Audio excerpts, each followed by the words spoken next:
You can never truly fathom the exhilarating thrill of top-tier competition. You ought to come and witness the indescribable secrets of the esteemed three families. The delicate balance of the sickly sweet versus the deranged, metaphysical incantations versus the aesthetics of violence. Today, we shall upheave the realm of sorcery. Sanluan Qianxing.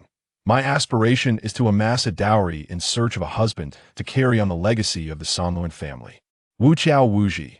Relying on Sanluan Qianxing, you possess a face that speaks of solitude and misfortune, from a mischief of youth to the follies of adulthood. How will the mischievous scion of the Sanluan family and the troublemaker of the Wu Qiao family tread upon the sorcery realm, delivering blows to their adversaries? Sanluan Qianxing. The dowry is sufficient. It is time to seek a husband to perpetuate the lineage of the Sanluan family. Wu Qiao Wuji. It seems you are courting danger. I mean to say, my child wishes to bear the surname Sanluan. Chapter 001. What do you think you are? In Tokyo's Shinjuku district, specifically the bustling yet chaotic traditional commercial streets east of Shinjuku Station, here lies a commercial avenue known as Divination Street.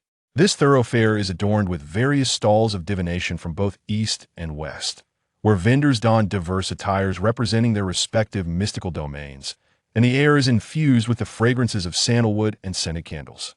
Suddenly, two tall figures, strikingly out of place, appeared. The male high school uniforms could not conceal their remarkable demeanor, prompting the vendors of all ages along the way to cast curious glances, pondering in silence. Is the quality of male high school students this remarkable now? Hey, why did the teacher send us to find new students? Shouldn't that be his responsibility? The silver-haired youth, lollipop in mouth, expressed his dissatisfaction to the black-haired boy beside him, whose round black sunglasses subtly hinted at a dubious aura. They are quite extraordinary individuals. Without the 6 eyes, one might not even notice them, the black-haired boy explained, appearing composed and patient. But I'm on break today, you know. Am I not entitled to a break? Logically, this is your personal task. Why call me along? Wu Qiao Wuji paused, turning his head to reveal a carefree smile. If you possess the 6 eyes as well, I wouldn't have come. The elders of the Wu Qiao family would surely be infuriated upon hearing this. Sugurgeto clenched his fists, his fox-like eyes emanating a gentle smile, hastened to complete the task in return for some well-deserved rest. Wu Qiao Wuji let out a light snort, his brilliant azure eyes surveying the various stalls lining the narrow street from behind his sunglasses. A young lady clad in deep purple wizardly garb leaned forward, exposing her soft, pale skin against the crystal ball below, her red lips whispering sweetly. Little brother, would you like to explore the secrets within the crystal ball with your sister? Wu Qiao Wuji, filled with curiosity, reached towards it, but was promptly restrained by Suguru Geto. Apologies, we are searching for a young fortune teller, approximately 15 years old. The rejected young lady sat up straight, her fingers curling around her long hair as she seemed to contemplate something deeply. One must ponder whether you possess discernment or lack it. The words were imbued with ambiguity, leaving Shoyo Jia slightly perplexed. Nevertheless, the elder sister, with kindness, extended her crimson-nailed fingers to gesture towards the front. The second stall from the end. Shoyo Jia promptly nodded in gratitude, simultaneously nudging the boisterous Gojo Satoru, who clamored to see that ball, with his elbow. So, what exactly do you wish to see? Along their journey, numerous vendors enticed them with their wares until the pair halted before the penultimate stall at the very end. In stark contrast to the plethora of flamboyant displays encountered earlier, this modest stall appeared exceedingly simplistic, perhaps even shabby. A half-square-meter wooden table was adorned with a white tablecloth, upon which rested merely a pen and a few sheets of paper. Opposite the wooden table sat a maiden, her silver hair loosely tied with a deep crimson satin ribbon. She donned a dark, modified male kimono, her hands tucked within the sleeves, exuding an air reminiscent of an elderly sage. Most striking was her palm-sized face crowned with a pair of round black sunglasses, strikingly akin to those of Gojo Satoru. Shoyo Jia stifled a laugh, hoping not to burst into mirth. What on earth? Is this Gojo Satoru's sister, Gojo Kinji? Contrary to expectations of a biting retort from his close friend, Shoyo Jia found Gojo Satoru unusually silent. Curiously, he turned his head to find Tsuru lowering his sunglasses slightly, revealing eyes of a deep azure, furrowed in perplexity. This was most peculiar. Could it be that he was truly gazing upon his long-lost sister? Clearing his throat softly, Shoyo bent down gently to inquire, "Might you be a child of the Miwa family?" Miwa Chihoshi sighed, imbued with a sense of worldly indifference, and pointed to a sign nearby that read, "Fortune-telling inquiries. 50,000 yen per question." "Are you robbing us?" Tsuru finally voiced his complaint, pushing up his sunglasses to obscure that expanse of blue sky and standing on one foot atop the wooden table, exuding an air of intimidation. "Are you the little rascal of the Miwa family? We are from a Jujutsu High, and you have reached the age of enrollment." Miwa Chihoshi's face was mostly concealed by her sunglasses, rendering her emotions unreadable, yet she slowly extended a hand from her sleeve, palm facing the two before her. That delicate wrist was remarkably fair, slender enough to evoke sympathy. The two understood her unspoken message. Money precedes words. Tsuru rolled up his sleeves, preparing to retaliate, but Shoyo intercepted him, deftly reaching into his jacket pocket to retrieve his wallet. "Be a tad gentler with your junior. You wouldn't want to return home to a reprimand from the teacher, would you?" Indeed, the scion of the Futu family was affluent, as evidenced by the glaring 10,000 yen he produced. What high school student carries such a sum? With indignation, Shoyo pulled out 5 bills and handed them to Miwa Chihoshi. Upon receiving them, her face, obscured by sunglasses, seemed to brighten momentarily. "Are you a fool? Why spend money?" Satoru bit into his lollipop, reaching for his wallet. Shoyo promptly returned it, reflecting with a hint of nostalgia. Matters easily resolved with money are but trifles. Miwa Chihoshi nodded in agreement. She then pushed the pen and paper toward Satoru, as the expenditure was made by him. After all, her voice was gentle, imbued with a calming tranquility, her clear tone exuding youthful charm. Even with the sunglasses obscuring her face, it was not difficult to imagine the exquisite visage framed by silver hair. Her pink lips, adorned with lip balm, appeared soft and endearing. As she parted them, she released a few captivating notes. "What do you think you are?" A certain individual across the wooden table was rendered speechless. Shoyo erupted into laughter, unable to resist playfully thumping his dear friend's shoulder. "Did you hear that, Satoru? Someone has finally asked you that question. I could relish this joke for a lifetime." In stark contrast to Shoyo's animated revelry, Miwa Chihoshi remained almost impassive, simply inquiring with earnestness. "You see, some individuals may misconstrue." Tsuru gritted his teeth, slamming his palm down on the white sheets, enunciating each word with palpable ire. "So, the little imp of the Miwa family is indeed you. I meant to say, why is that silver hair so bothersome?" Shoyo's gaze swept over Satoru's locks. How could this individual be so harsh, even toward himself? Was he truly that enraged? However, judging by the tone, it seemed there was some familiarity. Shoyo shifted his attention back to Miwa Chihoshi, who in turn brushed aside the large hand pressing down on the paper with a hint of impatience. "The bane of the Futu family. Speak up. What do you think you are?" Shoyo swore that this was the most joyous day of his life thus far. Chapter 002. The History of the Tsuruno Family. Do you two know each other? Suguru Geto suppressed a chuckle, striving to make his tone sound as amiable as possible. "Not really. This little brat has been trying to assassinate me since childhood." 2 distinctly different voices erupted in Suguru's ears. He glanced to his left at the expressionless girl, who tucked her large hands back into her sleeves and gazed up at the sky, an inexplicable sorrow shadowing her features. Turning to the right, he observed the irate male high school student, expressing his grievances incessantly. "This guy, just a wee bit of a distance from the Gojo family, pointed at me and declared that I am a menace that endangers the balance of the sorcery world. Since I was 6, the number of people hunting me has only increased." Suguru responded with an elongated O, as if he had stumbled upon a significant clue. Tsuruno shook her head disapprovingly. "Without me, you would have been hunted since birth, wouldn't you? What do you know? After I turned 6, my bounty skyrocketed from 100 million to 300 million, all thanks to you." Evidently intrigued by the topic, Tsuruno's tone brightened considerably. "How much is your bounty now?" Gojo Satoru couldn't help but interject with a taunt. "Whatever it is, it doesn't concern you." Tsuruno pouted in disappointment, waving her hand dismissively. Then don't block my business. Gojo Satoru's patience was wearing thin, and he slapped the stack of papers with a resounding smack. Are you deaf? We are going to Jujutsu High. However, Tsuruno Chikuge's expression remained aloof, tinged with a hint of confusion. What? Has the sorcery world finally remembered the Tsuruno family?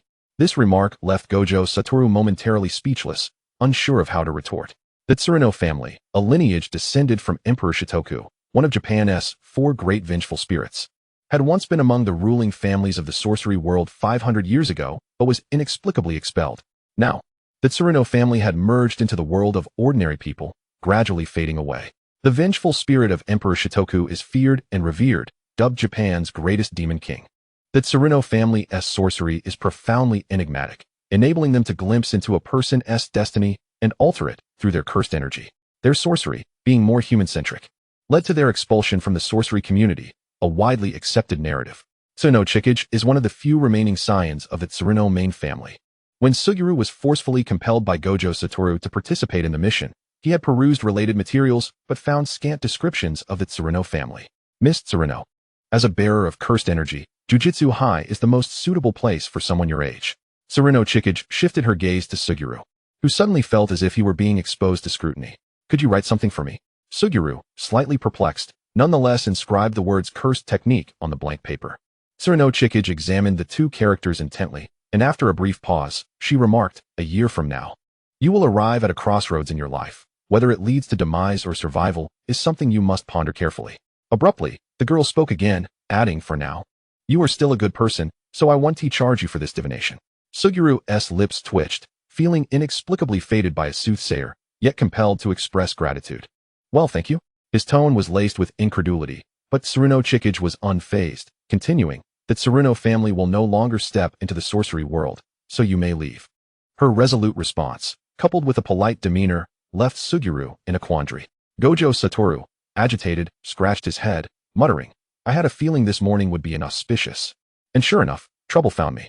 Suguru wished to advise Gojo against such remarks, fearing they would exacerbate the situation, yet Chikuge smiled softly. The ominous feeling has nothing to do with me. Just be cautious when you exit the alley. Let us go? I'm not begging that little brat to return to Jujutsu High. Gojo Satoru turned on his heel, visibly displeased. Suguru couldn't resist casting a glance at the silent girl. Tsuruno Chikuge had just lowered her gaze, and Suguru glimpsed her eyes behind her sunglasses, deep crimson, reminiscent of a blood pool, emanating an aura of foreboding and violence, prompting Suguru to reflect, this must be why she wears sunglasses, the Tsuruno family's emblem. The cursed gaze of a demon king. We will visit again, Suguru assured her, though Tsuruno Chikuge appeared utterly uninterested, even yawning. He quickened his pace to catch up with Gojo Satoru. Satoru, why are you rushing? Gojo clicked his tongue, discontented. That little brat's words reminded me. Why is the sorcery world suddenly recalling the Tsuruno family? Suguru began to sense that Gojo's agitation stemmed not from their banter with Tsuruno Chikuge, but from skepticism regarding the sorcery community. By the way, did you meet her when you were younger? Gojo fell silent for a moment before awkwardly responding. During the time of the 4 ruling families, the Gojo and Tsuruno families had close ties. Even now, there is occasional communication, which is why the Zenin and Kamo families harbor animosity towards the Gojo family. Isn't it because the Gojo family possesses the power of the 6 eyes? Upon hearing Suguru's question, Gojo adjusted his sunglasses, revealing his azure eyes, and said, you know, the Gojo family originally didn't possess the 6 eyes ability. Suguru was taken aback. Such a secret was unknown to him, and must have been a closely guarded family lore. However, Gojo's next revelation truly sent shivers down Suguru's spine. 500 years ago, when the Tsuruno family was expelled from the sorcery community, the Gojo family birthed the first 6 eyes. Is that so? Gojo pushed his sunglasses back down, concealing his eyes once more. I don't know, probably only that generation knows. The Gojo family has no records about it. Perhaps it was merely a coincidence? If it truly is a coincidence, then it's an uncanny one. Sensing the atmosphere growing heavy, Suguru attempted to lighten it with a jest. So, it sounds like you 2 were childhood friends? Gojo shook his head. I've only seen her once. Do you want to be hit? The first time I saw her. With that hair, I thought she was my father's illegitimate daughter, and I ended up hitting her. Suguru held his head in disbelief. No wonder people say you're a disaster. You wouldn't know. She cried so much as a child, truly. Before he could finish his thought, they turned a corner, and a lady from a nearby vegetable shop, holding a basin of water mixed with vegetable leaves, inadvertently splashed it onto someone standing by the side. Oh dear, I'm so sorry. Let me get you a towel. The lady apologized profusely, having been lost in thought and not realizing two people were about to turn the corner. Gojo, now drenched and disheveled, had vegetable leaves clinging to his dark uniform, and his face froze in shock at the unexpected incident. Suguru suddenly recalled the girl's warning to Gojo to be cautious when leaving the alley. It seemed prudent to maintain a sense of reverence towards the Tsuruno family. However, Gojo was already fuming, pointing at the alleyway and shouting, "Damn Tsuruno! I will definitely drag you back to Jujutsu High and make you pay." A swift slap to the face, indeed, truly befitting of Gojo Satoru. Chapter 003, Stay Away. Or misfortune awaits. Yaga Yoshinori observed his self-satisfied young master, Gojo Satoru, alongside the unexpectedly present Suguru Geto, and felt an overwhelming headache. Was there not an intersection between the Gojo and Tsuruno families? Yaga grappled with this thought. It was precisely the reason the higher-ups chose Gojo Satoru for this task, and it now appeared to be a dismal failure. Miss Sonluin seems to harbor some grievances regarding the world of Jujutsu, perhaps indicating that she still has much to strive for. Suguru Geto speaks a truth, yet he overlooks the transgressions of Satoru Gojo. Yaga Yoshinori lets out a sigh. But suddenly, Satoru Gojo inquires, the decision to admit the Sonluin family into the Jujutsu Academy is a directive from the higher-ups, isn't it? After a moment of contemplation, Yaga shakes his head, admitting, I am not privy to the specifics, but it is indeed a task assigned by the upper echelons. Gojo scoffs, what a surprise. The old-timers have decided to extend an olive branch. Although he harbors disdain for the young scion of the Sonluin family, he does not oppose her sentiment of rejecting a return to the Jujutsu realm. Worry not, some matters lie beyond our control, Yaga cautions, yet acknowledges that the Jujutsu world is currently keen on re-establishing its recognition of the Sonluin family. This vague statement causes Gojo some mental discomfort. However, the arrival of the Sonluin heir at the Jujutsu Academy implies he may have the opportunity to make her cry, which is a rather enticing thought. I shall handle it. A month into the school year, Yaga emphasizes the urgency of arranging for Sonluin's admission. His deadline elicits an exasperated sound from Gojo. Count me in for this task. Suguru Geto eagerly approaches, lacking any sense of decorum, merely yearning to witness Gojo's misfortune. Yaga nods, pondering that Geto's involvement might provide additional stability. Meanwhile, Sonluin Chihoshi is leisurely tidying her small stall, feeling the weight of the 50,000 yen in her pocket, marking her first day of business this week. Compared to the typical 2,000 yen fortune-telling prices found throughout the streets, her rates indeed seem rather extravagant. Yet, she reminds herself, she is of the Sonluin lineage, known for their divination. In her modest apartment not far from the commercial street, the rent is affordable, a price within Chihoshi's means. She flicks on the orange lamp, illuminating the sparsely furnished room, with only herself for company and a half-empty carton of milk lingering in the fridge. I must conserve, she muses, contemplating a simple ramen dinner. As the pot of ramen simmers enticingly, her silver hair catches the warm light, dispelling the room's coldness. Removing her sunglasses, her delicate features become apparent, and one can only imagine the breathtaking beauty she will possess as she matures. Should I attend the Jujutsu Academy? She muses, unconsciously caressing her eye sockets. For those eyes, she has endured relentless bullying throughout her school years, labeled a monster by countless peers. The exiled Jujutsu clan has faced suppression for 5 centuries, now barely surviving in a world of ordinary people. Her thoughts are straightforward. As long as the Sonluin legacy continues, all is well. Why should she strive to cling to a world that has forsaken her family? Living a simple, unremarkable life seems far more appealing. Turning off the stove, the aroma of mildly spicy ramen fills the air as Chihoshi sets the small pot on the table and clasps her hands in prayer before her meal. I hope to have meat tomorrow. After her earnest wish, the doorbell rings, the visitor displaying impatience as the ringing grows increasingly frantic. Glancing at the clock, Chihoshi calculates the direction and the aura of the visitor's cursed energy, promptly deciding to feign her absence. To her surprise, the boisterous voice of the visitor echoes from outside. If you don't open the door, I'll kick it down. With a resigned sigh, Chihoshi rises and opens her apartment door, only to be overshadowed by a tall figure, the sunset framing an attractive silhouette that is quite pleasing to the eye. However, Chihoshi squints, feeling a sense of misfortune. Aren't you supposed to be at home? The silver-haired boy grins widely as he steps inside without hesitation, commenting, this space is rather cramped. Are you a hobbit? The 30-square-meter apartment feels even smaller with his presence. Chihoshi closes the door and returns to her table, sitting on the cushion without offering hospitality. Shouldn't guests bring gifts, like beef or something? She takes a bite of her instant noodles, indifferent to how this person discovered her residence. After all, he is the heir of one of the 3 great families, and he has the privilege to act as he pleases. Satoru Gojo plops down across from Chihoshi, cut to the chase. All right, You come with me to the Jujutsu Academy, and I'll treat you to beef. Not negotiable. Hey, hey, hey, don't be so cold.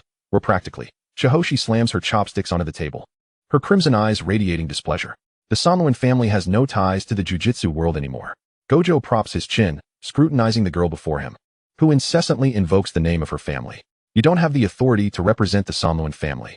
His words seem to strike a nerve, prompting Chihoshi to retrieve an omamori from her kimono, one side black and the other white, threaded through with a red cord, which she then hangs around her neck. Upon seeing the charm, Gojo's expression shifts from carefree to serious. My father passed away last year. I am the current head of the Sanluan family. Uncle. Indeed, who would remember the Sanluan family? The Sanluan clan has lost its ancestral home and shrine, and the title of head is merely conferred upon the bearer of the sun and moon charm. With no siblings, the charm was entrusted to her. The dark kimono she wears is her father's attire, favored by him as the head of the family. In truth, when her father passed, she had written to the Gojo family, hoping they would assist with her father's funeral rites, but she received no reply. Gojo, still just a child, despite possessing the six eyes, has no authority over family matters, a fact Chihoshi is well aware of, hence she refrains from voicing her grievances to him. So now, can I represent the Sanluan family? Chihoshi's expression is not one of sorrow, but rather a hint of numbness. However, Gojo feels as if her blood-red gaze could pierce right through his soul. He averts his eyes, inadvertently colliding with the bowl of ramen before him, which is devoid of vegetables or eggs, a rather pitiable sight. Let us change the subject. How about I treat you to a meal? The abrupt shift in conversation catches Chihoshi off guard, her eyes blinking in surprise. Even if you treat me to a meal, I won't be going to the Jujutsu Academy. I simply want to take you out to eat. Is that a problem? Then I want high-grade wagyu. You truly are insatiable, Gojo grumbles, yet he does not refuse. He watches as Chihoshi nonchalantly removes her dark kimono before him. What are you doing? Gojo exclaims, his face flushing a suspicious shade of red. Chihoshi, puzzled, glances at him, revealing that beneath the kimono she wears a light-colored tank top and shorts, subtly outlining her youthful, delicate figure. I need to change for dinner. Gojo realizes he has overreacted, relieved to see she is dressed underneath. He clears his throat awkwardly. Hurry up. Chihoshi swiftly grabs a jacket, all set. When Gojo turns back, he is immediately met with her fair, slender legs, which shine glaringly in the light. Wear long pants. It's only April. Chihoshi thinks Gojo is being overly meddlesome and rolls her eyes, choosing to ignore him. Gojo, you'll step in dog poop when you go out later. Damn it. All his curses coalesce into a single phrase, revealing the depth of his simmering anger. Chapter 004. This is a game of strategy. The evening breeze of April still bore a hint of chill. Yet, for Sanluan Chinching, the cold was a mere trifle compared to the biting temperatures of her unheated apartment during the depths of winter. The striking duo, a pair of silver-haired individuals adorned with sunglasses, made a sudden appearance at an upscale Wagyu sukiyaki restaurant. The young waiter paused momentarily, taken aback, before warmly welcoming them. Welcome. Is it just the two of you? Wataru Fushiguro nodded coolly, and the waiter promptly escorted them to a vacant table. The prices on the menu confirmed Wataru's assertion. This was indeed a high-end establishment, at least by its pricing. This one, from here to here, I'll have a portion of everything, Sanluan Chinching declared, her fingers swiftly gliding over the menu, marking dishes emblazoned with the words explosion and rare. Without waiting for Wataru to speak, she flipped the menu and continued her selection with remarkable fluency, reminiscent of a famished ghost who hadn't tea-tasted meat in centuries. I'll have a cup of oolong tea. And he'll take orange juice. Please, expedite the service. She closed the menu and returned it to the waiter, her fair visage betraying little emotion. Wataru, however, snapped the menu shut with a hint of dissatisfaction. Hey, I haven't tea ordered yet. I've already accounted for your share, so no need to worry. Is it not customary for guests to place their orders? Sanluan Chinching retorted, picking up a white towel to dry her hands, her defense impeccable. Wataru felt a surge of frustration, tempted to strike the impassive face before him, but a sudden thought of the black and white talisman deflated his ire. Add a pudding to the order. The waiter promptly took the menu from Wataru's grasp, bowing before hastily retreating. The duo exuded an overwhelming aura, reminiscent of siblings from a fearsome underworld family. Sanluan Chinching took a sip of her oolong tea and stared intently at her utensils, lost in thought. Wataru, leaning half his body against the table, began to ramble without regard for decorum. So, what are your plans for the future? In a rare moment of seriousness, Sanluan Chinching glanced up at him with a puzzled expression, recalling their brief acquaintance from childhood, and answered earnestly, I don't plan on attending high school. Once I turn 18, I'll find a job, set up a fortune-telling booth on weekends, experience a normal romance, marry, and have children. And then hey. Wataru interrupted, incredulous. You're only 15. What nonsense are you spouting? Did you predict this with your own fortune-telling? Sanluan Qianxing removed her sunglasses, rubbing the bridge of her nose where they had pressed down, and sighed. Perhaps you should study history. The sorcerers of the Sanluan family cannot perform self-divination. A hint of self-deprecation flickered across her face as she added, Oh, I forgot. The history of the Sanluan family has been completely obliterated. Wataru pouted, clearly displeased. I'm quite unhappy about that. After all, my uncle mentioned enough. Sanluan Qianxing raised a hand to interrupt him yet again, having done so countless times before. As this fool rarely spoke anything worthwhile. That was merely a jest from our forebears. You don't take it seriously, do you? Looking into the depths of her blood-red eyes, which seemed to swirl with dark currents, one could not help but feel a sense of unease. Were it not for her relatively attractive features, she might have attracted unwarranted hostility on the streets. Wataru scoffed lightly. I'm just concerned you might take it to heart. To his surprise, Sanluan Qianxing smiled faintly, a semblance of relief washing over her. Rest assured, I take it as mere nonsense. Wataru had never seen such a smile from her before. During their childhood, she had always worn a sullen demeanor, and the few memories he possessed were of her sharp tongue. How cruel it was, the words that flowed from those lovely pink lips. As the ingredients began to arrive, the intricacies of preparing the sukiyaki were duly observed. Sanluan Qianxing inhaled the rich aroma of the wagyu, reverently whisking the sterile egg before patiently awaiting her turn with the chopsticks. The gleam in her red eyes sparkled with a childlike anticipation, a touch of innocence emerging. However, Wataru found her demeanor irksome, as if she hadn't eaten meat in ages. Her petite stature and slender wrists gave the impression of malnourishment, and he mused that she would surely grow into a rather unremarkable figure in adulthood. Wataru, His gaze lingered disrespectfully on her chest. The waiter blanching at the comment felt as though he had turned to stone, bewildered by the girl's brazen words, her demeanor remaining cool and detached. Typically, one would expect a girl to react with anger and scorn. Wataru's hand instinctively reached out, poised to crush Sanluan Qianxing's shoulder, a sinister grin spreading across his face. Sanluan, shall I cut out your tongue? You'd never taste anything sweet again. You insufferable brat. Wataru ground his teeth. He was utterly convinced that if he did sever the girl's tongue, he would be doomed to a lifetime devoid of sweetness. One of the powers of the Sanluan family is described as, the Sanluan family offers their bodily essence as a sacrifice to invoke delayed judgment spells upon individuals or cursed spirits, with the cost of the sacrifice dependent on the respective levels of cursed energy. Sanluan Qianxing savored a morsel of wagyu enveloped in the sterile egg, emitting a satisfied sigh, and with her spirits lifted, revealed a secret to her host. The water splashed by the old lady at the alleyway cost me 5 fingernails. As she extended her delicate hand, freshly manicured with rounded, beautiful nails, Wataru sensed an undercurrent of mockery in her words. Let us have a spar, Sanluan Qianxing. At this suggestion, a flicker of something unique flashed in her eyes, though she concealed it well. It was not mockery, given her current level of cursed energy. A mere fingernail could warrant a death sentence for a quasi-first-grade cursed spirit, but against Wataru, 5 would only amount to a splash of vegetable water on him. The 6 eyes of the Fushiguro family had already demonstrated a concerning level of cursed energy concentration and control at their age. It prompted thoughts of what heights he might achieve in the future. Sanluan Qianxing felt an aversion to being entangled with such a troublesome individual. Thus, she politely bowed her head in apology. In this mental match, I concede, Wataru is truly exceptional.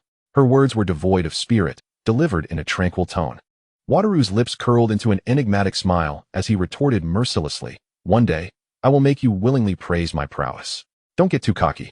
It could turn out quite badly. Chapter 005, Unveiling the Night's Ugly Truth. Sanluan Qianxing, satisfied after her meal, patted her round belly and politely addressed her companion. Thank you for the treat. If there's nothing else, I shall take my leave.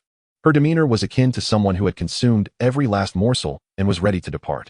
Wataru's azure irises darkened momentarily behind his sunglasses as he leaned forward, grasping her arm. Her silver hair arched beautifully in the air, and as Wataru pulled her abruptly, her sunglasses slipped slightly, barely concealing the blood-red pools of her eyes. Is there something else? Sanluan Qianxing asked, her voice soft and light, laced with a unique clarity characteristic of youth. You're still a minor. Living alone is perilous. Though Wataru often reveled in teasing various individuals, he could display a reliable side when it truly mattered, albeit perhaps misapplied in this instance. Sanjuro Chikusa sighed deeply. Her brow furrowed in a complex expression as she gazed intently at the silver-haired fool before her. Dangerous? Are you referring to the cursed spirits, the curse users? Or perhaps the grotesque adult men? Wataru Gojo appeared somewhat exasperated. It seemed that the mere presence of Sanjuro Chikusa posed a greater threat than any of the aforementioned entities. Gojo, I believe you are the more perilous one, she remarked earnestly, her eyes darting to her own hands, which were delicately clasping her slender fingers in silent protest for him to release her. What an ungrateful little brat, she thought, wishing for his demise. Gojo released her hand, leaning back lazily in his chair, waving dismissively with a tone laced with impatience. Get lost, get lost. Obeying his command, Sanjuro Chikusa immediately turned and departed. Without a shred of hesitation, with a heart full of delight, the girl hummed a soft tune as she strolled along the streets leading home. This area was not particularly safe, bearing a somewhat chaotic atmosphere, with vendors from the traditional market residing nearby. A myriad of human figures filled the scene, embodying the essence of urban life. As she passed a shadowy alley, Sanjuro Chikusa heard a familiar voice calling out, "Help me." It was the fortune teller from the Divination Street. The sister named Yada Kaori, who occasionally treated her to sweets and playfully challenged her to read her fortune for 500 yen. The voice soon transformed into an almost inaudible whimper as Sanjuro Chikusa turned her head towards the alley's entrance, where a shadow loomed like the gaping maw of a beast, consuming the foolish greed of humanity. There was no trace of cursed spirits. Sanjuro Chikusa twirled a silver strand of hair around her finger, tugging it decisively until it came loose. With the other hand, she removed her sunglasses, her vision brightening as she discerned two bodies entwined in the alley, illuminated by the moonlight. The coarse, gravelly voice echoed harshly, a clear indication of excessive cheap cigarette consumption. "I'll pay you, just let me have some fun. You're not just dressing so provocatively for fortune-telling, are you?" Fury ignited within her crimson eyes. This elder sister, regardless of the weather, always appeared on the Divination Street, passionately devoted to her craft.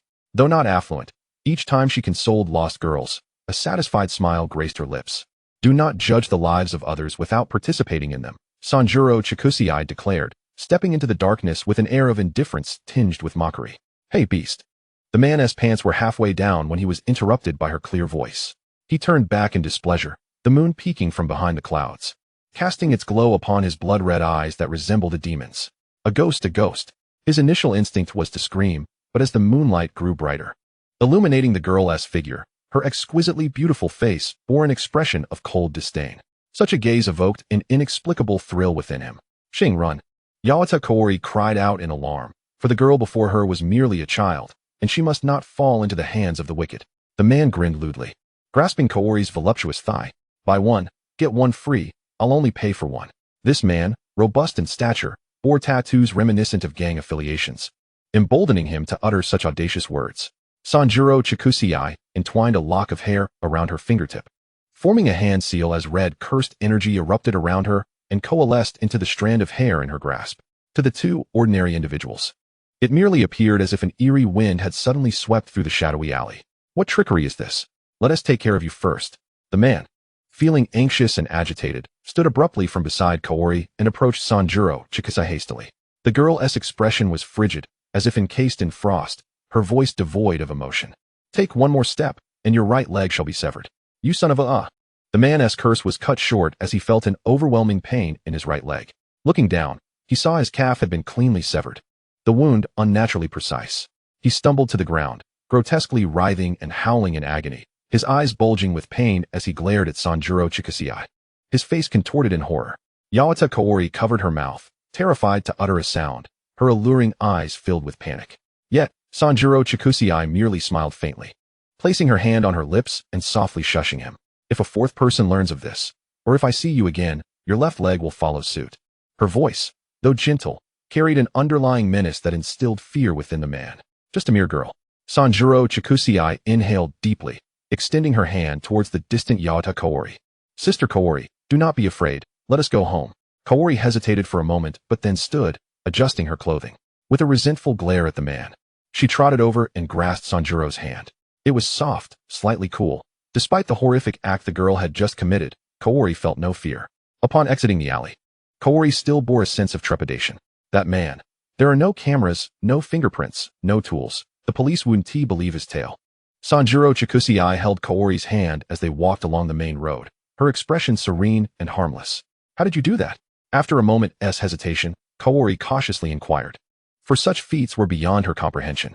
"Sister Kaori, this is simply our line of work, is it not?" It was a vague answer, yet it elicited a smile from Kaori. Perhaps ignorance was bliss. "Thank you." Shing regardless of the despair and sorrow. It was this fragile girl who stood up for herself. Sanjuro Chikusei nodded, and then spotted a tall figure beneath a nearby street lamp. Like her, he wore sunglasses even in the late hours. Did you see all that? You look rather thrilled. How annoying. Chapter 006. Two unexpected guests. Ah, it's the high school student who came looking for you last time. Yawata Kaori seemed to recall something and couldn't resist teasing. Are you friends? Not at all. Not at all. The two voices responded in perfect unison, prompting Kaori to glance at Sanjuro Chikusei, patting her shoulder as she said, the main road is ahead. I can manage on my own. You should head home and rest as well. Sanjuro Chikusei did not object, merely nodding in acknowledgement. Kaori walked a few steps forward, stopping just before passing Gojo, gently advising. Young man, please see Shing home. Gojo chuckled, pointing at the girl not far away. Shing her? Kaori was momentarily puzzled. A sense of foreboding washed over Sanjuro Chikusei, prompting her to urge, Sister Kaori, please go home. There's no need to converse with this fool. Gojo immediately retorted, who are you calling a fool? The girl sighed, turning without mercy towards her apartment, thinking to herself how incredibly immature he was. Gojo caught up to Sanjuro Chikusei in just a few steps. Glancing back to see Kaori's figure had already receded, thus he couldn't help but taunt, you look rather presentable, yet you're quite ruthless. Thanks for the compliment. What good words could one expect from Wataru Gojo? The moonlight appeared to have become somewhat hazy again, playfully weaving through the clouds, while the path ahead flickered intermittently, yet remained relatively clear under the glow of the streetlights. Sanjuro Chikage evidently had no desire for conversation, as Satoru Gojo placed his hands in his jacket pockets. Gazing upward at the scant stars dotting the night sky, the cloud cover tonight being somewhat dense. Are you going to eat? After 10 minutes of silence, Satoru fished something out of his pocket and handed it to Sanjuro. It was a lollipop. Sanjuro looked momentarily taken aback, thanked him, and unwrapped the candy, allowing the sweet, citrusy flavor of orange to fill her mouth. Sweet treats can certainly lift one's spirits. Of course, it would be better if a certain someone chose to remain silent. Remember to return me 100, okay? Wasting sweets is a disgrace. Sanjuro gently bit into the candy, cautious not to exert too much pressure lest it shatter. This action brought a liveliness to her expression that Satoru found somewhat more agreeable. I thought you were the type to pass by without a word, a supercilious person. No less, he remarked, his tone exaggerated as if Sanjuro were some cold-blooded demon. After all, they were acquaintances. Had they not known each other, he would not have offered his assistance. It seemed more of a statement than a question, and Sanjuro remained silent, a flicker of displeasure at being scrutinized stirring within her. Come on. Cursed techniques can be quite entertaining and beneficial to many. It was baffling how he persisted in speaking in such a coaxing tone at this late hour. Did the cursed techniques provide Satoru with some advantage? Sanjuro narrowed her eyes slightly, tilting her head to scrutinize him. You don't have any ulterior motives, do you? After all, he would never admit to wanting to capture her to train her in cursed techniques. He would rather die than concede that. Thus, she spoke nonsensically. I just think, at your age, being alone must be lonely. Indeed, even this annoying silver-haired individual had a dark-haired friend accompanying him. However, that friend was also likely peculiar. Anyone who befriended him must surely be part of the same misfit crowd, right? Have you ever heard the saying, enjoy solitude? Sanjuro pondered seriously. Don't speak such grandmotherly advice with that face of yours. Let me take you to see a doctor. I know someone from my year who is incredibly talented. Satoru showed no regard for her words. It seemed this exchange was destined to end in failure, as Satoru was already contemplating ways to incapacitate her and take her to the cursed technique school. Yet, Sanjuro suddenly turned to him and spoke. I believe that cursed spirits are not terrifying. Rather, humans are much more frightening. Thus, I wish to blend into this world in an ordinary manner and do what I can. There are many sorcerers in the Jujutsu world. It is not solely about me. She rarely spoke so solemnly to Satoru, and this made him reconsider the idea of incapacitating and taking her away. However, your power is a cursed energy, and if ordinary people were to absorb too many peculiar thoughts, they might end up in tears, Satoru said nonchalantly, yet his words carried a certain truth. Sanjuro contemplated for a moment, recalling the panic etched on Yama Kaori's face. The two fell into silence, walking until they reached the base of her apartment building. Sanjuro nodded, saying, thank you for walking me back. She turned to ascend the stairs, only to be surprised when that fellow actually followed her. What are you doing? Satoru stroked his chin, adopting a serious demeanor. The school has curfew hours, it's already closed. Although Sanjuro had never been to the cursed technique school, she was not naive. Surely he could use cursed energy to enter, and did she really believe there would be a curfew barrier within the school? There is a curfew barrier, he asserted, defending her previous thought. Then let us return to the Gojo residence. If we return during this Cold War, there might be a fight. What nonsense was this? Sanjuro held her forehead, feeling her veins throb. This fellow had shamelessly positioned himself at her apartment door, even brazenly extending his hand for the keys. Let me stay one night. Perhaps if I'm in a good mood tomorrow, I want to send you to the curse technique school. The girl analyzed his statement earnestly, finding it somewhat absurd. However, as long as there was a glimmer of hope, she could not give up. The apartment was not large. Sanjuro would usually push the furniture against the walls and lay a sleeping mat on the floor. Now, what had been ample space was nearly filled with 2 sets of bedding, leaving her heart feeling a tinge of melancholy. Before she could dwell on her sorrow for 5 minutes, the doorbell rang. Just as Sanjuro wondered who might be visiting at such a late hour, Satoru had already cheerfully gone to answer the door. Isn't this rather impolite? But you mentioned it was crucial for the mission? The familiar voice seemed to echo from somewhere. Oh, don't worry. Sanjuro is incredibly nice, Satoru replied. It was indeed strange to hear such words from his lips. Sanjuro then saw a black-haired high school boy at the entrance, his fox-like eyes curving into a friendly arc as he handed a carton of milk to Sanjuro. It's late. And the convenience store only had this that seemed suitable. It's a gift for a first-time visit. Sanjuro gazed at the black-haired boy before glancing at the silver-haired one beside him, pondering how humans and dogs could become friends. She extended her hand to accept the milk, then half-turned her body, her voice cool yet polite. I apologize. My home is rather small. No worries. We are the ones intruding, he replied, maintaining an appearance of harmony. Satoru tilted his head, contemplating the evident disparity in treatment, and grumbled, Sanjuro, why didn't you welcome me just now? Sanjuro quietly began to unwrap the milk, her tone calm. I'm simply friendlier towards people. Satoru rolled up his sleeves, preparing to retaliate, only to be restrained from behind by Suguru Geto. If you keep this up, you'll be kicked out by the owner. Geto, which side are you on? The silver-haired high school boy complained indignantly. Suguru Geto replied, Don't doubt me. I'm truly on your side. But I must admit, I'm just eager to see you fail because it's the funniest thing in the Jujutsu world. Chapter 007, Blood Knight Sanjuro, in a daze. Awoke in the middle of the night to visit the restroom, only to step on something as she got up. Ouch! It was not the sound of some wild beast, but rather that of a human. She furrowed her brow, pondering for a moment, suddenly recalling how her 30-square-meter apartment had been stuffed to the brim by 2 unexpected guests, leaving no room to stand. Sanjuro, can't you watch where you're going? She heard the boy's voice, revealing his teeth in the darkness. Apologies, my eyesight is that of a normal person, unlike your 6 eyes equipped with night vision. She retorted without an ounce of remorse, proceeding along her usual path. This time, she found no odd limbs to step on, as it seemed Satoru had contorted himself into a strange position to avoid her footsteps. What is the point of this? I truly don't understand if these 2 have a masochistic tendency. It seemed that heaven had heard the prayers of a devout maiden at 9 in the morning. Suguru Geto's phone rang. A temporary mission? Yes, Satoru is indeed with me. Understood, please send me the address. Maybe he put it on silent. I didn't hear his phone ring. Sanjuro used a low table to divide the room into 2 sides, feeling quite delighted upon hearing the news. Eagerly crawling out of her bedding to kneel atop it, her face bright with anticipation. Suguru Geto could not help but laugh, saying, Miss Sanjuro, there's no need to be in such a hurry to chase someone away, is there? Welcome back, Mr. Suguru, with your gifts in tow, but please, do not bring that fellow along. Chigusa Miwa spoke earnestly, devoid of any jest. Satoru Gojo let out a dismissive huff as he donned his uniform jacket, declaring that as long as you tread into the realm of curses, I shall never set foot in this place again. His words dripped with disdain. Yet Chigusa Miwa chose not to dwell on it, her crimson eyes disinterestedly fixed on the pale wooden ceiling as she responded with an indifferent tone. I truly apologize for the inconvenience. Do hurry along. Ultimately, Suguru Geto assisted Chigusa Miwa in arranging her bedding, and after they casually grabbed 2 bottles of milk, they departed from her apartment. Oh, what a villain.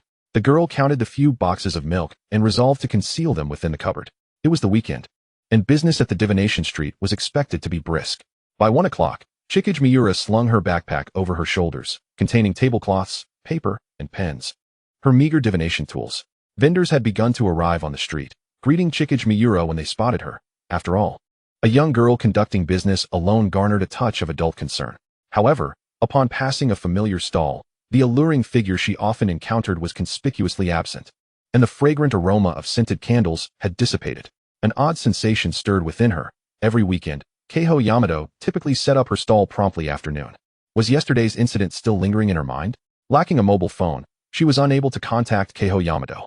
Upon reaching her own stall at the end of the street, she noticed that the sign proclaiming her divination services for 50 000 yen had tilted askew. Chigusa Miwa adjusted the sign and calmly seated herself. Her hands nestled within the sleeves of her dark kimono as she began to enter a meditative state. She stifled her restless curse energy, diligently restraining her hands from forming seals.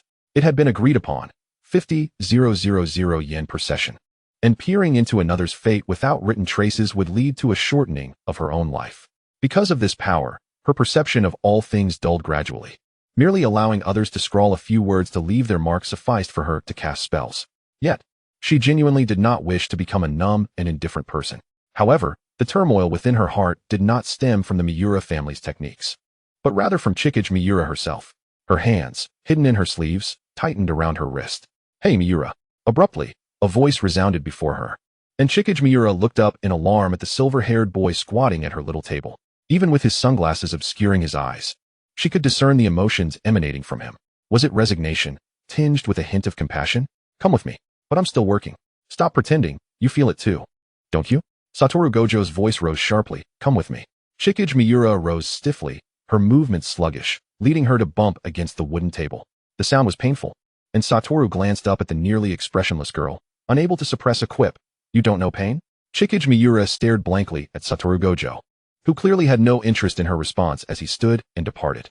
She followed the tall figure, the street growing increasingly familiar, although she had only visited once. She could not be mistaken. It was the route back to Kaho Yamado's home. At the end of the street, an apartment building was cordoned off with police tape. Curious neighbors whispering amongst themselves, while uniformed officers conversed with individuals clad in black suits, their identities ambiguous. The suited individuals showed no surprise upon seeing Satoru Gojo, merely nodding in recognition. However, their gazes lingered on Chigusa Miwa, their eyes glinting with confusion. What a peculiar sight, a couple with matching hair colors and sunglasses. Satoru stepped over the police tape, and Chigusa Miwa could only slip beneath it. A light, mocking laugh followed. Kaho Yamado's room was on the third floor. Her one-bedroom apartment was her solitary refuge. At the entrance, Suguru Geto stood waiting, and upon seeing the two, a flicker of disapproval crossed his features.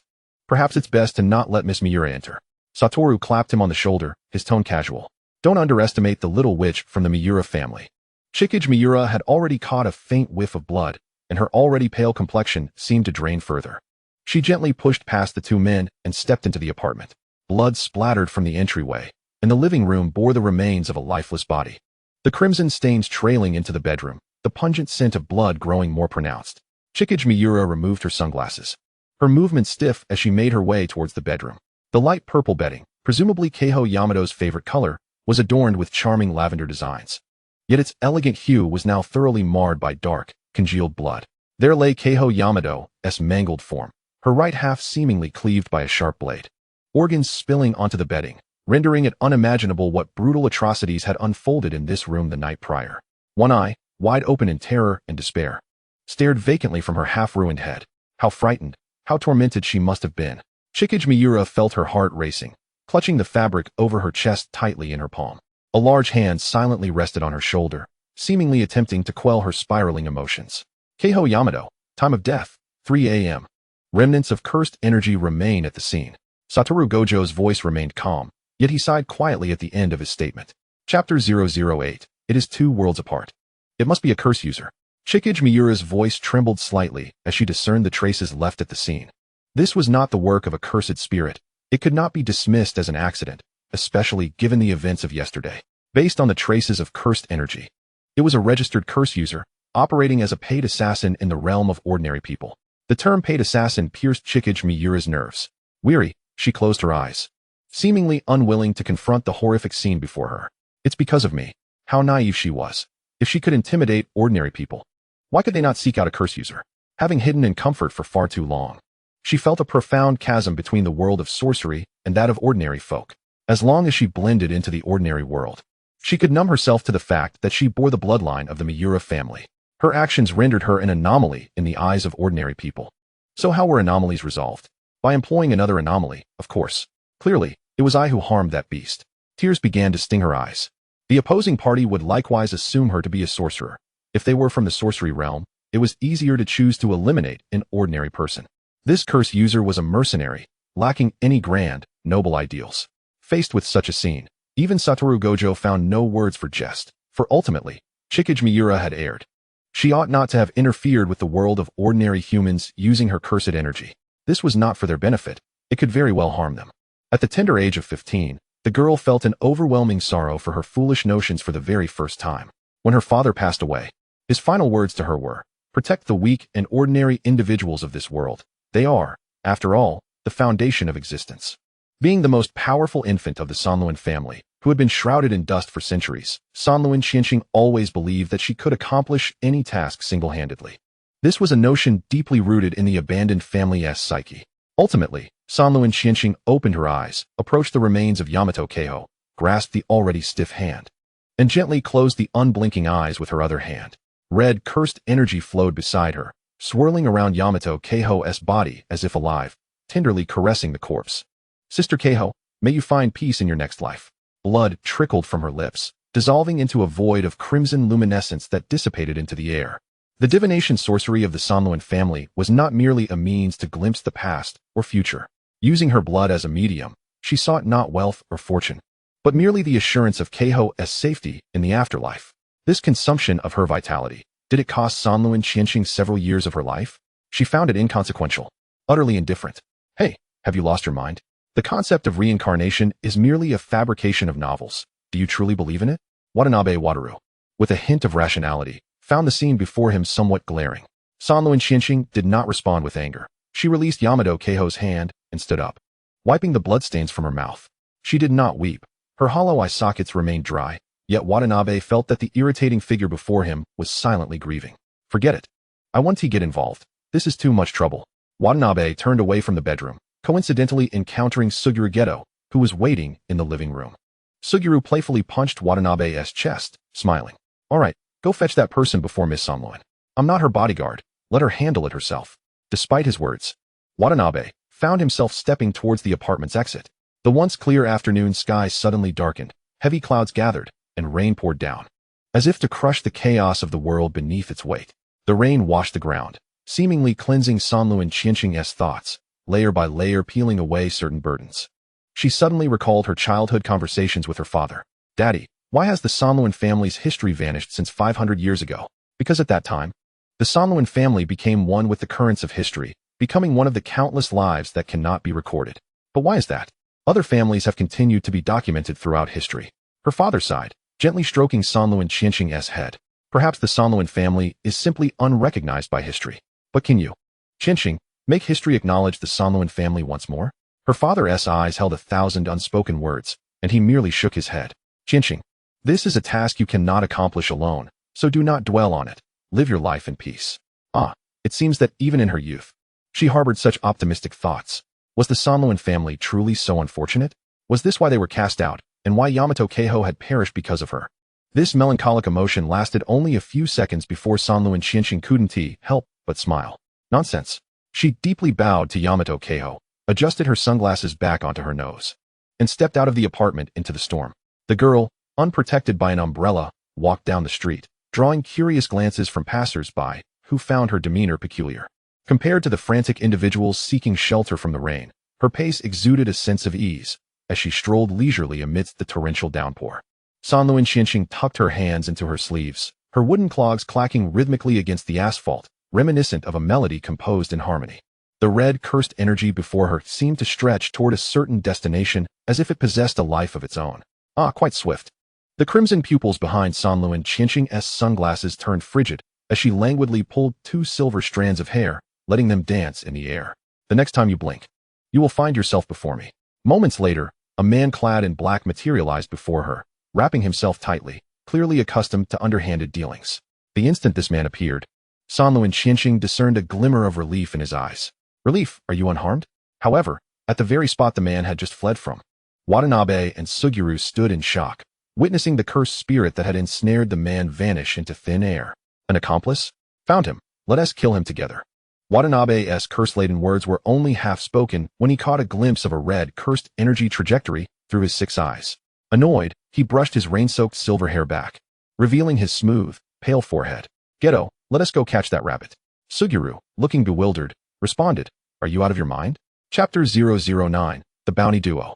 The young girl before them appeared far more composed than the 2 sorcerers who had just grinned like infernal agents. "Hey, little sister, Thank you for saving Uncle S' life. The cursed sorcerer exhaled deeply, believing it to be a fortunate accident. Sanluan Qianqing said little, forming a hand seal to initiate her domain. Born from darkness. The depths of darkness, may all filth and impurities be purged. A black spherical barrier enveloped the two, and the cursed sorcerer's face shifted from surprise to a shadow of dread.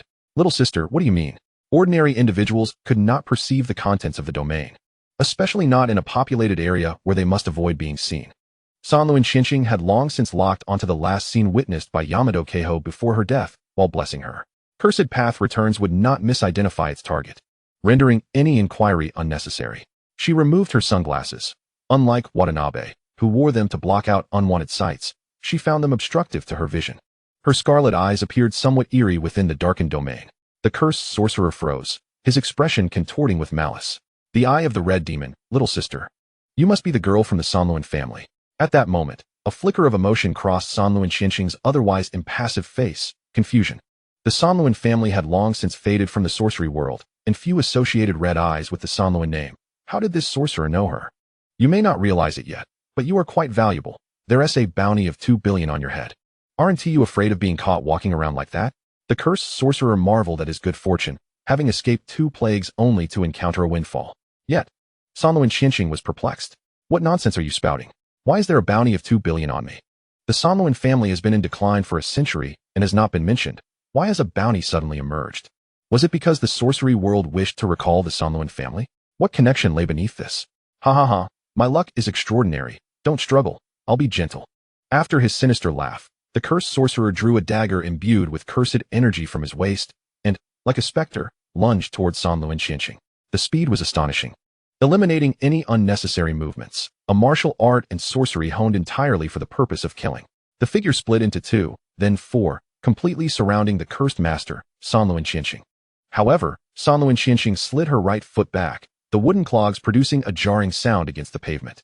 She clenched her fist, red cursed energy transforming into sharp currents enveloping her entire arm, and without hesitation, she struck forcefully at one of the 4 silhouettes. Black lightning, accompanied by cursed energy, descended upon the cursed master, driving him forcefully into the asphalt. The remaining 3 figures swayed feebly in the wind before dissipating into nothingness. The cursed master was rendered speechless, spitting out blood, feeling a deep ache in his organs. How could this girl perceive his true form in an instant?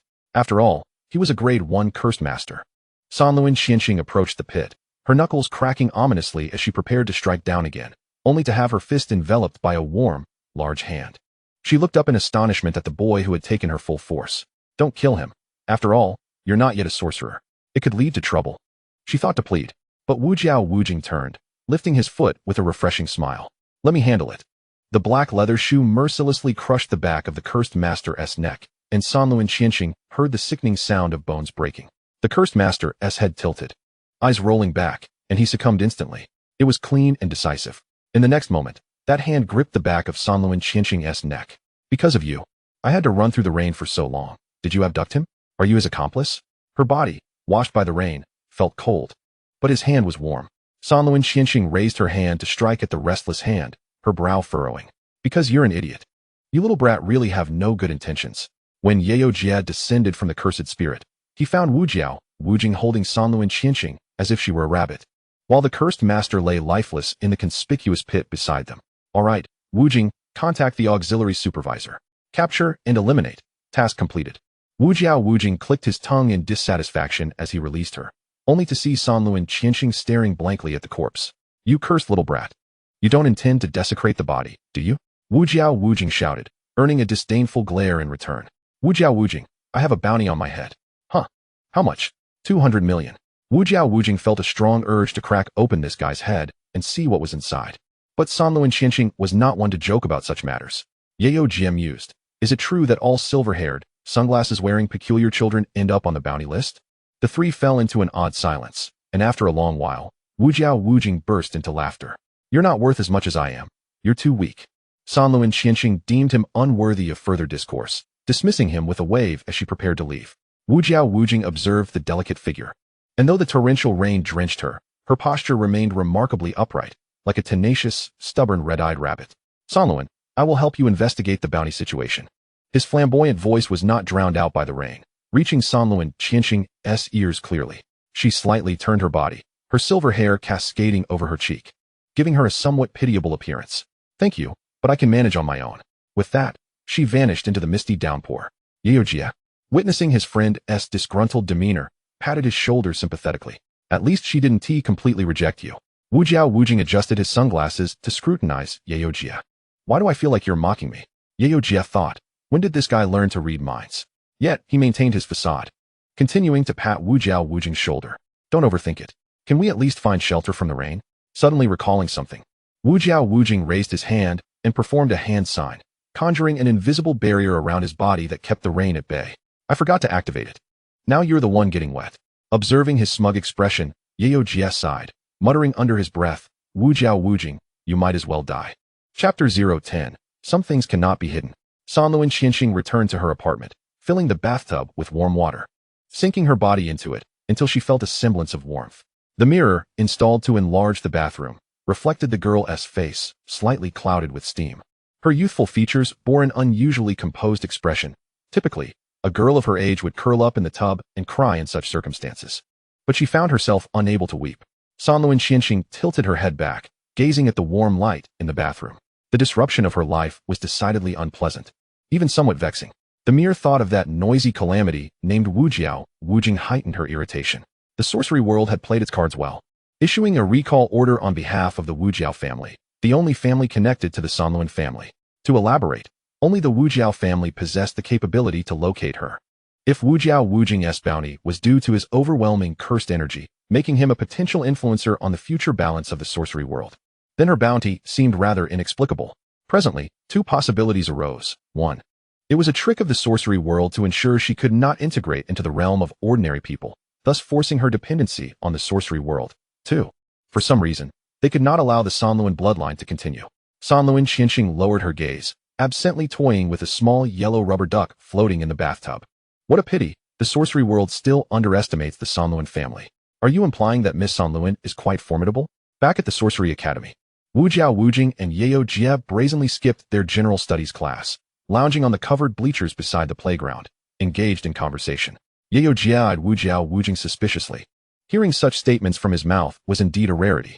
Wujing stretched his long legs, resting them on the back of the seats in front, lazily reclining on the plastic chair. 10 years ago, that fellow's father had approached the Wujiao family, hoping for their protection for her, as her innate talent for sorcery had been quite remarkable from a young age, perhaps fearing she would be exploited. Yeojia, watching the rain drizzling on the playground, suddenly recalled the figure from the downpour. The sorcery of the Sanluan family was indeed quite unique, both enigmatic and rather irksome. Wujing gritted his teeth at the memory of that basin of vegetable leaf water. But it seems the Wujiao family did not agree to provide protection? Wujing hesitated. Not precisely. There were just some complications, and the negotiations fell through. Huh. Yeojia was left perplexed, then boldly speculated. You two must have had a falling out as children, which is why neither of you wanted to accept the proposal. Wujing turned his head, and even with sunglasses obscuring his expression, one could imagine it was quite something. Yeojia nodded, pleased to have hit the mark. That is not important. Considering the bounty situation, your uncle's assessment likely uncovered something. Wujing, you rarely focus on a single matter this intently. Sakurako Ga uttered a profound truth, his fox-like eyes glinting with significance. Wataru Gojo wore a smug expression, his grin exuding an air of canine arrogance. I simply wish to witness the moment when Miura is so frightened that she bursts into tears. Her perpetually icy demeanor is truly insufferable. After a prolonged silence, Ga could no longer restrain himself and retorted, surely, such a possibility is preposterous. Miss Miura is clearly a girl who has endured considerable hardships. Gojo was taken aback, a peculiar emotion gripping his heart. In my opinion, even if we want to persuade her to join the Jujutsu school, it shouldn't be approached with such forcefulness as you suggest. We ought to win her over gently. Ga spoke earnestly, turning to observe Gojo, who sat with his mouth agape, utterly bewildered, as if he could not comprehend the words of his dear friend. With a deep sigh, Ga patted Gojo on the shoulder. Be honest with yourself. Your desire for her to join the Jujutsu school is not solely driven by duty, but perhaps also by the fear that she might one day face unforeseen dangers. After all, Miss Miura's father once entrusted the Gojo family with a task. Despite Gojo's absurd demeanor, there lingered a tenderness within. Ga spoke with sincerity, yet Gojo remained silent. The corner of his sunglasses reflected a hint of blue, contrasting against the dull gray sky. It appeared he was capable of understanding. So why did he always adopt such an antagonistic posture? GA's expression morphed into one of enlightenment, embodying a certain zen-like quality of perceiving all things. Gojo finally broke his silence, his tone dripping with disdain. GA, you're utterly revolting. An overwhelming surge of cursed energy erupted from the Jujutsu school's playground, shaking the very foundations of the institution as if it were under siege. In the midst of class, the stoic Night Moth Masamichi observed the 3 vacant seats in the classroom, with only the rightmost occupied by Natsuki Kaori. The short-haired girl, having sensed the commotion outside, leaned back in her chair and stretched languidly. The teacher must have other matters to attend to. Why not dismiss class? As she spoke, Kaori's hand had already found its way to the drawer of her desk, where she kept her cigarettes. Masamichi felt a headache coming on, pondering why each of his 3 students was increasingly outrageous. Kaori, do not smoke in the classroom. With that admonition, Masamichi flung the wooden door open and stormed out in a fit of anger. Kaori tucked the cigarette into her pocket and sauntered into the corridor, where the Jujutsu students were few and even stranger, rendering the hall eerily quiet. She lit a cigarette and leaned against the windowsill, observing 2 ruffians engaged in a fierce altercation on the playground. Masamichi's intervention swiftly quelled the chaos, delivering a swift reprimand to each participant. Weren't we assigned to welcome new students? Where are those adorable newcomers? Kaori mused, taking a drag from her cigarette as she began to exhale clouds of smoke. Little did she know, she would soon regret her thoughts from that day, sinking into melancholy. After all, she was a child who evoked both love and disdain. Chapter 011. The pitiful scion of the branch family. The business of the fortune-telling street would not cease with a single death. After all, Yamato Kaho was merely one among countless vendors, and the world must continue its course. However, humanity is not devoid of compassion. When Miura Chihoshi arrived at her familiar stall, clutching a small bouquet of lavender, she found the dark wooden table already adorned with numerous floral arrangements and small gifts. The cards left behind were filled with well wishes and expressions of affection for Kaho. She was indeed a warm-hearted older sister, well known among many stall owners, and beloved by the high school girls from the nearby schools. Chihoshi placed her bouquet among the offerings, but chose not to leave a card, as she was at a loss for words. After all, her blessings had been duly conveyed. To avoid causing panic, the police ultimately attributed the cause of death to sudden cardiac arrest, evidently a resolution facilitated by the sorceress community. Chihoshi approached her own stall, having just laid out the tablecloth when she heard someone address her. 50,000 yen a reading. You must be quite skilled, huh? The crisp, melodious voice was delightful, imbued with a cheerful lilt. Turning around, Chihoshi beheld a girl with pink hair, elegantly dressed in a finely tailored white gown. Her beautiful visage radiated an enchanting allure. Her eyes, also a lovely shade of pink, conveyed a gentle charm, and when she smiled, her eyes formed crescent moons, exuding an innocent demeanor. Yet, Chihoshi sensed the presence of cursed energy. She refrained from responding immediately and took a seat, scrutinizing the girl before her. The girl, undeterred, cheerily extracted 5 10,000 yen bills from her bag and placed them on the table. Can anything be foretold? Chihoshi regarded the bills, deftly sliding her hand into her sleeve before pushing a pen and paper toward the girl with utmost seriousness. Most things, yes. Please write your question on the paper. The girl squatted beside Chihoshi's stall, poking her cheek with the pen, her perplexed expression rendering her exceedingly adorable. There are so many questions I wish to ask. Must I limit it to just one? Indeed. After a moment's hesitation, she inscribed a question on the blank sheet. Chihoshi took it, her gaze sweeping over the words, and her pupils narrowed slightly beneath her sunglasses. Could you please bless me, Miss Chihoshi, so that I may become a powerful sorcerer? She turned the sheet over, meeting the girl's gaze, and replied nonchalantly, I cannot. The girl's exquisitely crafted features displayed a flicker of surprise as she covered her mouth with a laugh. I thought you might be angry. Chihoshi assessed the girl before her, unable to discern her intentions, yet sensing no malice. Your question has been answered. Thank you for your patronage. The girl blinked, rising to her feet, her curiosity piqued as she studied Chihoshi. Oh, I forgot to introduce myself. I am Miura Riona. Although we are distantly related, I am also kin to you, Miss Chihoshi. Chihoshi gazed into those pink eyes, a color that was undeniably endearing. Though born into the Miura family, I was surprised to find my eyes are this shade of pink. Some say it signifies a lucky child, a hue once possessed by the first generation of Miura descendants. Upon hearing the words of this unfamiliar girl, Chihoshi found them somewhat grating, prompting her to scratch her ear with her pinky. So what? Therefore, I intend to restore the Miura family's standing in the sorceress world, and Miss Chihoshi, you shall serve as the fortune-telling witch on this street. While it was indeed recorded in history that the Miura family occasionally produced pink-eyed offspring, Such occurrences were exceedingly rare, often regarded as anomalies. Lucky child? What a cliché notion. Nonetheless, Chihoshi found herself rather receptive to the girl's aspirations, nodding earnestly. I truly appreciate it. Riona had not anticipated such a swift agreement, her expression betraying a lack of interest. Is this truly the obstacle mentioned by that esteemed individual on your path to becoming a special grade sorcerer? It appears far easier than I had envisioned. Riona beamed with a charming smile, extending her hand towards Chihoshi. Then, please hand over the amulet of the sun and moon. With a demeanor perpetually devoid of expression. Sanrin Chikige's face now bore the tumult of emotion. A sardonic smile curled upon her lips, as if she were gazing upon a fool. Are you dreaming? The once adorable smile of Sanrin Riona faded slightly. Lady Chikige, since you exhibit no interest in the world of sorcery, I shall inherit the head of the family as proof. No, Sanrin Chikige shook her head, her sunglasses slipping down to reveal her crimson pupils. And who might you be? You think you can claim the Sanrin clan's insignia after just a few words? Even if I have no interest in the sorcery realm. It is not for a mere sprout of the Sanrin family, such as yourself, to presume to speak. You, Sanrin Riona's meticulously controlled composure began to fracture as Chikige's words ruthlessly exposed her vulnerabilities. Though the Sanrin lineage may have withered, the family tree still bore records. Sanrin Riona, who was she? Not a name I recognize. If you wish to shine in the realm of sorcery, feel free. But do not covet what belongs to the clan. Sanrin Chikige, unable to contain her fury, Sanrin Riona shouted, having assumed that with the death of the clan's elder, she would merely be facing a nominal lady, not a rabid dog. Sanrin Chikige pushed her sunglasses up, obscuring her scarlet eyes. Her once cool voice now took on a dangerous tone. Sanrin Yudo, your father, I presume? Sanrin Riona's complexion paled, her throat tightening. Before his death, he instructed me not to hold grudges. Do you truly believe I would let go so easily? What are you saying?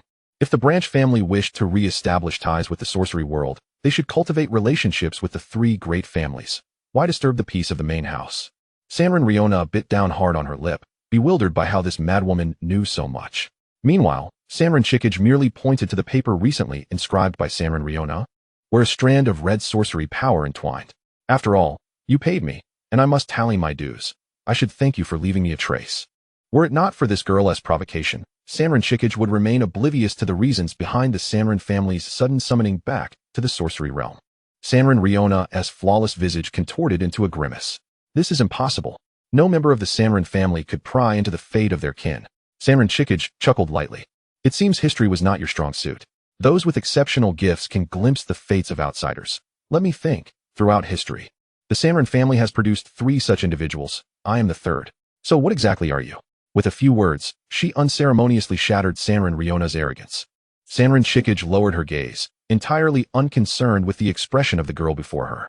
Aside from the troublesome descendant of the Gojo family, Sanrin Chikige rarely directed such sharpness at anyone. Her interaction with Gojo Satoru was a mutual contest, while her dealings with Sanrin Riona were an outright onslaught.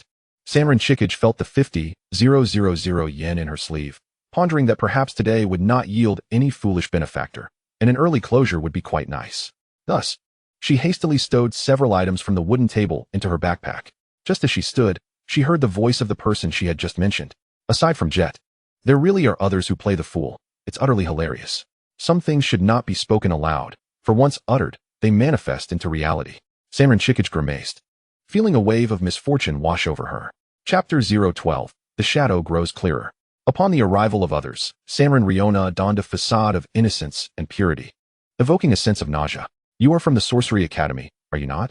A glimmer flickered in her pink pupils as she inquired. Are you the illustrious Gojo Satoru?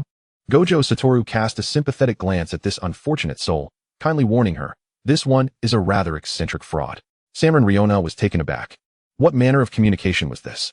She struggled to comprehend, ultimately resorting to an awkward smile in response. Sanrin Chikige, in a rare show of enthusiasm, introduced. This is Sanrin Riona, also a girl of the Sanrin clan. She is quite eager to attend the Sorcery Academy. Gojo Satoru scrutinized her seriously before breaking into a grin. No need to fabricate such a poor excuse. It is evident you are an imposter. Beside them, Sanrin Riona felt as if she could faint from indignation. She had heard of the infamous six-eyed prodigy from the Gojo family, notorious not only for his overwhelming strength, but also for his rather unpleasant demeanor. Somewhat unpleasant. Was this how one spoke? How could he be so aggressive upon their first encounter? Do not mind him. That is just how he is. What was most infuriating was that Sanrin Chikige took the liberty of explaining this for her. Sanrin Riona felt an overwhelming sense of humiliation. The smile on her exquisite features grew somewhat rigid. Indeed, I am a child of the Sanrin family. My eye color is an anomaly, I suppose. After hearing this, Gojo Satoru leaned in, scrutinizing her closely. As he suddenly approached, Sanrin Riona caught a whiff of the delightful shampoo in his hair, reminiscent of a refreshing ocean breeze. Invigorating her senses, his skin was fair and immaculate, pores nearly invisible, and despite half of his face being obscured, his pink, beautifully shaped lips remained strikingly handsome. She felt her cheeks flush, only to hear the man's mocking words. No way, your temperament is nothing like that cold and dreadful one. You are an imposter. Aren't you? It seemed a roundabout compliment, yet she found no joy in it. Sanrin Riona believed today was destined to be a day of her tribulations. All thanks to Sanrin Shikage. Sanrin Shikage remained unfazed, choosing instead to sit back and observe the two. It is true, you can take her back for verification. She appears to be about my age, perfect for schooling. You little rascal, do you think the Sorcery Academy is an amusement park where one can freely enter and exit? Even amusement parks require admission tickets. Ah, indeed, you are too poor to afford a ticket, so you must have never been. How pitiful. I have a close relationship with my father, so he has taken me. What about you? Today, I shall properly educate you on what it means to respect your seniors. Sanrin Riona watched as the two exchanged barbs, their conversation straying further from her, leaving her forgotten. Yet, she accurately discerned the crucial information from their dialogue. She hesitated before mustering a smile to face Gojo Satoru. I am Sanrin Riona, currently residing with the Kaho family. Am I not the child from the Sanrin family set to enroll? What does it have to do with Sanrin Shikage? Sanrin Shikage nodded seriously, realizing that the troublemaker from the Gojo family had mistakenly targeted her, as the branch family was indeed eager to enroll. How thoroughly they had disturbed her peace for several days. Gojo Satoru regarded the pink-haired girl before him with evident dissatisfaction as he retrieved his phone and opened a file image that appeared to be a task assignment from the Sorcery Academy. It clearly stated, Sanrin Shikage is to enroll at the Jujutsu High School. Sanrin Shikage was left in a state of shock. What was going on? Sanrin Riona was equally bewildered. The esteemed individual from the Kaho family had never mentioned Sanrin Shikage's enrollment. Gojo Satoru pocketed his phone with a huff. I do not care whether you enroll or not. I am looking for her, and you are who? With a second round of confusion, Sanrin Riona's young heart, after today's encounters, would undoubtedly grow immensely stronger. Meanwhile, Sanrin Shikage, somewhat troubled, supported her forehead. Therefore, under the condition that Sanrin Riona voluntarily enrolls, the sorcery realm has dispatched someone to request her own enrollment. Who exactly issued this task? So, Sanrin Shikage, when will you enroll? Gojo Satoru pressed, his demeanor aggressive. Sanrin Shikage raised her head, her expression complex as she regarded Gojo Satoru. From the very beginning, you were aware of my identity. Why did you feign ignorance during our first encounter? It led her to believe that any child from the Sanrin family could suffice, regardless of whether or not they were identified. Wataru Gojo looked utterly bewildered. I was unaware that you were named Shikage Sanrin. Shikage Sanrin wore a look of exasperation. 10 years ago, when they first met, they had clearly introduced themselves. Well, I seem to have forgotten, he replied with an air of unrepentant nonchalance, as if to challenge her to do something about it. Years later, Shikage Sanrin inquired of Wataru Gojo whether he truly did not recall her name. Gojo burst into laughter, playfully pinching her soft, fair cheek, grinning mischievously. Of course, I remember. I was merely teasing you. Witnessing the despair in your eyes was truly amusing. Shikage Sanrin smiled gently and wrapped her arms around Wataru Gojo, softly whispering sweet nothings into his ear. You should visit the GA family today. I wish to indulge in a bit of mischief. Wataru Gojo, perplexed, mused, is this woman trying to court danger? Shikage Riona returned to the old residence of the Kaho family, her expression clouded with melancholy. The butler greeted her politely before escorting her to a certain tea room. There sat a young man, a few years her senior, with neatly groomed dark hair and a deep blue headband that lent him an air of nobility. His eyes, slightly upturned, bore a cold, profound intensity, contrasting sharply with the demeanor one would expect at his age. Yet upon seeing him, Shikage Riona's somber visage brightened. Lord Tetsuya, I have returned. Kaho Tetsuya, the child of the Kaho family's legitimate spouse, had faced disdain for failing to inherit the family's techniques before the age of 10. However, after awakening the blood manipulation technique, he was groomed as the next family head. At 13, he discovered and supported the Sanrin branch family, shielding Chikage Riona and her father, Chikage Yudo. Subsequently, Chikage Yudo aspired to reinstate the Sanrin family's standing within the sorcery realm, receiving clandestine support from Kaho Tetsuya, who insisted that the main family must share this ambition for it to truly revitalize the Sanrin lineage. Yet, the current head of the Sanrin family, Chikage Sanrin's father, disapproved and advised Chikage Yudo to distance himself from the sorcery world. This marked the onset of their conflicts and divisions. Kamo Tetsuya offered a faint smile, extending his hand toward Chikage Riona. Come here. She obediently settled beside him as he gently stroked her hair. Have you seen the heir of the main family? Does the amulet of sun and moon accompany her? Chikage Riona nodded, then recalled something of great importance. Lord Tetsuya, are you aware of the higher-up's demand for Chikage Sanrin to enter the Sorcery Academy? Upon hearing this, a shadow flickered in Kamo Tetsuya's eyes. Damn the Gojo family. They are ruining my plans again. Chapter 013. It is truly unfortunate to encounter you. Noticing Kamo Tetsuya's silence, his gaze deep in thought, Chikage Riona gently called out to him once more. Lord Tetsuya? He snapped back to reality, shaking his head. I was unaware of this matter. Chikage Riona pouted, recalling the grievances she had suffered from Chikage Sanrin earlier that day, unable to restrain her complaint. I do not wish to enter the Sorcery Academy alongside her. Well, hasn't the bounty already been issued? She is much like the former head of the Sanrin family, truly disinterested in the affairs of the sorcery realm. Isn't she? That is indeed the case. Chikage Riona thought of her avoidance, reflecting her father's timid disposition, but she puzzled over one thing. Why is the bounty for capturing her alive? Though Kamo Tetsuya smiled, his words carried an icy tone. That is not a question you should concern yourself with, Riona. Instantly, Chikage Riona fell silent, lowering her head in a display of trepidation. Kamo Tetsuya sighed, his tone softening once more. Tomorrow is Monday, you must attend school.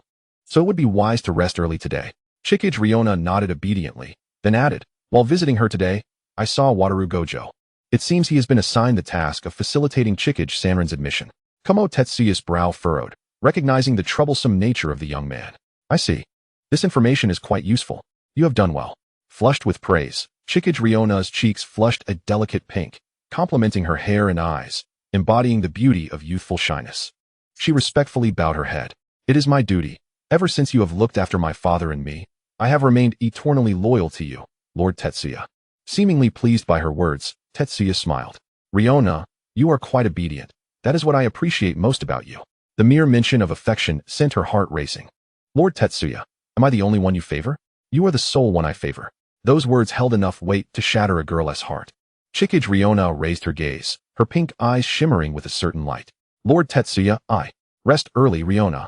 You must gather information diligently at the Sorcery Academy as well. Kamo Tetsuya skillfully interrupted her, and her eyes regained their clarity, leading her to shyly withdraw. Once Chikage Riona departed, the warmth on Kamo Tetsuya's face faded, replaced by an expression of indifference. Despite having meticulously selected her, Chikage Riona's abilities still fell short. However, Chikage Sanrin was well protected by her father. That old man had undoubtedly sacrificed much to ensure her years of tranquility. The Sanrin branch family, while mediocre, still held some utility, at least allowing access to the heir of the main family. There is no rush. Patience is a virtue. Reflecting on the long-standing enmity with the Gojo family, a trace of cold amusement flickered in Kamo Tetsuya's eyes. Gojo family, do you believe yourselves to be saviors? Meddling in my affairs? If so, I shall ensure you pay a price for your interference. After Chikage Riona stormed off in anger, Chikage Sanrin was already preparing to return home, glancing back at someone trailing behind her, a sigh of exasperation escaping her lips. Allow me to treat you to a meal as a token of gratitude. It won't be instant noodles, will it? Never mind, disregard my comment. Please, please. You are rarely so kind. By the way, is that Sanrin Oreo truly a member of the Sanrin family? Chikage Sanrin could not help but cast a sidelong glance at him from behind her sunglasses. Indeed, he was someone who could not remember names. She should be. Though I have not encountered anyone else from the Sanrin family aside from my father, she identifies herself as a branch family member, and her name does not appear on the main family roster. Wataru Gojo responded with an odd tone, as if he had stumbled upon a curious revelation. Chikage Sanrin fell silent as she approached a food street, searching for a ramen shop she had enjoyed in the past. You may only order one bowl of ramen. Anything beyond that is on your own tab. Chikage Sanrin had to consider rent and daily expenses. She was still a minor, unable to work openly. Wataru Gojo scoffed. The Sanrin family truly is stingy. Then a thought struck her, and she generously suggested, let us invite Mr. Suguru as well. Wataru Gojo felt as if he had entered an alternate reality. How could someone so miserly propose such a thing? Mr. Suguru has brought me gifts before. Chikage Sanrin stated earnestly. Wataru Gojo scoffed again. He is preoccupied with other tasks today and should be unreachable. Then, Sanron Chikage revealed a look of regret that this nuisance had taken advantage of her. Gojo Satoru, at his own expense, ordered a glass of strawberry sparkling water. While they awaited their ramen, Sanron Shikage removed her sunglasses, and Gojo observed the faint shadow beneath her eyes. It appeared she had not rested well the previous night. The matter concerning Yamato Kaori had evidently affected her. She was not, after all, a heartless little brat. Clearing his throat, Gojo spoke. I've looked into the bounty. I couldn't locate the issuer. It seems to be someone of considerable standing or a deeply concealed curse user. He had surmised correctly. However, today's encounter with Sanron Riona through the use of sorcery indicated that the bounty might be unrelated to the branch family, which was rather peculiar. By the way, have you offended anyone? Gojo inquired curiously, his straw clenched between his teeth. Sanron Shikage contemplated for a moment before gazing earnestly at Gojo. Only you, I suppose? Gojo was momentarily taken aback, then retorted, What? Do I really need to put a bounty on capturing you? Upon hearing the key phrase, Sanron Shikage looked somewhat astonished. Capture? Indeed, the bounty specifies to capture you alive. I was merely pondering how it could be worth 200 million. In your case, if it's for capturing you. It makes sense. Gojo's offhand self-deprecation did not faze Sanron Shikage, who remained unperturbed and did not wish to engage in a verbal spar. The notion of capturing her suggested that this individual was well acquainted with the sorcery of the Sanron family and likely intended to exploit her. With an inexplicable sigh, Sanron Shikage cast a somewhat mournful glance at Gojo. Why are you looking at me? It's not as if I want to capture you. She narrowed her eyes, feeling somewhat reflective. Meeting you brings misfortune. Could you repeat that? Gojo asked, bemused. The first time I was beaten was because of you. And now my peaceful life has been disrupted by your presence. Sanron Shikage propped her chin on her hand, revealing her white teeth in a self-deprecating smile. It seems the Sanron family and the Gojo family are simply incompatible. Then Gojo lifted himself slightly, his hand moving with such speed that it left only an afterimage, mercilessly delivering a swift blow to Sanron Shikage's head. Ouch! You shameless Gojo family nuisance, ambushing like that. Chapter 014, Because I Fear Death. Fortunately, their ramen arrived just in time, silencing Gojo's incessant chatter. The rich aroma of tonkatsu ramen lifted Sanron Shikage's spirits, and she lost interest in continuing their banter. Gojo, observing the girl before him, felt a wave of light-hearted joy wash over him. The last time they met was at the sukiyaki restaurant. This fellow seemed disinterested in most matters, save for food and money, which captured her attention. Gojo recalled Suguru Geto's words. One should not be as rigid as himself, but should instead seek to influence her positively. With a smile, he ordered another glass of strawberry sparkling water and pushed it towards Sanron Shikage. The girl looked at him with suspicion. I say, working part-time must be quite arduous. Joining the Jujutsu Society for missions would be beneficial for you, plus your meals and lodging would be complimentary. Except for the endless overtime and risking my life. It's not that bad. The girl took a sip of the tonkatsu broth, a look of happiness spreading across her face, though she remained indifferent to him. If I'm in a good mood, I might treat you to a lavish meal. You know I have a keen interest in desserts. Sanron Shikage paused with her chopsticks, as if envisioning a delectable cake speaking to her. Gojo, why do you want me to join the Jujutsu Society? Is it simply to fulfill a mission? She set down her chopsticks, tilting her head to regard him. In response to her question, Gojo's tone lightened. Yes, and I'm also somewhat afraid of you perishing out there, though not the most pleasant of reasons. Sanron Shikage found it oddly comforting that the person before her seemed genuinely concerned. I will take care of myself. Thank you for your concern. Who has concern for you? I'm merely bored. Gojo replied with a teasing grin. Ah, do students in the Jujutsu Society have that much free time? I dislike school, Sanron Shikage remarked, twirling the ramen with her chopsticks, puffing her cheeks to cool it down. I always feel out of place there. Gojo leaned back, pondering something, unable to suppress a chuckle. In the Jujutsu Society, everyone feels out of place. As he observed the girl seemingly deep in thought, Gojo's gaze behind his sunglasses grew serious, his tone becoming weighty.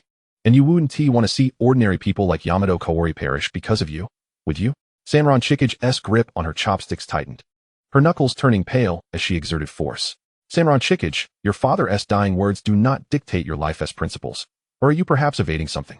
Suddenly, she lifted her head, her red eyes fixated on Gojo, who felt an unsettling sensation, as if he glimpsed a hint of grievance within those depths. What is that expression? My father had only one child. Sanron Shikage inhaled deeply. I must live well to carry on the Sanron family lineage. I cannot allow the Sanron line to end with me. Gojo appeared bewildered, struggling to comprehend the girl's words. The world of sorcery is perilous. That is what I wish to escape, for I fear death. Her candor was stark, devoid of any pretense, as she articulated her reasoning with unwavering conviction. Huh? You fear death? Gojo thought he misheard her. Sanron Shikage nodded. Thus, I do not wish to become a sorcerer. I do not want to die young. I simply fear death. The girl stated her innermost thoughts with an emotionless demeanor, leaving Gojo momentarily at a loss for words. This was truly a predicament. He had never encountered such a sentiment from a sorcerer. Sorcerers typically possessed an innate fervor, often sacrificing everything for the world of curses. Although he himself lacked such high ideals, becoming a sorcerer seemed an inevitable path since the inception of the Six Eyes. This perspective was indeed perplexing. Gojo smirked, his expression dripping with disdain. You're so weak. Sanron Chikage nodded in acknowledgement. That's fair. I'm simply afraid of dying. Frustrated, Gojo ruffled his silver hair and slouched in his chair, adopting a defeated posture. I can't deal with this. What on earth is going through your mind? You little brat?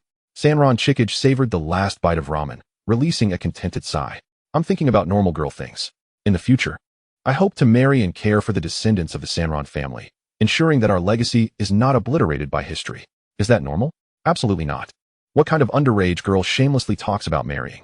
If Sanron uncle heard this, he'd be furious. Sanron, I'll take you to see a therapist.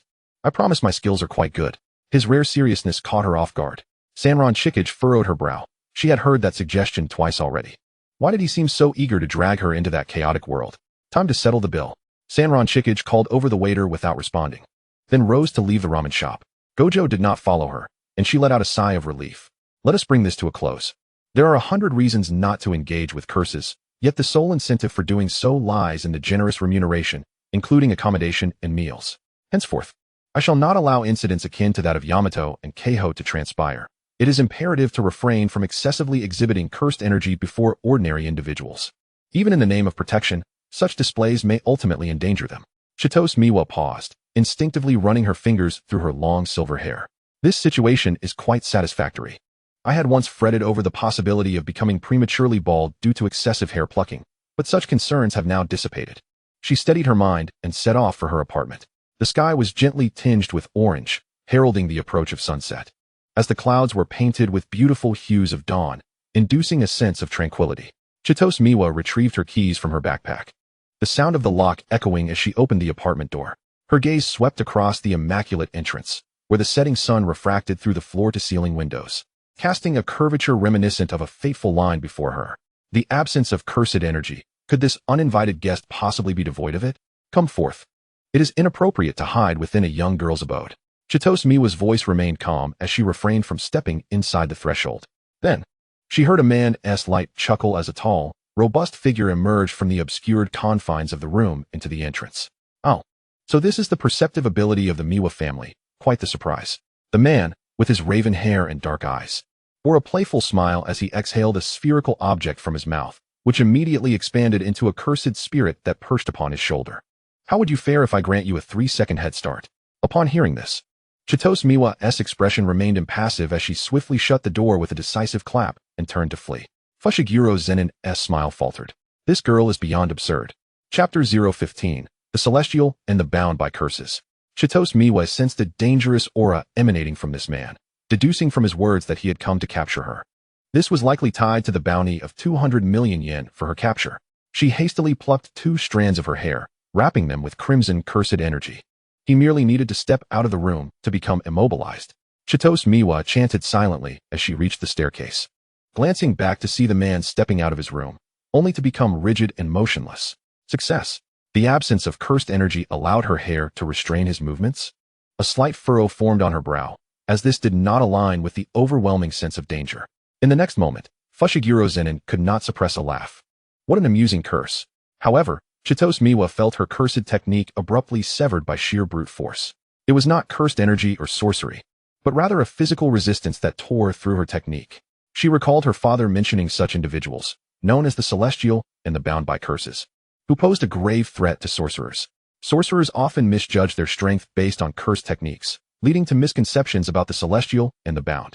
Without hesitation, Chigusa Miwa bit into her index finger, blood welling forth and bursting forth with cursed energy, propelling her speed to its zenith as she leapt from her 4th-floor apartment.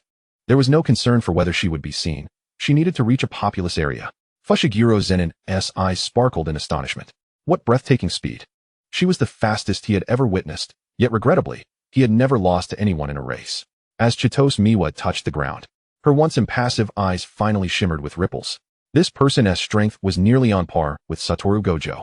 Simultaneously, a man appeared before her.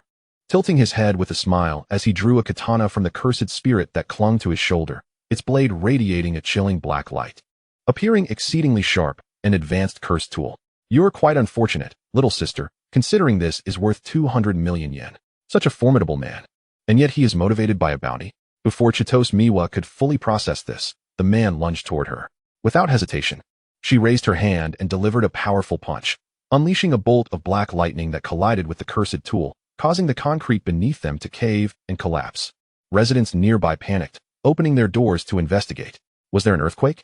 If this continues, it will incite panic and pose a danger to them. Chigusa Miwa furrowed her brow and spoke, asking, "How fast can you really be?" She turned and resumed her flight. Fushiguro Zenin seemed to notice a fresh wound on her thumb. She had vanished, her speed having increased once more. He glanced at the onlookers in the apartment, a smirk tugging at his lips. So, she is a girl overflowing with sympathy. Not far from the apartment stood an abandoned commercial building. Long since halted due to financial issues, and with a few incidents of suicide, it remained largely ignored. Chigusa Miwa understood that she could not fully escape. Thus, her only option was to flee to a place where ordinary people would remain unscathed. She never anticipated that mere days after her bounty was announced, she would encounter a killer of this caliber. Who on earth is this individual? The surge of speed began to wane. Running was evidently not the optimal solution, as she might soon bleed out and still fail to escape. Chigusa Miwa regarded the man before her with cold composure. Who are you? If you're going to pursue me, you ought to disclose your name. Fushiguro Zenin grinned, wielding his katana in a graceful arc. Oh, come now, I'm no fool. I wouldn't simply divulge my name to the Miwa family. Chigusa Miwa removed her sunglasses, hanging them around her neck, her eyes filled with gravity. This individual clearly possessed extensive knowledge of the Miwa family, indicating he was no ordinary person. Could he belong to one of the three prestigious families? Have the members of the three prestigious families fallen to bounty hunting? Chigusa Miwa probed cautiously, but to her surprise, the man's expression darkened in an instant. What an unlikable girl. It seemed her deduction was accurate, reflecting on the histories and tendencies of the three families. Such a formidable individual must have emerged from a strict and austere lineage. Those devoid of cursed energy are deemed worthless. Zenin family. The Zenin family? Fushiguro Zenin smirked, feeling rather displeased. How clever of you to attempt to extract clues from me after such lengthy dialogue. Unfortunately, I no longer bear the Zenin name. With that, the man swung his katana, closing the distance in an instant, while Chigusa Miwa deftly sidestepped, seemingly anticipating Fushiguro Zenin's movements. He was taken aback as his gaze met her blood-red pupils. The mastery of cursed energy she exhibited was akin to a miracle from the long-dormant Miwa family. No wonder someone would pay a hefty price to capture her. She was indeed a formidable adversary. Despite Fushiguro Zenin's words, his demeanor remained relaxed. Chigusa Miwa comprehended that even if she could predict his moves, her physical prowess would inevitably falter against the celestial and the bound. In due time, even with foresight, she would be unable to evade him, for this man was terrifyingly powerful. A prolonged confrontation would be futile. The only course of action was to maximize her physical capabilities through delayed judgment and eliminate this threat outright. Yet, what kind of sacrifice would be necessary to contend with such a monstrous being? In a fleeting moment, Maki Tsukumo felt a pang of frustration. The techniques of the Tsukumo clan, while seemingly limitless, were fundamentally abhorrent in their sacrificial nature. At least, Maki found them utterly distasteful, and thus she had no desire to become an unfortunate sorcerer. Yet, was it truly necessary to confront life-threatening peril before even stepping into the role of a sorcerer? In the brief seconds of contemplation for Fushiguro Megumi, Maki resolutely raised her hand and struck her chest, expelling a mouthful of blood. Before it could touch the ground, the crimson liquid vaporized, transforming into a vast surge of cursed energy that permeated her being. Excitement flickered in Fushiguro's eyes. Why doesn't your Tsukumo clan cultivate a friendship with the Kamo clan? After all, cursed techniques are so peculiar. Wiping the blood from her lips, Maki surprisingly found the energy to respond. Perhaps it's a matter of perishability versus preservation. Upon hearing her retort, Fushiguro's lips twitched, and he struggled to maintain his grip on the katana. Was this girl to be deemed intriguing or merely unhinged? Chapter 016. On the brink of life and death before Fushiguro could finish pondering, Maki had vanished, unleashing a torrent of black lightning that struck with merciless intensity. An exquisite display of skill. The speed and force were formidable, compelling Fushiguro to raise a hand in defense. He could almost hear the sound of bone fracturing. Astonishingly, this girl inflicted such damage upon the body of heaven and binding. Capturing her alive would warrant a bounty far exceeding 200 million. It would be more appropriate to equate it to the price for eliminating Satoru Gojo. 300 million would scarcely suffice. A manic laugh escaped Fushigiro's lips as he twisted his wrist, the blade barely grazing Maki's throat. Yet, though the edge did not touch her, a gash marred her neck, fortunately shallow enough to spare the vital vessels, merely splattering blood. Maki gasped, aware that with another heartbeat, her head could have rolled. Blood was not to be squandered. She was too concerned about her well-being to inflict such brutality upon herself. Sensing the intensity of Maki's onslaught escalating, Fushiguro found himself increasingly challenged, and he couldn't help but self-deprecate. I must prevent any more blood from spilling, or I may very well falter. Despite his words, he continued to mercilessly carve into Maki, targeting her tendons in a bid to incapacitate her for capture. A terrifying thought crossed Maki's mind. If the bounty was for her demise, her head would have long since tumbled. Fushiguro, too, was compelled to exert every ounce of strength to counter her. This girl was astute, wasting not a single drop of blood, enhancing her body to an alarming degree, making even the cursed tool struggle to breach her defenses. Indeed, the demand for her capture alive was an egregious underestimation. The uncertainty of success invigorated Fushiguro with a peculiar thrill, reminiscent of the exhilaration he felt when first encountering that prodigy from the Gojo clan. Back then, Satoru had merely been a child, yet his perceptiveness had been astounding. With zero cursed energy, Fushiguro had felt like an invisible man, yet standing behind Satoru. He had been detected, an unprecedented occurrence in his life. They were both extraordinary beings, exuding an exhilarating aura. As their skirmish stretched to 15 minutes, Fushigiro's attacks grew less potent. Maki's sacrificial technique was not everlasting. Given her current capabilities, the limits of her enhancements were nearing fruition. Why was it so arduous to find tranquility in this cursed world? Maki pondered whether severing her tendons would inflict excruciating pain when a familiar voice pierced the air. For the first time, she found the boy's voice remarkably pleasant, as pure as the crystalline waters of a mountain spring. Maki Tsukumo, you truly are pathetic. Accompanying the voice was the silhouette of a figure clad in a black uniform, blocking her path. Had salvation arrived? Fushiguro, upon witnessing the unexpected visitor, instinctively distanced himself. You are. Satoru Gojo scrutinized the vaguely familiar face before him, though the memory eluded him momentarily. The bounty for capture seemed impossible to fulfill now that the Gojo scion had intervened. After 15 minutes of fierce combat, Fushiguro was not so arrogant as to assume he could defeat Satoru and then capture Maki. Not without the cursed tool he sought. Without hesitation, Fushiguro turned and retreated from the ruins. Satoru prepared to pursue, but Maki had collapsed to her knees, and he turned to see the girl, riddled with wounds. Her heartbeat within the 6 eyes growing faint. Gritting his teeth, he finally bent down and lifted Maki into his arms. Hold on, Tsukumo. Don't you dare sleep on me. I'm taking you for treatment. Maki felt each breath tug at her wounds, her voice a mere whisper. Is it that doctor for the brain? Yes, but that is not the point. Open your eyes. You mustn't fall asleep. Maki struggled against the heaviness of her eyelids, the urgency in Satoru's voice resonating in her ears as the wind rushed past. His speed was incredible, yet exhaustion weighed heavily upon her. Satoru, I can't keep my eyes open. Satoru sensed her growing frailty and roared in frustration. If you dare to sleep and never awaken, I'll spend every last penny from the pink pouch hidden in my underwear. Just before losing consciousness, Maki shot a parting insult. Satoru, you're just a dog. Nanami Shoko was whisked into the operating room. As the scenery around her stilled, she beheld the nearly lifeless girl on the operating table and the disheveled Satoru. Hurry, Shoko. It's an emergency procedure. Shoko yawned, appearing utterly fatigued. She's going to die. There's no saving her. Although she did not recognize the girl, the silver hair bore a striking resemblance to someone she knew. The injuries were severe, and the girl exuded an aura of internal exhaustion. If she were to save her, it would likely mean working late into the night, perhaps leading to her own untimely demise. Her cursed energy would be depleted, the bastard. As Shoko prepared to leave, Satoru blocked her path. She swore this was the first time she had witnessed such a serious expression on his face. I'll cover all the cigarettes for this year. Shoko remained silent for a few seconds before giving a thumbs up. Deal.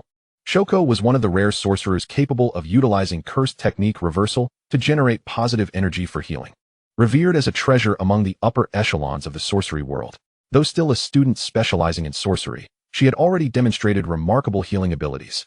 As long as there was breath in her body, she could typically save anyone. Cardiac arrhythmia, excessive blood loss, depleted cursed energy, and physical exhaustion. Each issue alone was manageable. Yet together, they spelled disaster. A flicker of resignation crossed Shoko's lethargic eyes. This year's expenses were a bit excessive. And she ought to make that scoundrel cover next year's as well. At 1 a.m., the lights in the operating room finally dimmed. Shoko emerged, looking utterly drained, her eyes sunken and fatigued. Weakly, she reached into her pocket for a cigarette, taking a few deep puffs before mustering the strength to speak. I'll need to cover 2 years' worth of cigarettes. Hearing her resolute statement, Satoru broke into a smile. That's fine. Glass waved her hand and left the medical building of Jujutsu High with unsteady steps. When Satoru Gojo entered the operating room, he found Chisaki Miura lying there in serene silence. Her breathing had stabilized, and the wounds on her body had begun to scab over. After a moment of contemplation, he cradled the girl and returned to his dormitory at Jujutsu High. As she slept, Chisaki Miura appeared remarkably tranquil, resembling a beautiful porcelain doll. Gojo could not help but let out a soft hum. Chisaki Miura, look at you now. Chapter 017. A sharp tongue with a tender heart. If you dare to sleep through this, I will spend every last cent hidden in the pink fabric pouch of your lingerie drawer. The sound of someone's voice seemed to echo in her ears, and Chisaki Miura abruptly opened her eyes. That was her savings accumulated through a year of frugality after her father's passing. There was no way she could allow that scoundrel to squander it. Her gaze focused. The ceiling was unfamiliar, yet she realized she was still alive. Oh, you're awake, came Gojo's nonchalant voice. Chisaki turned her head to see him reclining against the back of a chair, positioned backward. Gojo, where's my money? Upon hearing her first words after waking, Gojo lamented the peculiar thought process of Chisaki Miura. Do you really think I would covet your money? Gojo replied with a frown. And Chisaki felt a sense of relief at his response. After all, the Gojo family may be a nuisance, but they certainly were not lacking in wealth. Likely, her last words before losing consciousness were meant to provoke herself, driven by the fear of fading away. Chisaki, being a person of gratitude, sincerely said, "Thank you." Unfortunately, her pallid expression gave her words a tone more akin to reporting a task than expressing gratitude. Hence, Gojo began to tease her. How pathetic to be beaten so badly by someone without cursed energy. Chisaki closed her eyes in weakness but retorted, "Are you an idiot? That was heaven and cursed binding. If I'm not mistaken, it must be someone from the Zenin family, as they are well acquainted with the techniques of the Miura clan." Gojo was taken aback. Then he gazed at the ceiling in contemplation. It felt oddly familiar. Many had gathered around him in childhood to witness Six Eyes, among whom was a particularly notable individual, someone devoid of cursed energy. The one who inflicted such severe injuries on Chisaki was certainly not a mere triviality. However, a person without cursed energy in the Zenin clan would be treated like an ant, likely enduring the humiliation before departing. What a dangerous individual, he mused. Yet, Chisaki was puzzled that the person she had just called an idiot did not counter her. She turned her head to look at Gojo again. Am I in a hospital? Gojo lowered his head to meet her gaze. This is Jujutsu High. By the time I brought you here, you were nearly dead. The hospital doctors would have been at their wits' end. Chisaki had heard of the reverse curse technique, but seeing it in action for the first time, capable of healing those on the brink of death, instilled an inexplicable sense of reliability. With such a doctor, it seemed that death would not come so easily. As Chisaki's consciousness returned, her senses gradually revived. She detected a faint, refreshing scent from the bedding, reminiscent of an island amidst the ocean, bringing her comfort. It appeared she was in Gojo's room. She blinked and could not resist asking, "How did you know I was there? I thought you didn't follow me." Gojo yawned, appearing somewhat drowsy, and answered lethargically, "I went to the apartment to talk to you, only to find a massive hole at the base of the building." The cursed energy residue was unmistakable. Had he not sought her out, would she have already perished? Even if not, she would have likely been captured by that individual. Perhaps encountering him was not entirely unfortunate. What did you want to say? Forget it. Since you're awake, get up. I need to sleep. Chisaki was taken aback. It seemed that he had not slept a wink all night, sitting by her side. Feeling somewhat touched, that sentiment quickly dissipated with his demand for her to rise. Oh. Chisaki attempted to sit up but found it challenging. Her body felt utterly drained, having consumed nothing but that bowl of ramen. She was too weak to move. Could you help me up? She suggested. Gojo wore an expression as if he wanted to hit someone, then stood up, muttering, "Just lie down. I'm going to see Geto." Chisaki did not insist, and quietly lay back down. Gojo looked at her pale face and felt his irritation fade. After all, she had been on the brink of death. Thus, he exited, turning right to knock on the door of Geto's dormitory. Geto had likely just returned from a mission. His hair still damp, and appeared surprised to see Gojo. "What's wrong? You look like death itself. Did you fail to convince Miss Chisaki to come to Jujutsu High?" Gojo nonchalantly entered Geto's room, removing his sunglasses and flopping onto his bed. "She is here at Jujutsu High now." Geto wore a bewildered expression as he pondered before asking, "Did you kidnap her?" Gojo sat up abruptly, his brilliant azure eyes reflecting displeasure. I'm her savior, all right? She was nearly beaten to death. Geto paused mid-motion as he dried his hair with a towel. Isn't Miss Chisaki quite strong? Generally, she wouldn't be bested by an ordinary person, right? Gojo reclined again, even closing his eyes. The one with heaven and curse binding is very powerful, likely motivated by the 200 million bounty. Geto never expected that merely going out on a temporary mission the day before would lead to such events. Chisaki probably had not anticipated encountering such a formidable assassin either. Is Miss Chisaki resting in the hospital? No, she's next door. Geto observed Gojo's exhausted appearance and couldn't fathom what was on his mind. She's in your room? Yes, indeed. So I haven't slept a wink all night, because that damned little brat occupied my bed. Geto thought his friend was quite foolish. Even if borrowing a room at Jujutsu High, who would dare to refuse Gojo? Are you worried? Afraid that Chisaki won't wake up? Though they often bickered. Their relationship was not as dire as it might seem. I'll only borrow the room until 1 o'clock. I need my afternoon nap. Geto smirked, doing his best to care for his close friend. You really aren't a decent person. Likewise, when they truly let loose.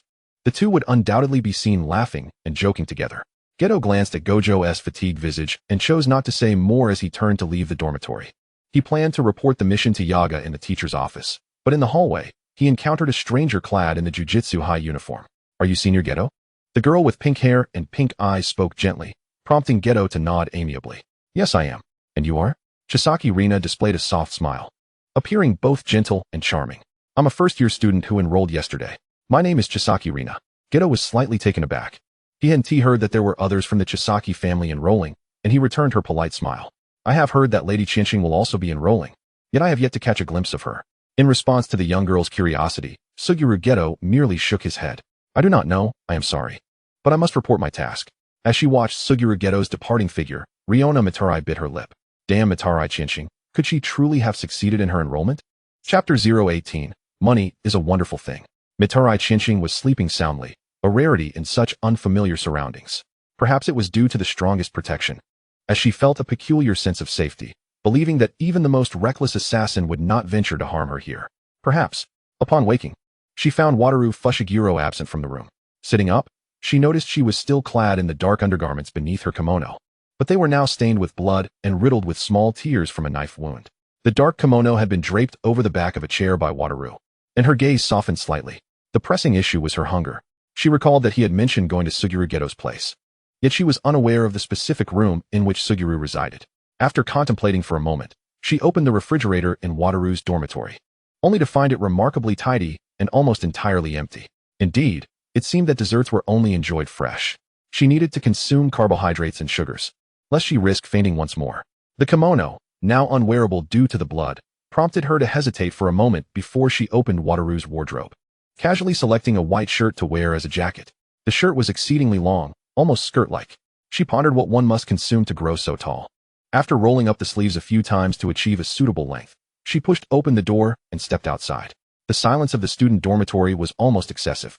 Unlike typical high schools with dozens of students in each class, the number of students at Jujutsu High was perpetually in single digits, and within that rarity, the number of sorcerers was exceptionally scarce. Was there even a trio residing on this floor?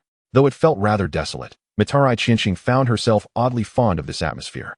Perhaps it was the sensation of not being disturbed. Most sorcerers possessed eccentric and peculiar personalities. Suguru Geto was the most proper sorcerer she had encountered thus far, though perhaps there were hidden attributes yet to be discovered. Wataru Fushiguro, on the other hand, represented the pinnacle of unpleasant personalities within the Jujutsu community. Although he was exceptionally intelligent, his demeanor could only be described as distorted. Calling him a savior seemed inappropriate, but it did not diminish the fact that he was quite bothersome. As Mitarai Chinching exited the dormitory building, the gentle spring breeze of April enveloped her. The afternoon sun shone brightly, and the vibrant greenery swayed gracefully in the soft wind. The quaint bridge and flowing water underscored the campus's ancient charm and depth. It was an unconventional school, with every corner exuding an air of mystery and ease. Suddenly, Mitarai Chinching recalled something. She touched the corner of her eye, realizing that her sunglasses had mysteriously vanished during the scuffle, and her brain was in desperate need of carbohydrates, causing her to forget about the incident. Would that frighten the people within the school? She hesitated, her feet reluctant to move. Are you a new student? A gentle female voice inquired, startling Mitarai Chinching as she turned her head. She beheld an older girl with high ponytail and gray-blue hair. Tall and graceful, she appeared to be a sorcerer. Though her expression was cool, it did not convey an air of aloofness. It seemed she had merely passed by, standing beside the road at that moment. No, but I know someone studying here. Mingming was not known for her warm disposition, and encountering a girl on the empty road without exchanging words would seem rather indifferent. The girl's complexion was quite pale, resembling someone recovering from a serious illness, clad in an ill-fitting men's shirt that seemed somewhat familiar. Her silver hair glistened beautifully in the sunlight, reminding Qianqing of a certain male high school student, though upon closer inspection, the girl's hair appeared slightly darker. Her deep red eyes resembled precious rubies. A ruby, how exquisite it must be. Upon feeling the older girl's gaze upon her, Qianqing felt no fear or disdain. Rather, a sense of appreciation blossomed within her. This was a surprising first, as no one had ever evoked such emotions in her with their gaze. Be careful not to wander too far. You may encounter many strange individuals, Mingming teased lightly. Maturai Qianqing nodded, sensing a hint of concern for her. Thank you. I am rather hungry. The convenience store is over there. Mingming indicated a direction before offering a gentle smile and preparing to leave. Assessing that this older sister could communicate normally, Qianqing inquired, could you lend me some money to buy food? I am unsure if the convenience store at Jujutsu High is free. Mingming paused, an intriguing expression crossing her face, one of excitement tinged with danger. Qianqing felt a twinge of surprise. Had she said something peculiar? Mingming smirked, saying meaningfully, money is indeed important. Without it, nothing is achievable. Yet the process of saving is far more delightful. Strangely, Matarai Qianqing felt a resonance with her words. Thus, she nodded earnestly, her tone growing serious. Saving money is indeed a commendable virtue. Mingming found her words amusing as she scrutinized Qianqing. You seem quite young, yet your awareness is quite profound. Qianqing was equally astonished. It was rare for a sorcerer to hold such a high regard for material wealth. This older sister appeared to possess discerning taste. To be honest, no one has ever asked to borrow money from me. This is quite a novel experience. Mingming leisurely retrieved her wallet and produced a 10,000 yen bill, extending it towards Matarai Qianqing. How well do you know Wataru? If necessary, I could ask him to repay me. Matarai Qianqing's once indifferent eyes sparkled with an inexplicable fondness for this older sister. She must be an angel, beautiful and kind, lending money without demanding repayment? Of course. However, our relationship is rather poor. Wataru is not one to fuss over a mere 10,000 yen. Mingming nodded in satisfaction before departing. Clutching the 10,000 yen bill, Matarai Qianqing made her way towards the convenience store, feeling rather pleased with her encounter and regretting that she had neglected to ask for her name. It seemed somewhat impolite. Meanwhile, Mingming retrieved her phone and dialed a number. The response was somewhat delayed, and a youthful, hoarse voice answered, sounding mildly impatient. Hello, Miss Ming? Mingming's smile widened. Do you know a girl with silver hair and red eyes? Wataru Fushiguro yawned. I do. She just borrowed 10,000 yen from me. Could you assist in repaying her? Wataru, still half asleep, felt as though he was experiencing a hallucination. How much? 10,000 yen. That little brat must be out of her mind. She seems to be hungry and has gone to the convenience store. Does she really need 10,000 yen for the convenience store? Is she planning to purchase a whole pig? And by the way, Miss Ming, you are quite peculiar. Why would you lend money to someone else? Mingming chuckled teasingly. Because I find her to be a rather intriguing young lady. Satoru Gojo. Miss May, have you lost your mind? He clicked his tongue in dissatisfaction, exclaiming, if you need someone, why not seek that little brat instead? May, with an air of inevitability, simply stated that it seemed she was unable to repay. Gojo found himself at a loss for words. May's acute sensitivity regarding financial matters was nothing short of astonishing. I'll send you the account number shortly, she concluded before hanging up with an effortless grace. Without allowing Gojo to voice further complaints, she cheerfully ended the call. This transaction proved profitable, exchanging 10,000 yen for 100,000. At this moment, May's spirits soared. Chapter 019, The Tongue of Chigusa Miwa. The young master of the Gojo family was not lacking in wealth. Thus he begrudgingly made the transfer upon receiving May's account number. Meanwhile, Chigusa Miwa remained oblivious to the fact that her so-called angelic sister had successfully extorted Satoru Gojo. The cursed specialty shop, though modest in size, boasted a comprehensive selection of goods, with a kindly elderly woman manning the cash register. Upon seeing Chigusa, she exhibited no surprise and even generously offered a boiled egg. Chigusa held the warm, oval object, feeling a comforting warmth in her heart. This old woman must have been a sorcerer in her youth. Chigusa sensed the aura of cursed energy, so the sight of her red eyes did not strike her as peculiar. After all, sorcerers had witnessed countless extraordinary events. They did not harbor the same fears as those from her previous school. Beneath the shade of a tree across from the shop, several benches awaited. Chigusa settled there to enjoy her sandwich, the warm banana milk providing a soothing balm, eliciting a contented smile from her. This place was far more delightful than she had anticipated. Chikage was somewhat taken aback. She had expected it to be a cold and dreary locale. Just as she was dealing with the eggshell, a voice of surprise pierced through the air. Chikage Miura. Chikage raised her head wearily.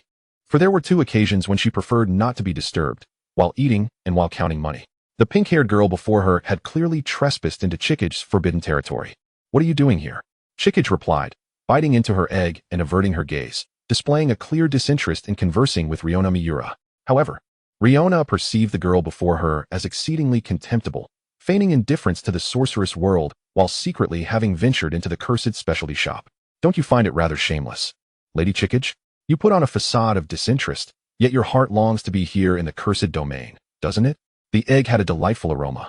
The yolk possessing a soft texture, the innermost part still a delectable liquid.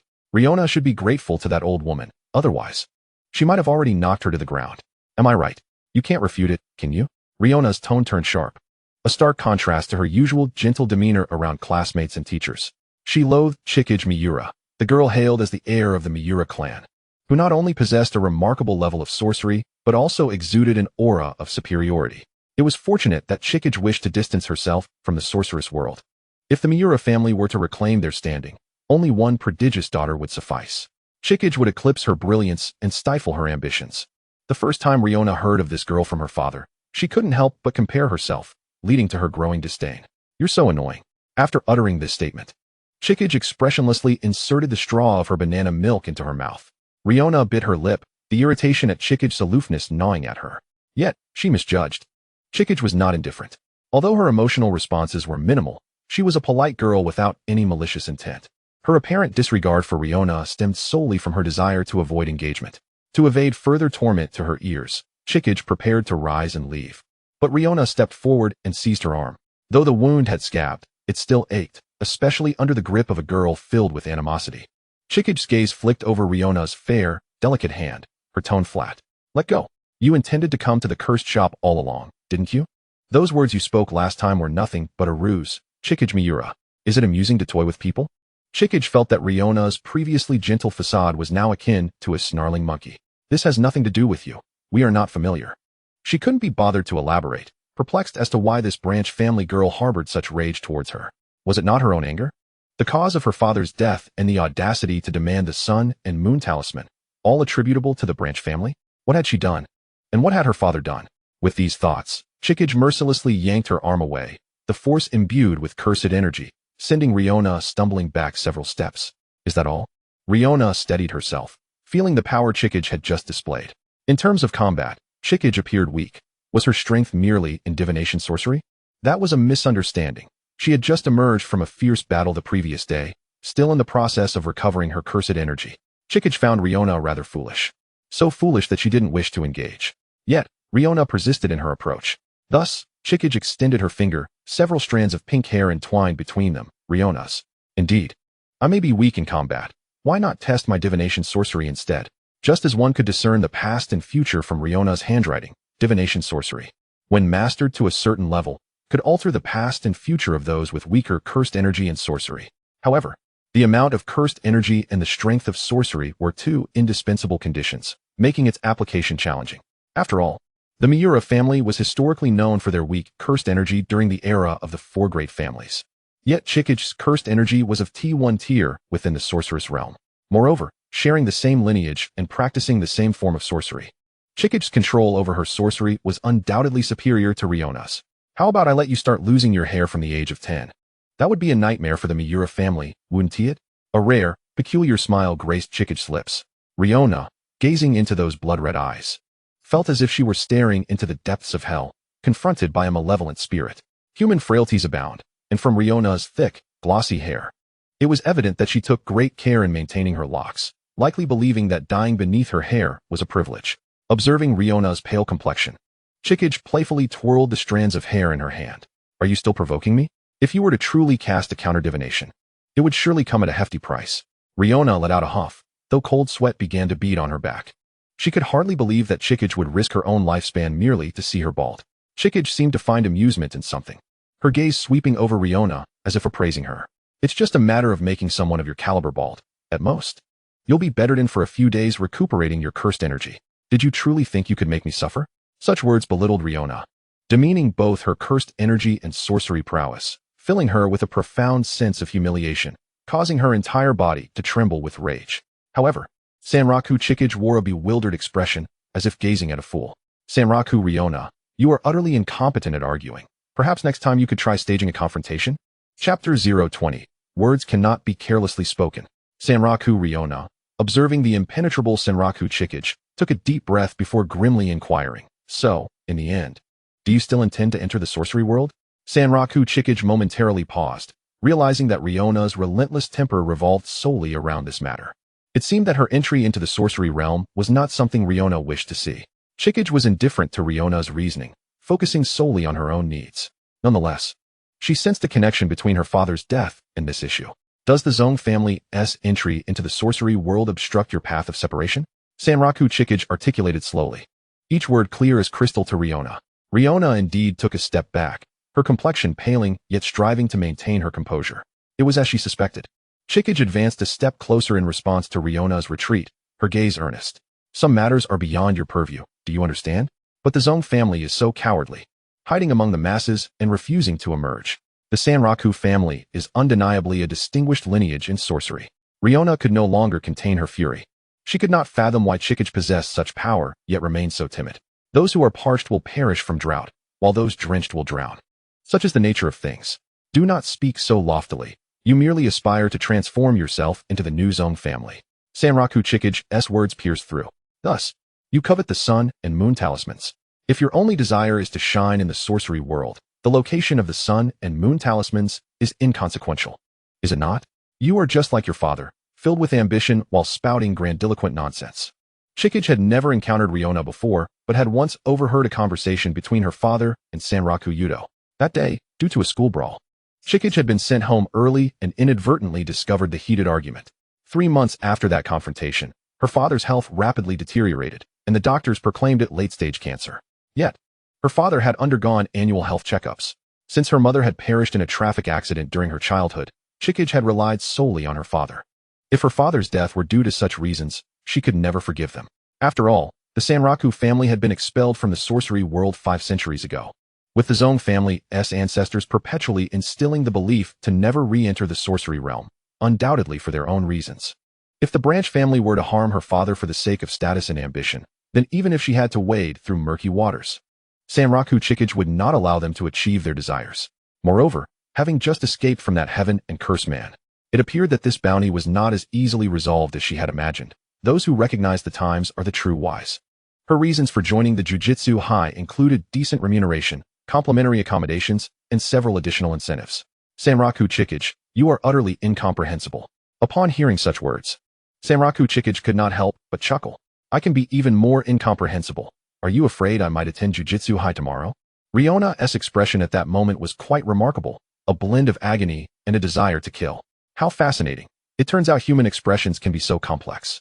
Just as Chikage pondered the intricacies of human facial muscles, a chilling voice emerged from behind her. Sanraku Chikage, I heard you. You better roll into Jujutsu High tomorrow. Chikage turned, startled, and saw the disheveled Gojo Satoru striding toward her, his hand reaching out to rest atop her head. I heard you borrowed 100,000 yen from Miss May. If you have the guts, repay it yourself. Gojo had not cast a single glance at Riona since he began speaking. Feeling the weight on her head, Chikage contemplated the connection between Miss May and the woman with gray-blue hair, casting a bemused look at Gojo. Are you scamming me? I only borrowed 10,000 yen. Gojo had unwittingly taken the blame. No wonder Miss May had been so generous. She was, after all, unscrupulously engaging in usury. That woman. Gojo's tone turned ominous.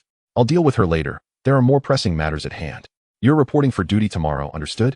Sanraku Chikage was momentarily speechless, realizing that one must be cautious with their words, for they could bear consequences. Actually, hey, Sanraku, Gojo interrupted before Chikage could finish. For your own safety? You wouldn't want to die young and leave no offspring, would you? This man had truly rendered her own words a double-edged sword. Sanraku Chikage wore a perplexed expression. I have no time to be fetching your corpse every other day. Upon hearing this, Chikage understood that her next stroke of luck may not come so easily. Gojo leaned in closer, seemingly unaware of Riona's presence.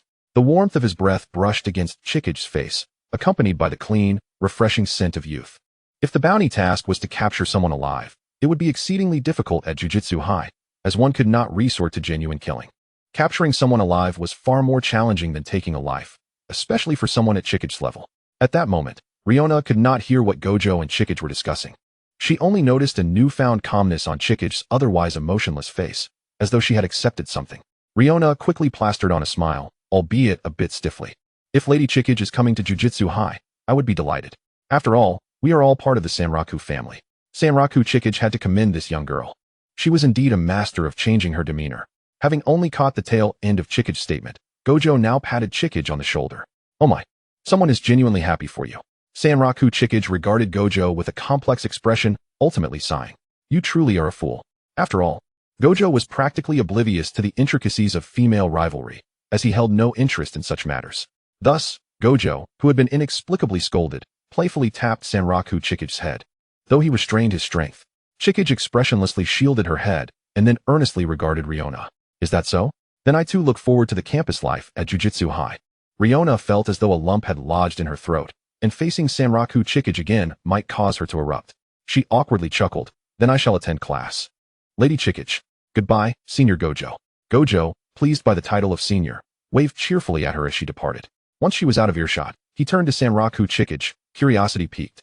Does that branch family girl suffer from some facial affliction? Her expressions are incredibly strange. Sanraku Chikuge burst into laughter, giving Gojo a thumbs up. You truly are a dog. Chapter 021, 50 Steps Laughing at 100 Steps.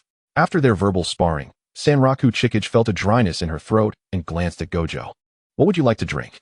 Gojo was about to commend her generosity when he suddenly recollected that the money was his, still the 100,000 yen for 10,000 yen kind, instantly souring his mood. As Sanluin Qianxing observed the flickering expressions of the male high school student behind his sunglasses, she refrained from delving deeper into his thoughts and casually purchased a can of orange soda, handing it to Gojo Satoru. The sweet, effervescent flavor filled his mouth, uplifting his spirits considerably. With her successful enrollment, Sanluin Qianxing felt a mischievous delight at the prospect of tormenting this little rascal, which served as a second reason for her elevated mood. Thus, he eagerly suggested, let's hurry and find the teacher to report in. Sanluin Qianxing pondered for a moment while nibbling on her straw. I need to go home and grab a few things first. You're not planning to run away, are you? Gojo Satoru remarked with a look of skepticism. With a sigh, Sanluin Qianxing lifted her ill-fitting attire. I can't report in looking like this. It would be quite rude. It dawned on Gojo Satoru that the oddly oversized white shirt she wore was, in fact, his own clothing, leading him to believe she had pilfered a long dress from somewhere, only to discover it was his own. The delicate, petite figure somehow imbued the shirt with a unique charm, which irked Gojo Satoru slightly. You're quite the natural thief, aren't you? He quipped. It's merely a reasonable borrowing. I've already compensated you. She pointed to the soda in his hand with an air of nonchalance. Gojo Satoru silently grumbled about how difficult this little rascal was to deal with. By the way, what district is this? How do I get back? She tilted her head, revealing a hint of confusion. Seizing the opportunity, Gojo Satoru flashed a grin, lowered his sunglasses, and eagerly surveyed Sanluin Qianxing with his brilliant cerulean eyes. You're begging me, aren't you? Sanluin Qianxing furrowed her brow slightly, but quickly regained her composure. Never mind.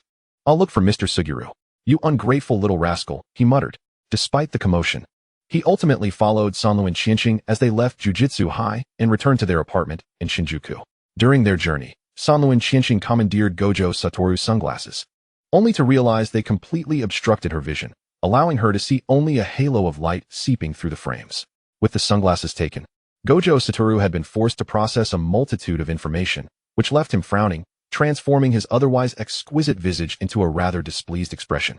While Sanluin Qianxing excused herself to change in the restroom, Gojo Satoru, in a gesture of reciprocity, opened the girl-esque wardrobe, only to find that half of the garments were dark, modified men-esque kimonos.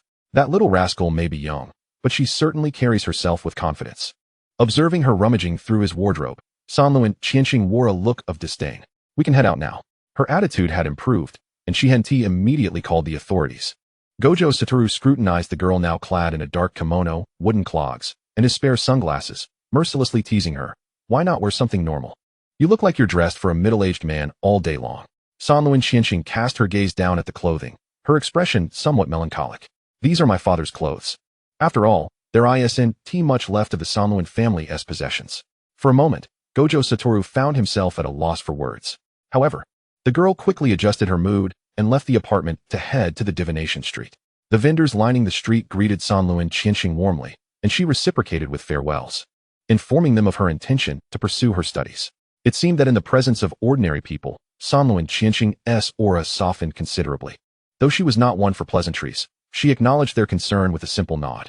Yet Gojo Satoru perceived that this little rascal possessed a warmth that belied her outward demeanor.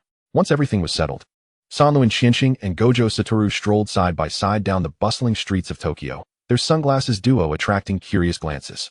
"How much is the commission for the task of bringing me back to Jujutsu High? Once it's done, will you split it with me?"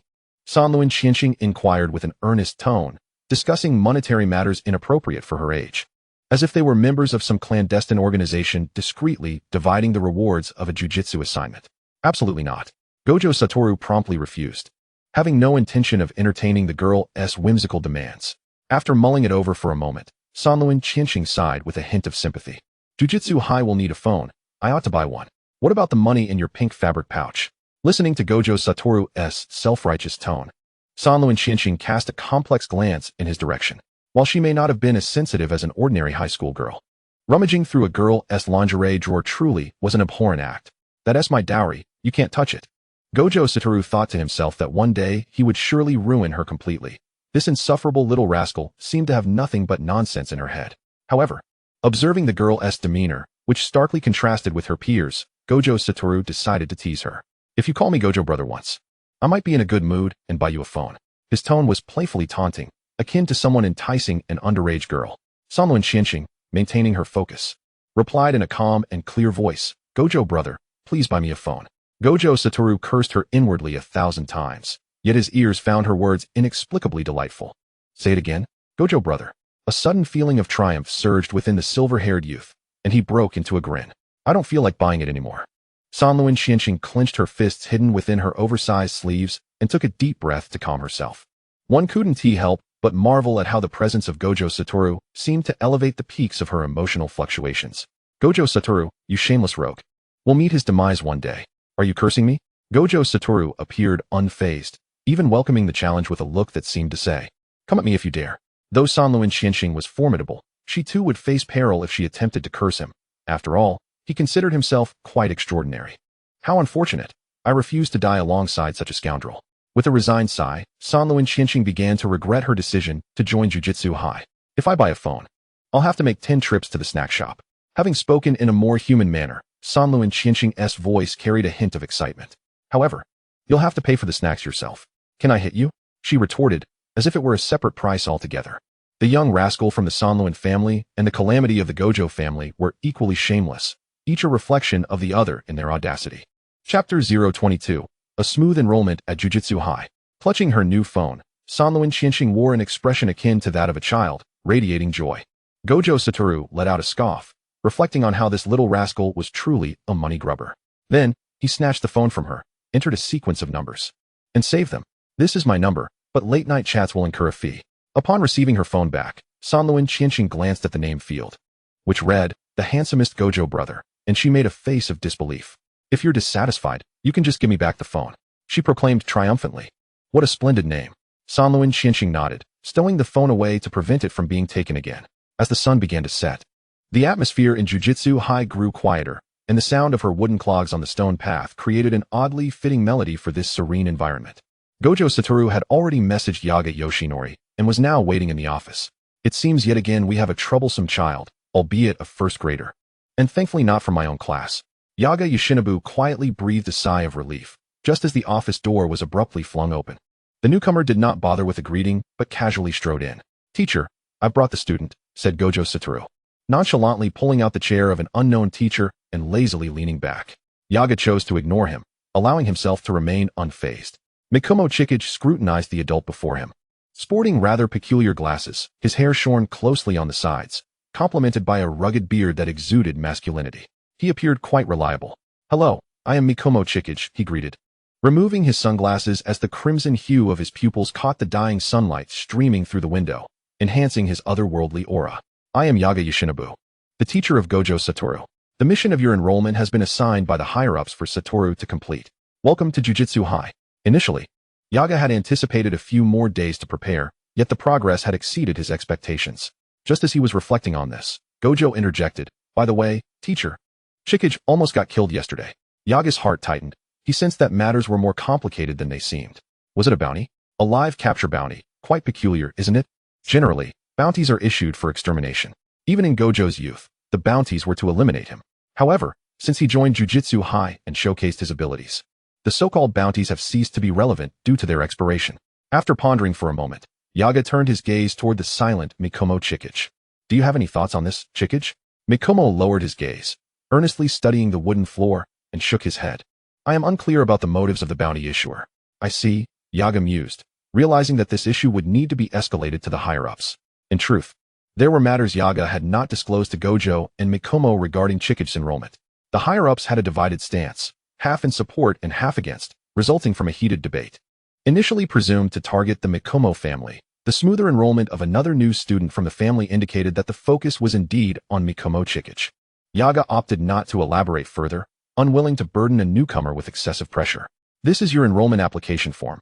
Please submit it to me tomorrow. Satoru will take you to the dormitory shortly, and the key will be provided by the administration." Yaga swiftly handed several forms to Mikomo Chikage. Chikage felt a sense of formality akin to a job application, which seemed perfectly reasonable.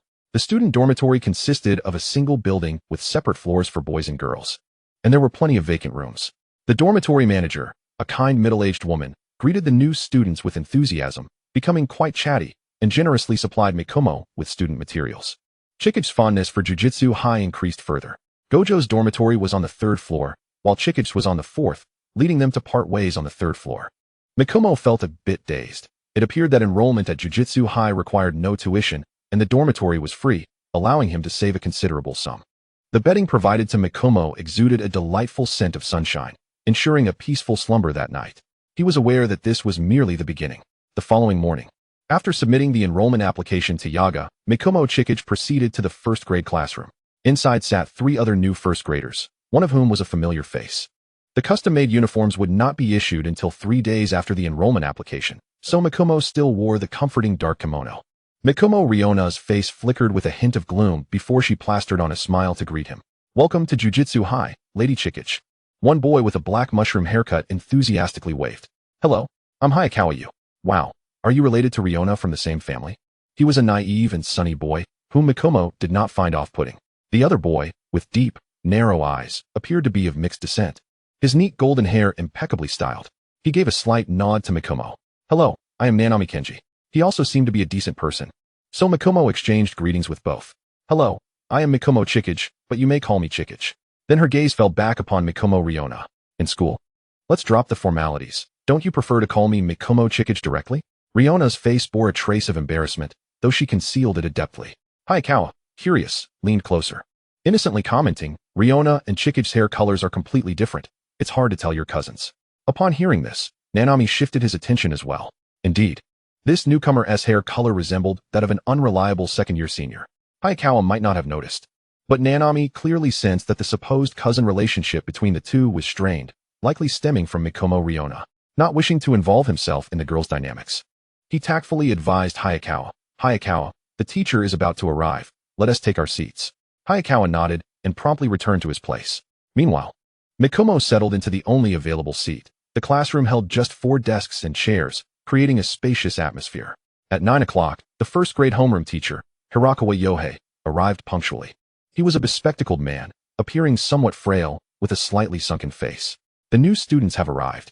I trust you all have introduced yourselves?" "Yes, Hirakawa-sensei. We are all acquainted," Riona sweetly responded, presenting a contrast to Mikomo's more reserved demeanor. Hirakawa Yohei glanced at the girl wearing sunglasses, recalling the troublesome group from the 2nd year that had given Yaga a headache. He considered himself fortunate that, at least this year's 1st graders appeared relatively normal. Yet, Hirakawa soon realized he was still quite young. Chapter 023, Attempting to Integrate into the Collective. Chronologically speaking, Mikomo Chikage had started nearly a month later than the usual enrollment period, resulting in a month's worth of general knowledge content being missed. However, today's lesson was not theoretical, but rather focused on training in cursed energy. Yaga Yoshinobu exchanged pleasantries with Hirakawa Yohei, noting that the newly enrolled 1st graders bore injuries, thus advising against overly strenuous cursed energy training. Today's exercise involved controlling cursed energy to evenly split a piece of wood into 4 parts. which tested their mastery of cursed energy. Several blocks of wood were laid out on the grassy sports field of Jujutsu High, with increasing difficulty. After cleaving the larger blocks into smaller pieces, the students would then further split these smaller blocks, demanding increasingly precise control over their cursed energy. It was a fundamental yet effective course. The 4 first graders sat on the grass, observing as Hirakawa demonstrated, smoothly dividing a large block into 4 equal pieces. To master both horizontal and vertical concepts, one must not strike blindly at the block. Instead, concentrate the cursed energy in your hands and visualize its shape and the direction of the attack. Hirakawa skillfully split the smaller pieces into even tinier sections, executing it with finesse. What appeared effortless for the teacher proved quite laborious for the students, although the wood could indeed be divided into 4 parts. Achieving uniformity was another matter entirely. In her inaugural attempt, Maki Riona displayed remarkable proficiency in curse energy control. Although the cut was slightly askew, the surface was impeccably smooth. In contrast, Higurashi Yu was rather rough around the edges. The wooden block had nearly shattered upon impact. Nevertheless, such a display of force would prove advantageous against cursed spirits.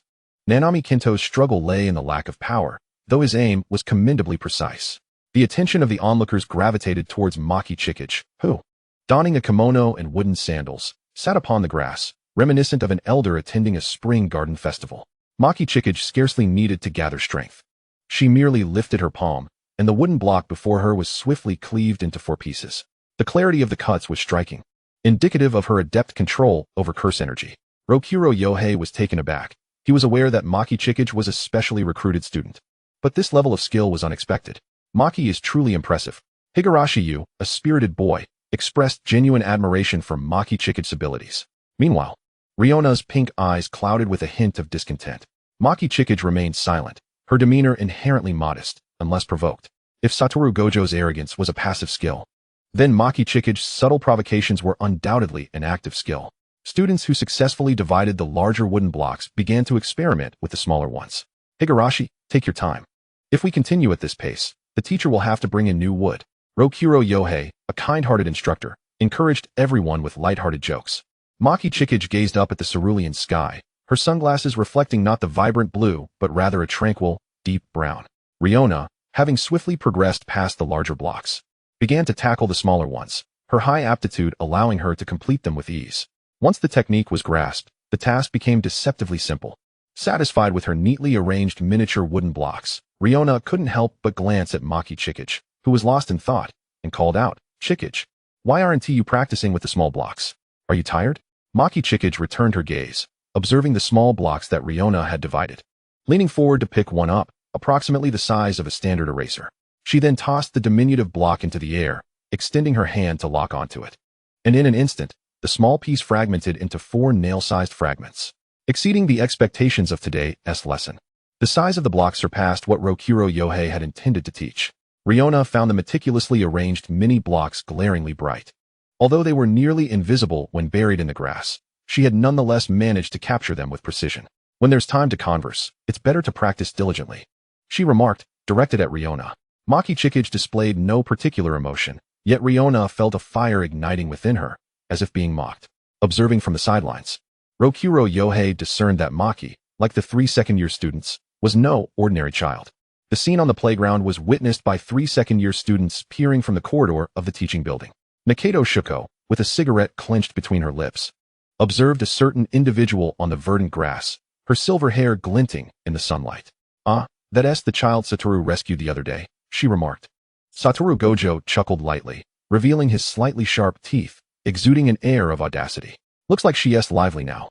Suguru Geto watched intently, seemingly struck by a thought that compelled him to tease. "I suppose Maki finds this lesson rather tedious, being at such a basic level, right?" Satoru scoffed, suggesting she likely learned it while still in diapers. Nakato Shuko, unwilling to engage with their banter, departed from the windowsill, stretching languidly. "What's this, Shuko? Planning to skip class again?" Satoru called out, mercilessly exposing her intentions. Shuko waved her hand in farewell, while Satoru's gaze returned to the figures on the playground, grinning as he linked arms with Suguru. "Hey, I've thought of something amusing," he said. Suguru instantly comprehended Satoru's intent, his fox-like eyes narrowing in a mischievous smile. "Let us go, but don't overdo it." It seemed they had reached a silent agreement as they made their way towards the staircase. Chapter 024. Successfully integrating into the collective. Rokuro Yohei, diligently engaged in teaching, observed the approach of the two figures from the teaching building. He inwardly pleaded for them to merely pass by, yet the two striking silhouettes halted before the first-year students and their instructor. "What brings you here, Satoru and Suguru?" Rokuro Yohei called out, his heart racing. Higurashi-yu, upon seeing the two, greeted them enthusiastically. "Satoru-senpai, Suguru-senpai." Nanami Kinto maintained a calm demeanor, politely nodding to the pair. His impression of them was one of raucousness, having witnessed their antics in the cursed energy battles twice since his enrollment. Quite the absurd duo. Maki Riona offered a charming smile as she greeted them. "Hello, Satoru-senpai, Suguru-senpai." Maki Chikage continued her gaze towards the sky, coolly remarking, "Hello, Suguru-senpai." Suguru stifled a laugh, noticing his friend's evident annoyance at Maki Chikage's response. "Chikage, are you blind? There's another senpai here too." "Indeed, I must be blind," she replied, her tone already tinged with fatigue, drawing a hint of sympathy from Nanami. Higurashi-yu's feelings diverged from those of the first-year group. He held a deep respect for the second-year students, considering them formidable. A kind-hearted and energetic individual, he predominantly recognized the virtues in others, maintaining a benevolent outlook. "Senpais, don't you have any tasks today? I'm eager to undertake formal missions and become self-reliant." Relishing the rare admiration from a sincere junior, Suguru smiled warmly. "With your enthusiasm, you'll surely be assigned a task soon." What a heartwarming scene. Yet before Rokuro could bask in the moment, he sensed a mischievous undertone. How about a friendly competition between first and second years, just for a bit of fun? Satoru exaggeratedly flexed his wrists, causing Rokuro's heart to skip a beat. He certainly did not wish for his first-month students to be overwhelmed. They still need training. How about next time? Rokuro's expression clearly conveyed refusal. Yet Suguru maintained a gentle smile. "Real combat is the best training. Wouldn't you agree, Rokuro-sensei?" Higurashi-yu enthusiastically raised his hand in agreement. It would be an honor to receive guidance from the senpais. Yashikura Yohei's cheeks appeared even more sunken, and Hyoguro-yu seemed oblivious to the terrifying nature of these two. He urged the child to withdraw. Nanami Kinto also sensed something was amiss. How about a 2-on-1 match? Faced with the searing gazes of Suguru Geto and Satoru Gojo, Yashikura Yohei had no choice but to concede. A 2-on-1 scenario would hasten the conclusion of the battle. Better to meet in early demise and be reborn sooner. "Do take it easy on me," he implored, ever the diligent teacher, reminding the two second-year students. "Rest assured, we treat our juniors with utmost gentleness," replied Geto. Though his words were not entirely trustworthy.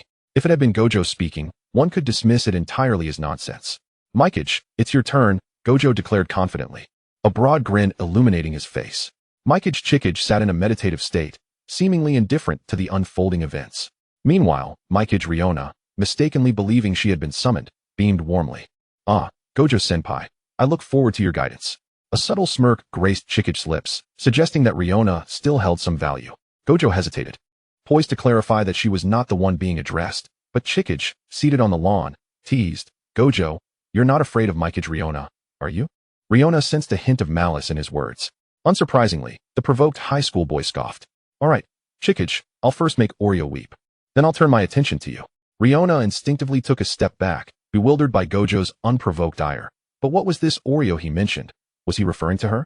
Yashikura Yohei realized that Gojo was targeting Chikage. Will my tranquil teaching career ultimately shatter? He lamented, casting a desperate gaze towards Nanami for assistance. "You're stronger. So you understand the teacher's intent, right?" Nanami sighed, resigned to rise. His curiosity about the formidable 6 eyes of the Gojo clan, renowned in the world of Jujutsu, piqued. Gojo rolled his shoulders, proclaiming, "If you face me, consider it a victory for you." His words, brimming with arrogance, were, after all, uttered by Satoru Gojo. Nanami's gaze steadied. His jujitsu involved segmenting the target's length and forcibly creating a weakness at the 73rd point. Striking that point would trigger a critical hit. But first, he needed to land a blow on this individual. Quickly, Nanami devised a plan, addressing Mikage Riona beside him. "Do whatever it takes to halt his movements for just a moment. Can you manage that?" Riona bit her lip. "I'll give it a try." Neither had ever faced Gojo before, with memories only of his overwhelming cursed energy during battles with Geto. But that level of jujitsu? Gojo extended his hands towards them. Currently, Gojo commonly employed the cursed energy output of his technique, Cursed Technique Reversal, Blue. Naturally, he had to moderate his strength. Harming Yashikura would only lead to tears. Yet, in the next instant, an expression of incredulity crossed Nanami's steady visage. What a jest! Such power! Riona even plucked 2 strands of her hair. Not having the time to form the necessary hand seals for her jujitsu, only to be engulfed by the overwhelming force, her skin prickling with heat, leading her to believe she was on the brink of death. Yashikura's mouth gaped open, his glasses precariously wobbling on his nose. Nanami reacted quicker than Riona, but one of his arms was also consumed by the technique. Not only did they fail to close the distance, they could barely even see him. Chikage frowned slightly, witnessing Riona entirely swallowed by the spherical force, feeling a twinge of pity for her. As the flames dissipated, Riona knelt on the ground in disarray, her eyes betraying a flicker of fear. Her once smooth pink hair had become a tangled mess, yet fortunately, she had only sustained minor abrasions. Gojo, having restrained himself considerably, was pleased to have resolved the conflict in merely 5 seconds, then pointed at Chikage. "All right, it's your turn." Chikage closed his eyes and kicked his legs, collapsing onto the grass. "Yashikura-sensei, my head hurts terribly. Could this be a lingering effect?" He lamented expressionlessly, his demeanor as serene as ever. Beside him, Geto erupted into laughter. "It seems magic is the only way to vanquish magic. Gojo, your day has come." Chapter 025. The money-making sisters. Chikage was hoisted up, for there was only one who would treat him this way. With his sunglasses removed, Chikage clearly saw the 2 black frames looming close. "Gojo-senpai, you're incredible." His words were devoid of emotion, purely technical. "All right, Gojo, Chikage is injured, isn't? Geto, reveling in the humor of the situation, reminded them that after their antics, there was no need to rush the education of Chikage if her injuries were still present. She might even be too frightened to come back tomorrow. Let her experience the harmonious and friendly school life for now. Gojo fortuitously noticed a pink scar scabbing on the girl's neck, likely remnants of further injuries on her body. He inhaled deeply and set Chikage down. Then, as if struck by a sudden thought, he turned to the blonde-haired boy. "What is your name again?" "Nanami Kinto." Gojo memorized the name, noting that he had nearly escaped the effects of curse technique reversal, blue. Although he had diminished in strength and speed, this newcomer showed promise. "Nanami." "Huh. Senpai, it's Nanami Kinto." "Ah, Nanami." After pondering for a moment, Nanami found the unnecessary squabble absurd. Names were merely labels, and taking them too seriously seemed childish. "I'll let it go. I aspire to become a reliable adult in the future." Yashikura wiped the sweat from his brow, declaring, "Let us conclude today as training here. Hyoguro, would you and the teacher escort Riona to the infirmary?" The eager Hyoguro readily agreed, though he felt regretful for not being able to consult with Geto-senpai due to Chikage's injury. But perhaps there will be another opportunity? In an instant, only 4 individuals remained on the playground. Nanami, realizing his arm might also require treatment, bid farewell and headed to the infirmary.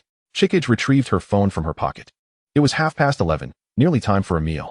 The complimentary school cafeteria lifted her spirits, freeing her from the dread of relying solely on instant meals. Yet, Gojo's voice, akin to a demon's, echoed behind her. "Didn't you get hurt? I'll take you to the infirmary, come on." "No, thank you," Chikage protested. Yet Gojo completely disregarded her words, effortlessly hoisting her over his shoulder. At that moment, she resembled a sack. The girl's body was softer than anticipated. As light as a kitten, her black kimono infused with the scent of floral detergent, mingling with her own fragrance to create a soothing aroma. Gojo wrinkled his nose, bemused. He found himself rather fond of the scent. Chikage remained expressionless, glancing towards Geto as though seeking rescue, but he merely shook his head, regretting that even he could not prevent Gojo from spiraling into madness.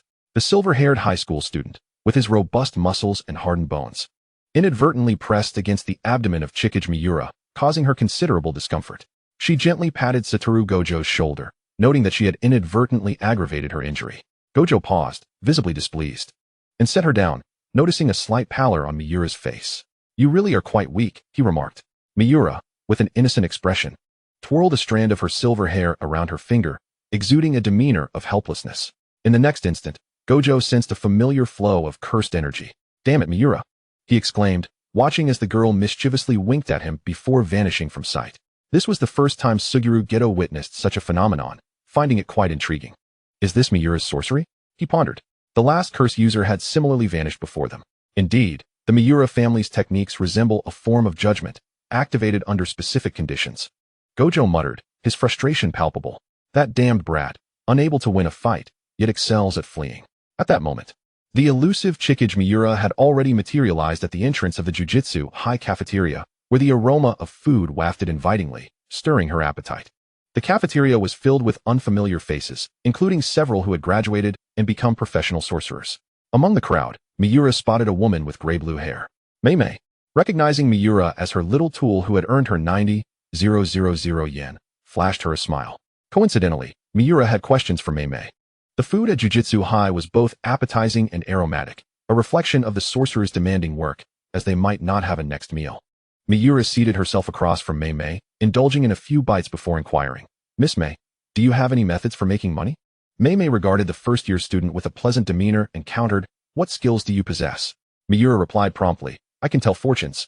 This response took Mei by surprise. As she tilted her head, her tone languid. "Then, as a consulting fee, why not read my fortune?" Miura blinked and extended her palm to Mei. "Please inscribe a few words in my hand. Anything will suffice." Finding it amusing, Mei complied. As she wrote, it seemed as if a current of cursed energy enveloped Miura's palm, intertwining with Mei's invisible script.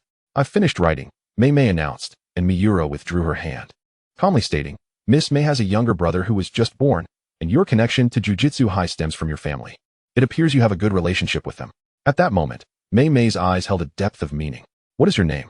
"Chigusa Miwa," she responded. Upon hearing the name, Mei searched her memory. "Ah, you belong to the legendary Miura family." This revelation surprised Miura, aside from the prominent families. Most sorcerers were unaware of the Miura name, often treating it as an ordinary surname. Miss Mei is aware of the Miura family? Information is indeed a valuable resource. Little sister. Miura couldn't help but admire the elegance and poise of this woman. "Are there any side effects to this ability?" she inquired. "None. But it requires the handwriting of the relevant person," Mei replied, resting her chin on her hand, her gaze delightfully fixed on Miura. "Can you foresee future events?" The longer the time frame, the more obscure the information becomes. "If it's very near," Miura lowered her voice, earnestly looking at Mei. "Tonight, your trading partner will be using counterfeit money. Make sure to examine it closely." Dressed in dark clothing and sunglasses, she spoke with the air of a fortune teller. Yet, Mei found her intriguing. "This little sister seems to be quite fated to cross paths with me." Chapter 026. Let us gossip. Thanks to the morning antics of Satoru Gojo and Suguru Geto, the afternoon class, announced by Yoshihara Yohei, was transformed into self-study. In the classroom, Kinto Nanami was engrossed in his studies, his composed demeanor striking Miura as particularly unique, given the often flamboyant nature of sorcerers. Yuji Itadori was called by Yoshihara to help organize the storeroom, and his affable and talkative nature naturally endeared him to the teacher. Miura found it difficult to focus on the textbook, which monotonously recounted the history of the Jujutsu world, conveniently omitting the Miura family. She questioned the credibility of the material. Out of the corner of his eye, Nanami noticed the girl seated a desk away, her eyes seemingly closed in contemplation. The afternoon classroom was unusually quiet. Only the sound of pages turning could be heard, as they were both typically reserved individuals. Soon, this tranquility was shattered. A habitual truant swung open the door to the first-year classroom and swaggered up to Miura, leaning casually against her desk. "My old man says you need to go to the Gojo family for dinner." Nanami, who was not one to indulge in gossip, couldn't help but perk up his ears at this.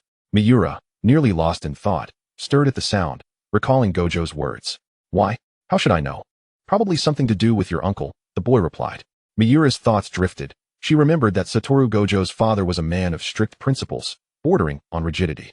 The relationship between Gojo's father and her own was not particularly warm, largely sustained by the cordial ties between their families, unlike the increasingly dwindling Miura lineage. In contrast to the Miura family, which was fading, the Gojo family remained a formidable presence in the Jujutsu world. After all, the emergence of the Six Eyes marked the zenith of this era. Yet, Miura felt a pang of regret that no one from the Gojo family had inquired about her father's memorial service after his death. "I understand. I'll give you the address. Aren't you going too?" Gojo shook his head, responding with a grin. "My dad didn't say I had to go. So you're on your own." Miura was somewhat exasperated, pondering how Gojo's mind worked, clearly preferring to avoid going home.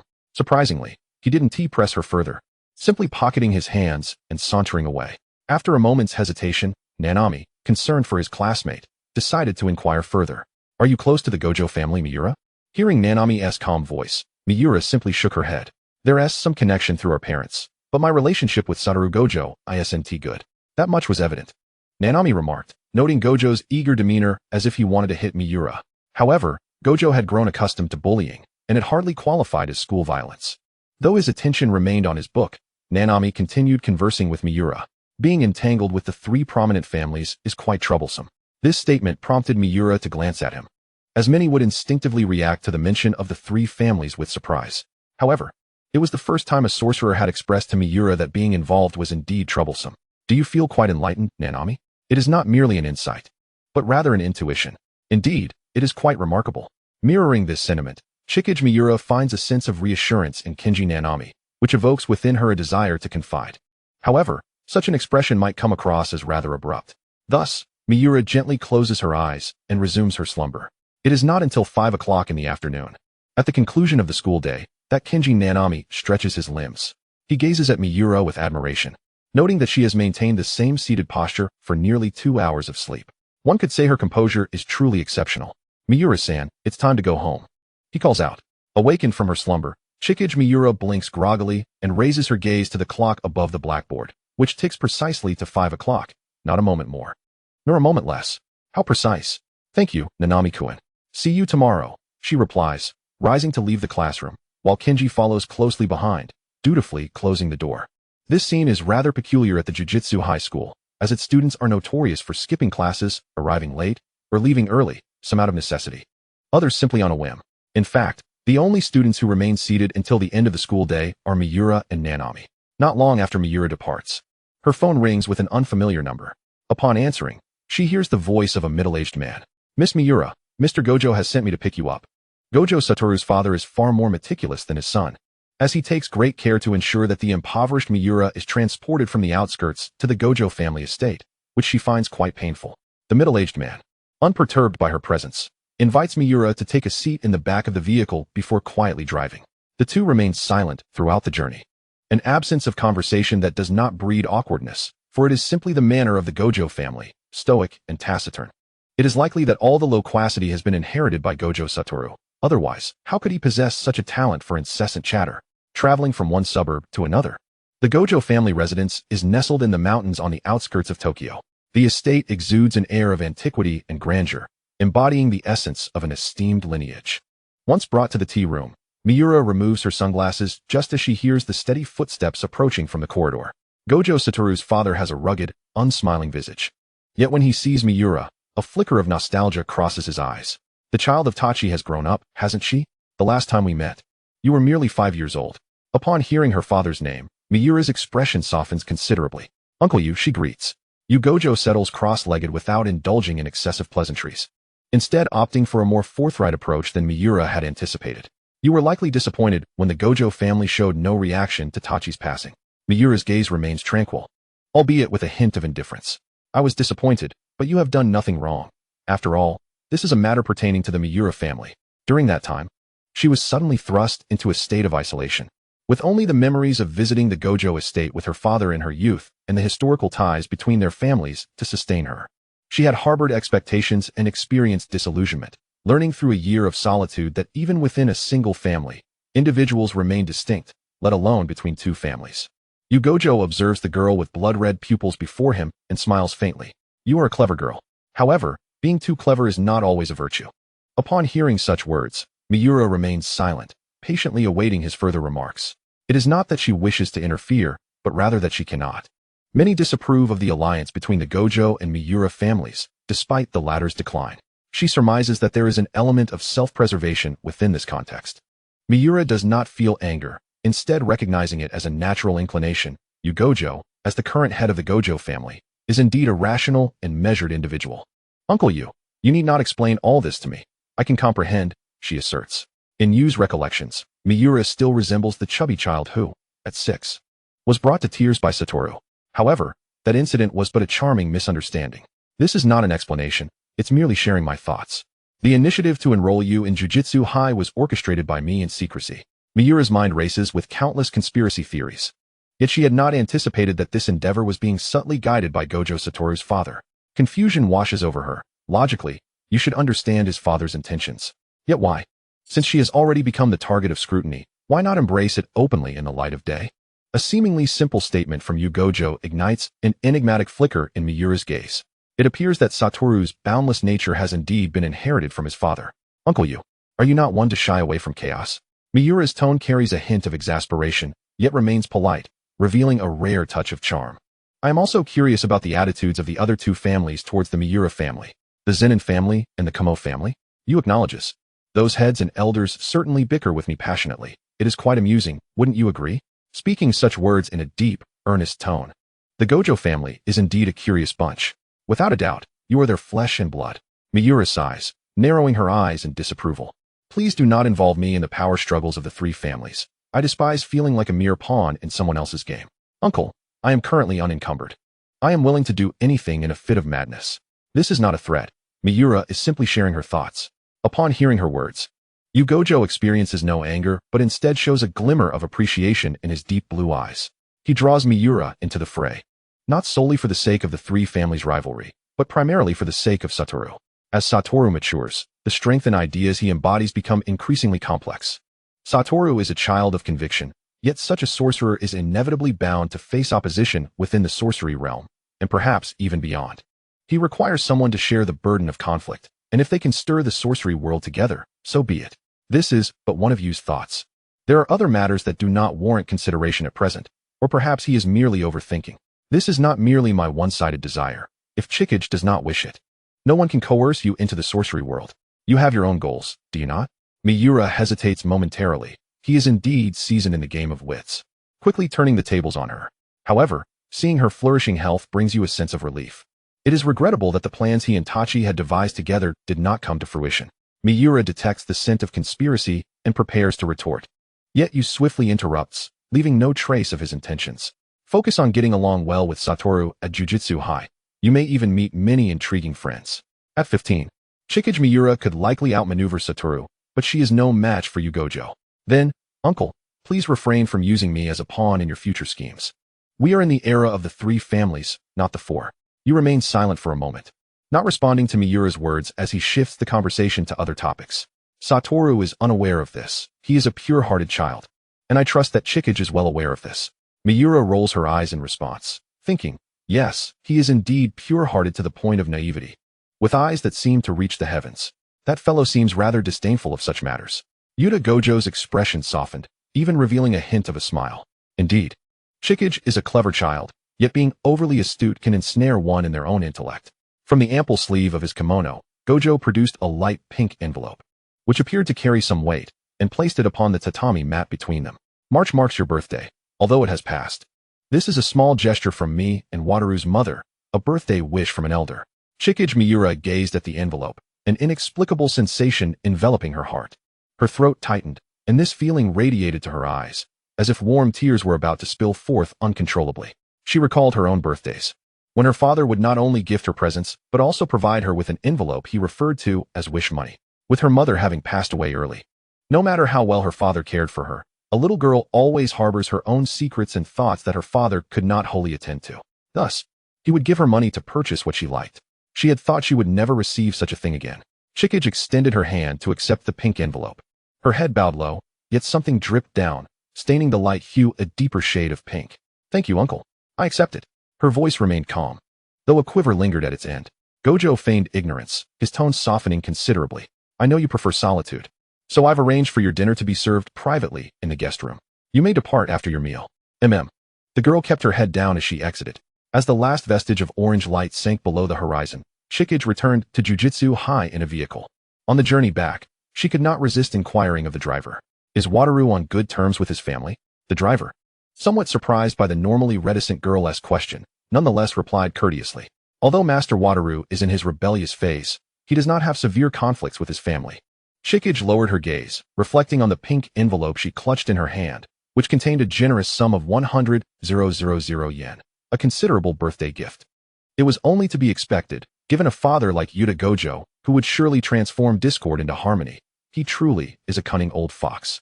Perhaps his methods and actions are eccentric, yet his heart remains soft and kind.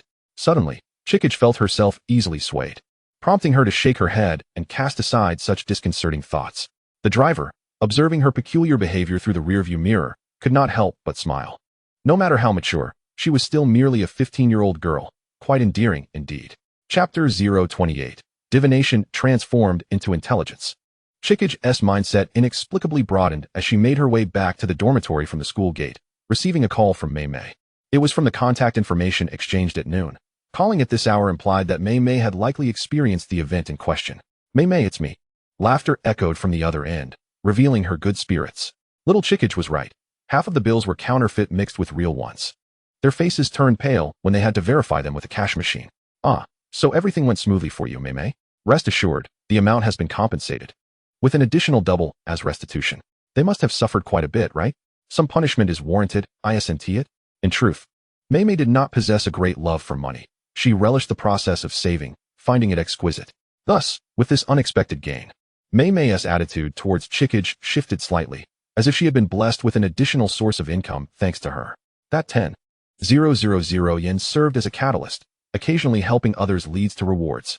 If you wish to earn money, I can assist you, but we must discuss the division of profits. Chikage perked up at this, her calm eyes shimmering with intrigue. If possible, I have time this evening. Mei chuckled. What a hasty child you are. It may be a bit late. I need to deposit the cash at my secret base. We'll meet later. Chikage felt fortunate to encounter someone like Mei. A kindred spirit, especially within the realm of Jujutsu. At 11 that night, Mei arrived fashionably late, carrying a plastic bag from a 24-hour convenience store, which she handed to Chikage as a token of gratitude. Inside were several cans of juice and some sweets. Mei was quite adept at navigating the intricacies of business relationships, especially considering how much Chikage's divination had benefited her. Is all your income tied to the Jujutsu world? Mei? Chikage neatly arranged the contents of the plastic bag on the table, sharing them with Mei. Not entirely, to be precise. The intelligence sector constitutes the bulk of it. Mei's technique, the black bird manipulation, allowed her to share vision with crows, granting her access to information unattainable to others. The significance of intelligence far exceeds common understanding. Valuable information cannot even be quantified in monetary terms. Chikage regarded the woman before her, realizing that this was indeed her commercial opportunity.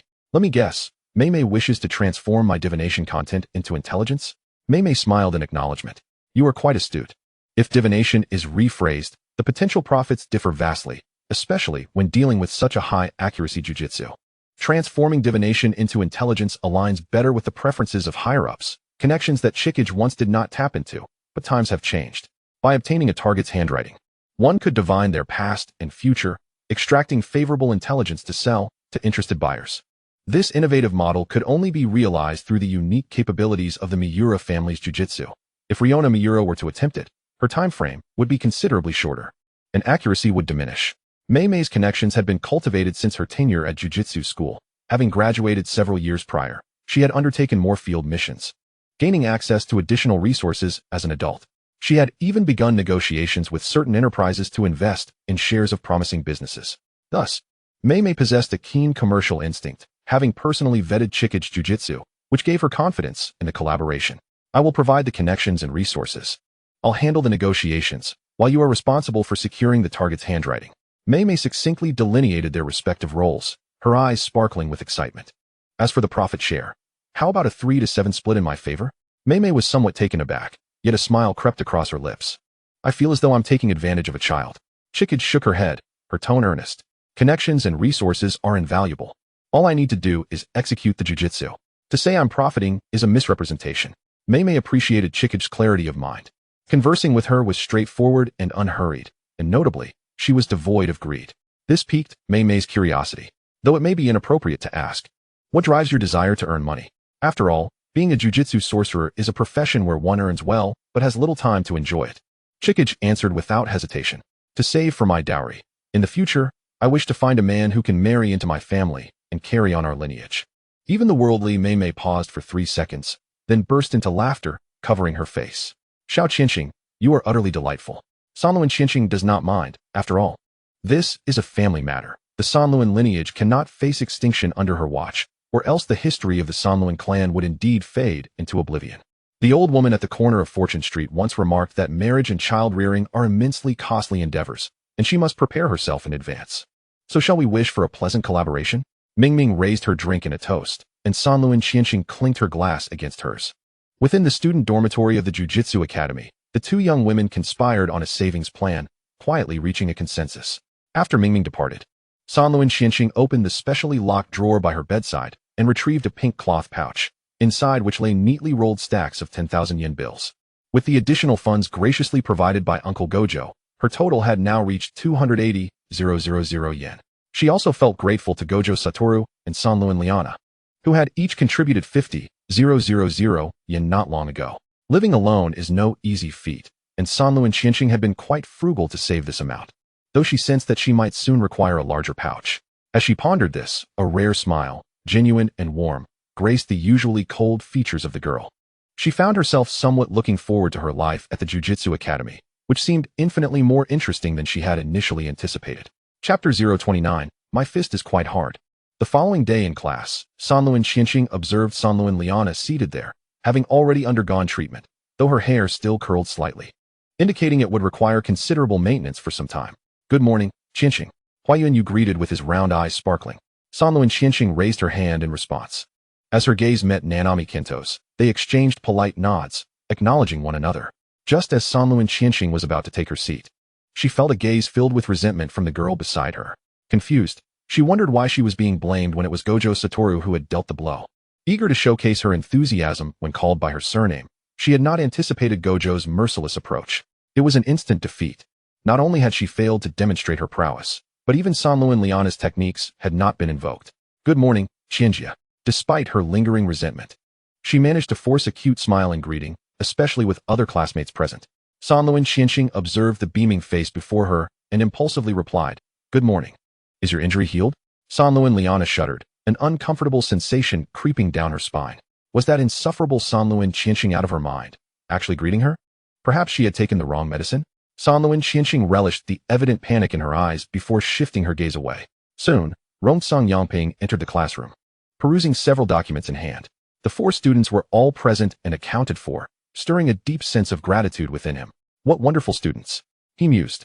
Today's lesson will focus on practical combat. We conducted a similar exercise last week, but I believe Qianqing-san did not participate, correct? This time, it is a grade 3 mission, and I will accompany you. This was Sanluan Qianqing's first encounter with the task system in the Jujutsu community, and she listened intently. The mission took place in an abandoned mansion in the Riona district, where a woman had last been seen before vanishing without a trace. The supervising instructors had already conducted preliminary investigations. The cursed spirits were estimated to be of levels 2 to 3. You are all quite capable, so take it easy. The negative emotions overflowing from humanity are termed curses, while the non-human entities birthed from these curses are known as cursed spirits. Those without cursed energy cannot perceive them, thus rendering some of the cursed spirits' actions as supernatural occurrences in the eyes of ordinary people. Such events are reported by specialists in the human realm to the Jujutsu community, which then assigns suitable sorcerers to address them. Both Jujutsu sorcerers and cursed spirits are rated by their strength, ranging from grade 4 to special grade. Generally speaking, sorcerers of the same grade can easily overpower cursed spirits of equivalent strength, except for special grades. Teacher, may I inquire what grades the second-year seniors are? Huayuan raised his hand in curiosity. The initial assessments for first-year students, aside from Sanluan Qianqing, had all been completed, with results expected next week. Rongsong Yangping smiled as he replied, Gojo-san and Suguru-san are both grade 1, while Ajichi-san's techniques fall outside the combat category, but in terms of healing abilities, he certainly qualifies as grade 1. Sanluan Qianqing reflected on the vast chasm between grade 1 and special grade. She did not believe that those two had reached their limits at grade 1, as their potential for growth was immense. Huayuan's expression lit up with admiration. Truly, they are remarkable seniors. Rongsong Yangping drove the 4 of them to the site of their mission in the Riona district. The once vibrant mansion had housed an elderly resident, whose children had relocated to more prosperous areas. After the elder's passing, the mansion had received little upkeep and had gradually fallen into disrepair. The primary objective was to locate the missing woman. Should the barrier not be breached within half an hour, the teacher would enter to assist them. So there was no need for concern. Rongsong Yangping was an incredibly responsible teacher. He extended his hand to unfold the barrier, isolating the mansion from the outside world to prevent ordinary people from witnessing the occurring phenomena. The dim, gray environment compelled Sanluan Qianqing to remove her sunglasses for a better appraisal. This was the first time Huayuan and Nanami Kinto had seen her without her sunglasses, prompting Huayuan to exclaim, Qianqing-san's eye color is so cool. It was the first time anyone had ever remarked on it, and Sanluan Qianqing blinked in surprise, choosing not to respond. Let's proceed. The cursed spirit should be inside. Sanluan Liana was not inclined to hear any praises directed at Sanluan Qianqing, so she quickly shifted the focus back to the task at hand. The old mansion, along with its yard and the warehouse at the back, covered a considerable area. The 4 of them split up to search.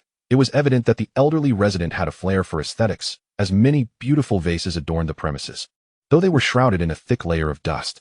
Sanluan Qianqing gazed at a framed photo on the vanity, wiping the surface with her thumb. It was a group photo of a middle-aged woman and a young girl, presumably a mother and daughter.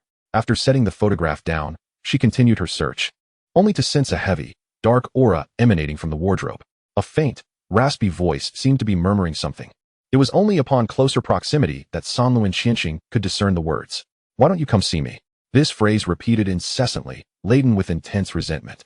It appeared that the cursed spirit was lurking within the wardrobe. Clenching her fists, Sanluan Qianxing swiftly opened the wardrobe, but upon witnessing the scene before her, her poised fist refrained from striking. The cursed spirit had long hair, a grotesquely contorted face resembling a dish, and bore no distinction from ordinary strange cursed spirits. However, it cradled a young woman who lay unconscious in its arms. Due to the ravages of the curse, her body was marred with dark purple splotches, from which 7 or 8 minuscule eyes had sprouted, rendering the sight utterly repulsive. Those eyes blinked incessantly. The missing girl had been found. Fortunately, she had not been consumed, as cursed spirits inherently possess an aggressive disposition towards humans. The higher the cursed spirit's level, the greater its intellect. Some cursed spirits even have a penchant for devouring humans. This particular cursed spirit seemed disinterested in feeding, merely binding her. Upon noticing Sanluan Qianxing, the cursed spirit emitted a piercing shriek, extremely grating to the ears. The other 3, alerted by the commotion, quickly approached the room. Nanami Kinto had already drawn the short machete from his back, while Huayan Yu unsheathed 2 daggers from his waist, both being cursed tools. As they entered the room, they beheld a slender girl, her fists clenched, striking the head of the cursed spirit with a powerful blow.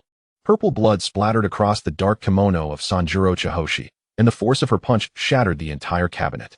Nanami Kinji moved with remarkable speed, swiftly retrieving the missing woman from the clutches of the cursed spirit.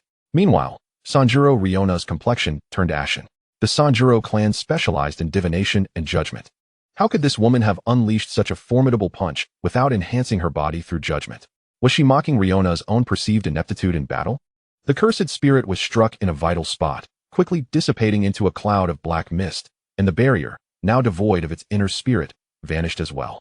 Yoko Hosuke, stealthily smoking a cigarette behind the students, crushed the spent but underfoot, causing the barrier before him to shatter. He stood momentarily dazed. Had it only been 5 minutes? Although this was a practical combat course involving 4 students, the body of a grade 2 cursed spirit was notoriously resilient. What? Resilient? Sanjuro Chihoshi thought her fists were quite formidable. Chapter 030, Learning Throughout Life. Yoko Hosuke observed as his students emerged unscathed from the old mansion. Teacher, Chihoshi-san eliminated the spirit in an instant. Next time, let us opt for a more challenging practical exercise. Hosuke was filled with awe, once again. He had failed to vanquish a cursed spirit. The last time, it had been Kinji who dealt the finishing blow. His peers were incredibly talented. Hosuke opened his mouth slightly in surprise. The previous cursed spirit had been grade 3, so Kinji's decisive strike was entirely reasonable. However, for a new first-year student, wouldn't it be more impressive to engage with a grade 2 spirit multiple times? Due to his father's strong self-defense instincts, Sanjuro Chihoshi had begun studying jujutsu and combat techniques at a young age. She trained diligently, often shedding tears from the intensity of her efforts, which ultimately led to her developing a high threshold for emotional expression in adulthood. Clearing his throat, Hosuke redirected his attention to the woman who had been afflicted. This situation seems serious. Let us get her to the car for some rest. I will contact the medical personnel immediately. At that moment, Sanjuro Chihoshi shook off her clothing, and as the cursed spirit was dispelled, the blood splattered on her evaporated as well. Sanjuro Riona leaned closer to Chihoshi, whispering, "How unfair. A naturally gifted genius?" Her tone was laced with bitterness and discontent. Chihoshi, however, responded with calm composure. "You've heard of Satoru Gojo, haven't you? Now that's a true prodigy. As for me, I'm merely a diligent type of genius." Riona was momentarily speechless. She had always believed that Chihoshi's prowess stemmed solely from her innate cursed energy. Yet it seemed there was more to it. "I don't understand. You clearly have no desire to enter the world of jujutsu. So why are you making such an effort?" Riona bit her lip, her pink-hued pupils darkening with dissatisfaction. Chihoshi pulled her hands back into her sleeves, the sound of her wooden sandals echoing as she adjusted her posture to face Riona directly. "Who says I don't want to? I find it quite interesting now. You." Riona thought the girl before her was utterly shameless, capable of flipping her stance faster than one could turn a page. Yet why should Chihoshi owe Riona any loyalty, especially considering the inexplicable hostility directed at her from the outset? "Let me remind you of something, Riona." Chihoshi leaned closer, her tone carrying a hint of coldness. "You may have ambition, but you must also possess the corresponding strength to match it." Riona was filled with rage, wishing she could tear apart the impassive visage of Chihoshi before her. "Chihoshi, you!" she shouted, losing her composure, drawing the attention of Kinji and Hosuke. While the latter remained on the phone, Ah, Riona-san, what's wrong? You seem rather agitated, Hosuke inquired with concern, but before he could see Riona's expression, Chihoshi interjected, Hosuke-kun. Riona-san was just about to say, Chihoshi, you're amazing. Is that so? Hosuke's expression visibly relaxed, while Riona's cheeks flushed crimson, glaring daggers at Chihoshi from behind. Kenji, sensing the tension in the air, cast a discreet glance at the two. That's a lie. They clearly seem to be arguing. Hosuke is so easily misled. Chihoshi had lost interest in the banter and passed by the irate Riona, approaching the car to assess the unconscious woman. She was not yet capable of employing the Sanjuro family's judgment or divination to heal, as cursed energy was inherently a negative force. The blessing she had previously bestowed upon Yamato Kaho had resulted in unforeseen repercussions, as forcing positive energy had backfired on her own lifespan. She had not yet reached the level of greatness where she could risk her life to save others. Finding a way to reconcile the Sanjuro clan's delayed techniques with healing would be her future academic pursuit. Those capable of utilizing reverse techniques could transform the negative energy of cursed power into positive energy, thus facilitating healing. Currently, it seemed that only a second-year student named Koryaeru could achieve such feats, making her a veritable treasure within the Jujutsu realm. This elusive senior, often appearing busy, had previously healed Chihoshi's injuries. Kenji, Hosuke, do you know the second-year student, Ayara-senpai? Hosuke eagerly leaned in. I know. She is the only one capable of using reverse techniques to produce healing effects. Kenji pondered for a moment before adding, however, aside from reverse jujutsu, she doesn't know any other techniques, so she lacks offensive capabilities. This isn't the main point. What's crucial is that Ayara-senpai is of the same cohort as those two, which inevitably raises some questions. What is Ayara-senpai's personality like? Though a somewhat intrusive question, Chihoshi was genuinely curious. Ayara-senpai is incredibly gentle and easy to talk to. Hosuke encountered Koryaeru in the infirmary yesterday, and she quickly healed Riona-san. When she learned it was the work of Satoru-senpai, her expression was somewhat despondent. Hosuke was not one to deceive, and hearing this made Chihoshi breathe a sigh of relief. I should take the opportunity to consult her. I wish to understand the principles behind reverse techniques, though that seems like a rare skill. I wonder if Ayara-senpai would be willing to share. Does Ayara-senpai have anything she particularly likes? Hosuke's eyes brightened as he leaned closer to Chihoshi, speaking cautiously. Cigarettes. Upon hearing this, Chihoshi seemed to understand entirely. After all, jujutsu practitioners bear immense pressure, especially those who stand out in such a unique realm. It wouldn't be proper to approach her empty-handed. Thus, next time, she would bring along some cigarettes. Meanwhile, Riona looked on with skepticism, struggling to keep pace with Chihoshi's thought process as her interest in the second-year student Iru seemed to have blossomed out of nowhere. However, perhaps this was simply a reflection of the differing levels of insight between the two Sanjuro. Before long, medical personnel arrived to take the unconscious woman away. Yoko Hosuke treated his students to rice balls and drinks as a reward. Upon returning to the jujutsu school, the benevolent Ryosuke Yohei announced an early dismissal, allowing students to disperse on the spot, much to the delight of Hayohara Yu. Meanwhile, Miura Chihoshi found herself enjoying an early weekend. After returning to her dormitory, she cautiously retrieved a crisp 10,000 yen bill from her personal savings and decided to test her luck at the school's convenience store. The convenience store outside would not sell cigarettes to minors. When she approached the familiar elderly lady and requested the most expensive brand of women's cigarettes, the old woman, with an expression of unflappable calm, smiled and handed the cigarettes to Miura. Truly, the jujutsu school is unfazed by the prospect of being reported. Just as Miura was reflecting on this, the bell at the entrance of the store chimed melodiously, only to be drowned out by a certain individual's voice. So, Miura Chihoshi, you've made quite a name for yourself, starting to smoke at such a young age. You'll end up a short-lived ghost, right, Natsuki? Ainuma Natsuki chuckled lightly, appearing rather amiable. Shut your mouth, scum. Chapter 031. On the Principle of Reversal Techniques. Miura Chihoshi's gaze lingered on the smirking silver-haired youth for a moment before shifting to the girl beside him. Her chestnut hair, elegantly cascading just past her chin, was adorned with a beautiful beauty mark at the corner of her left eye. Ainuma Natsuki's eyes, slightly drooping, gave her a languid appearance, yet her beauty was unmistakable. Confused by the slightly heated gaze directed at her, Ainuma greeted the girl. Ah, you're the one that Satoru brought the other day. Miura nodded, her expression betraying a hint of respect, which made Gojo Satoru feel quite disgusted. How could he, even behind sunglasses, discern that ghastly expression? It was utterly repulsive. I'm a first-year, Miura Chihoshi. Thank you for your help last time. Miura's voice was calm, yet Ainuma Natsuki sensed an underlying sincerity. Perceiving her as an honest and good-natured child, she waved her hand and smiled. No problem, as long as you're lively and well. Hearing this, Miura reflected that there were indeed some normal individuals surrounding those two. She took a few steps forward and earnestly handed the cigarettes to Ainuma Natsuki. This is a token of my gratitude. Ainuma was somewhat taken aback, even though she knew of Miura's fondness for cigarettes. It was unexpected for her junior to openly purchase them for her. Moreover, it was the priciest brand available at the store. This junior was quite impressive. Ainuma accepted the gift with a smile. Thanks. Just when it seemed the conversation would conclude there, Miura hesitated before directly asking, I have another favor to ask. Could you enlighten me about the principles of the reversal technique? A glint of surprise flickered in Ainuma's eyes. The reversal technique wasn't a secret per se. Its principles could be shared with all sorcerers, yet very few could truly grasp it. Even prodigies like Gojo Satoru and Suguru Geto had yet to unravel its mysteries. For a newly enrolled student, it would likely present a challenge. I'm quite open to discussion. Miura Chihoshi felt that the Jujutsu school was filled with many amiable individuals.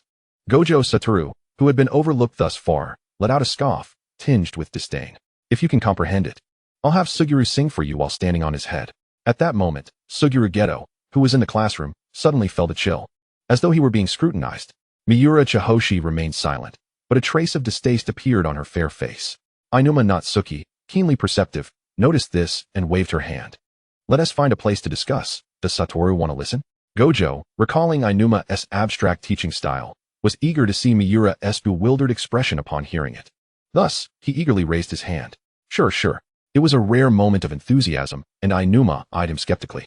After purchasing an extra drink for Miura Chihoshi, the three casually found a patch of grass to sit upon. Truly, the mark of a great master is their disregard for trifles, or so it seemed. Ainuma took out the cigarettes gifted by Miura, bit one, lit it, and after taking a deep inhalation, adopted a serious demeanor as she pondered. You simply need to release the first portion with a swift motion, and then swiftly add the second portion. That's all there is to it. Miura Chihoshi? Although she habitually maintained a neutral expression, her confusion was nearly spilling over from beneath her sunglasses. What on earth was Ainuma talking about with her wushin zoom phrases? Beside her, Gojo erupted in laughter, mercilessly mocking Miura. You don't understand? You must be a fool. Miura inhaled deeply and shot Gojo a glare. And you, did you comprehend it? Have you learned it? Gojo cleared his throat, diverting his gaze somewhat awkwardly. I'll learn it momentarily. The implication being that he had not yet grasped it. Miura wondered what the point of calling someone a fool was if one was just as foolish themselves. Miura Chihoshi was genuinely seeking guidance. Could you elaborate further, Ainuma-senpai? Ainuma Natsuki leaned on the grass with one hand while holding the cigarette delicately between her fingers, her posture relaxed. It wasn't that she was unwilling to elaborate. But for her, the principle was indeed quite straightforward. Cursed energy is negative energy that can only inflict harm and cannot heal the body.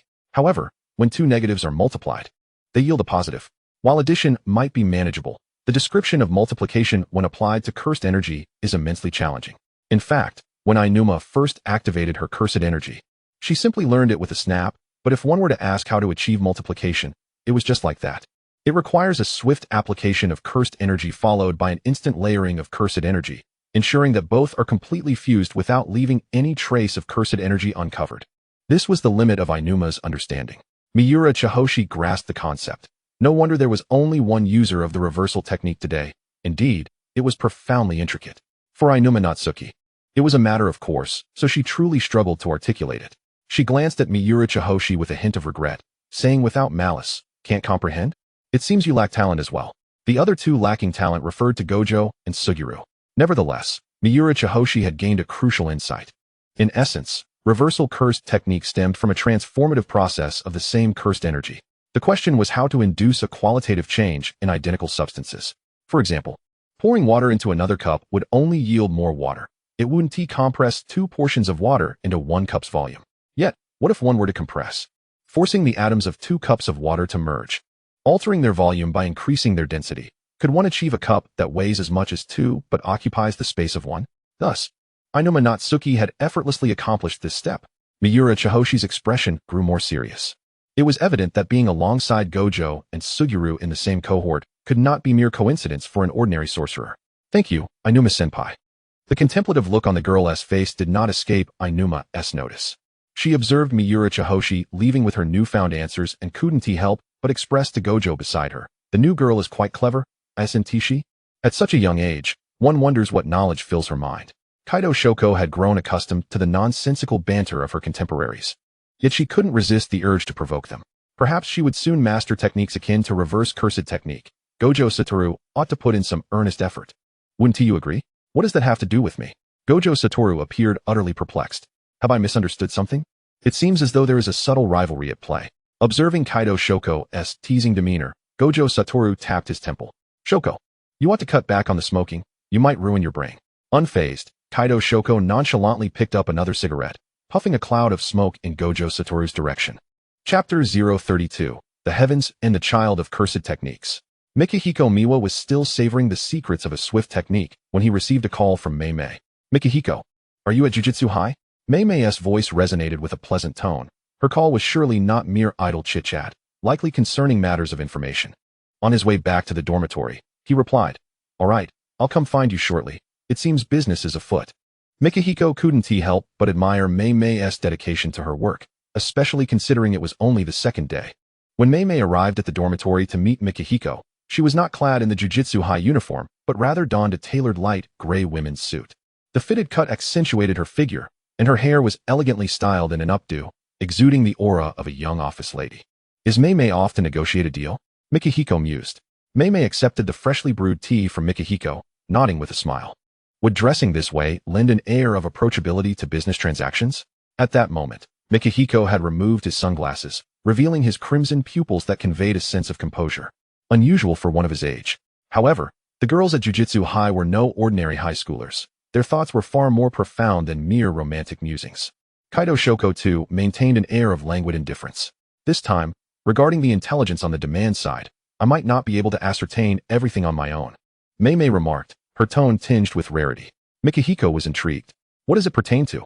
Mei rested her chin on her hand, her smile gentle. The Zenin family of the three great families. Just hearing the name brought a twinge of headache, and the expression on the girl's face amused Mei, prompting her to continue.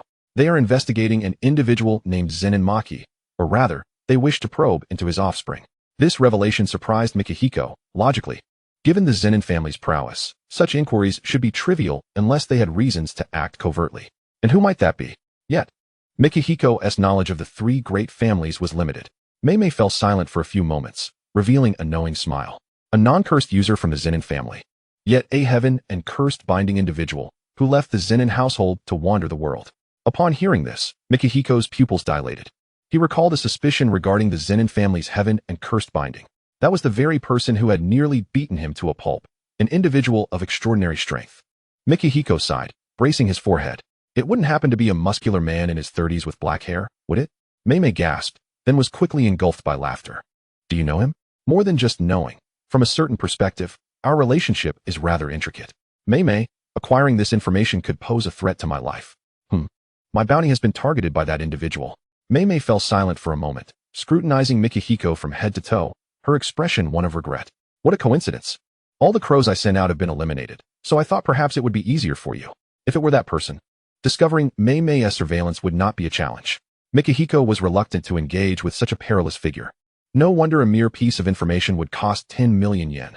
That man was indeed dangerous. How much? Mei's lips curled into a playful arc as she reiterated, 10 million yen. Mikihiko's heart began to race.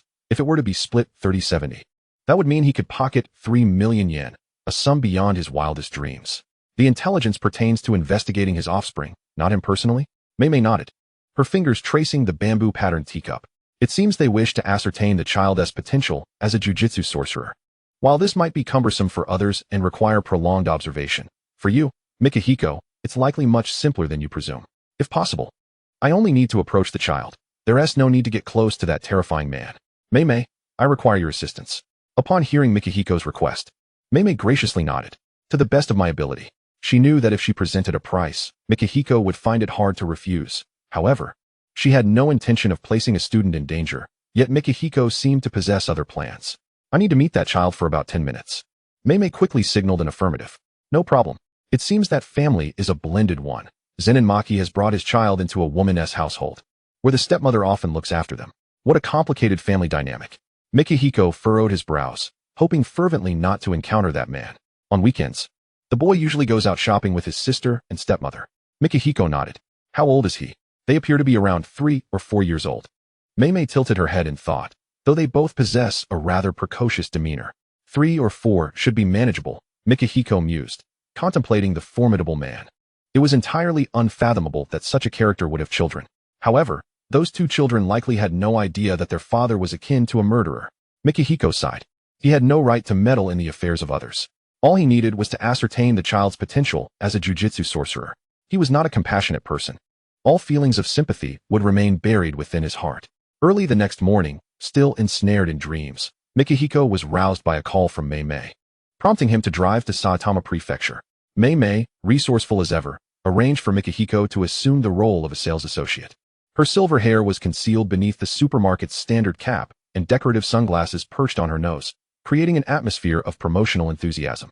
Informed of a black-haired, sea urchin-haired, expressionless little boy, Mei patted Mikihiko's shoulder and cheerfully headed to the parking lot. In contrast to the vibrant sales associates within the supermarket, Mikihiko appeared quite stiff. Holding a promotional ginger-shaped advertisement board in silence, his attention fixated on the customers in the store. "Hey, your favorite ginger is on sale. Why not buy some to save for later?" A soft voice chimed in, and Mikihiko turned to see a fashionable woman in her 30s holding the hands of 2 children. The woman affectionately caressed the face of the girl beside her, wearing a lazy smile. "Tsukimi, take little K to see. Mommy's off to snatch some discounted eggs." "Okay, Mommy. I'll take care of little K." Tsukimi led K over to Mikihiko, their tiny legs moving swiftly. Mikihiko's gaze met that of the black-haired, sea urchin-haired, expressionless little boy, leading him to shake the advertisement board in an effort to appear inconspicuous. "Ginger is on sale. Would you like 2 bags, little friend?" Fushiguro Megumi stared expressionlessly at the sales clerk before him, his demeanor shrouded in suspicion. Chapter 033, A Father as Well. Fushiguro's voice, though youthful, bore an unusual gravity. "Let us skip buying ginger today, Tsukimi. Children possess an innate intuition," and the sales clerk appeared exceedingly dubious. Meanwhile, Miwa Chikage shifted her gaze to the bewildered Fushiguro Tsukimi and produced a blank sheet of paper. "Draw a little flower, and you can receive a free gift. Each person gets 1 chance." Such a young child likely couldn't even write her name yet, resorting instead to this peculiar method to leave her mark. Indeed, Fushiguro Tsukimi beamed with the innocent joy of a young girl. "It's free.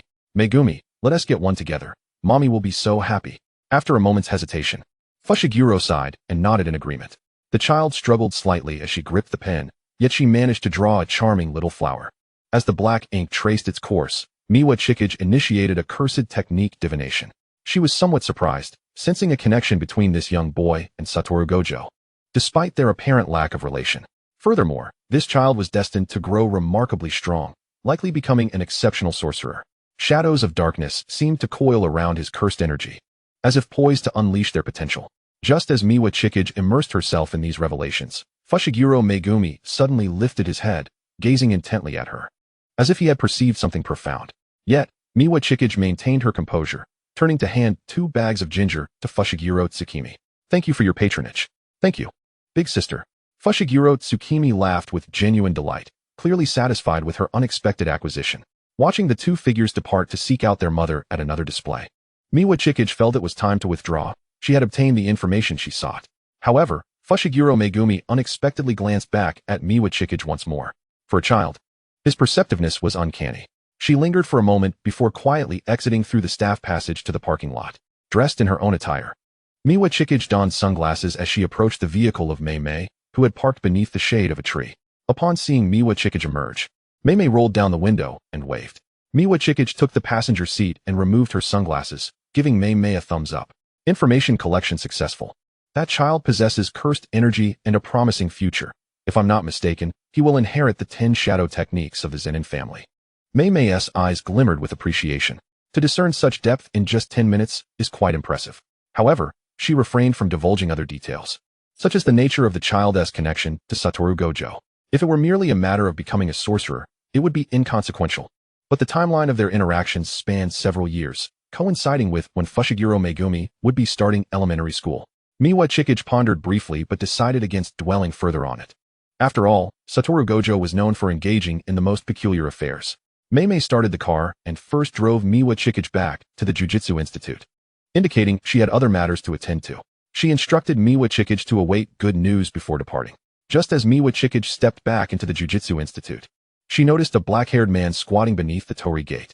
He rested his chin on his hand, observing her with an eager expression akin to a snake eyeing its prey. How had he managed to infiltrate the Jujutsu Institute, a place rife with barriers? Even heaven and cursed binding would render cursed energy nearly non-existent, but not entirely absent. Unless this individual had completely suppressed his own cursed energy. Was that the source of his formidable strength? She had anticipated that entering the Jujutsu Institute would provide her with a sanctuary, yet the reality was far more perilous than she had imagined. Miwa Chikage was already assessing whether her own speed outmatched that of the man before her, contemplating whether she might need to resort to drastic measures to alert the Jujutsu Institute personnel. Do not be alarmed. I am not foolish enough to capture you within the Jujutsu Institute. His posture remained unchanged, yet his stillness exuded the latent danger of a crouching black panther. You went to find little Megumi, didn't you? His tone was assured, shifting to one of teasing. What did you discover? Do share. After Zenin Shinjiro distanced himself from the Zenin family, the same woman bore Megumi. This woman had tempered the problematic traits instilled in Shinjiro by the Zenin family, refining his character to be more adaptable and stable. However, shortly after Megumi's birth, his biological mother passed away, prompting Shinjiro to move in with Fushiguro Tsukimi's biological family, leading to both adopting the Fushiguro surname. He was curious to learn just how profound the so-called metaphysical sorcery of the Miwa family truly was, especially given their expulsion from the sorcery community. Miwa Chikage sensed no murderous intent from this individual, leaving her somewhat perplexed. The two remained stationary, maintaining a distance of 5 meters. You are quite the negligent father. Miwa Chikage's words were not a deliberate attack. She merely spoke the truth. Upon hearing such a remark, Fushiguro Shinjiro couldn't help but chuckle. Hey now, little girl, are you harboring some emotions? I still hold great respect for my sorcery. Miwa Chikage replied calmly. You must have made some sort of deal involving that child and the Zenin family, haven't you? The amusement in Fushiguro Shinjiro's expression dimmed slightly as he scrutinized the girl before him. How surprising. I initially thought it was merely a rumor. Having never witnessed it firsthand, he began to understand why she had been expelled from the sorcery community. Her ability was indeed quite irksome. He spoke with a tone that was both dangerous and playful. Miwa Chikage rolled her eyes behind her sunglasses. You're the one who wanted to hear this. Yet you're also the one who ends up insulted. What more can I say? However, the child's future connection to the Zenin family appears tenuous. Oh. But his link to Satoru Gojo is significantly stronger. Is that so? Miwa Chikage sensed a slight release of tension from the man before her, almost as if he had exhaled a sigh of relief. Wasn't he the one who had taken the child to broker a deal? Why would he suddenly show signs of conscience? Such a peculiar individual. Since you've imparted so much information, how about I let you off the hook for 200 million yen? This unexpected proposition took Miwa Chikage by surprise. She tilted her head, her expression one of skepticism. Why? After all, capturing you alive would be quite troublesome. I prefer to eliminate my targets directly. Following their previous encounter, Fushiguro Shinjiro had come to regard capturing Miwa Chikage alive as a daunting task. He was someone who valued rewards greatly, yet when it came to life and death, he felt it unnecessary, adhering to his principles. He sensed that this girl, if pushed to her limits, might bring about mutual destruction. Moreover, there was a new bounty that appeared considerably simpler. Perhaps it was prudent to earn some money and indulge a little, as keeping her around served little purpose. As Fushiguro Shinjiro stood up to stretch, Miwa Chikage's gaze sharpened with caution. Yet, he seemed genuinely uninterested in her, merely inquiring, will Megumi live a long life? Such a nonsensical question hinted at a flicker of concern within him, suggesting that, despite his aloof demeanor, he harbored a soft spot deep within. At the very least, one would live to adulthood. The sorcery of the Zenin family cannot penetrate the mundane world. Upon hearing these words, Fushiguro Zenin's eyes flickered with a fleeting gentleness. That is splendid, Maki. Chapter 34. The art of manipulation. Fushiguro Zenin was, in fact, aware that Zenin Chikage and Megumi had sought out Fushiguro Maki. He had deliberately allowed Chikage to approach her. Perhaps it was a manifestation of paternal curiosity. What entanglement would arise between Maki and the Zenin family in the end? One wonders. What is it like to be discarded by the Gojo clan and then reclaimed? The sensation of having 2 billion yen before him, yet feeling utterly powerless. Zenin could only engage in idle conversation for solace. However, his words were imbued with a strong personal sentiment, as if he were speaking of himself and Maki. Chikage was somewhat taken aback, but shook her head. I feel nothing.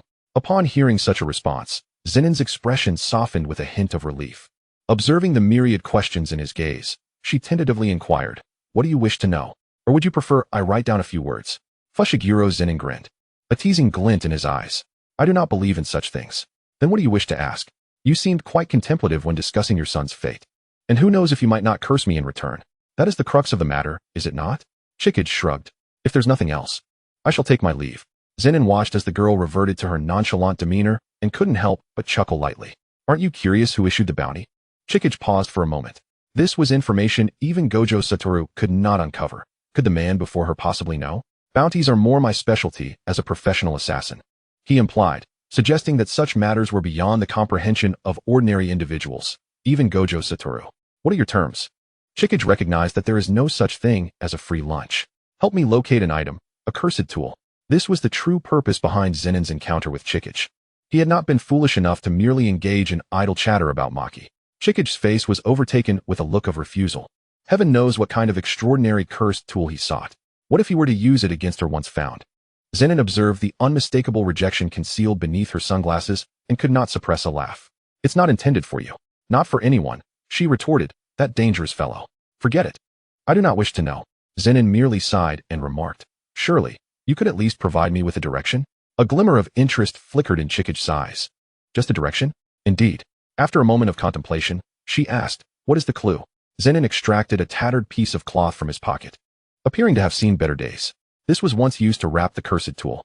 Chikage nodded and extended her hand. With a smile, Zenin handed the cloth to her, then wisely retreated to his original position. Though its presence was diminished, the power contained within the cloth was formidable, an aura capable of tearing apart the very fabric of reality. A crimson cursed energy swirled between the fibers, coiling around Chikage's fingertips and guiding her toward a certain direction. Regaining her composure, Chikage looked at Zenin. Who issued the bounty? Zenin's voice resonated deeply as he enunciated each word, the Gojo family. Chikage's pupils dilated, and she remained silent. Her first instinct was to question if there had been a misunderstanding, but it seemed the man before her had discerned her thoughts. Surprised, are we? After all, the young master of the Gojo family saved you, but this should not be attributed to him. It is the work of the older generation. The older generation? She pondered. Realizing he referred to Gojo Satoru's father, Gojo Yu, the head of the Gojo family, who possessed absolute authority, both overtly and covertly. Just imagining this scenario was a headache. If this information proved true, what were their motivations? Observing Chikage's silence, Zenin took it upon himself to offer some insight. There are no permanent friends in this world. The alliances of such powerful families are often rooted in mutual benefit. Surely you understand that? Chikage's expression fluctuated between uncertainty and contemplation. If it were anyone else, she might not feel such turmoil, but this was the Gojo family. Why should I trust you? She countered. I have a pressing need for that cursed tool. Thus I believe it only fair to offer some sincerity, Zenin replied candidly, adopting a businesslike demeanor.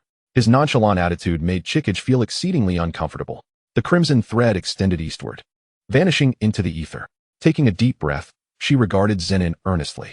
The cursed tool is to the west. She then added, if the information you provide proves inaccurate, I assure you, your future will be anything but pleasant. Zenin nodded, his smile genuine. Very well. His demeanor instilled a profound sense of unease within Chikage. Until we meet again, young lady from the Zenin family. As he vanished from sight, Chikage found herself seated wearily on the stone steps of the Cursed Arts Academy's entrance. The one who issued the bounty was from the Gojo family. Was Gojo Yu's behavior merely a self-directed test to dismantle his own emotional defenses? Chikage's hands felt stiff. Why is Zenin just sitting here? Has she broken her leg? Yet she appeared uninjured. Then perhaps her mind is addled, she mused, observing her vacant expression. Two distinct yet refreshing voices harmoniously interrupted Chikage's thoughts as she lifted her head, encountering two boys silhouetted against the sunlight.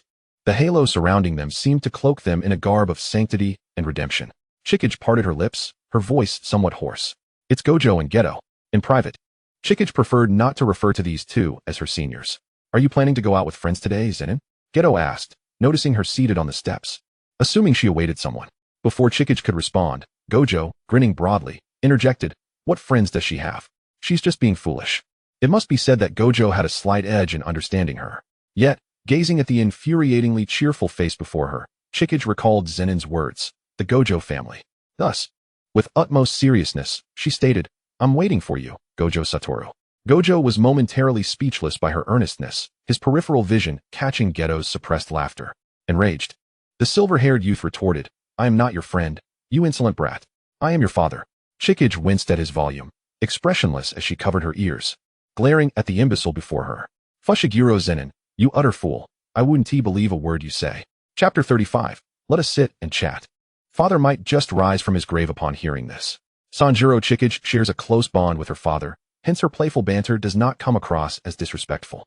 However, Wataru Gojo feels a surge of irritation as he gazes at her impassive expression. Yet he finds it quite amusing to hear the girl utter such affectionate nonsense about waiting for him. Is it not delightful? Do you have something to discuss? Sanjuro Chikage gently patted the stone steps beside her, extending a courteous invitation. If there's nothing pressing, let us sit and converse. Is this your family's sofa? Quite amusing indeed. With a dismissive huff, Wataru Gojo stepped onto the very spot that Sanjuro had just patted, showing a blatant disregard for decorum. I'm busy.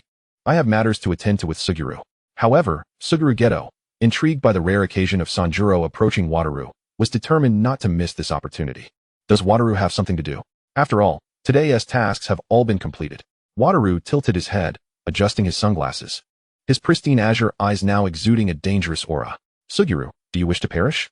Suguru Geto merely smiled with his fox-like eyes, then comfortably settled himself to Sanjuro's right. Listening in could hardly cause any harm. Since Sanjuro's arrival, Suguru had noticeably changed. He no longer colluded with Wataru in their mischievous antics. Sanjuro Chikage brought her legs together, supporting her face with her hands as she scrutinized Wataru, exuding an aura that seemed to challenge him to cease his fabrications. Now that Suguru had seen through them, Wataru let out an annoyed click of his tongue, retracting his long legs before descending to sit on Sanjuro's left. Should you indulge in idle chatter, I shall assign you the role of a greeter at the men's restroom. Such a peculiar sense of humor this man possesses. Sanjuro furrowed her brow, silently sighing and choosing not to engage further. Someone informed me that the bounty was issued by the Gojo family. What are your thoughts? Suguru Geto's slanted eyes sparkled with intrigue, eager to hear something captivating. Huh. Wataru dug at his ear with his pinky, forcing a smile. Do you wish to provoke me? Suguru swore he had been trying his utmost to contain his laughter, but could not help but chuckle, eliciting a glare from Wataru, whose anger was obscured behind his sunglasses, prompting Suguru to wear a mischievous grin. An amusing thought crossed my mind. Wataru intended to bypass Sanjuro to engage Suguru in a playful confrontation, but the girl seized his outstretched arm before he could advance. Wataru, I am not jesting. You know this person as well. It is Zenin's heaven and curse binding. Upon hearing this, Wataru halted, appraising Sanjuro from head to toe. Your leg hasn't truly been broken, has it? I mean, you've been sitting there looking rather pale and immobile. It seems my suspicion was correct. Sanjuro shot a glance at Wataru, then leaped lightly on the spot, her graceful movement confirming that her legs were indeed intact. Suguru, struggling to suppress his laughter, covered his face, thoroughly entertained by the antics of these two.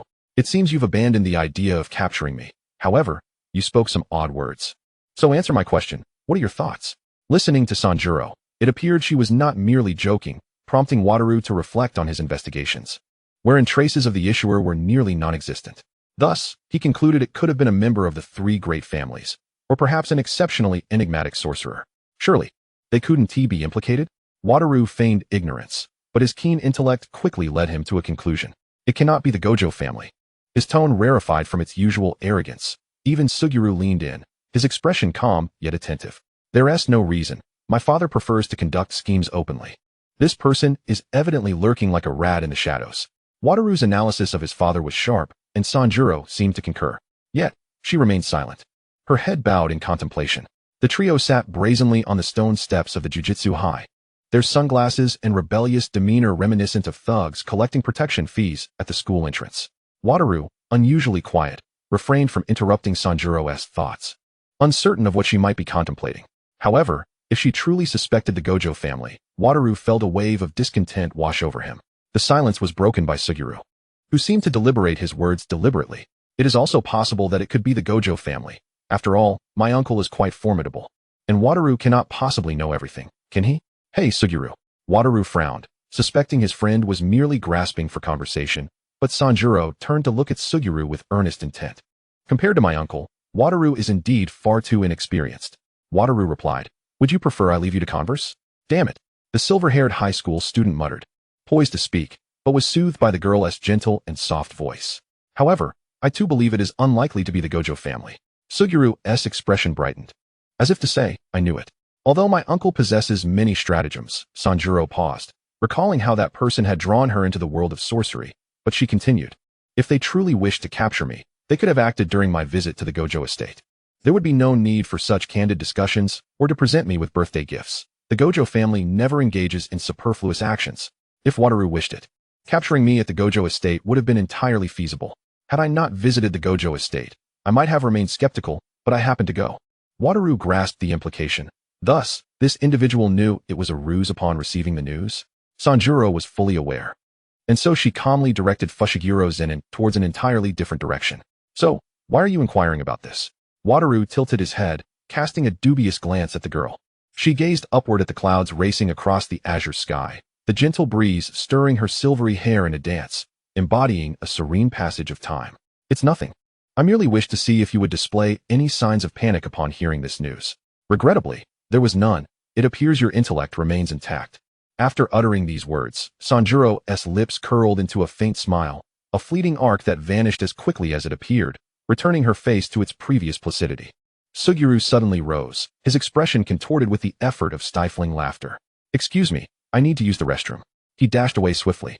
But the two remaining on the stone steps could still hear his raucous laughter echoing behind him, unrestrained and boisterous. Wataru inhaled deeply, his knuckles cracking ominously. Are you ready to take a beating? Sanjuro toyed with her hair ends, her demeanor unflustered. I'm preparing to make my escape. In that moment, their figures vanished almost simultaneously, reappearing before the fleeing Suguru. Suguru brushed aside his bangs, a hint of nostalgia glimmering in his fox-like eyes. Huh. This is no game for the faint-hearted. Chapter 036, Professional Brawling. A tremendous explosion erupted at the entrance of Jujutsu High, causing the frail gray torii gate to tremble precariously before it began to crack. The technique, song, erupted beneath the feet of Sanemiya Chihoshi and Suguru Geto, who released a cursed spirit to defend against it, while Chihoshi bit her finger, accelerating to her maximum speed. Her fist surged forward without hesitation towards Satoru Gojo, but halted mere centimeters from his face, unable to advance even a fraction further. Impressive, isn't it? Yet. This is merely half of my potential, Gojo chuckled lightly, lifting his foot to deliver a powerful kick towards Chihoshi. Her body tensed and rebounded, flipping in midair before crashing her fist down towards Suguru Geto. Isn't Sanemiya a bit too ferocious?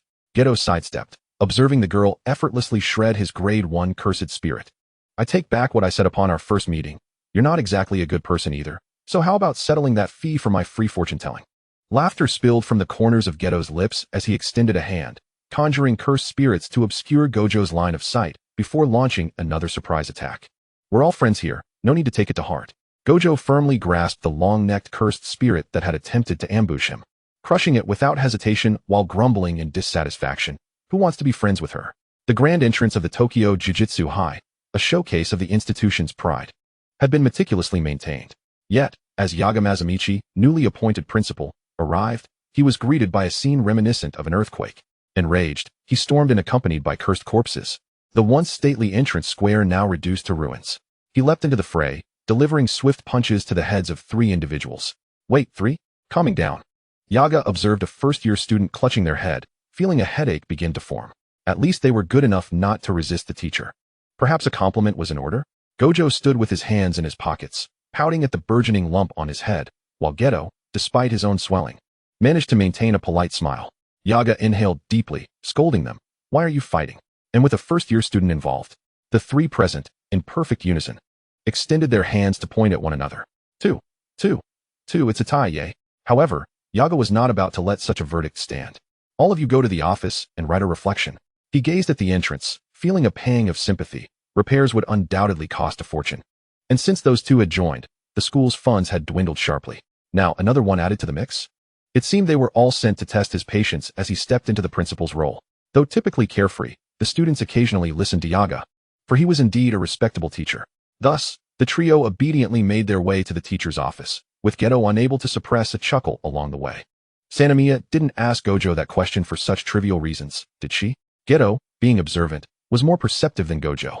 Chihoshi habitually tucked her hands into her sleeves, a comforting gesture she adopted with any garment.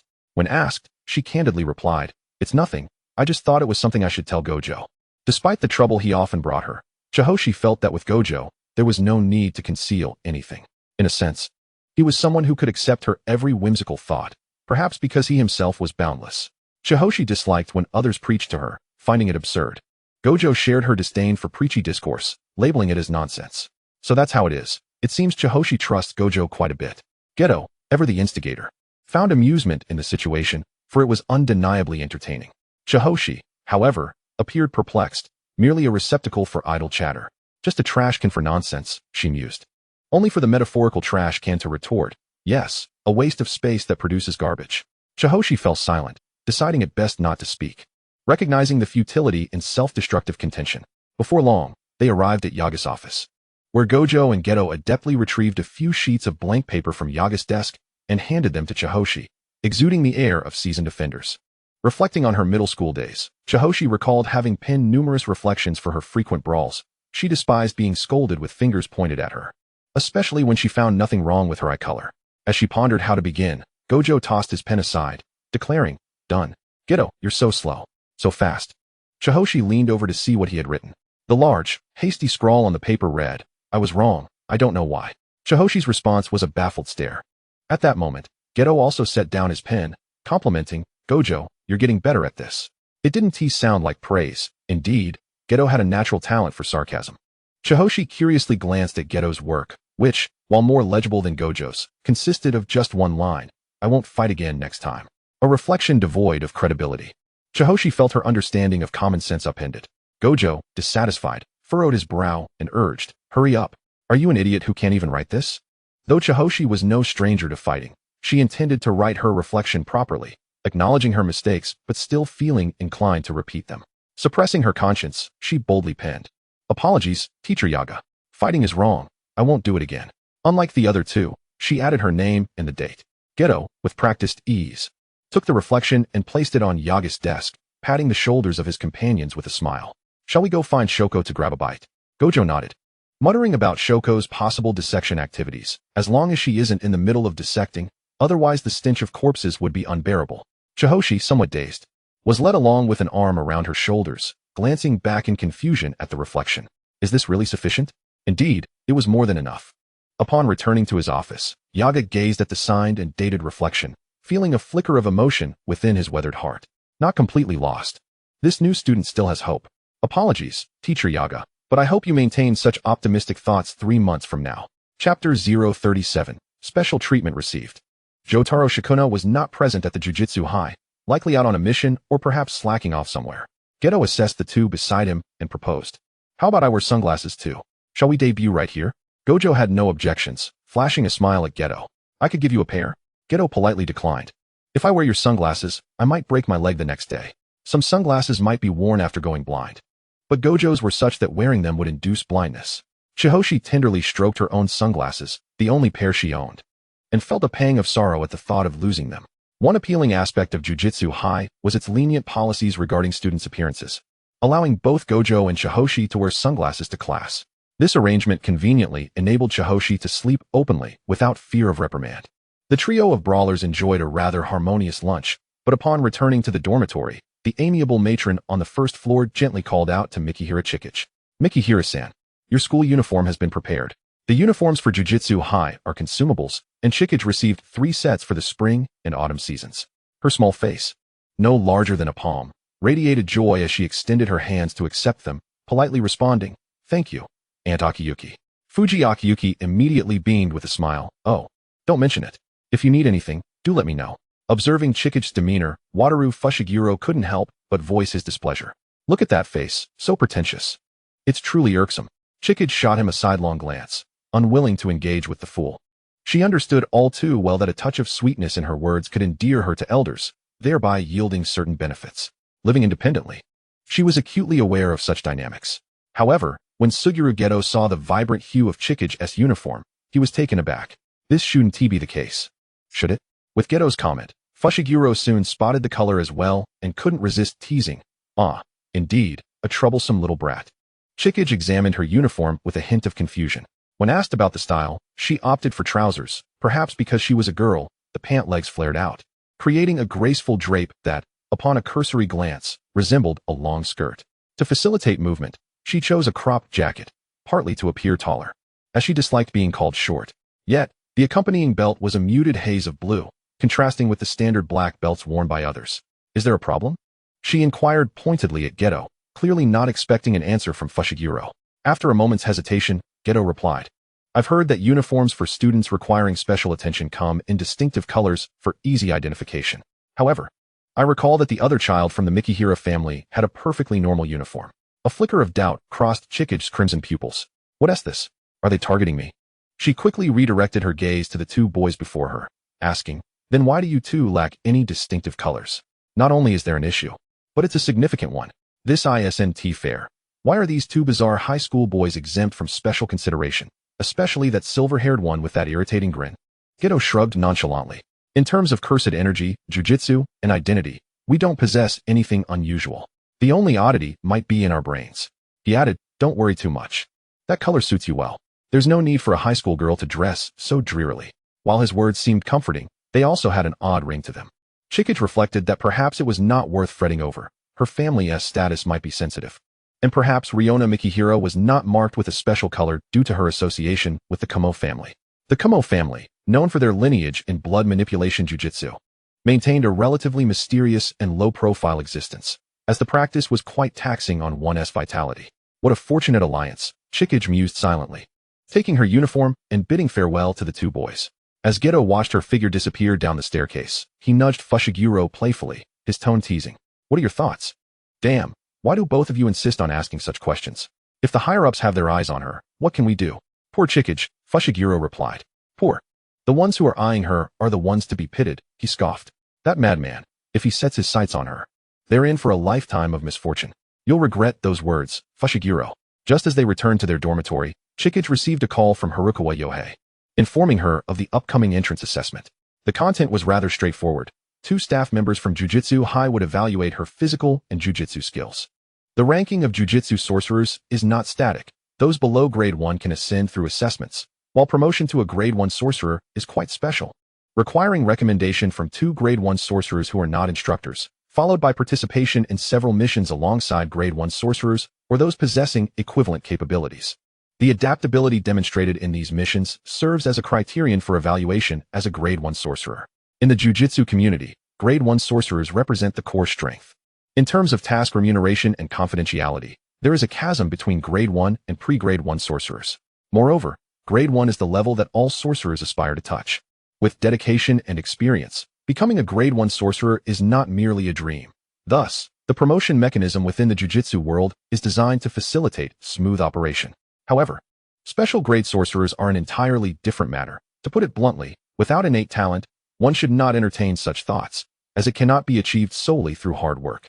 Consequently, special grade missions are akin to performing a striptease before the Grim Reaper. Once the title of special grade sorcerer is bestowed, one essentially lives in the spotlight. Currently, there exists only one special grade sorcerer, Yuki Tsukumo, a woman devoid of a sense of mission towards the jujutsu world, who spends her days traveling and shirking responsibilities. Such insights were gleaned during her conversations with Mimi. Now, with time to ponder, Chikage discerned a crucial career path within the jujutsu realm. It appeared that becoming a grade 1 sorcerer was the most desirable goal. The tasks accessible at that level offered significantly different remuneration, without the burden of living under the spotlight like a special grade sorcerer, as such titles invariably lead to the forced allocation of top-tier missions. A new goal emerged, to become a grade 1 sorcerer. She harbored no grand aspirations. One must learn to be content. This objective would likely incite envy in certain individuals. "Come on, let us go on missions together. Hurry up." "Special grade missions? I'm only a grade 1. I'm not qualified. You go ahead. You truly have no shame." Regarding rank assessment, Chikage took it seriously. Chapter 038, Rank Assessment Test. To her surprise, she encountered Mimi during the assessment the following day. Mimi waved, a glimmer of mirth in her eyes. "Little Chikage, hello." Chikage, taken aback, curiously inquired, "Are you one of the jujutsu sorcerers for this evaluation, Mimi-senpai?" Mimi swung her enormous axe, her cursed tool. It was difficult to fathom that such a tall and beautiful woman wielded such a brutal weapon. "After all, I'm being paid. I must fulfill my duties as a jujutsu sorcerer." That made sense, at least. A male sorcerer, unfamiliar to Chikage, observed them with curiosity. "Miss May, do you know this student?" Mimi nodded, her gaze briefly flitting over the male sorcerer. "You need not worry. I want to go easy on her." The male sorcerer offered an awkward smile, scratching his head sheepishly. "That is not what I meant, Miss May." Following the assessments conducted by both sorcerers, their reports would be submitted for evaluation by the jujutsu hierarchy. The male sorcerer extended a hand towards Chikage. "Hello, I am grade 1 sorcerer Fujihara Koku. If there are no issues, shall we begin now?" Chikage shook his hand and nodded in agreement. Fujiwara Sora is responsible for curse technique detection, while Meimei oversees physical technique assessment. Soon, Fujiwara Sora retrieved several wooden flying objects from the backpack behind him. which began to orbit around the figure of Tsuruno Chikage under his control of cursed energy. He glanced at his watch and nodded gently. Physical techniques are off limits. One must rely on cursed techniques or cursed energy to break them. The time allotted is a mere 3 minutes. The flying objects swiftly took to the air, and Tsuruno Chikage couldn't help but recall how that fellow Gojo Satoru had once utilized a technique to send a wide range of targets flying in a mere second during his own test. Tsuruno Chikage lacked such prowess. Even if she could enhance her projectile curse techniques, she could never reach Gojo Satoru's level. Removing her sunglasses, her crimson pupils radiated seriousness as she extended her hand to lock onto the flying objects. Red, cursed energy began to coalesce in her palm, transforming into arrows aimed at the moving targets. The enhanced cursed energy bolstered the projectiles, necessitating a certain degree of strength. In just 3 minutes, she managed to obliterate all 30 flying objects, which had been buzzing about like a swarm of bees. It was apparent to the naked eye that her speed in dismantling them increased with each passing second. Surely, she must be among the most exceptional students of this cohort. Fujiwara Sora communicated with Mei beside him, yet she simply smiled silently in response. In truth, Mei was not disinterested. Rather, Fujiwara Sora was acting strangely today. The number of flying objects was supposed to be 20, yet he had increased it to 30. After witnessing Tsuruno Chikage dismantle them all, a glimmer of excitement sparkled in his eyes. Mei was also curious about how he would report this. Next came the physical techniques. Mei's imposing axe appeared quite formidable. Tsuruno Chikage could easily imagine the pain it would cause if it struck her. Physical techniques can enhance the body, but they are not permitted, Mei gently reminded. Many students only began training in physical techniques after entering the Jujutsu High, with only a select few from prestigious families receiving training from a young age. Therefore, physical technique scores were generally dismal. When Mei swung the axe for the first time, she immediately discerned that Tsuruno Chikage had been trained in physical techniques since childhood. Little Chikage is quite the diligent student, she mused with a hint of pride. Regrettably, the intention behind such training from her father was self-preservation. Mei possessed remarkable stamina, evidenced by her ability to wield such a hefty axe. Her strikes grew increasingly fierce, yet Tsuruno Chikage evaded them with surprising ease, even managing to counterattack during brief openings. Of course, Mei had no intention of genuinely harming her beloved partner. After all, this was merely a test. Yet, she, too, felt a surge of impulse. Last year, during Gojo Satoru's test, perhaps his provocative words had piqued her interest. On that occasion, Mei had nearly maxed out her physical prowess, leaving a strong impression on Gojo Satoru. As a result, he began addressing her as Miss Mei, a level of respect not afforded to her peer, the singer. In her memory, the silver-haired high school boy had flashed a cocky grin at his peers while inquiring about her provocative words. Singer, are you crying? Meanwhile, Suguru Geto had seemingly offered gentle counsel. Satoru, it's not nice to bully the weak. Suguru Geto was a natural antagonist, blissfully unaware of his own shortcomings. Tsuruno Chikage's peer, the singer, harbored a deep dislike for these two and planned to work at the Jujutsu High in Kyoto to distance herself from them. That will suffice, little Chikage. Mei concluded, retracting her axe. Tsuruno Chikage steadied her stance and politely addressed the two, expressing her gratitude for their efforts. Although her emotions were subdued, she demonstrated the ability to communicate respectfully, which warmed Mei's heart. After the test concluded, Fujiwara Sora continued to regale them with tales. She is indeed a formidable child. Isn't she, Miss Mei? Miss Mei remained composed, merely smiling in silence. Fujiwara Sora masked his own embarrassment with a grin, though a shadow flickered in his eyes. In the stillness of the deep night, a figure stealthily infiltrated the Kamo family estate. Within the tranquil tatami room, a warm orange light illuminated the papers in the boy's hand, casting a soft glow. The Kamo family's guards did not impede the uninvited guest. Kamo Tetsuya regarded Fujiwara Sora, who was dressed in a dark uniform, with a nod. How is it? Is the child as strong as the adults predicted? The answer was as expected. Kamo Tetsuya was not surprised. Despite the many rumors, he sought a chance to acquire more concrete information. In terms of cursed energy, there is quite a gap compared to Riona, isn't there? Fujiwara Sora nodded. Her abilities exceed those of an average sorcerer. Kamo Tetsuya's deep-set eyes seemed to meld with the pitch black of midnight, his fingers lightly tapping a rhythm on his knee as he pondered. You have done well. Continue your infiltration at Jujutsu High. Fujiwara Sora respectfully acknowledged this, feeling a sense of trepidation in the presence of this mere 18-year-old. He added, Mei seems to harbor some suspicion regarding my identity. She has been largely silent in response to my inquiries lately. However, Mei did not fall within Kamo Tetsuya's target range, prompting him to offer a cautionary note. Keep your distance from that woman. She is quite perceptive. Understood, sir. Observing Fujiwara Sora's retreating figure, Kumo Tetsuya could not help but reflect on the fact that he was not particularly clever for attempting to extract information from Mei, as those in the know understood her to be tight-lipped, meticulously weighing the informational value of every word. Nevertheless, it seemed she was not one to meddle unnecessarily. He decided to let her be. Chapter 039, The Calm Before the Storm. The night had deepened, and Kumo Tetsuya called out to the void. Bring Riona to me. Recently, Tsuruno Riona had been diligently practicing cursed techniques alone, a departure from her previous preference for pursuits like painting and flower arrangement. Activities unrelated to sorcery and more aligned with her status as a lady. It seemed she had suffered a setback with Tsuruno Chikage. Unfortunately, talent often felt like a curse, something that hard work alone could not compensate for. In matters regarding that particular issue, Kumo Tetsuya's optimal choice would always be Tsuruno Chikage. Tsuruno Riona arrived promptly, kneeling gracefully on the tatami, her long pink hair neatly styled into an updo as she bowed deeply, revealing the elegant curve of her fair neck to the boy's gaze. Regrettably, her eyes conveyed no emotion, appearing somewhat indifferent. When Tsuruno Riona lifted her gaze, warmth suddenly sparkled in her eyes. You have been working very hard lately, haven't you? Is it due to that young lady? A hint of disappointment flickered in Tsuruno Riona's pink gaze. Lord Tetsuya, I believe I may have underestimated her. Such awareness is commendable, but it is not sufficient. Kumo Tetsuya gestured for her to sit beside him, speaking gently. You are quite exceptional, Riona, but your kindness may be your downfall. If you desire that position, you must be sufficiently strategic. Confronting her head-on is unwise. Perhaps you should consider an alternative approach. Tsuruno Riona cast her eyes downward, acknowledging that she often found herself embroiled in verbal altercations with Tsuruno Chikage. You only need to remain silent and strike decisively at the opportune moment. Hearing Kumo Tetsuya's words, a glimmer of curiosity sparked in Tsuruno Riona's eyes. Lord Tetsuya, do you harbor a deep disdain for Tsuruno Chikage? Kumo Tetsuya shook his head, gently tucking a stray lock of hair behind the girl's ear. I scarcely recognize her. My disdain for her is merely a reflection of Riona's own. The desire to capture her stems solely from my intentions regarding Riona and the separation from Miura.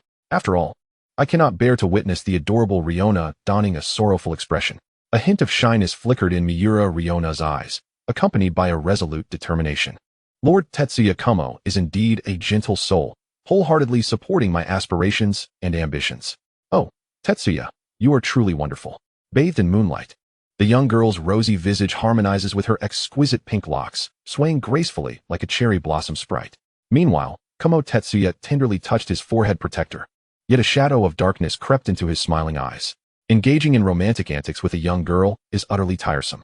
The results of the sorcery ratings were swiftly revealed.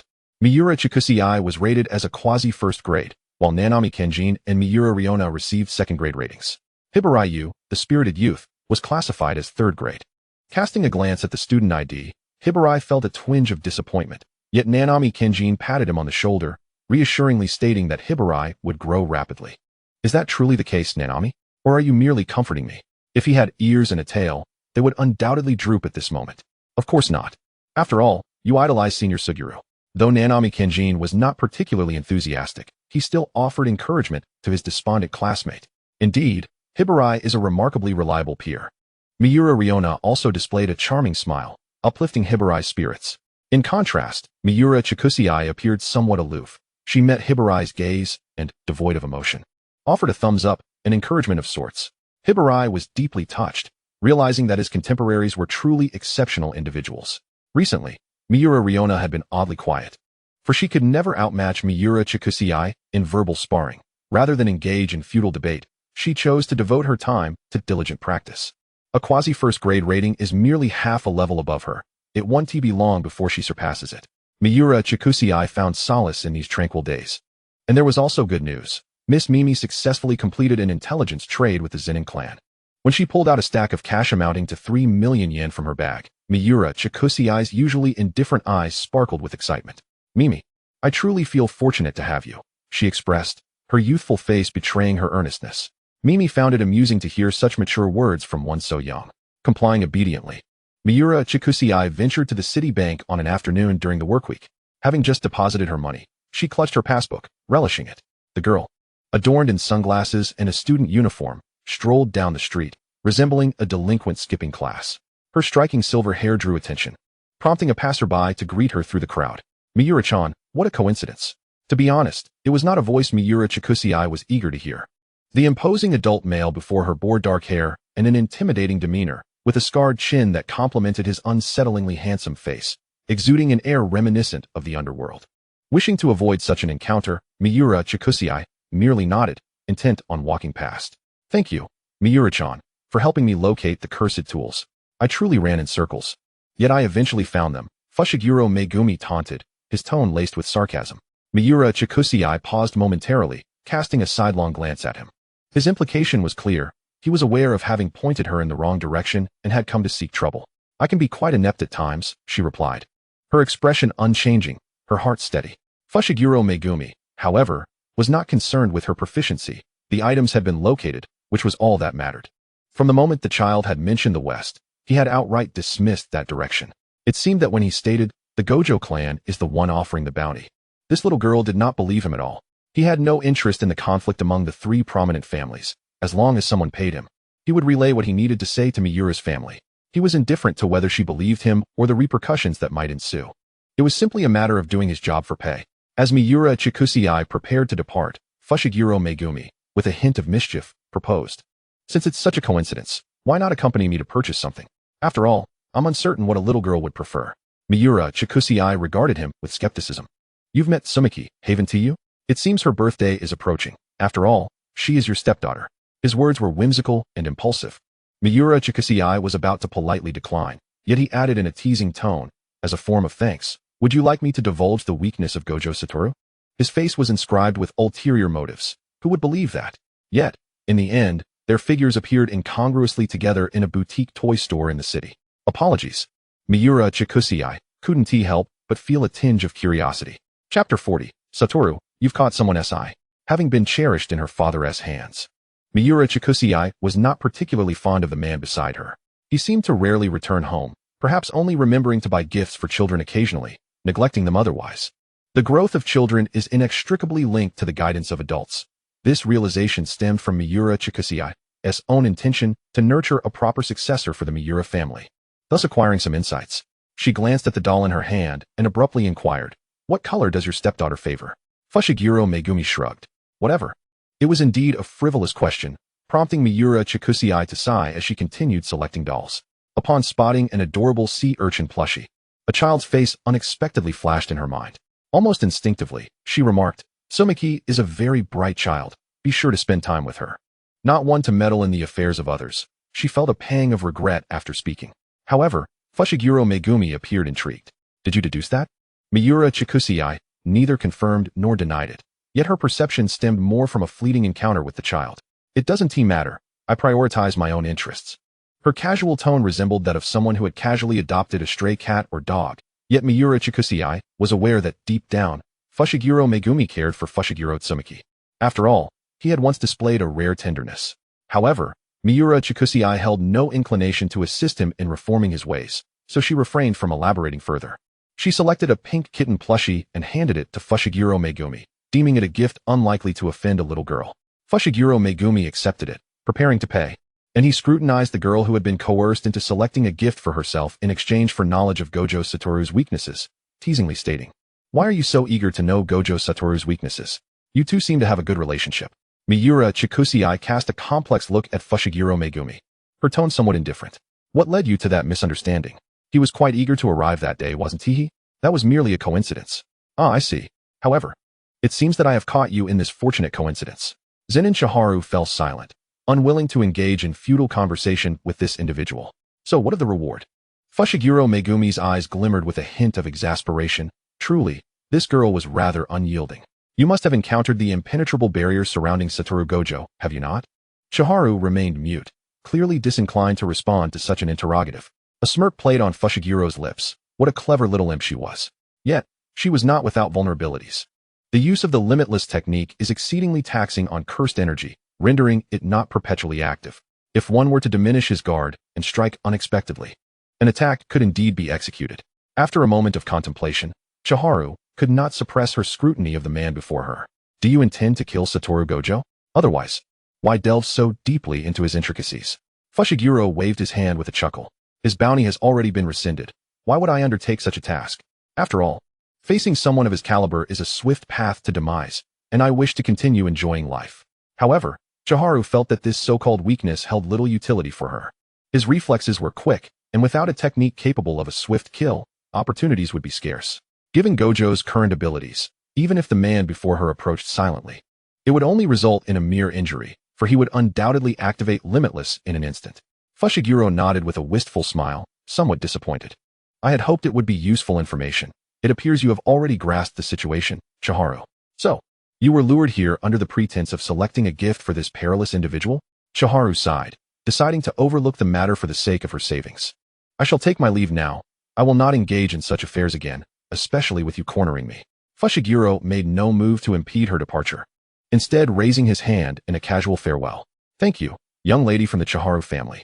A glint of appreciation flickered in his dark eyes. Indeed, he owed her gratitude for acquiring such vital intelligence. If he missed this chance, such opportunities would be lost. Fortunately, he had prepared adequately, for the bounty of 30 million yen was indeed a troublesome matter. As Chiharu walked back, an unsettling feeling grew within her. She did not believe her encounter with Fushiguro to be mere coincidence. The notion of selecting a gift for a stepdaughter now seemed ludicrous, given that the man likely neglected his own son. As someone devoid of cursed energy, tracking sorcerers was exceedingly convenient. She replayed the rather mundane conversation with Fushiguro in her mind, and ultimately pinpointed a recurring phrase, Satoru Gojo. Without hesitation, Chiharu dialed Gojo's number. Satoru, I believe you are being targeted. Have you lost your mind? Upon receiving Chiharu's call, Gojo felt an odd sensation, only for the individual to cast a curse upon him. Ba ba ba, the trashy sorceress from the Chiharu family, brimming with malice. Currently, Chiharu was on the subway, en route to the sorcerer's domain. In a noisy environment unsuitable for such discussions, she had warned Gojo purely out of consideration for Uncle Yu's 100,000 yen birthday gift. Yes, that was the case. Thus, the girl, uncharacteristically patient, inquired, Where are you? Shall I come find you? Gojo sensed something was amiss with Chiharu, yet he relished the idea of her seeking him out. So he shamelessly replied, If you wish to see me, you must bring sweets. Otherwise, I shan't open the door. Oh, at the dormitory? Until we meet again. Chiharu expressionlessly hung up the phone. Gojo, hearing the dial tone on the other end, cursed under his breath. That infuriating girl from the Chiharu family was truly insufferable. Chiharu arrived empty-handed, oblivious to the absurdity of the sweet's demand. The first thing she did upon entering was rummage through Gojo's desk for a piece of paper and a pen, presenting them to the boy. Shall I write a few words? Gojo's lips curved into a charming smile, a hint of a sharp tooth glinting, embodying a wild and reckless beauty. I see now. It is you who has taken an interest in me, is it not? Chiharu, hidden behind her sunglasses, wore a look of incredulity. After all, with my overwhelming strength and striking good looks, I can certainly understand why you would be this way. Chiharu, the youthful, silver-haired high school student nearly inscribed the strongest upon his visage, even patting Chiharu on the shoulder. No need to calculate. I shall unequivocally reject your request, flat-chested shorty. Without hesitation, Chiharu hurled the paper and pen at his face, her voice as frigid as Edo river ice in winter. Gojo, your shamelessness will one day lead to your downfall. The Chiharu girl truly spoke with conviction when that day arrives. The first thought that will cross Gojo's mind will be, Chiharu, I shall sew your mouth shut. Chapter 041, The Allure of Nanami Kento. Ultimately, she failed to obtain Gojo's handwriting, leaving her unable to fully discern the connection between him and Fushiguro. Meanwhile, the relationship between the two had plummeted to an icy low. Upon encountering one another, they averted their gazes, as if the sight of the other could blind them. Suguru Geto observed the pair with an exasperated smile. So, what quarrel are you two embroiled in?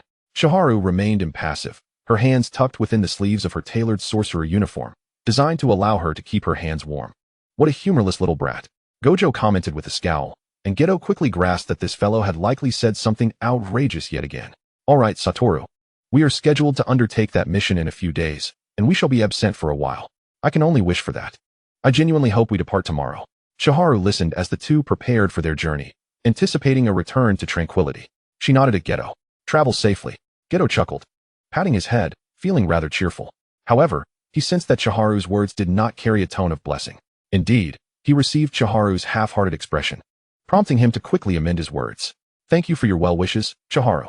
She had no time to engage in their banter. Recently, Chiharu had devoted her free hours to diligently studying reversal techniques, and had even borrowed a number of lab mice from Kinji Hikari. Hikari, delighted to receive free cigarettes, was somewhat bemused by the excessive quantity demanded by the younger sorcerer. He vaguely sensed that this junior was rather eccentric, seemingly unaware of moderation. Chiharu, however, was the type to immerse herself wholeheartedly in matters of interest. After yet another lab mouse met a tragic end at her hands, Chiharu placed her palm over her chest in apology. Now, let us welcome the next fortunate little mouse. In the laboratory, Chiharu was earnest in her efforts, attempting to stack the judgment technique, yet it ended in failure. The critically wounded mouse did not recover. Rather, it succumbed more swiftly. A rare sense of disappointment washed over Chiharu. Could it be that she truly lacked talent in this regard?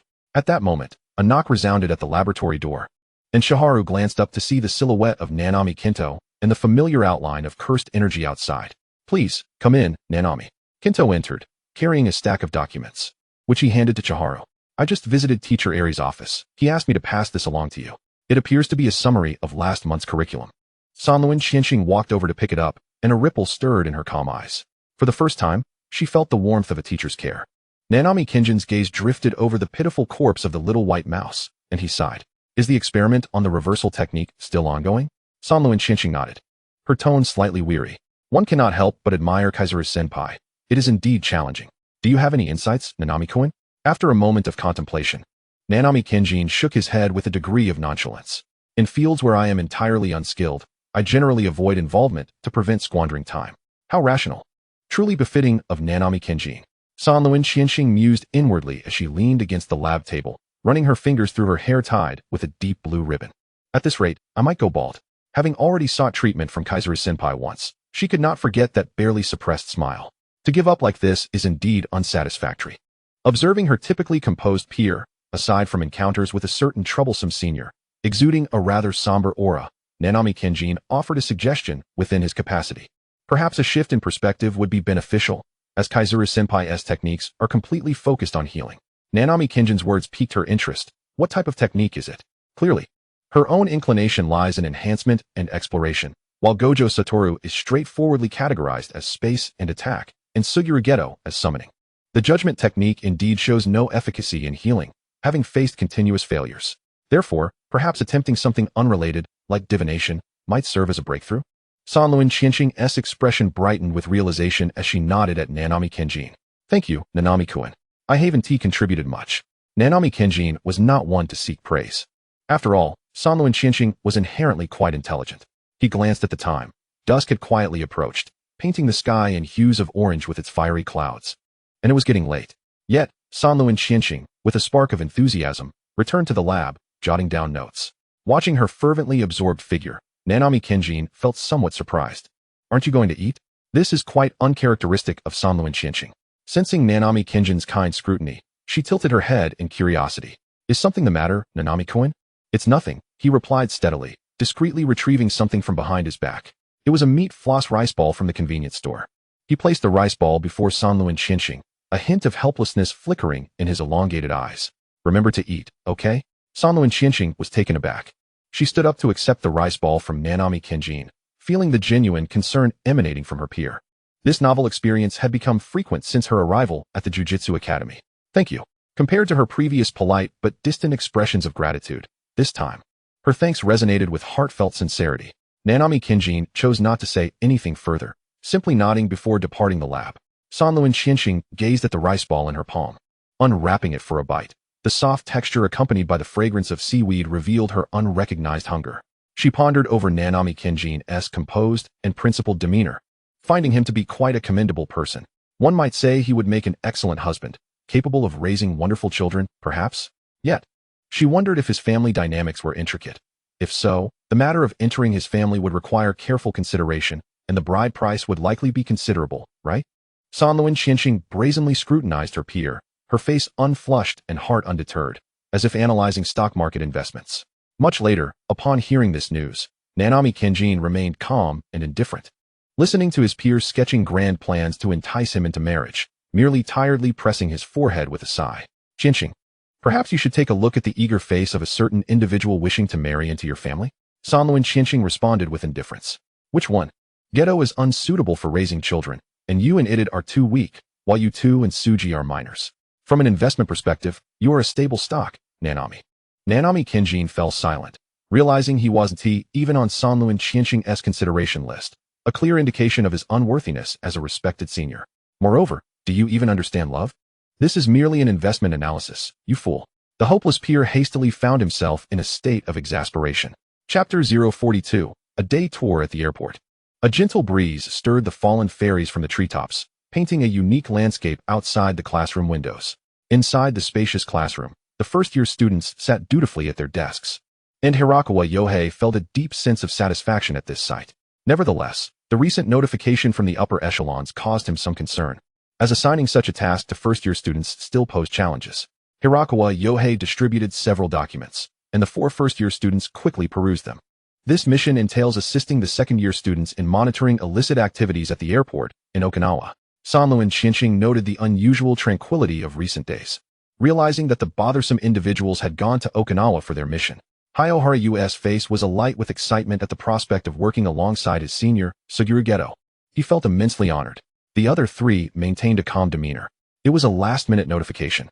The second-year group's task location had shifted to Okinawa due to suspected terrorist activities organized by a group called the Ponching Cult at Naha Airport, thus requiring support.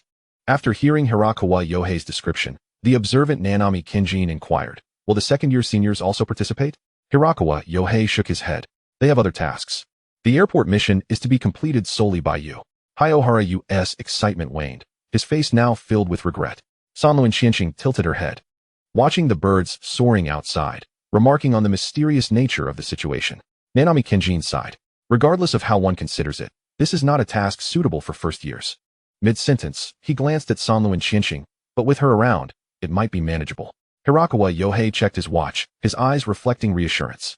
The flight is scheduled for noon. The teacher will accompany you on this mission, so everyone should relax a little. There is still time to prepare, prompting Hayohara-U to raise his hand in curiosity. "Teacher, what exactly is the Ponching Cult? Are they curse users?" Hirakawa Yohei scratched his face, pondering how to explain. As he was also unclear about the specific tasks the second years were executing, the upper management had only assigned this portion of the mission. According to intelligence, they are not sorcerers, but a civilian organization. Hayohara-U nodded, a somewhat sheepish smile on his face. "This will be my first time in Okinawa. I've heard it's a beautiful place." "Hayohara, this is not a vacation," Nanami Kinjin reminded him. "I know. I will complete the task diligently." He appeared incredibly motivated, even prompting Sanlu and Riona to join in mutual encouragement, as it was their first business trip. In contrast, Sanlu and Shinshing seemed disinterested, tilting her head with curiosity. "Teacher, is there a reward for the mission?" "Ah, yes. This type of mission is not educational and does come with a reward." Sanlu and Shinshing immediately donned the sunglasses resting on her desk, leaving behind a stylish silhouette. "I'm off to pack my things. See you later." Where did this sudden enthusiasm come from? At 3 o'clock that afternoon, a party of 5 arrived at Naha Airport. Their primary mission was to monitor the airport, and they would not depart from this location until their task was fulfilled. Enjoying the exquisite scenery of Okinawa was out of the question. At best a mere excursion around the airport. Naha Airport boasts 2 operational terminals, the domestic terminal and the international terminal, interconnected by a corridor. With a total of 4 floors, each individual was assigned to a specific floor, with Ryugura Yohei overseeing the overall inspections. The first floor was the arrival level. The second was the departure level, the third was the check-in level, and the fourth was the commercial level. The first and second floors experienced the heaviest foot traffic, thus assigned to Sanru Chihoshi and Nanami Kinjin. Sanru Chihoshi meandered through the first floor of Naha Airport, leisurely holding a bag of potato chips she had snagged from Hibari-yu. Just then, her phone buzzed unexpectedly. It was a call from Suguru Geto. "Moshi Moshi, have you arrived in Okinawa, Chihoshi?" Suguru's voice exuded a light-hearted cheer. "Yes, how is your mission progressing?" "Quite smoothly. We're having a little fun by the seaside." Sanru Chihoshi replied, puzzled as she glanced at the caller ID, confirming it was indeed Suguru. She commented with a hint of detachment. "So your task is to frolic by the beach while we patrol the airport?" One could easily imagine her expression, a mix of exasperation and bemusement, prompting a chuckle from Suguru. "The objective of our mission is simply to enjoy ourselves, so it's only natural that Satoru and I accompany her. I suspect we are having quite the time ourselves." Sanru Chihoshi, skeptical of their jovial banter, quickly concluded, "But you ought to be heading back soon, right? The task states we should wait for your safe arrival at Jujutsu High before we return. It feels more like a handover." "Ah, I was just about to mention that." Suguru recalled the matter at hand, glancing at someone nearby who was laughing uproariously with Amini Riko over sea cucumbers, a smile creeping onto his lips.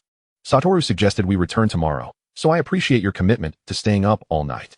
Sanru Chihoshi felt a stiffness in her body. Indeed, proximity to these two seemed to invite misfortune. bored with the prospect of patrolling the airport until dawn, likely enduring nighttime ambushes without rest.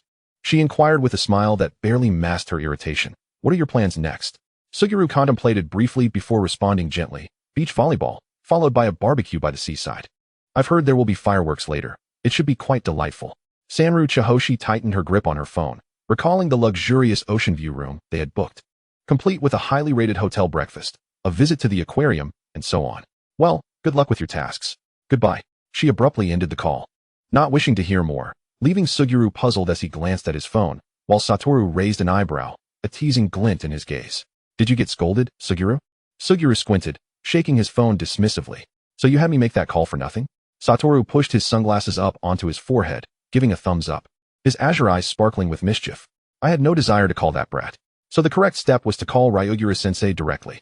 No, I had to call that poker-faced brat. Suguru nodded, tucking his phone back into his pocket. I sent a text saying Satoru made me call.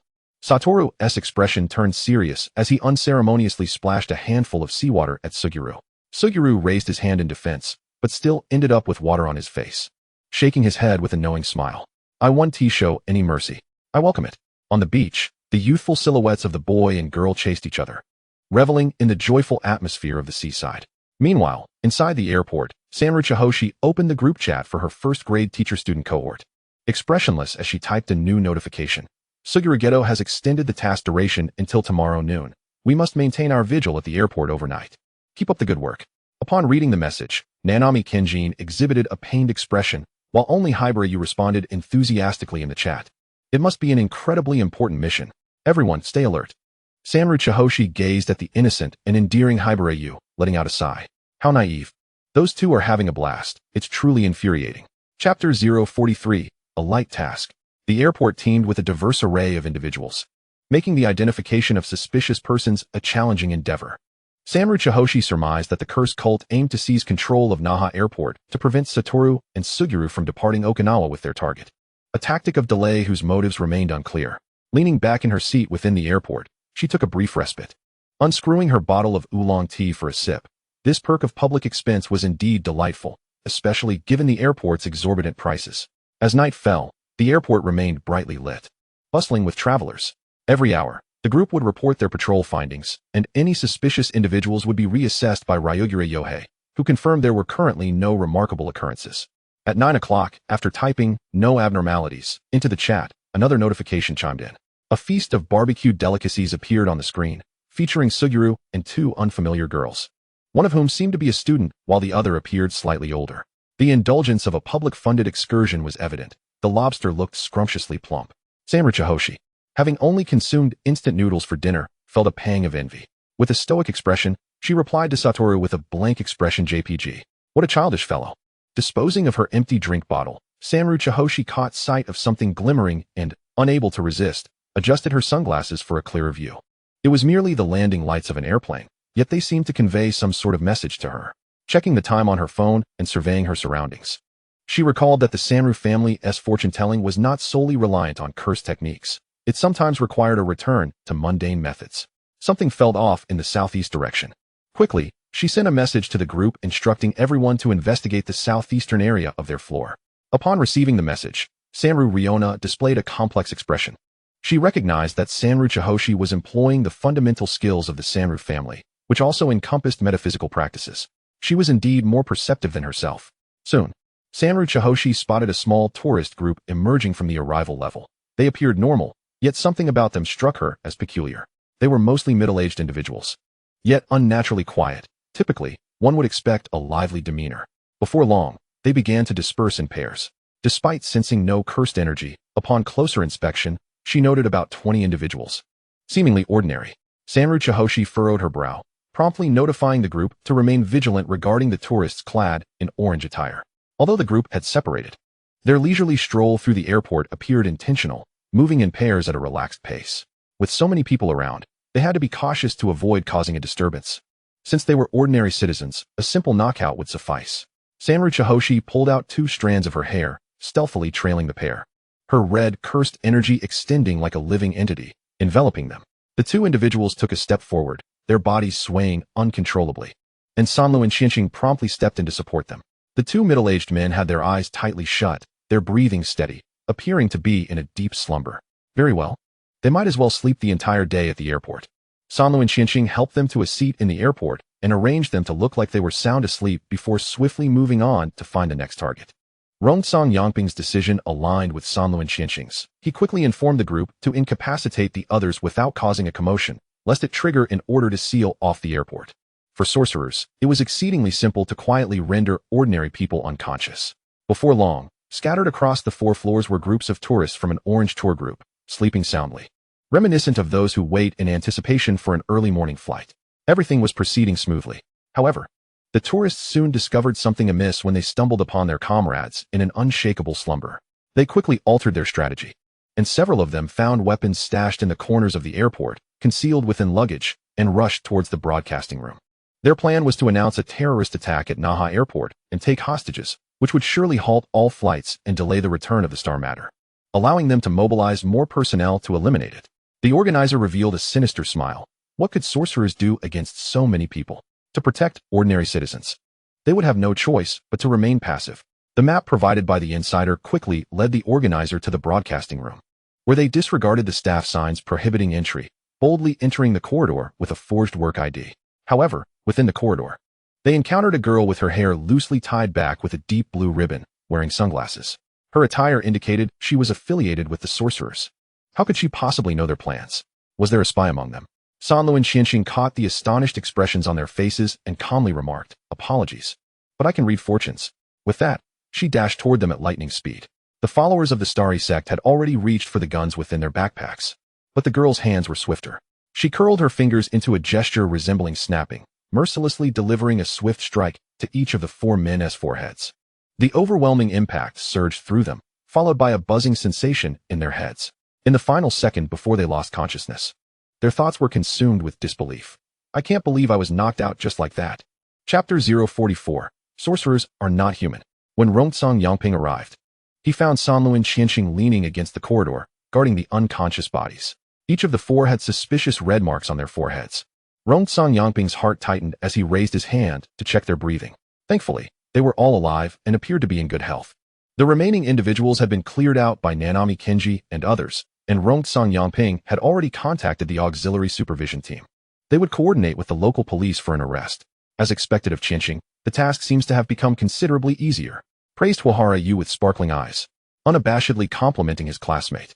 Rongsong Yangping was filled with emotion. Although he had heard from Night Moth about fighting alongside those 2, she was still a reliable and composed young lady. Nanami Kenji seemed to have thought of something. He glanced at Sanlu and Qianqing, who was munching on a cream-filled pastry. But that area is restricted. How did you get in without a work ID? Sanlu and Qianqing suddenly realized, pulling a card from her pocket and handing it to Rongsong Yangping. I knocked out an airport staff member in the restroom and took this. Please return it to her. Rongsong Yangping looked at the work ID in his hand, where the staff member wore a bright smile. Isn't this robbery? How could he explain this? He retracted his earlier praise, gazing at his student, who was calmly enjoying her midnight snack, with a complex expression. Do you not feel the slightest bit of guilt or unease? Sanlu and Qianqing caught Rongsong Yangping's gaze and, after a moment's hesitation, offered him a piece of her pastry. Teacher, are you hungry? Rongsong Yangping felt a wave of helplessness. What could he do about his student? Indulge her, of course. Ultimately, it was a sleepless night, but fortunately, everything had remained calm. Sanlu and Qianqing, fatigued, yawned. She had never pulled an all-nighter. Rather, she was a good child who went to bed early and rose early. What a predicament. The sunglasses concealed the dark circles beneath her eyes, while Nanami Kenji and Huahara Yu appeared to be in better spirits. Sanlu and Liana still looked exquisite and lovely, her hair reflecting meticulous care. Sanlu and Qianqing leaned against a seat on the first-floor arrival area, her thoughts wandering. Surely, overtime pay would be forthcoming. If it was merely a task bonus, that would be quite unfair. Sanluan, are you going to die? A youthful, clean voice revealed excitement, as if Sanlu and Qianqing were to drop dead on the spot. This person would rejoice. At 10 in the morning, the 4 core figures finally appeared at Naha Airport. Sanlu and Qianqing turned her head and immediately met the handsome face of a man standing remarkably close to her, their sunglasses locking gazes, creating a comical yet endearing scene. So, if I die, will you bow to me? No, I would desecrate your corpse. The manner in which these 2 greeted one another was always so peculiar. Suguru Geto, following Satoru Gojo, had grown accustomed to it. After checking in, he learned from teacher Rongsong that Sanlu and Qianqing was on the first floor, prompting him to rush over with mischievous intent. However, he had heard that this mission had gone exceedingly well thanks to Sanlo and Qianqing, despite a minor hiccup at the end. Gojo bought you some cookies. Suguru Geto grinned widely, handing a transparent bag filled with cookies to Sanlo and Qianqing.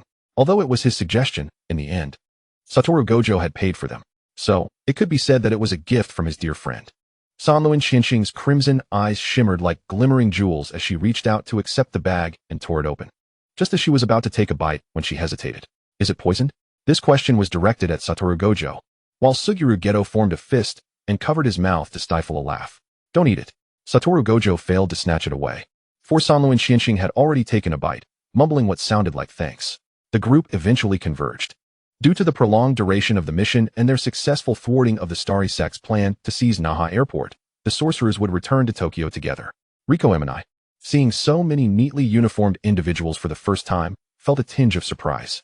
Are they all here to protect me?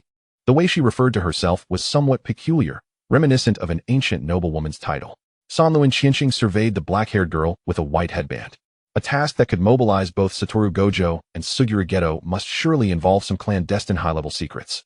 After all, the sorcerer high-ups often clashed with the younger generation. How tiresome.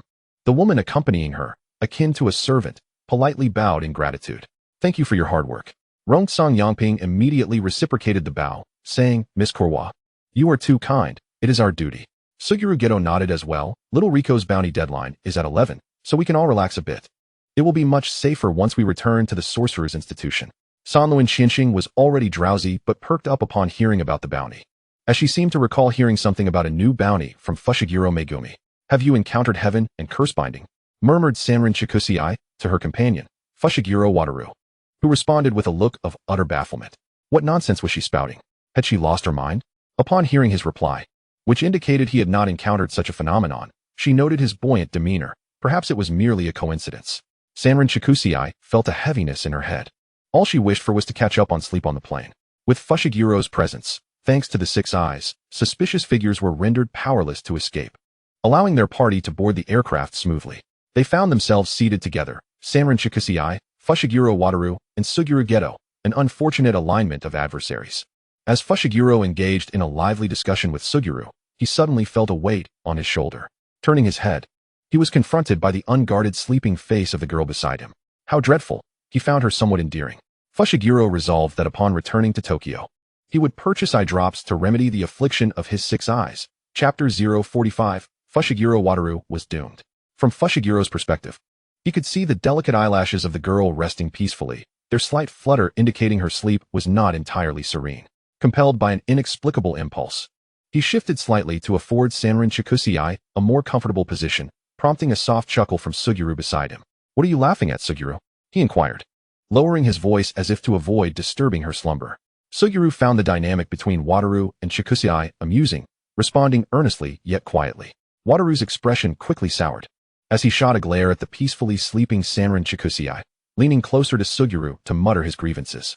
If it weren't for our brief acquaintance in youth and the passing of Uncle Tachibana, I would have dealt with her long ago. Oh, I see. Overflowing with sympathy. Are we, Wataru? What a revolting expression. Shall we settle this with a brawl upon landing? As he spoke, he gestured dramatically, which caused the drowsy Sanrin Chikusei to instinctively strike out at her uncooperative pillow. Ouch! Wataru exclaimed, clutching his abdomen in mock pain. Her punch had quite the force. Suguru mused that if he continued to laugh, he would soon develop crow's feet. Rolling his eyes, Wataru shut them and feigned unconsciousness. The girl's weight was slight, and their proximity allowed Wataru to catch a whiff of the enchanting blend of floral and body scents emanating from her. It was a familiar aroma, one he had encountered before. How infuriating that this flat-chested, diminutive girl possessed such an alluring fragrance. She must have been secretly indulging in the perfumes of mature women. Truly vexing. Sanrin Chikusei awoke abruptly to the mild jolt of the plane touching down. She felt inexplicably refreshed, yet sensed the palpable resentment radiating from someone nearby. What was the matter? She had fallen asleep immediately upon boarding, not having offended either of the 2 men, had she? Wataru huffed, displaying a hint of arrogance. It's nothing. Sanrin Chikusei thought to herself that he was quite the adolescent drama queen. Upon returning to the Jujutsu Academy, the first-year group's tasks were officially concluded, and the 5 of them, having endured a sleepless night, bid one another farewell in hopes of restful slumber. Wataru and Suguru seemed to have other mysterious matters to attend to. Once back in her dormitory, Sanrin Chikusei changed into her cozy bear-themed pajamas, and embraced her beloved blankets. As she plugged her phone into the charger, her hand slipped, and the device clumsily fell to the floor. A corner of the flip phone Wataru had gifted her was now damaged, a grim omen. She felt a tightness in her chest, her heart racing. Could this truly be happening at the Jujutsu Academy? Yet, even in such a place, vulnerabilities existed, did they not? Without even changing into proper attire. She donned her adorable cartoon slippers and dashed outside, her unrestrained silver hair flowing gracefully behind her.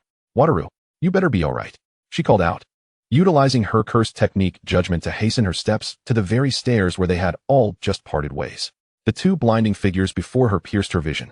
Fushiguro was holding an unknown cursed tool, having pierced Wataru's neck, blood splattering forth. Sanrin Shikusei could almost taste the metallic tang of iron in the air. Fushiguro Wataru, the one with limitless absolute defense, had been struck in the neck. Her voice trembled as she rushed forward without a moment's hesitation. Wataru. Upon hearing her voice, Fushiguro's lips curled into a sinister smile as he produced a small dagger and plunged it into Wataru's skull, right above his brow. This couldn't be real. Such an attack could surely kill Wataru. As Fushiguro withdrew the weapons, Sanrin Shikusei beheld Wataru, resembling a majestic eagle with its wings cruelly severed, collapsing helplessly to the ground. His crimson blood pooled beneath him, stinging her eyes with its vibrant hue. Thanks to you, little girl, I have located the special-grade cursed tool, Amino Habakiri. Next, it's time for the star plasma vessel. Sanrin Shikusei watched helplessly as that man vanished from her sight, showing no intention of engaging her. Wataru, hold on. I'll fetch Senpai Idori, she cried in panic, rushing to his side. She had never imagined she would witness Wataru in such a state. The once invincible youth now lay drenched in blood, his eyes gradually losing their luster, sending chills coursing through her body. Unable to restrain herself, she reached out to touch Wataru's cheek, their gazes locking. His voice, rendered silent by the destruction of his vocal cords, conveyed a desperate plea. He urged her to disregard him, to seek out Suguru, to confront Fushiguro. No, I must find Senpai Idori. This was the first time Sanrin Shikusei's emotions surged so powerfully, her voice laden with sorrow. Yet, Wataru's clear azure eyes reflected a world drenched in blood, gazing intently at her. Sanrin Shikusei bit her lip until it turned white, trembling uncontrollably, fear gripping her heart. The impact of this moment struck her with a force akin to the news of her father's passing. Wataru, if you dare die, I'll sacrifice bitter melon to your memory every year. Wataru's vision began to blur. The last image crystallizing in his mind was that of her tear-streaked, crumpled visage. He scoffed inwardly, unable to suppress his thoughts. Those bare pajamas were simply atrocious. Chapter 046. Desperation incites recklessness. Fushiguro's cursed tool bore the stains of Wataru's blood. Sanrin Shikusei activated cursed technique red path returning and swiftly pursued the direction in which Fushiguro had vanished. She hesitated briefly before opening a door to a storeroom, stepping inside to discover a breathtakingly different world. Without a moment's doubt, she followed the crimson thread to locate his figure. Fushiguro, now brandishing a handgun, expertly chambered around and aimed at the girl below. However, the overwhelming cursed energy caused his expression to change. He had no choice but to turn and brace himself against the earth-shattering punch, as cursed energy erupted within the confines of the Star Palace.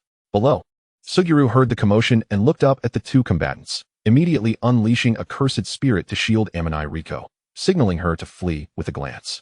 Fushiguro Megumi, what kind of cursed tool have you employed? The corners of Amini Tsukahoshi's eyes shimmered with unshed tears, yet she resolutely restrained them from falling. Fushiguro Megumi found the girl's expression rather amusing. Dead. It's a special cursed tool capable of nullifying jujutsu. Though his tone remained casual, a sense of unease gripped Fushiguro Megumi's heart.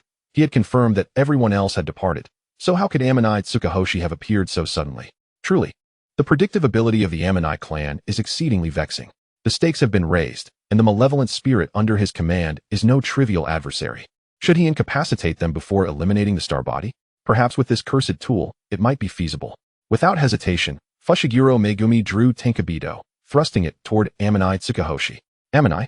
Suguru Geto raised his voice, summoning forth his most formidable spirit, the Rainbow Dragon. Hurry faster. Yet the speed of heaven and curse binding was unmatched by any jujutsu spirit. Amini Tsukahoshi extended her hands, crossing them before her, successfully blocking the thrust of Tenkabito. In the midst of Fushiguro Megumi's maniacal laughter, her blood splattered across his face. The cursed energy enveloping Amini Tsukahoshi was instantaneously shattered by Tenkabito, rendering the girl vulnerable. What a pity! He had no intention of slaying this intriguing young lady. So why the desperate struggle? Fushiguro Megumi's deranged expression softened slightly, revealing a hint of cold ruthlessness. With his other hand, he drew a katana. Yet in Ammonite Tsukihoshi's gaze, he discerned a glimmer of mirth. Fushiguro Megumi, there is something your ancestors neglected to inform you, I presume? Wounding the Ammonite clan carries grave consequences. An overwhelming pressure seized Fushiguro Megumi's throat, akin to a demon from hell grasping his neck. Breathless, the air in his lungs was forcibly expelled. Suguru Geto's summoned spirit bit into Fushiguro Megumi's arm, preventing him from attacking Ammonite Tsukihoshi once more. Suguru Geto wrapped an arm around her waist, forcefully pulling her back, away from the piercing of Tenkabito. Ammonite Tsukihoshi's hands were already bloodied and mangled, yet her blood continuously vaporized and solidified, morphing into a sinister shadow behind Suguru Geto, gripping Fushiguro Megumi's throat. She trembled as she extended her right hand, displaying a middle finger. Have you ever heard the saying, those who commit misdeeds will be haunted by vengeful spirits at midnight? Fushiguro Megumi clenched his teeth, fiercely thrusting Tenkabito backward, but the suffocating sensation persisted. Tenkabito penetrated the shadow's form, causing no harm whatsoever. Suguru Geto, taken aback, cast a questioning glance at Ammonite Tsukihoshi. She merely whispered, not a cursed spirit, but rather a summoned inner demon, merely an illusion. The Ammonite clan's most potent offensive jujutsu can strip away one's sanity, invoking profound fear, yet requires a substantial sacrifice of blood and cursed energy to manifest. My abilities are insufficient. Fushiguro Megumi will likely break free soon. Protect that girl and summon other jujutsu sorcerers. Unless absolutely necessary, Ammonite Tsukihoshi would never resort to this jujutsu, as it exacts a heavy toll in blood. However, given the circumstances, every moment must be fought for. After all, Satoru Gojo might die. Gojo is gravely injured. We cannot abandon him. The words "he is dying" stuck in Ammonite Tsukihoshi's throat, tightening painfully. Suguru Geto accurately sensed her emotions, reassuringly gripping her shoulder. We will, after all, I and Gojo. We are quite formidable. Suguru Geto and Ammonite Tsukihoshi quickly pursued Tainai Riko, but Fushiguro Megumi escaped Ammonite Tsukihoshi's confinement faster than anticipated. Without hesitation, she positioned herself in front of them. Take her away, Suguru. This man's target is her. Tainai Riko, noticing the bloodied hands of the girl, couldn't he help but exclaim, Miss Ammonite, let us leave together. Ammonite Tsukihoshi turned her gaze toward the two, her expression tranquil as a still lake, yet etched with helplessness. Fear not. I shall only hold on for 3 minutes before fleeing, so Suguru must ensure this lady reaches a safe location. After all, escaping is the Ammonite clan's forte. Chapter 047. Witness my unyielding stance. Suguru Geto furrowed his brow, summoning forth spirits to escort Tainai Riko to safety. Meanwhile, Fushiguro Megumi observed as Ammonite Tsukihoshi suddenly turned, her crimson eyes filled with earnestness. The target is not you. Why must you interfere? Fushiguro Megumi twirled a chain in his hand, the other end connected to Tenkabito, the cursed tool that had pierced Satoru Gojo. I wouldn't mind conversing with you for 3 minutes. Ammonite Tsukihoshi's expression remained impassive, suppressing her emotions. Deep down, she yearned to knock this man out cold. But alas, she lacked the strength. I want to kill you. If you turn and run now, I shall let you go. Fushiguro Megumi smiled. Yet the sincerity of his words was questionable. Nevertheless, at this moment, he had no desire to slay Ammonite Tsukihoshi. To be precise, aside from his mission target, he held no interest in taking any life. As for Satoru Gojo, that fellow was quite the nuisance. Without eliminating him, he could not approach his objective. Give it a try. If you kill me, I will surely drag you into the depths of hell. Ammonite Tsukihoshi formed intricate seals with her hands, her eyes gleaming with murderous intent. The brazen threat elicited a considerable response, and the girl before him appeared exceedingly enraged. An unexpectedly formidable adversary, indeed.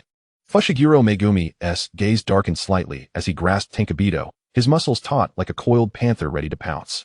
Very well, I eagerly await it. Here it comes. Fushiguro Megumi moved with remarkable speed, hurling Tenkabito through the air, directed by the chain toward Ammonite Tsukihoshi's position. The girl, however, remained composed, tightly clenching her fists and delivering a powerful strike to the ground, causing it to crack and sink. Fushiguro Megumi's eyes widened in astonishment as he witnessed the ground beneath him shatter. By all means, if you dare, come at me. After uttering these words, Ammonite Tsukihoshi mercilessly struck the ground once more. Dark lightning surged forth, and debris swirled chaotically, the dust cloud momentarily blinding Fushiguro Megumi. The ground beneath him became uneven, causing him to stumble. Nevertheless, he leaped high, drawing a massive blade from the spirit circling above him. He swung downwards with force, a whirlwind of destruction clearing a path, revealing the girl's figure, and he unrelentingly aimed the blade at her face. Yet Ammonite Tsukahoshi displayed a peculiar smile, recklessly leaping forward to embrace Fushiguro Megumi's thigh. Fushiguro Megumi. Then he saw her hair, as if animated, entangling him, and they both hung suspended in midair for a fleeting moment before crashing to the ground. I have rendered my own judgment. I shall remain steadfast as a mountain, even in death. You are indeed strong. I truly wish to flee, but I cannot last even 3 minutes. However, I suppose this constitutes a breach of contract. A businessman values integrity above all. Fushiguro Megumi found himself encountering a technique unlike any he had seen before. He attempted to kick the girl clinging to his leg away, but it felt as though his leg was weighed down by lead, immovable. The body of heaven and curse binding would tear apart her judgment. So by placing the judgment upon herself, a chain reaction was triggered? Damn, I truly cannot rise. If you don't let go, I will dismember you into pieces. Sanran Shihoshi let out a cold laugh. What are you doing? She was gambling. Wagering whether Fushiguro Shinsuke was indeed a ruthless killer or merely a mercenary in pursuit of bounties. Fushiguro's expression twisted with evident torment. While he had prepared himself for the possibility of striking down Satoru Gojo, a personal motive lingered, as that child would hinder many of his bounty endeavors. However, the notion of killing this girl had not been premeditated, and he found himself momentarily distracted by her fleeting thoughts of spending more time with her friend, Kohai. That expression seemed to harbor some lingering affection. Was it nostalgia for her family? Fushiguro thrust his weapon, the Tenkai no Hoko, into Sanran Shihoshi's arm. His dark pupils filled with an icy glare. Release it, or next time, it will be your heart. Go ahead and stab me, even as a corpse. I will remain unyielding. Such is the judgment of the Sanran family, transcending time and life. For the first time, Fushiguro felt an unusual sense of challenge. The girl's emotionless face radiated unwavering determination. Was she mad? Insane, perhaps? Very well. I shall slice you into tiny pieces and watch how you restrain me then. Fushiguro's voice was low, an unsettling madness flickering in his narrowed gaze. Sanran Shihoshi caught that glint, her heart sinking. He was serious, having uttered such bold words. Retreating now would be utterly shameful. Had it only been 2 minutes since Suguru and that lady found a safe haven? Most crucially, had they located Satoru Gojo? Was that man still alive? No matter what, she must not allow Fushiguro the opportunity to deliver a fatal blow. Gritting her teeth, Sanran Shihoshi cursed the Gojo family 1,000 times in her mind. Forget it, I'll go all in. Chapter 048, The Moment of Near Death. She then raised her voice in a piercing scream. Fushiguro, you lack decency, bullying a minor. What kind of example are you setting for your son? Huh? What nonsense are you spouting at such a precarious moment? Unexpectedly, Sanran Shihoshi exerted more force. The wound pulled by the Tenkai no Hoko causing cold sweat to bead on her forehead. By using Tenkai no Hoko to restrict me from casting my curse. You must be afraid of dying too, right? Afraid I might reverse curse you, perhaps even Kohai? Coward. Fushiguro had always been known as the Sorcerer Slayer. His body embodying heaven and curse binding, swiftly severing sorcerers' heads. His physical abilities were nearly unmatched, yet this was the first time a sorcerer had resorted to insults mid-fight. Though he considered himself quite cunning, he had never encountered such a despicable method of combat. If one could not win, then resort to insults? Speak more, and I might just cut out your tongue. Sanran Shihoshi fell silent for a second, then replied fearlessly. Scum. A worthless being cast aside by the Zenin clan can only seek validation elsewhere. What kind of man ambushes? You can't even defeat Gojo, how pathetic. Fushiguro tightened his grip on the Tenkai no Hoko, realizing that this girl was merely attempting to draw his attention with her taunts. Yet he felt an unfamiliar surge of anger. He leaned closer, gripping her cheek, his eyes glinting with menace. You're irritating. Perhaps I should just silence you. Fushiguro's strength was tremendous, and Sanran Shihoshi could not close her mouth, forced to part her lips and expose her incessant chatter before him. He even took out a small dagger, the cold blade pressed against her skin. I'll send you to meet the young master of the Gojo family. Sanran Shihoshi's mind raced with two thoughts. She had misjudged Fushiguro, who truly was a merciless killer, and whether she still had a chance to escape. Perhaps it was just her imagination, but Fushiguro's movements seemed sluggish, almost lethargic, contrasting sharply with his usual swift decisiveness. Just as her teeth grazed the hard weapon, a familiar voice erupted nearby, filled with a wild, defiant laughter. Hey, I certainly don't want to see that little brat down there. Fushiguro paused. His actions halted as he looked up at the unscathed silver-haired boy, whose fatal wound had healed, though his body was stained with blood. The boy's eyes were ablaze with a frenzied, murderous intent. Is this real? The silver-haired boy he had thought dead stood before him, very much alive.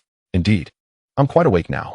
Satoru Gojo brushed aside his hair, revealing a fresh scab on his forehead, the result of the dagger that had pierced his skull earlier. Fushiguro hesitated for a moment. Such rapid healing could only be accomplished through a specific technique. Reverse curse technique? Sanron Shihoshi was left dumbfounded, yearning to turn and see what this miraculous survivor looked like. Was he truly unharmed, not still bearing the ridiculous sight of a dagger lodged in his head? Correct. I couldn't use it before. Yet, his voice conveyed a spirited exuberance, perhaps overly so. Fushiguro sneered, releasing his grip on Sanron Shihoshi. She gasped for breath and glanced back at Satoru Gojo. The healthy young man's silver hair was spattered with blood, his white shirt beneath the sorcerer's uniform stained red. Yet an indescribable thrill illuminated his face. Upon catching her gaze, Gojo raised a hand in greeting. Shihoshi, I'm so glad you're alive. Sanron Shihoshi's heart swirled with mixed emotions, ultimately coalescing into one thought. It was a relief that he had not perished. Fushiguro cast a sidelong glance at the burden on his leg, while Sanron Shihoshi, maintaining her composure, released her grip, sensing a mocking challenge in her gaze. Meanwhile, she understood that at that moment, Satoru Gojo's aura had shifted dramatically. Your downfall was not decapitating me and failing to use that cursed tool when you had the chance. Gojo tilted his head, smiling as he pointed to his own head. Upon hearing this, Sanron Shihoshi suddenly realized that Fushiguro had indeed granted Gojo a sliver of hope, as he had not employed the method that would ensure Gojo's demise.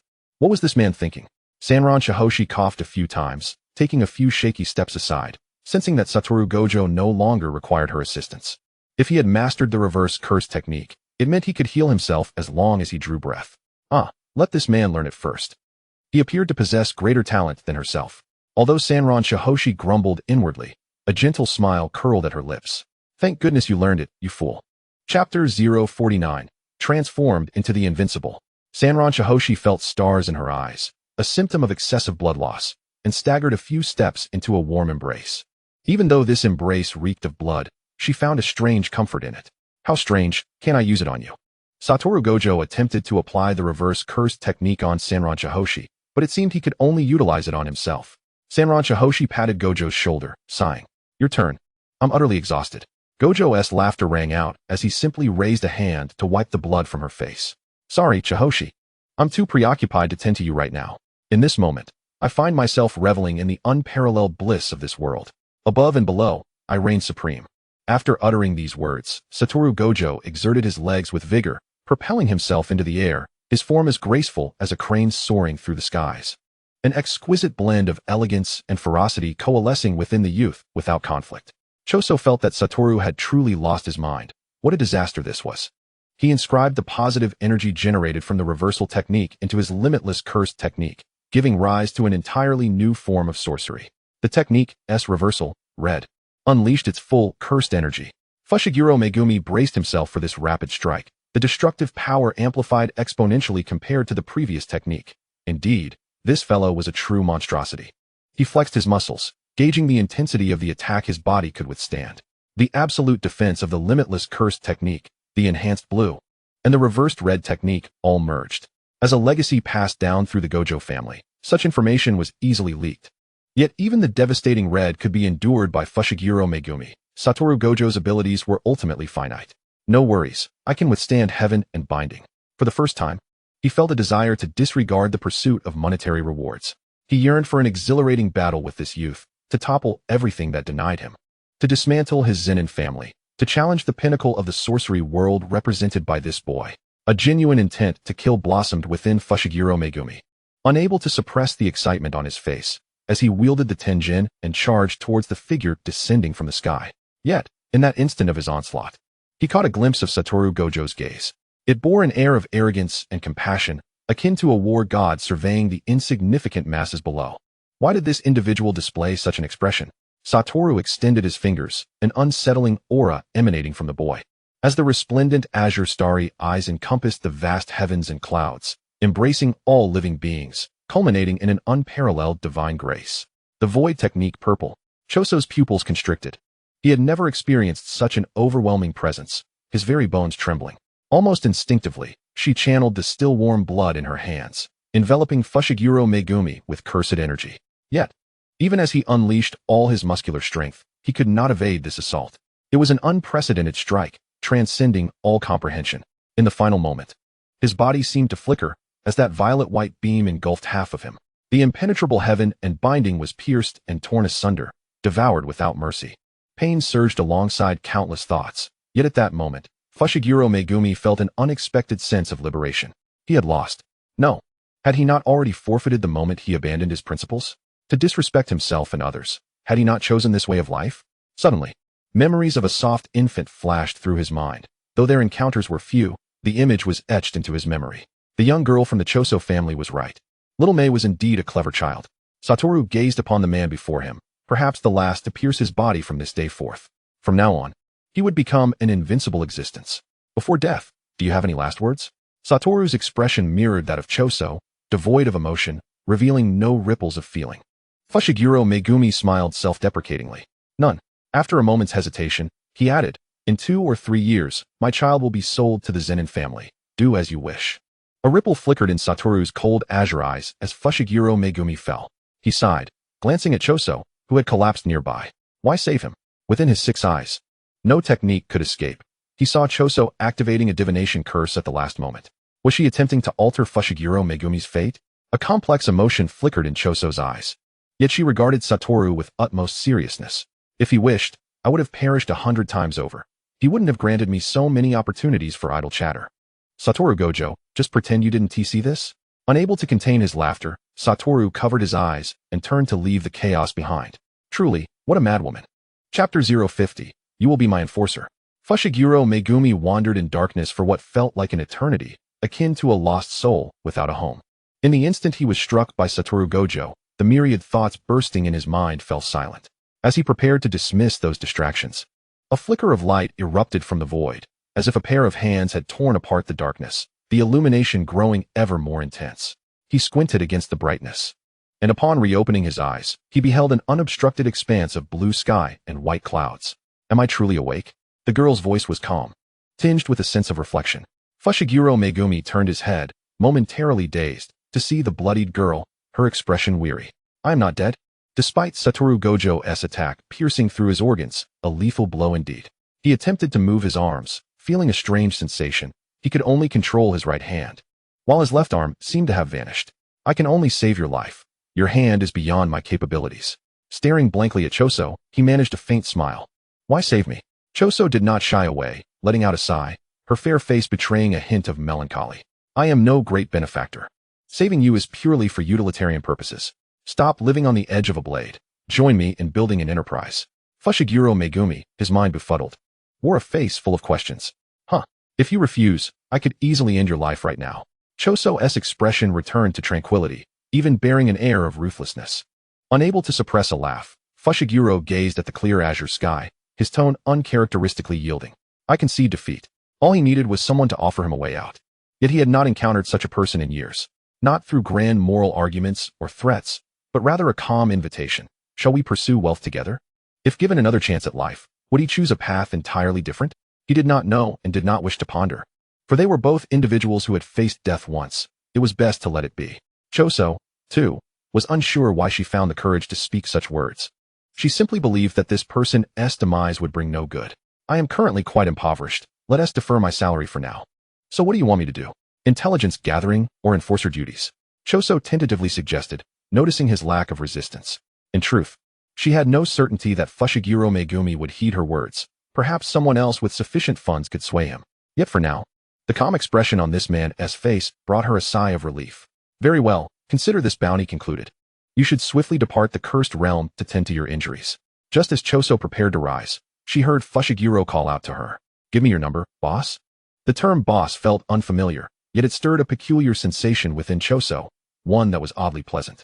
After relaying her number to Fushiguro Megumi, he nodded and wearily closed his eyes once more. In truth, the moment I was slain, I felt a profound sense of liberation. Yet now that I have returned to life, I find myself immensely grateful. Thank you, dear girl from the Maki family. Sanraku Chikage believes that all of this man's weaknesses and sorrows will remain confined to this day. She chose not to say much more and departed from that place. A considerable number of sorcerers had begun to converge towards the site of the recent battle, and as they passed by Sanraku Chikage, they expressed concern and urged her to find Maki now.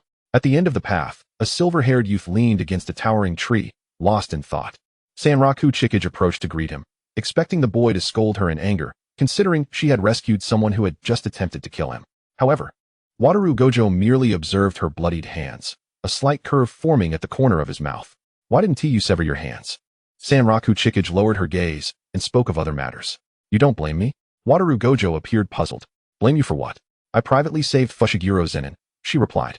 Gojo pushed his hair back from his forehead, revealing his smooth brow, and chuckled nonchalantly. At this moment, he feels like nothing more than an ant. I see. You have achieved ultimate evolution and become invincible. To you, humans are mere insects, am I correct? Sanraku Chikage inexplicably sighed in relief. Observing the slight relaxation on her small face, Gojo couldn't resist playfully tapping her on the head. Just so we're clear, should he engage in any further peculiar behavior, I shall not hesitate to eliminate him. Sanraku Chikage frowned. That was quite a hit. Understood, but I still appreciate your discretion. She responded. Gojo smirked lightly, reverting to his usual carefree demeanor. 10 trips to the dessert shop as penance. Sanraku Chikage concealed her smile and nodded earnestly. You'll be paying for the desserts yourself. You're so stingy. Chapter 051, An Intuitive Friendship. Their playful banter had yet to conclude when Suguru Geto approached with an anxious stride.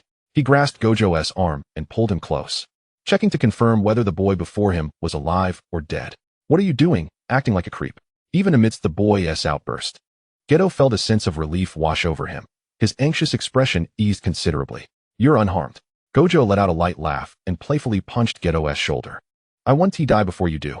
Geto raised an eyebrow, then shifted his attention to Sanraku Chikage. Her hands, marred by the piercing of the Tenjin reverse spear, were a sight to behold, evoking a twinge of guilt in Geto. It was shameful that a first-year girl had attracted all the fire while he had fled. Sensing Geto's remorse, Sanraku Chikage maintained a calm demeanor. How is that lady? She has already been secured by other sorcerers. Thank you, Suguru. We coordinated splendidly. Geto chuckled wryly, realizing that it sounded like a consolation. No, you shouldn't be thanking me. If I hadn't run away, you wouldn't have sustained such severe injuries. In that moment, Geto felt an unfamiliar sense of helplessness, an emotion he had never encountered before. Yet Sanraku Chikage shook her head. That was teamwork. If you hadn't heeded my advice, that lady would have perished. Your retreat was to protect another. Upon hearing her words, Geto's expression lightened somewhat, but he couldn't help but inquire about that terrifying man. Was he killed? Sanraku Chikage, unflinching, replied. He ran away. Geto was momentarily taken aback, casting a dubious glance at Gojo. This guy, unscathed, must have mastered the reverse technique, hadn't he? How could Gojo have allowed that man to escape? Gojo turned his head in irritation, dismissing Geto's gaze with a click of his tongue. Geto refrained from pressing further, simply expressing concern. Now is in the infirmary. You should go treat her. Sanraku Chikage waved her hand, the pain from the battle intensifying, and she had little interest in lingering to chat with the two. Once Sanraku Chikage's figure vanished from view, Geto glanced at the sulking figure beside him. Did you show him mercy? Geto and Gojo's understanding of one another was unervingly in sync. Gojo rubbed his head in annoyance. I didn't let him off easy. It was Sanraku who saved him. Geto was somewhat surprised. His recollection of Sanraku Chikage painted her as a person emotionally detached from everything except money and food. Does Sanraku know him? Gojo smirked, a hint of mischief in his smile. No idea. When I was stabbed in the back, I thought, could it be Sanraku's counter-curse? Geto couldn't help but chuckle. Sanraku wouldn't genuinely harm you. Gojo clicked his tongue again, falling silent for a moment before adding. That guy must be overflowing with compassion. Fushiguro Zenin could die or live. It makes no difference. Geto's expression darkened. He almost killed you, Wataru. Gojo touched the scar above his brow, recalling the fatal attack that had nearly pierced his brain, where Fushiguro had swapped the Tenjin reverse spear for a small dagger. Had the spear penetrated his skull, he would have had no time to activate the reverse technique. Moreover, when he next encountered Fushiguro, he had been in the absurd predicament of being clung to by Sanraku. With his agility, it would have been a simple matter to sever her hands. Fushiguro must have recognized her compassion, which prompted such actions. Gojo waved his hand dismissively. It's nothing. I've already agreed with Sanraku that if he acts up again, I'll kill him. Right now, it'd be as easy to squash him as an ant. Geto's lips twitched. He found Gojo's recklessness infuriating. Gojo then patted his best friend's shoulder and grinned mischievously. Plus, I know where his son is. I can use that little brat to threaten him later. Geto couldn't help but feel exasperated. Is this even human talk?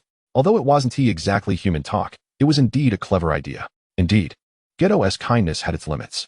However, How had Sanraku managed to ensure that Fushiguro didn't die? That question made Gojo ponder for a moment, stroking his chin uncertainly. Changing fate, perhaps? The words sounded like a forbidden incantation, and Geto sighed in resignation. That technique must have significant side effects. Upon hearing this, Gojo's cerulean eyes glimmered with a mist of fury. Damn, if that technique was used on such a guy, I'd rather be killed myself. Before Geto could intervene, Gojo had already strided toward the infirmary with long strides. Chapter 052, Mastering the Reverse Technique. Just as Sanraku Chikage settled into a chair, the infirmary door swung open with a thunderous force. You little brat from the Sanraku family, explain yourself. Gojo's displeased tone caused Maki now to furrow her brow. After all, employing the reverse technique was a task requiring meticulous precision.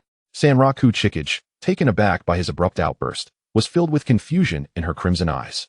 She cast her gaze over Suguru Geto, and upon seeing his warm smile, she surmised that Satoru Gojo had likely divulged the matter concerning Megumi Fushiguro to him. It struck her as peculiar how he appeared to be so oblivious, yet eager to find fault. However, Satoru Gojo was not seeking to criticize the decision to spare Megumi Fushiguro, but rather to inquire how Chigusa Miwa had managed to save him. Are you really wishing for your demise so eagerly? Listening to his incessant curses, Chigusa Miwa couldn't help but think that had Satoru Gojo been born into the Miwa family, he would undoubtedly be an extraordinary individual. Yet, she was mistaken. This time, she truly was not altering fate.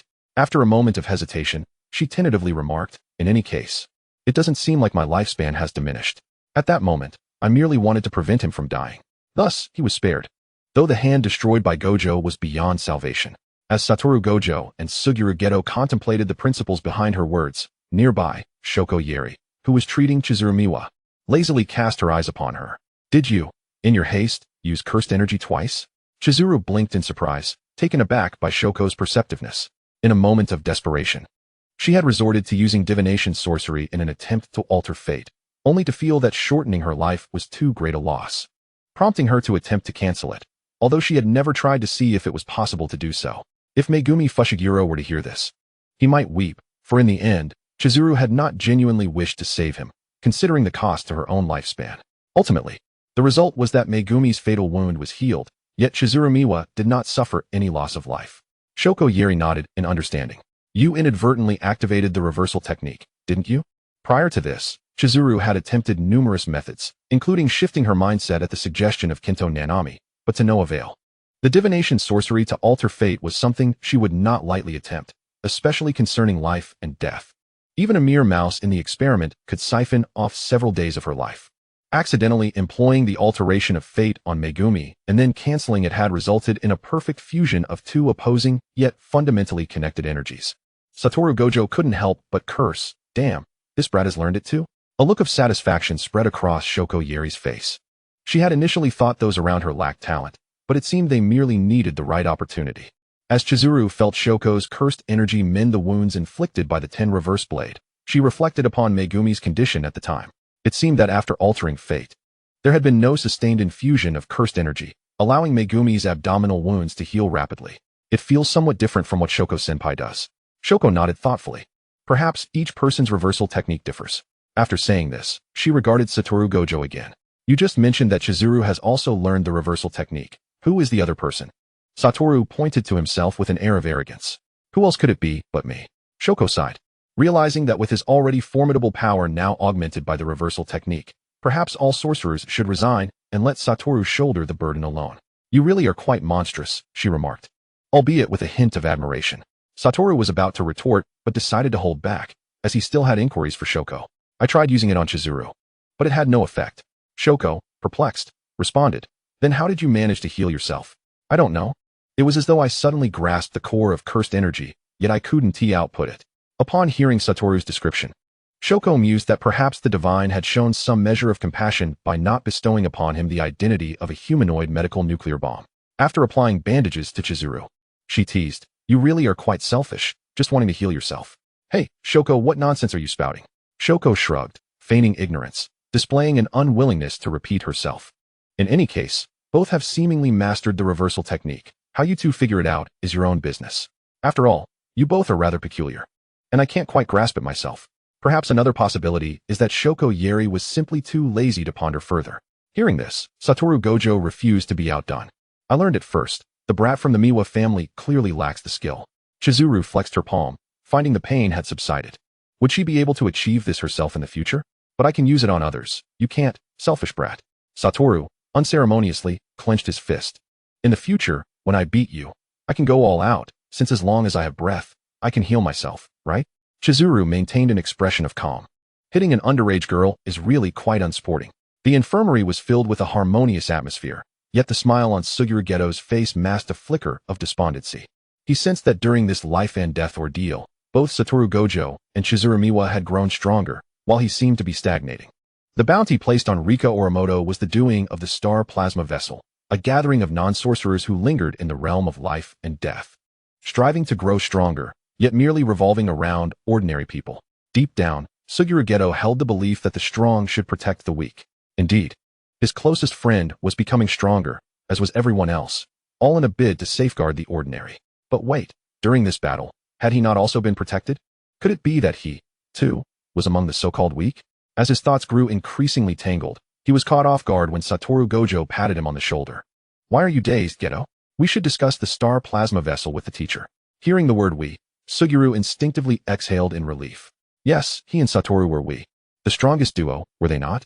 Suguru quickly regained his usual demeanor, happily linking arms with Satoru and waving at Chizuru and Shoko as they departed. We'll be going ahead. However, the trace of melancholy in Suguru's eyes did not escape Chizuru's notice. Perhaps due to her family's sorcery, she was particularly attuned to such subtle cues. Could it be guilt stemming from the fact that Suguru had nearly emerged unscathed from this battle? Chizuru pondered little further and, after thanking Shoko, took her leave. Chapter 053, Learning to Speak Properly. This incident soon passed, and it was heard that the Star Plasma Vessel had ultimately returned to her tranquil school life, keeping a respectful distance from the sorcery world. A few days later, Chizuru Miwa received a call from an unfamiliar number. Hello, boss, I've settled in. It was quite peculiar to hear a notorious adult address a minor as boss. Chizuru had not anticipated that Megumi Fushiguro would actually call her. She had prepared herself for the possibility of his flight. Hello. Stunned, Chizuru could only respond with those two words. Megumi chuckled softly, his tone laced with fatigue. If there's any business, just give me a call. Even though I've lost an arm, I'm still somewhat useful. It seemed that in the days that followed, Megumi had expended considerable effort to evade the scrutiny of the sorcery world. Chizuru, the so-called boss, had been rather irresponsible, recruiting an employee and leaving him to fend for himself. After a moment's hesitation, Chizuru inquired, "What are your plans for the future? Didn't you say you would take me along to make money?" "I'm all ears, boss. And what about Shadowy?" Fushiguro Shigeru fell silent for a moment, his tone somewhat indifferent. "You're right, I am not a good father. I will remain hidden in the shadows from now on. After all, I've entrusted my child to the young master of the Gojo family, so I can only trouble him." Sanron Chikage felt a headache coming on. It dawned on her that the connection she perceived in Fushiguro's actions was that he had personally entrusted his child to Gojo Satoru. Perhaps his eyesight is failing him. After all, that guy is not exactly a reliable guardian.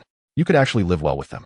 Sanron Chikage attempted to persuade him, primarily because she found Gojo Satoru to be unreliable. "Boss, some things can't be undone. It's better for Shaohui to grow up alone than to follow me." Fushiguro Shigeru seemed resolute in his decision to remain in the shadows, even if it meant protecting his child silently. Having survived at the cost of one arm, he had relinquished many of his wild thoughts. Moreover, if he were under the protection of that young master, Shaohui could shed the Zenin surname, couldn't he? Hold on, your tone makes it sound like Shaohui is going to take the Gojo name. Sanron Chikage sighed. Indeed, he was a terrible father. Unexpectedly, her sigh sparked a teasing thought in Fushiguro Shigeru, who remarked, "Or how about I let the boss adopt a child bride? He is quite adorable. He'll surely grow into a handsome young man." Sanron Chikage, gripping her phone, maintained a calm tone, making it hard to discern her thoughts. "So, can he take on the Gojo name? The child should bear the Sanron surname." Fushiguro Shigeru choked up. He hadn't anticipated this young girl could calmly voice such a statement. Truly remarkable. As long as he doesn't carry the Zenin name, it's possible. "Oh." Sanron Chikage nodded. "Now leave." She abruptly hung up, taking a deep breath to suppress her urge to curse. Surely, she wouldn't seek a child barely a decade younger than herself. She had no such proclivities and wasn't fond of raising someone. After hanging up, Sanron Chikage turned her phone over in her hands, realizing a pressing matter lay before her: how to rescind the Jujutsu world's pursuit of Fushiguro Shigeru. While he had the capability to evade capture, she didn't wish to risk being complicit, as it could potentially affect Gojo Satoru and Megumi in the future. As she pondered, the image of a silver-haired middle-aged man entered her mind. Gojo Satoru's father, Gojo Yu. Among those she knew, he was the only one capable of reaching into the upper echelons of the Jujutsu world. There's no such thing as a free lunch, especially when dealing with that cunning old fox. With this thought, she dialed Gojo Satoru again. Gojo, are you in the dorm? Gojo Satoru mumbled a response, then shouted for her not to come over. Sanron Shikage frowned. Was this teenage boy throwing a tantrum again? So, she unceremoniously went downstairs and knocked on his door for quite some time before hearing his impatient voice. Sanron, you're asking for a beating. The dormitory door flung open, and what met Sanron's gaze was a well-defined, muscular chest, with his eyes drawn downward to his taut abdomen. Gojo Satoru's skin was pale and smooth. Such a physique might be more pleasing on someone with a bronze or wheat complexion. Yet, he managed to carry it off flawlessly, even defying conventional expectations. Sanron Shikage shifted her focus back to his face, frowning, feeling none of the admiration one might expect upon seeing a handsome figure. You could have just said you were showering and to wait. Why did he have to act all petulant, commanding her not to come over? Why should I say that? Gojo Satoru was drying his damp hair with a towel, likely from a very hot shower, as a rosy hue graced his cheeks. I'll come back later. Sanron Shikage remained composed as she prepared to turn and leave, only to have him firmly press down on her head. Speak quickly, if it's nonsense. I'll twist your head off. Sanron Shikage's gaze flickered over his defined abs before returning to his face. TSK, what a deceptive facade. It was infuriating. Regarding the pursuit of Fushiguro Shigeru, I need him to assist me with some matters, so I wish to rescind the pursuit. Gojo Satoru let out a dismissive grunt of disagreement. Have you lost your mind? He is a dangerous individual. Sanron Shikage fell silent for a moment before suddenly speaking earnestly. I know, but Gojo, you're very strong. Upon hearing this, Gojo Satoru paused mid-motion, his towel hovering in the air. He stared incredulously at the girl before him. Yet her expression remained calm and composed. A chill ran down his spine as he suddenly felt uneasy, and he threw the towel at her face. Damn it. Why do you have to say that? So what was he being petulant about now? Sanron Shikage was quite perceptive in certain respects. Teenage boys need to be stroked the right way, especially someone like Gojo Satoru. The towel still bore a faint scent of his shampoo, a hint of coolness, likely mint. Sanron Shikage removed the towel that had landed on her face, only to see the boy turn away, his beautiful shoulder blades pulling on the muscles of his back. Droplets of water gliding into the crevice concealed by his towel. Sanron Shikage scrutinized him again, unabashedly. His physique was so impressive it was infuriating.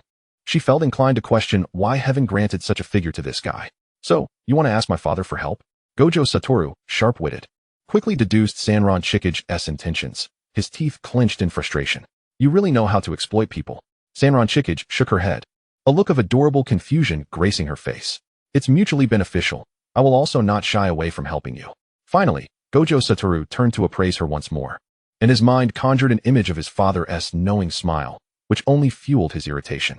What do you have that's worth exploiting, flat-chested shorty? With a resounding thud, Sanron Shikage slammed her fist against the dormitory door, visibly cracking it, startling the neighboring Suguru Geto, who peeked out with half his head. Seeing Gojo Satoru half-naked and wrapped in a towel, Geto wore an expression of incredulity. Beast, do you not wish to take responsibility for that beating? Soon after, Geto found himself caught in a mixed onslaught of punches from both Sanron Shikage and Gojo Satoru. Chapter 054, A Brief Encounter. Thus, the three of them reported to the office in an orderly manner, where Yaga Yoshinori observed his two students had successfully led the newcomer astray and sighed. I truly apologize. Teacher Rong-san. The reflections written by Gojo Satoru and Suguru Geto were strikingly similar, while Sanron Shikage had adopted a different approach this time. Teacher Yaga, I apologize. Demolishing the dormitory is an inappropriate action, and it won't happen again. Yaga Yoshinori regarded the reflection with a complex expression, wondering what mischief they would conjure up next. Ultimately, he waved his hand dismissively, urging the trio to leave, adopting an attitude of out of sight, out of mind. Gojo Satoru continued to sulk, and after a long while, he finally muttered, Then you go find my dad. Why come to me? Sanron Shikage pondered for a moment, not bothering to conceal her intentions. I want to drag you into this, so my uncle doesn't start suspecting my close ties with Fushiguro Shigeru. Why did she wish to avoid suspicion from Gojo Yu? Because that elder would undoubtedly begin concocting schemes. Gojo Satoru's displeasure was evident upon hearing this. I don't want to. Sanron Shihoshi wore an expression of serene indifference. You are truly a good person, Gojo. Suguru Geto concealed a smirk behind his lips, genuinely admiring Sanron Shihoshi's ability to maintain a calm demeanor while spinning a web of nonsensical tales. Indeed, a pained expression emerged on the strikingly handsome face of Gojo Satoru.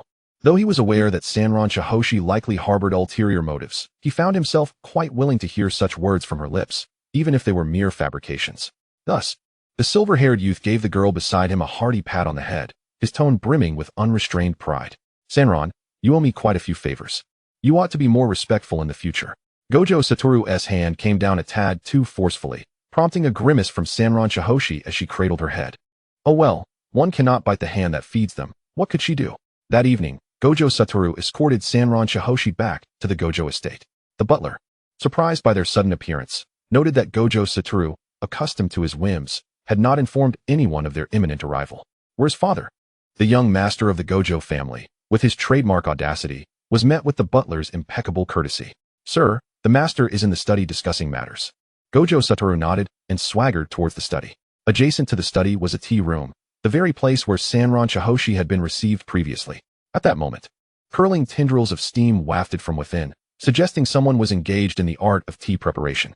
The study door was firmly shut, indicating that Gojo's desire for solitude was resolute. As the duo from the sunglasses faction passed by the tea room, they noticed an unfamiliar figure. A young man clad in a pale blue kimono exuded an air of refined elegance. His hair was long, and though he was male, he bore no hint of delicacy. A deep blue headband adorned his forehead, enhancing his aristocratic demeanor. Upon seeing the two pass the tea room en route to the study, the young man called out to them. My father is currently in discussion with the head of the Gojo family. Might you two consider waiting with me? Gojo Satoru and Sanran Chihoshi halted, exchanging glances. With a comical motion, Gojo Satoru retreated into the tea room, tilting his head as he scrutinized the dark-haired youth before him. Does he look familiar? Kamo Tetsuya replied with a gentle smile. Gojo Satoru, it is I, Kamo Tetsuya. We met when we were children. Gojo Satoru hardly recalled their meeting, merely responding with a nonchalant "oh." He intended to press on toward his father's study, but Sanran Chihoshi interceded. Your uncle is in a meeting. Perhaps we should wait? It's no trouble at all, Gojo Satoru retorted, clearly accustomed to interrupting his father's affairs. You two likely have important matters to discuss. So it would be prudent to wait until my father has concluded. It should be over shortly. Kamo Tetsuya's tone was calm and soothing, possessing a tranquil effect. Sanran Chihoshi discerned the underlying politeness in his words, realizing that the Kamo family was also engaged in significant discussions with Gojo-yu, making it indeed inappropriate to intrude. Thus, she tugged at Gojo Satoru's sleeve and nodded towards the door, signaling for patience. Gojo Satoru, lacking in patience, reclined unhappily in the tea room, feeling that he was on a different plane than the elegantly poised heir of the Kamo family. As heirs of the three prominent families, it was rather. Kamo Tetsuya focused on brewing tea, yet his slightly lowered gaze betrayed a lack of the gentleness he portrayed, revealing something sinister beneath. The Gojo and Sanran families were his primary targets in this strategic game, and their fortuitous encounter was intriguing. Was this fate, perhaps? The tea room remained eerily quiet until Kamo Tetsuya broke the silence. Might I inquire if this young lady is from the main branch of the Sanran family? Hearing her name mentioned, Sanran Chihoshi turned her face towards him with a muted expression. Although her sunglasses obscured her eyes, her demeanor appeared somewhat aloof. The mention of the main branch reminded her that the Kamo family had taken in members from the branch families. The young man before her seemed to be of similar age, and considering how Sanran Riona had expressed her disdain for her, Sanran Chihoshi surmised that this individual had likely heard many unfavorable tales about her. Is there something you need? Sanran Chihoshi lacked the demeanor of a proper young lady. Kamo Tetsuya smiled, a soothing and gentle expression. Riona has a bit of a childish temperament. If she has disturbed you at school, I hope you can forgive her. This was the first time Sanran Chihoshi had experienced the Kamo family's young man's courtesy. However, she regarded him with skepticism. She hasn't disturbed me at all. After all, the impact of Sanran Riona was far too weak against the steadfast Sanran Chihoshi. Moreover, she had never trusted the facade of amiability presented by the heirs of the three prominent families, suspecting they might harbor ulterior motives. In stark contrast, Gojo Satoru was far more agreeable, as he was a person whose feelings were plainly written across his face, speaking with remarkable directness. Yet, why was he being brought into this? Sanran Chihoshi cast a glance at the individual who lacked any semblance of decorum. He was scratching his other leg with his toes. The girl's expression darkened as she averted her gaze, feeling quite vexed. Kamo Tetsuya pondered her words and chose to remain silent. This was his first interaction with Sanran Chihoshi, and he understood why Sanran Riona would be so agitated. She was a remarkably intelligent girl, possessing a strong sense of self-preservation. Rejecting both daggers and sweets alike, her demeanor both detached and eccentric. Yet, in terms of capability, she certainly had the means to defend herself. Before long, A commotion arose from the study. The two middle-aged men exchanged pleasantries as they prepared to depart. Tetsuya, come bid farewell to Uncle Yu. Kamo Tetsuya heard his father call. Immediately rising, Gojo Yu's gaze fell upon the tea room, and upon spotting the two figures within, his smile deepened, revealing a grotesque grin at the sight of his unremarkable son visiting with his wife. I have something to say, but it seems I cannot express it here. Thank you all for your support. Welcome to my author profile. Feel free to come and chat. The head of the Gojo family, a fan of shipping, was utterly adorable. Chapter 055, For the Sake of a Good Son. Seeing his father's expression, Gojo Satoru's face soured considerably. He had no desire to return home, for his father's countenance was repulsive enough to provoke a desire to lash out. However, Sanran Shihoshi remained remarkably composed, seemingly unfazed by the implications of Gojo Yu's expression, merely reflecting on how this old fox could put on such a facade of congeniality. After the two men departed, Gojo Satoru's mind sparked with inquiry. What brings the Kamo family here? Shouldn't they be busy playing house with the Zenin family? Gojo Yu, accustomed to his son's nonsensical ramblings, refrained from admonishing him. On the surface, the three prominent families were still expected to maintain harmony. Gojo Satoru scoffed, clearly disapproving of such pretense, as he had no inclination to cater to anyone. It's quite rare for you two to seek me out, Gojo Yu remarked, stepping back into the study and resuming his place at the desk. Speak. What is it you wish to discuss? It was evident that the two were not dutiful children. Occasionally visiting to check on their elders did not apply here. Are you aware of the incident involving the star plasma vessel? Upon hearing Gojo Satoru's words, Gojo Yu's expression brightened slightly. What a coincidence. The Kamo family just mentioned this very matter. The assailant is someone who left the Zenin family, correct? The Kamo family wishes to collaborate with the Gojo family to apply pressure on the higher-ups and intensify the efforts to capture that individual. Sanran Shihoshi furrowed her brow, noting the curious coincidence. Gojo Satoru found the situation rather amusing. What a curious situation. On the surface, the two families appear to share a close bond. Yet beneath lies a chasm of weakening ties that is impossible to overlook. Satoru Gojo gazed at the documents pertaining to the recent incident on his desk, nodding thoughtfully. After all, the ability to infiltrate Master Tengen's barrier-laden domain is no ordinary feat. The Kamo family would surely regard such power with trepidation. At this juncture, Gojo recalled something, a hint of concern flickering in his eyes. This task was entrusted to you. Have you sustained any injuries? Satoru chuckled nonchalantly, his tone flippant. Thanks to that individual, I have mastered the reversal technique and successfully executed the void technique. Z. Gojo Yu, observing his prodigious son, felt a wave of emotion wash over him. This would undoubtedly make his brilliance shine even brighter.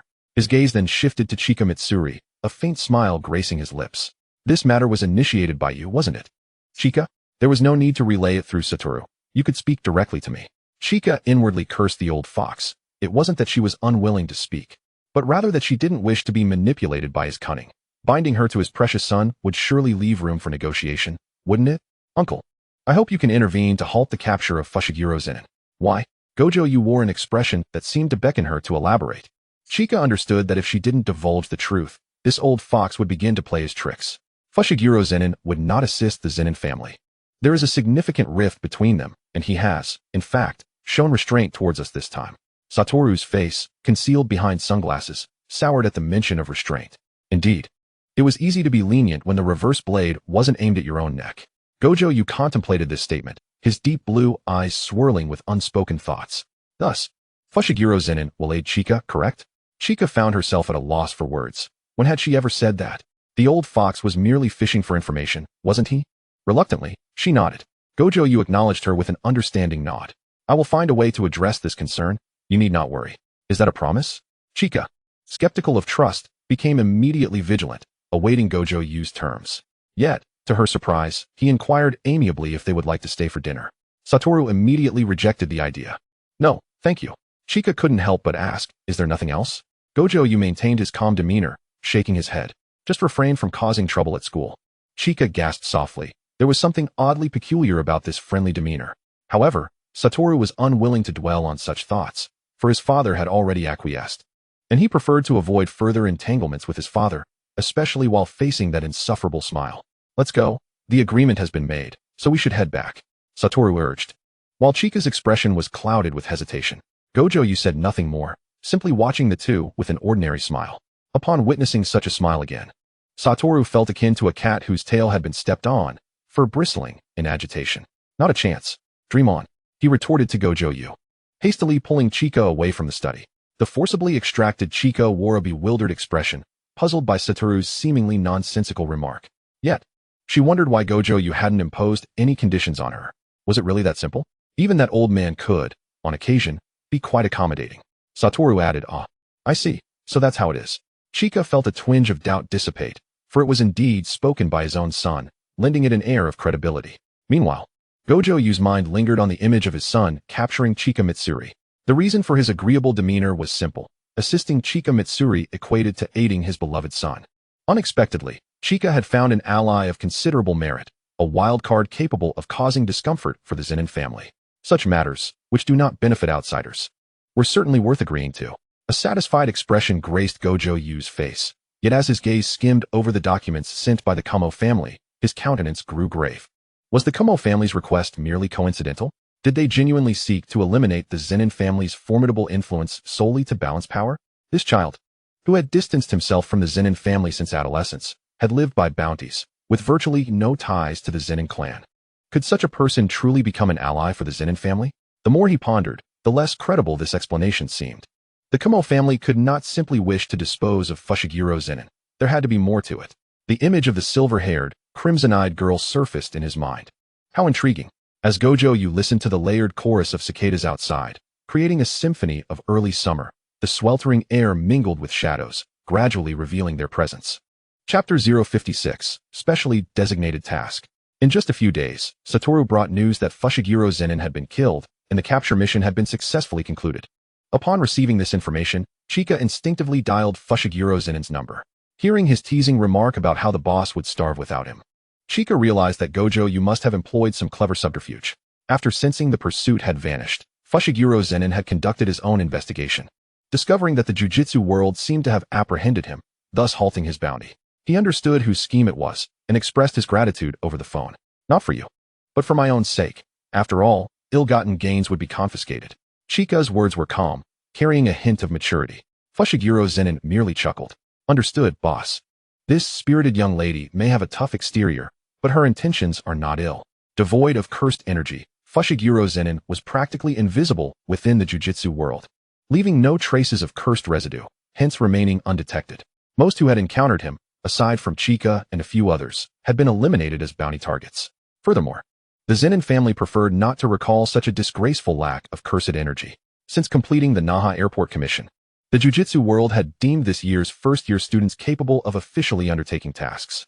Consequently, the 4 first-year students, in addition to their studies, would be assigned simple missions. Yuji Itadori was in high spirits, finally feeling like a genuine Jujutsu sorcerer, eagerly anticipating the chance to work alongside Suguru Geto. Chika Mitsuri, too, found herself unusually buoyant, as this indicated she would receive a reward from the Jujutsu world. Summer had quietly arrived, and the Jujutsu school's uniforms had been updated for the season. The chorus of cicadas filled the air, creating a white noise, while the empty classroom contained only Chika and Kento Nanami. It felt as though they had been assigned numerous tasks. Although Chika's tone remained flat, there was a hint of envy in her words. Nanami flipped a page in the book he held, offering reassurance. "The difficulty is relatively low. You might find it rather dull." The address had shifted from Chika-san to simply Chika. Yet, recently, business from the underworld had been scarce, and the few tasks assigned by the Jujutsu school left her with a sense of being targeted. Just as she was lamenting this, Yoko Hongo appeared with a document in hand. "Chikage, are you here?" The spirit of Sanrin Chikage, previously despondent, instantly rejuvenated at the familiar scent of the document pouch, which unmistakably bore the fragrance of money. "Teacher Ryogura, is there finally a task for us?" Teacher Ryogura smiled, raising the document in his hand. "It is indeed a designated task." This marked the first time for a first-year student to receive such an assignment, and Ryogura Yohei felt a sense of pride, as it symbolized recognition for a sorcerer. Sanrin Chikage was also delighted, as designated tasks came with a 20 increase in rewards. The task involved a young woman seeking to investigate her fiancé, whose details coincided with those on the sorcerer's list. Sanrin Chikage received the materials, pondering whether the sorcery realm was indeed responsible for matters of the heart. Ryogura Yohei continued, clarifying that this was not an investigation into a marriage but rather a concern. The girl suspected her fiancé of being a murderer. Initially, this case was meant for the ordinary world to handle, but due to the overlap of his personal information with that of a sorcerer was needed for the investigation. Sanrin Chikage nodded, contemplating whether divination could expedite the identification process. Ryugure Yohei reminded her that, if the information proved accurate, the individual in question was a first-level sorcerer. And Chikage only needed to confirm the identity. The subsequent capture would be assigned to other first-level sorcerers. Currently, Sanrin Chikage was a quasi-first-level sorcerer, so for safety, the capture would be delegated to others.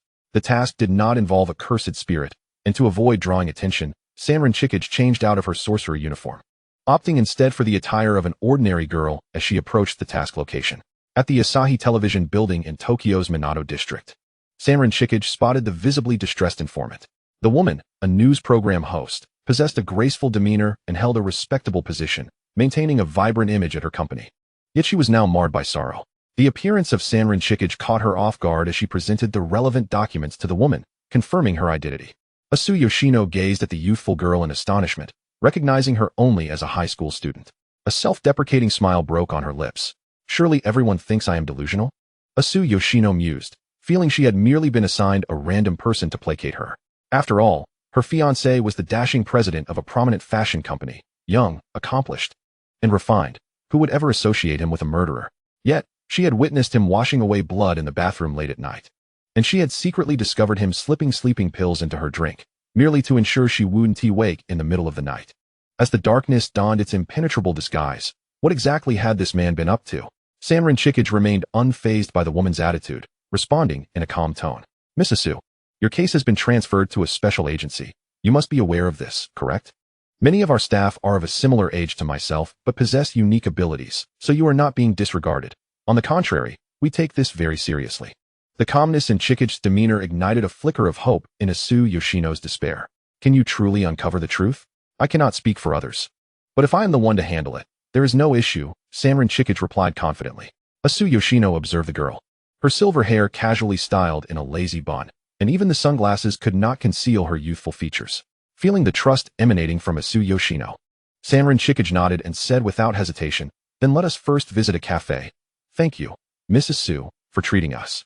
Asu Yoshino blinked, unconsciously following the girl. How peculiar it was, feeling an irresistible urge to be led along. The girl exuded an extraordinarily potent aura. In the bustling cafe during the after-work hours, Sanrin Chikage and Asu Yoshino settled into a corner. Sanrin Chikage ordered a strawberry milkshake and quietly listened as the woman recounted her woes. He truly is the perfect man, handsome, gentle, and patient with me. Do you think I might simply be imagining things? Sanrin Chikage calmly extended a tissue, inquiring through her straw. How many times have you encountered such a situation? Asu Yoshino hesitated, lowering her gaze. Ever since I discovered he was giving me sleeping pills, I began pretending to drink them. If he leaves during the night, I wake up. It has happened 5 or 6 times now. To see it 5 or 6 times and still dismiss it as an illusion. Love truly blinds one. Sanrin Chikage sighed, uncertain how to advise her. The woman had shared much, yet it revolved primarily around her emotions, lacking focus. Has he exhibited any other suspicious behavior? Asu Yoshino nodded, continuing her confession. I have secretly seen him making strange gestures in the air. Sanrin Chikage extended her hand, casually forming a seal to demonstrate. Like this? Asu Yoshino nodded, her expression one of confusion as she gazed at Sanrin Chikage. It appeared that this individual was indeed a sorcerer. The hand gestures indicated the casting of sorcery, which ordinary individuals could not perceive due to insufficient cursed energy. After a moment of contemplation, Sanrin Chikage extended her palm further. Miss Asu, would you kindly write a few characters for me? Anything will suffice. Is this also part of the investigation? It is a vital component. Asu Yoshino extended her finger, tracing letters in Sanrin Chikage's palm. Being highly attuned to handwriting, Sanrin Chikage quickly discerned the surname Oda. It is that man's surname. Sanrin Chikage activated her sorcery. Slender red cursed energy entwining within her palm, and soon the information pertaining to this girl manifested in her mind. The trajectory of her life appeared to be smooth, marked by a harmonious family, yet during her high school years, she had been entangled in a bullying incident that resulted in a fatality. This event had severely disrupted her life trajectory and evidently left a significant impact on her. Extending the timeline further, Sanrin Chikage furrowed her brow in astonishment. The girl's future a month from now remained obscured. If Sanrin Chikage could not discern events a month ahead, only one possibility remained. This girl would die. Sanrin Chikage withdrew her hand, gazing earnestly at Asu Yoshino. Would it be convenient for you to discuss your high school experience? Why are you so fearful? Asu Yoshino's face was painted with shock, unable to believe that this girl she had just met would unveil memories she wished to forget. Have you investigated me? It is merely divination, Sanrin Chikage replied in a monotonous tone, leaving Asu Yoshino in a state of uncertainty. Ultimately, she shook her head, biting her lip in defiance. I'm sorry, but I cannot speak of this matter. Sanrin Shikage was not surprised. She leaned back in her chair, scrutinizing the exquisite and beautiful woman before her. During this time, if he is feeding you sleeping pills, just consume them without peeking at him during the night. If discovered, it could be perilous. Ace would never kill me. Asu Yoshino's voice rose, but the tremor within it was undeniable. Sanrin Shikage remained silent, yet tears began to well in Asu Yoshino's eyes. Miss Sanrin, have you ever loved someone? I love Ace dearly, which is why I believe he would never harm me. The logic of the third-year student, Chisen Miki, eludes her understanding, especially regarding Asu Yoshino's inquiries, which she has indeed never personally experienced. Chisen Miki refrains from commenting on matters she has not faced. With a calm demeanor, she merely reiterates, do not spy any further if you wish to resolve this issue. Observing the girl's earnest attitude, Asu Yoshino ultimately nods in agreement. Just as Chisen Miki breathes a sigh of relief, her phone rings at an inopportune moment. The glaring contact name, the handsome Gojo, causes her brow to furrow. Is there something you need? Chisen Miki answers succinctly. You went to the city. Which district? The Harbor District. Oh, please buy me a fresh cheesecake from Shiroti. It's located in Akasaka. Chisen Miki pauses for a moment, taken aback by how well this individual knows desserts. Understood, send the money. Hey, you stingy brat. No money. No cake. Goodbye. Chisen Miki promptly hangs up, only to see Asu Yoshino wearing a kind smile, far more vibrant than her earlier sullen demeanor. What is the matter? Asu Yoshino appears slightly embarrassed. Was that a friend of yours, Chisen-san? No, just an acquaintance, Chisen Miki replies. Asu Yoshino grins. You seem rather unapproachable. Yet you converse so intimately with this person. I thought you were quite close. Chisen Miki feels a peculiar sensation upon hearing this. It seems more than one person has remarked on her unique rapport with Gojo Satoru. No, it's simply because Gojo is exceptionally deserving of criticism. I apologize for my intrusion, Asu Yoshino quickly offers, adept at reading the room, noting that the girl before her is evidently uninterested in such discussions. By the way, I need you to obtain your fiancé's handwriting in the next few days, preferably something recently written. Contact me as soon as you have it. Asu Yoshino recalls the girl's earlier demeanor and cannot help but inquire. Are you also seeking a fortune from Aza? Noticing the slight anticipation on her face, Chisen Miki cautions, I won't divulge that. After all, it is someone else's secret. Asu Yoshino's expression betrays her disappointment. Chisen Miki believes that knowing too much can be detrimental, often leading one into a convoluted cycle. After bidding farewell to Asu Yoshino, Chisen Miki heads to the dessert shop specified by Gojo Satoru. At least this fellow has the decency not to make her traverse from the Harbor District to Naruma for sweets. Upon arriving at the store's entrance, Chisen Miki is greeted by an infuriating visage. What are you doing here? She frowns at the silver-haired boy before her, who has shed his Jujutsu high uniform for a casual blue t-shirt, looking refreshingly laid back. The girls emerging from the dessert shop blush as they steal glances and whisper among themselves. I'm just checking if you actually bought me dessert. Are you insane? You ran over from Jujutsu High just for something so trivial? The two pairs of sunglasses confront each other at the dessert shop entrance, prompting passers-by to murmur. Hey, are those two fighting like a couple? Ah, but they're so pleasing to the eye. The girl looks so cute. That boy is so tall. If I had a boyfriend like that, I would never want to argue. Upon hearing this, Gojo Satoru smirks proudly, flashing a mischievous grin at Chisen Miki. Meanwhile, she waves her hand dismissively, as if shooing away a fly. Being associated with you is truly bad luck. Gojo Satoru grins wider, a glint of mischief in his eyes. As Chisen Miki prepares to bypass him and enter the shop, he childishly interjects. Do you think I wanted to come here? Your task is a combined one, and I'm afraid the one responsible for the capture is none other than me. Chisen Miki halts, casting a pained glance at the person behind her who is grinning with undue pleasure. Damn brat, just wait until I make you suffer. Is it just me? Or does the higher-ups in the Jujutsu world have a screw loose? With so many first-grade sorcerers available, why on earth did they choose this nuisance? What should have been a delightful designated task is now utterly devoid of joy. Meanwhile, a certain elder in the main family sneezes, looking gleefully at the task allocation list before him. This is their first joint mission. How memorable. The elder thinks to himself, in high spirits. Chapter 058. It seems their essay story. The bell at the dessert shop rings cheerfully as the attendant promptly approaches. Hello, how may I assist you? However, the two high school students entering exude a formidable aura, as if they might start a brawl at any moment. It is Chisen Miki who eventually composes herself and nods at the attendant. Two, please. The attendant quickly leads them to a table. After ordering, Chisen Miki leans her chin on her hand, sighing. I'll confirm the identity first, and then you can carry out your task, right? Gojo Satoru stretches his legs, crossing them nonchalantly, reclining in his chair. Did you not hear? There was a murder this morning, and the victim was not an ordinary person, but a sorcerer. The task has been escalated to level 1, and the higher-ups want me to intervene directly. Otherwise, who would want to work with you? His expression suggests that she should be grateful to be under Gojo Satoru's protection. Chisen Miki thinks to herself that in this day and age, it is hard to earn a decent wage. Not only does she face job-related risks, but she also has to contend with the torment of her colleagues. Gojo Satoru tilts his head, his tone unkind. Are you cursing me in your mind? Chisen Miki shakes her head earnestly, appearing bewildered. With your abilities, capturing him should be effortless, right? So, Gojo Satoru shrugs dismissively. You've already confirmed he is a registered curse user? Chisen Miki finds herself at a loss. Not yet. Gojo Satoru then dramatically gestures in the air, pointing at her. So it's you, little brat, who is holding me back. Adjust your attitude. Chisen Miki takes a deep breath, maintaining a blank expression as she gazes at the arrogant figure before her. Oh, I sincerely apologize. Gojo Satoru can easily provoke a reaction from her, especially with her apologies. When addressing a senior, one must exhibit an exceptionally cute smile, right? Chisen Miki contemplates for a moment before unexpectedly removing her sunglasses. Her crimson pupils, illuminated by the vintage lighting of the dessert shop, exude an alluring charm.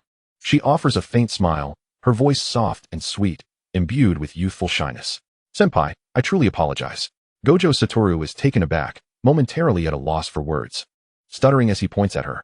After a moment, Chisen Miki instantly switches her expression back to her usual impassive demeanor. Quickly putting her sunglasses back on and leaning back in her chair, letting out a soft huff towards Gojo Satoru. I did as you asked, can you now be quiet? Gojo Satoru's mind still replays Chisen Miki's bashful demeanor, likening her to an adorable little white rabbit, trembling with cuteness. While he knows that Chisen Miki has no sense of shame, he is still taken aback by her tactics. You're not learning well. Are you trying to seduce me? Chisen Miki finishes his thought, shaking her head disapprovingly as she points to her own head. Your brain is filled with nonsense. Wakaba Gojo was seething with rage, ready to leap over the table that separated him from the two individuals in front of him to unleash his fury. However, Chigusa Miwa suddenly broke into a heartfelt smile, a genuine expression of mirth. If you come any closer, I might have to scream for help, she teased. After all, this was not a jujutsu school. If Gojo were to actually strike Chigusa, he could very well find himself in a cell. Consequently, Chigusa deliberately provoked Gojo, clearly aware that he was unable to handle her at the moment. The aroma of cheesecake wafted through the air, momentarily halting the flames of their conflict as the dessert arrived. Gojo inquired about a certain individual. What information had she gleaned from that woman? Chigusa was candid in her response. Nothing too alarming. She was involved in a homicide during high school, and she might die in a month. Gojo nearly choked on his cake, staring at the composed young lady before him. Nothing too alarming? Chigusa twirled her fork in the air, her tone tinged with a hint of nostalgia. People harbor countless secrets. If one were to truly delve into them, the chilling truths would be innumerable. You have seen far too little, Gojo. To his surprise, Gojo refrained from retorting, unable to look away from the ease with which she savored her cake. Surely, she must have witnessed many of humanity's darker facets, and with no outlet for her emotions, the weight of such negativity had shaped her character. The Miura family, with the depth of their cursed energy, had honed their divination techniques to an exceptional degree. Chigusa Miwa represented the pinnacle of cursed energy born in her family over the last century. Her whimsical fortune-telling sessions in the streets for a mere 50,000 yen were likely a means to avoid glimpsing too many of others' pasts and futures. The boy before her was surprisingly silent, his quietude tinged with a hint of melancholy, leaving Chigusa perplexed. It's not a certainty that she will die. The issue likely lies with that curse user. As long as we resolve it, she should be fine. Gojo chuckled, amused at the thought of himself fretting over such matters. It's inconsequential to me. It's merely a task. He adhered less to rules and more to his own whims. Believing that he would soon be able to ascertain the identity of the man once he acquired his handwriting for apprehension, Gojo did not doubt Chigusa's abilities. Gesturing toward her cake, I'll take care of the bill. Oh, upon their return to the Jujutsu school, the night sky was adorned with twinkling stars. The land, scorched by the sun throughout the day, had quieted down, slipping into a serene slumber as the heat dissipated. Chigusa placed a call to Zenin Fushiguro, concerned about matters that still weighed on her mind.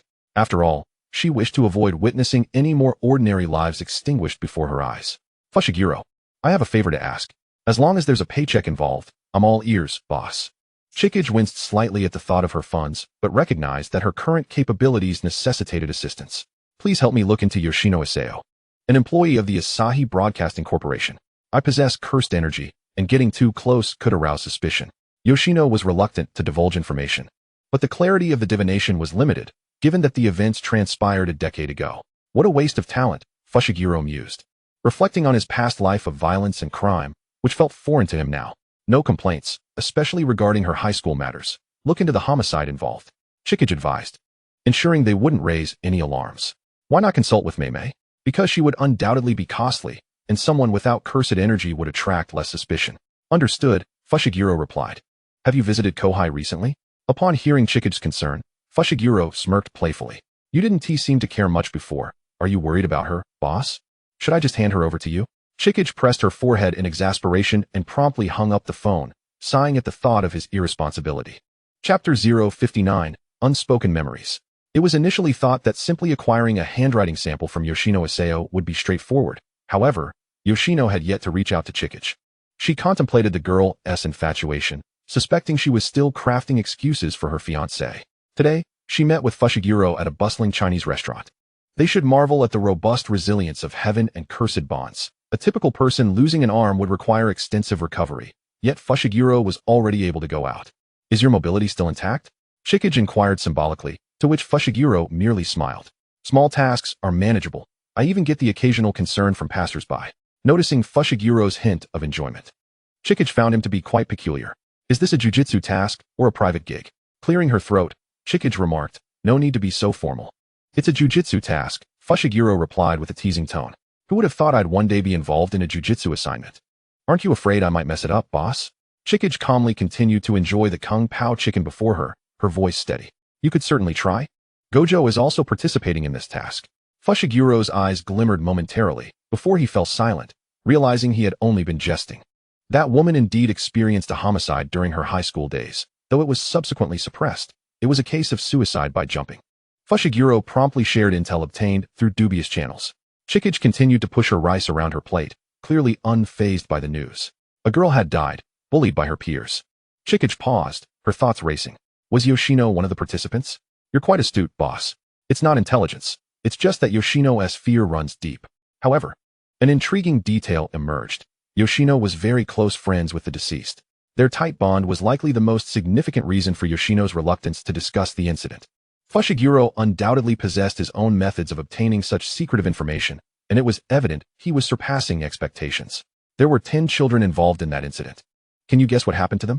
Chikage's heart skipped a beat, finally focusing intently on Fushiguro. Over the past 3 years, several had met untimely ends, leaving only 3 survivors.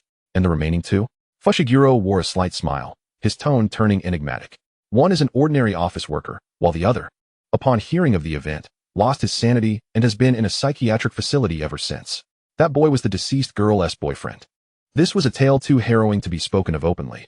How could someone she trusted also be complicit? The despair that girl must have felt to ultimately choose such a path weighed heavily on Chikage, who propped her chin on her hand, devoid of appetite. You're aware of the probable identities of the other 7 deceased, right? Most were classified as accidents or suicides, yet I suspect it's far more complex. Fushiguro began recounting their identities, and these individuals coincided with a case that the jujutsu world had taken on. Although the individuals mentioned above do not encompass all the victims of the Curse Master, they are nonetheless representative. Within the extensive documentation provided, a Curse Master codenamed ZZ is responsible for the demise of these ordinary people. He leaves behind an exceedingly scant residue of cursed energy, coupled with the temporal nature of his actions rendering pursuit nearly impossible. His meticulous nature suggests that his motives are not driven by rage, but rather a dispassionate inclination towards murder. Interspersed among these occurrences are other sorcerers and individuals, none of whom have connected the dots linking the 7 deceased. It is likely that the identity of the fiancé, Asu Yoshino, is none other than this enigmatic Curse Master ZZ. This is not merely an ordinary case. It is steeped in a web of love, hatred, and vengeance. Boss, you don't look too well, remarked Chikaze Mitsuki, her sunglasses failing to conceal her distracted demeanor. Honestly, I detest tasks like this. With a sigh, she uncharacteristically revealed her emotions. When matters become entangled with feelings, it becomes quite troublesome. Fushiguro Megumi nodded in agreement, a resigned smile gracing his lips. Yet, humans are creatures of overwhelming emotions, are they not? Are you as well? Indeed, otherwise how would Shoko have come into existence? Let us not delve into the intricate details. Mitsuki interjected, abruptly halting Megumi's train of thought. restoring her previously stoic demeanor. You will receive your payment upon completion of the task. Thank you. Megumi shrugged, seemingly indifferent. By the way, who prompted you to speak about the bounty? Mitsuki had refrained from asking earlier due to her lingering doubts about Megumi. But now that he was genuinely willing to assist her, her wariness had lessened considerably. The intermediary provided me with the funds. That individual is quite tight-lipped, and frankly, I had no interest in probing further, Megumi replied candidly. However, we can rule out the Gojo family. They are hardly the type to squander their wealth on frivolities. Megumi concluded with a nonchalant demeanor. Who would have thought that just a short while ago he had boldly mentioned the Gojo clan? Many harbored disdain for the alliance between the Chikaz and Gojo families, and the sentiment was widespread. But you never believed me from the outset. Which is why you provided me with false information, he teased. Indeed, my initial impression of you was quite unfavorable, Mitsuki retorted, her tone sharp. Megumi chuckled heartily at her candidness. So where does your trust in the Gojo family stem from? I am genuinely curious. Upon hearing this, an image of azure eyes, as pure as the heavens and as clear as the sea, flashed through Mitsuki's mind, prompting her to respond with a hint of irritation. Is that not a fleeting whim? Megumi remained silent, reflecting on the adolescent nuances of the girl before him, her mood shifting in an instant. Very well. Let us consider it as if I never asked. Megumi showed little interest in the girl's inner turmoil. Mitsuki cast a mischievous glance at him. Those cursed tools of yours must be quite valuable, yes? A sudden alarm rang in Megumi's mind. The intensity of her gaze was too fervent. He could only raise one hand in surrender. All right, I promise to refrain from speaking indiscriminately in the future. With that, Mitsuki and Megumi shared a surprisingly harmonious meal. Chapter 060. No one will indulge you. After bidding farewell to Megumi, Mitsuki handed over the dossier regarding the ordinary employee within the target range to Gojo Satoru. The response she received was far from pleasant. You want me to protect him for 24 hours? Does that man not fear for his own longevity? Mitsuki remained unfazed. If anything unusual occurs, we can apprehend him directly. You wish to expedite the completion of this task, do you not? Gojo scoffed, his gaze sweeping past Mitsuki with an air of disdain. So, you sought out Fushiguro, did you? Mitsuki chose silence, neither confirming nor denying. Of course. How else could you have acquired such information? Her expression remained impassive, rendering her emotions inscrutable. It's called leveraging connections, she replied, as Gojo dismissively scratched his ear, showing no inclination to engage with her words. Whoever wishes to pursue this can do so, he stated, displaying a distinct lack of cooperation, which prompted Mitsuki to mentally chastise the individual responsible for task assignments. She did not press the issue. After all, the task was somewhat intricate, and as it stood, Asu Yoshino appeared to be free of immediate danger. Consequently, the individual residing in the sanatorium due to a mental breakdown became the next target. Megumi had already sent her the address, even uncovering the man's name. Mitsuki infiltrated the sanatorium, observing the man seated by the window, lost in thought. His hair slightly unkempt, and his demeanor lethargic. Hirano Senki? The man seemed unresponsive to his own name, yet the nameplate outside the room confirmed his identity. Mitsuki did not expect him to engage in conversation. All she required was a sample of his handwriting. Thus, she produced paper and pen, extending them toward him. I am an intern caregiver. Shall I teach you to draw? Hirano showed little reaction, fixated on the blank sheet before him, his gaze not once landing on Mitsuki. However, he instinctively picked up a black crayon and began to doodle. The process unfolded more smoothly than anticipated. Mitsuki promptly employed her cursed technique. The man's information began to coalesce within her mind, his life trajectory manifesting as intertwining lines, available for her to read. Yet, Mitsuki's pupils dilated in alarm. Something was amiss. This individual was not who he appeared to be. There was no murder to speak of. In fact, this man was not the genuine Hirano Senki at all. He was merely a substitute. A mentally ill patient who had lost his sanity after participating in the bullying of his girlfriend. The real Hirano Senki was nowhere to be found in the sanatorium. The man before her seemed engrossed in the joy of painting, and Mitsuki refrained from disturbing him, recognizing his plight as a pitiable one. He would likely lead a smooth yet unfulfilled life, devoid of any chance for recovery. Indeed, some matters could only be clarified by consulting Asu Yoshino. At that moment, Mitsuki's phone rang. It was Gojo Satoru. She quickly concealed herself in the shadows of the sanatorium to answer the call. Hello, Mitsuki. That guy's been targeted. Mitsuki momentarily struggled to comprehend, skepticism lacing her tone. Gojo's voice grew impatient, tinged with a hint of annoyance. The ordinary person you asked me to observe. Just to clarify, I'm only doing this out of boredom. Upon hearing Gojo's words, an odd emotion surged within Mitsuki, akin to a sense of something collapsing within her. Stubborn as a dead duck, the Gojo clan is a menace. Gojo, this is a premeditated slaughter. I suspect it is linked to a bullying incident from years past. Gojo fell silent for a moment, his tone shifting to one of impatience. Sounds like a major hassle. Indeed, once ordinary humans became involved, complications arose.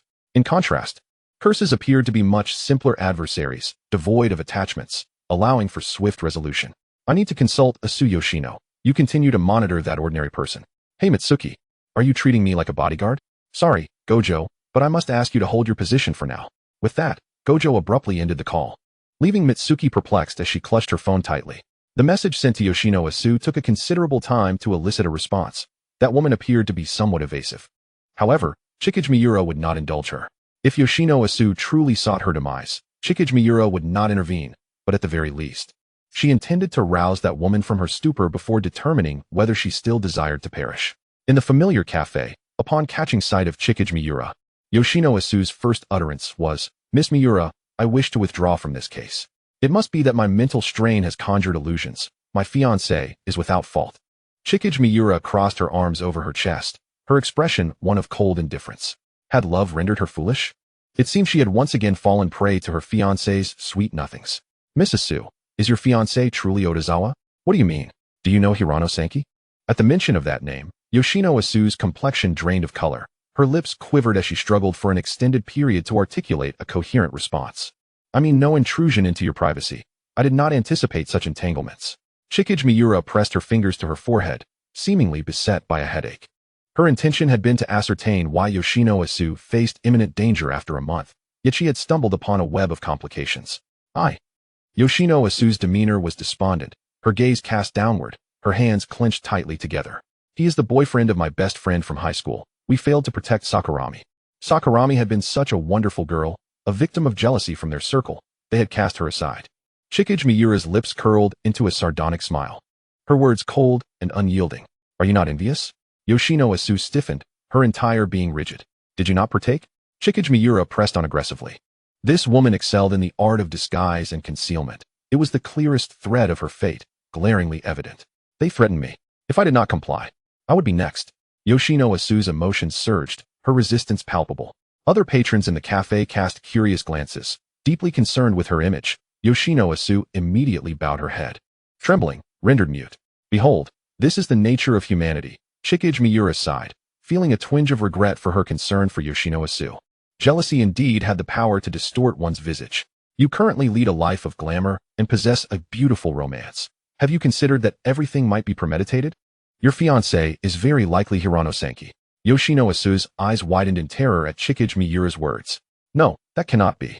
Chikage Miura suddenly comprehended the impatience of Satoru Gojo. She leaned back in her seat, scrutinizing the woman before her. "You had best speak the truth to me. My colleague has a rather volatile temperament and may soon eliminate your so-called fiancé."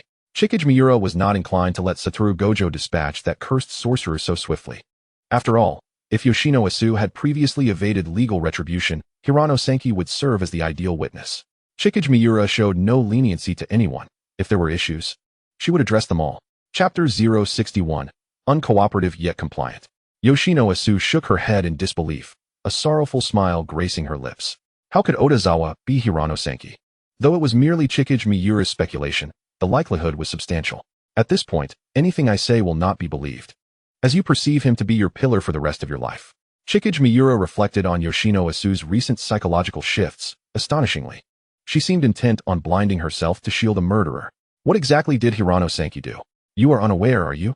Those involved in that incident are nearly all deceased. Yoshino Asu's eyes brimmed with terror. After that incident, they had all consciously severed ties and ceased to mention it, vanishing completely from one another's lives. Currently, only 3 remain. You, Murata O, and the one in the sanatorium, Hirano Senki. You are aware of my abilities, correct? I have investigated. And the individual in the sanatorium is not Hirano Senki. We have uncovered the killer who jointly ended the lives of those 7 individuals. And we now suspect that person is your fiancé. Chikage Miura assessed Yoshino Asu's fearful expression, her tone lingering with a sense of gravity. "So, may I inquire, who exactly is your fiancé?"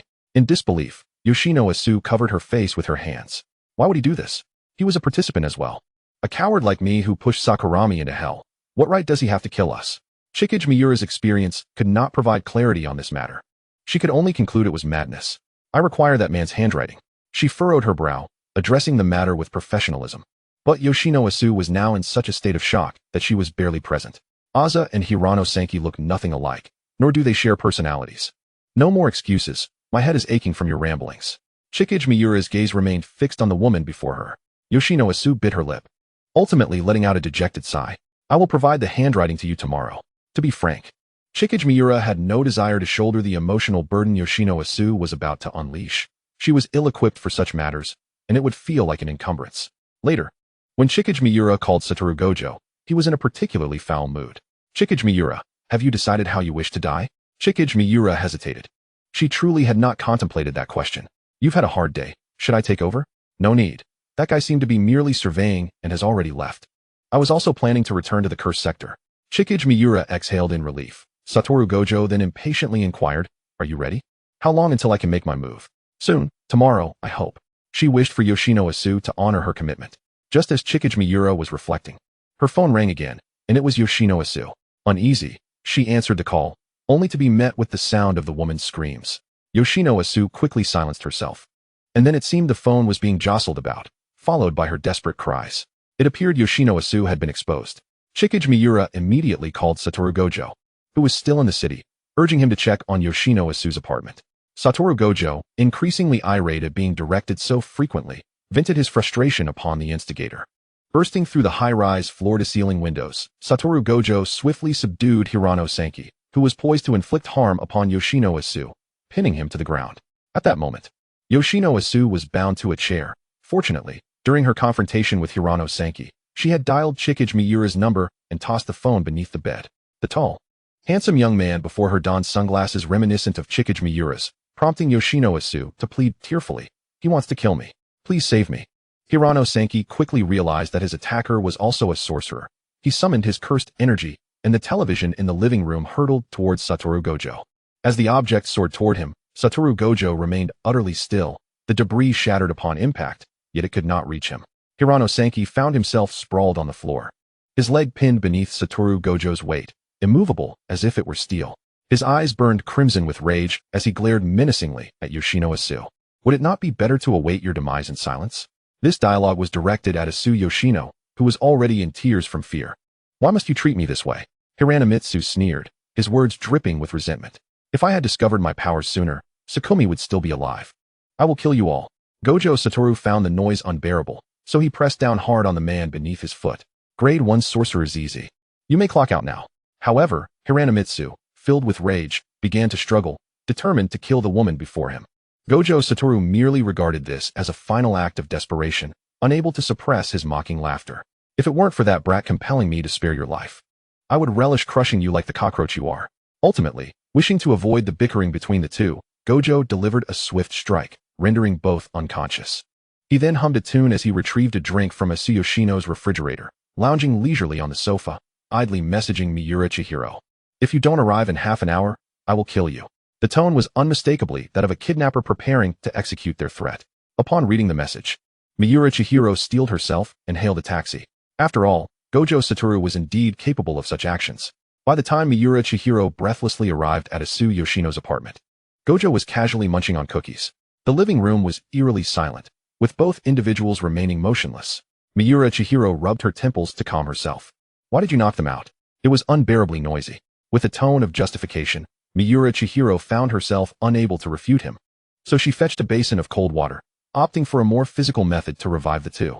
However, Gojo had struck far too hard. Miura Chihiro nearly drenched them before they finally stirred awake. Upon regaining consciousness, Hiranamitsu glared at the girl before him, his eyes filled with murderous intent, only to be forcefully slammed back to the ground. The Grade 1 sorcerer felt utterly humiliated. Miss Miura, Asu Yoshino's face, disheveled and desperate, lit up with a glimmer of hope. Miura Chihiro mercilessly shattered that smile. What are you so happy about? You'll be joining them in custody soon. Asu Yoshino's smile faltered, finally comprehending that this girl was genuinely unyielding and exceptionally clear-headed. Was she finally to face her overdue judgment? Chapter 062. Love is a Twisted Curse. Gojo Satoru could not grasp Miura Chihiro's cryptic language. He merely found it bothersome. Meanwhile, Miura Chihiro squatted down, her gaze fixed intently on Hiranamitsu. We are sorcerers, and you have been apprehended. Hiranamitsu scoffed, his once handsome face marred by a look of unwillingness. I was so close. Miura Chihiro fell silent for a moment, then calmly stated, before you die, testify as a witness to the truth of that incident from 8 years ago. A flicker of surprise crossed Hiranamitsu's eyes, while Asu Yoshino turned pale with alarm. Miss Miura, I am a victim in this matter, and I provided this man with information. Miura Chihiro nodded, not denying it. But you are also an assailant. You escaped from that incident, did you not? Hiranamitsu suddenly erupted into laughter, his words laced with venom. Asu Yoshino, you cannot escape. That hell was your handiwork. What innocence do you feign? Sakumi was superior to you, and thus she found happiness everywhere. Your ugly self truly disgusts me. Do you know what I think about every day while sleeping beside you? I imagine the day you learn the truth, and I will personally reduce you to a pulp. Hearing this, Asu Yoshino's face turned ashen, and she retorted coldly, and what about you? Because you feared being beaten. You stripped Sakumi of her clothes and bullied her on camera. Do you think you are anything good? Shut your mouth. You were the star of that video. Why did Sakumi commit suicide? It was because of you, Hiranamitsu. Asu Yoshino realized the situation had reached a breaking point. She began to laugh maniacally, frantically accusing Hiranamitsu. If I am to descend into hell, I will drag you all down with me. I owe Sakumi an apology, but you all must die. Miura Chihiro, upon hearing this, felt a profound sense of the distortion of humanity. Behind this grotesque facade, the innocent Sakumi had become a sacrificial lamb. She glanced at the usually silent Gojo Satoru, who bore a hint of disdain. Love is indeed a twisted curse. Young men and women, still naive in their understanding of affection, would reflect on this mission and the convoluted emotions entwined within it. In the end, Asu Yoshino and the surviving Murata were subjected to the legal consequences of the mundane world, while Hiranamitsu faced execution within the sorcery realm. This bloodstained man ultimately expressed his gratitude to Miura Chihiro. He felt no remorse for his actions. From the moment he lost Sakumi, he had ceased to exist as a human being. Rather than harboring hatred for those people, he loathed himself even more. He despised the weakness he had displayed at that time. With the mission accomplished, Miura Chihiro felt a twinge of exhaustion. Yet, the completion of this task had exceeded expectations. Leaning back in her chair, she listened to her peers lavish her with praise. Chihiro-san, you are incredible. I wish to collaborate with the second-year seniors on a mission too. Hayabura, you regarded everyone through a rose-tinted lens, believing them all to be splendid individuals. Miura Chihiro recalled Gojo Satoru's demeanor, realizing he had not made things difficult for her. In fact, he had been rather cooperative. She wearily nodded and yawned. You seem quite fatigued after this mission, don't you, Chihiro-san? Right, Nanami? Called out. Nanami glanced at Hayabura Yu, then shifted her gaze to the silver-haired girl. It seemed like a rather troublesome task. Rina Miura discreetly cast a glance at Miura Chihiro, feeling a surge of jealousy. She had been fortunate to encounter tasks of such value. Hayabura Yu offered reassurance. Chihiro-san, summer vacation is just around the corner. You can have a good rest. Miura Chihiro, who had felt she was already working, finally perked up a bit. Is there a summer vacation at the sorcery school? Indeed. Classes will pause, but tasks will not cease, Hayabura Yu explained, prompting Miura Chihiro to nod. It appeared she could take some time to organize her intelligence. Stretching her arms, Ryogura Yohei entered the classroom. Classmates, next week marks the beginning of summer vacation, your first since enrolling in the sorcery school. This year, we will have a school trip. Does anyone have a destination in mind? In contrast to Ryogura Yohei's amiable demeanor, the second-year Yaga Mazamichi wore a look of utter disinterest. Where would you like to go for this year's trip? Gojo Satoru eagerly raised his hand. I want to go to the East African Rift. Yaga Mazamichi's forehead twitched, completely ignoring the impulsive student. The sorcery school's trip could only be domestic, considering the tasks at hand. It would only last 3 to 5 days. And the East African Rift was likely a destination for elite institutions. Suguru Geto leaned on his hand, discussing with Gojo, who sighed in exasperation. The sorcery school is so poor. Don't say that. The teacher is now the principal, and he would be heartbroken. Yaga Yoshinori crushed the chalk in his hand into 2 pieces and mercilessly hurled them at the heads of the 2 students. I ducked. This must be classified as an act of violence, right? It was truly exasperating dealing with these 2. Consequently, Yaga placed his hopes on the only relatively normal student. Yuri Shoko. Shoko, do you have a place in mind you'd like to go? After pondering with her chin in hand, Shoko replied, somewhere far away. Ideally a place where we can't return even if they're essay mission. Yaga and Shoko exchanged glances. After all, as the Academy's treasure, any further complaints would have to remain unspoken. Returning to the first-year group, the atmosphere here was evidently much more normal. I still want to go to Okinawa. Last time, I only lingered at the airport. What a pity, lamented Higuruma Yu. Miwa Riona, as a model student, proposed, I'd like to visit Kyoto. And I could also pay a visit to the Jujutsu school there. Plus, there are Nara and the Great Buddha nearby. It seemed like a splendid idea, and Hirakawa Yohei nodded in agreement before inquiring about Nanami Kinto's thoughts. Nanami, however, refrained from voicing his opinion, stating that anything was acceptable. Sensing Hirakawa's gaze, Miwa Chisaki thoughtfully replied, I wish to go to the Strait of Malacca.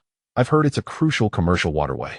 Hirakawa's mouth twitched slightly as he patiently explained, the school trip can only be domestic. Consequently, Miwa Chisaki's face fell, and she echoed Nanami's words. Saying anything would suffice. Both the first and second year groups had their own ideas, yet the two teachers neglected to mention that this trip would include both grades. Why, you ask? Because Yaga had to manage the school's budget after taking office, to patch up the remnants left by students involved in fights. But, Principal Yaga, do you truly believe that placing this group of individuals together will reduce expenses? Chapter 063. What does a cursed spirit taste like? Ultimately, the two teachers conspired and decided on the destination chosen by the Academy's treasure, Yerishoko, the northernmost city of Wakanai. During the summer, the temperature in Wakanai is quite suitable for escaping the heat. It was a rare opportunity to enjoy a break from their tasks. And the Jujutsu school treated its students with a measure of humanity. All gathered at the entrance of the Jujutsu school. The first-year students met the second-year students with a sense of confusion. Are you also departing today? Suguru Geto inquired, a hint of curiosity in his voice. What a coincidence that the second-year seniors are here too. Higuruma Yu exclaimed with vibrant enthusiasm. Meanwhile, Miwa Chisaki, donning sunglasses, gazed at the sunlit sky, where the cicadas chirped incessantly, and even the wind seemed to grow boisterous. It was more than mere coincidence. They were traveling together. With a quiet sigh, Miwa Chisaki heard a final boisterous voice ring out. So, what is Wakanai really like? Well, the answer was clear. It was indeed as expected. Yaga, preoccupied with managing school affairs, entrusted the students to Hirakawa Yohei, who could only imagine the immense pressure he faced. Upon arriving in Wakanai, they felt the allure of the city of winds, known for its blustery days. The weather was considerably cooler compared to Tokyo, and they could behold a seascape distinct from that of Okinawa. The Jujutsu school had specially rented a guest house to accommodate 8 students for their study tour, which was, of course, not an ordinary trip, but one with educational purposes. They set up tents on various streets to exorcise the cursed spirits residing within, a sort of non-targeted cleansing activity. The groups were randomly assigned by drawing lots. Miwa Chisaki with Suguru Geto, Satoru Gojo with Nanami Kento, Miwa Riona with Yerishoko, and Hirakawa Yohei with Higuruma Yu. When Satoru Gojo was absent, Suguru Geto occasionally exhibited a quieter demeanor. How did your recent joint mission with Gojo go? He asked. Quite well, Chisaki replied. Although Gojo can be reckless at times, his efficiency is remarkable. Upon hearing this, Miwa Chisaki did not deny it. In fact, she harbored some inner agreement. When did you start mentioning missions with Gojo? Was it in the first year? Suguru nodded, seemingly recalling something amusing. Initially, our relationship wasn't great, but we gradually became familiar with each other, and eventually, we mostly teamed up for missions. He paused for a moment, reflecting on the time after the Star Plasma Vessel incident, when Gojo had gained new insights into reversal techniques, and his mission partners were no longer exclusively Suguru. For Jujutsu sorcerers, progress is a commendable pursuit. It is the responsibility of the strong to protect the vulnerable, and hence, the strong must become even stronger. Inside the dimly lit tent, the restless second-grade cursed spirits scrutinized the uninvited guests, as Miwa Chisaki's hand brushed against her silver hair, only to be stopped by Suguru. Don't kill them, let me absorb them. Miwa blinked in surprise, halting her jujitsu. It was her first time witnessing how Suguru absorbed cursed spirits, having only seen him use them before. Suguru raised his hand towards the cursed spirits, who, sensing a threat, rushed to attack him. However, the moment they drew near, they were twisted and crushed by the black hole-like force emanating from Suguru's palm. They then transformed into a dark sphere in Suguru's hand. With a look of mild astonishment on Miwa Chisaki's face, Suguru opened his mouth and swallowed the black sphere whole. Chisaki, somewhat taken aback, realized that this absorption was indeed literal. Suguru, what does a cursed spirit taste like? This fleeting curiosity led her to notice a fleeting melancholic expression on Suguru's face, which quickly morphed into a faint smile. It's akin to a cloth that has dealt with vomit. After a moment's hesitation, Miwa Chisaki continued to inquire. Does each cursed spirit require such treatment? Indeed, Suguru responded lightly, giving off a seemingly carefree aura, yet a chill crept down Miwa Chisaki's spine. She was unaware of the extent of Suguru's cursed spirits, but she knew she could never bring herself to consume such things. You're incredible, Suguru. Why the sudden praise, Chisaki? There's no need for encouragement. I'm already used to it. In truth, it was not mere encouragement, but a heartfelt sentiment from Miwa Chisaki, reflecting on the prodigious young man, renowned alongside Satoru Gojo, who was compelled to consume such unpalatable entities daily. This was his jujutsu. When did you discover this ability? In middle school, I used to see strange things. But my parents were ordinary people and dismissed it as childish imagination. Your parents are ordinary? Yes, so I was quite surprised when I was recruited by the jujutsu school. In Miwa Chisaki's memory, it seemed she had begun studying the history of the jujutsu world as soon as she could comprehend things. It was indeed surprising for a sorcerer like Suguru Geto to emerge from an ordinary family. During their first encounter, she had casually read his fate, noticing the stark change that would occur a year later. It was hard to fathom what would transpire for someone like Suguru. Feeling the gaze of the girl behind the sunglasses directed at him, Suguru Geto was quite adept at interpreting the expressions concealed behind them. Please refrain from looking at me with such a meaningful gaze, Miwa. Upon hearing this, Chigusa Miwa cleared her throat and withdrew her gaze, noticing that the tent they had set up was gradually dissipating. The clear sky, infused with the essence of summer, evoked a sense of clarity akin to breaking through mist to witness the moonlight. The silver-haired girl surveyed the unobstructed scenery, sensing the ambiguous smile of Suguru Geto beside her. What are you chuckling about?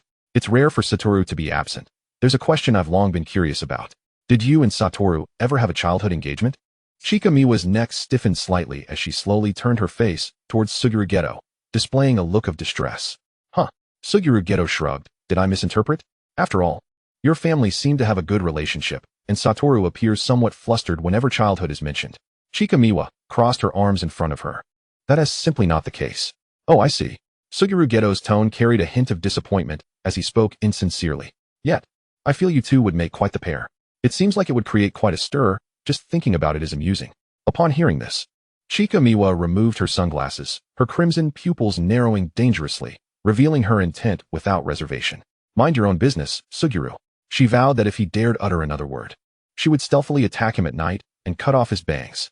Chapter 064, Conspiratorial Grouping. Meanwhile, in another duo of girls, Riona Miwa appeared to harbor more thoughts. As Natsuko Yeri was not adept in combat, she primarily engaged in a leisurely stroll, akin to an ordinary high school girl, capturing moments with photographs.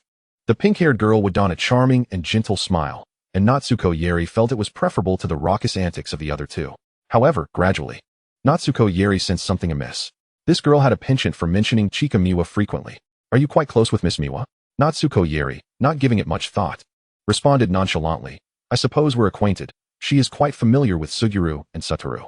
At this, Riona Miwa's expression inexplicably softened, leaving Natsuko Yeri bewildered. After all, Natsuko was the only girl in her second-year group and should not be neglected. That sounds unfortunate.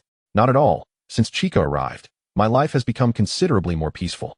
I'm grateful she helps divert attention. Upon hearing such words, Riona Miwa's eyes flashed with resentment. High school girls should take an interest in such matters of attention. She had anticipated hearing Natsuko Yeri's complaints, but discovered instead that she was enjoying herself. After all, students specializing in curses were rather peculiar. And Riona Miwa had yet to grasp this truth. I must have misunderstood. Miss Miwa is quite free-spirited, and she shares a good relationship with Satoru-senpai. Natsuko Yeri pinched a cigarette between her fingers, leaning against a utility pole in front of a convenience store, watching Riona Miwa smile. A good relationship? Perhaps there is some misunderstanding on your part, Riona. Besides, what does their relationship have to do with me? If Riona is bored, does she wish to engage me in conversations about high school girls? Riona Miwa awkwardly smiled, attempting to defuse the tension. I merely desire to understand Miss Miwa better, but she rarely speaks with me. Natsuko Yeri nodded slightly, offering a half-hearted response to the younger girl. Chika has that kind of personality. Why force a conversation with her? At least from my perspective, you shouldn't insist on speaking with Chigusa Miwa. She is quite tranquil in her interactions.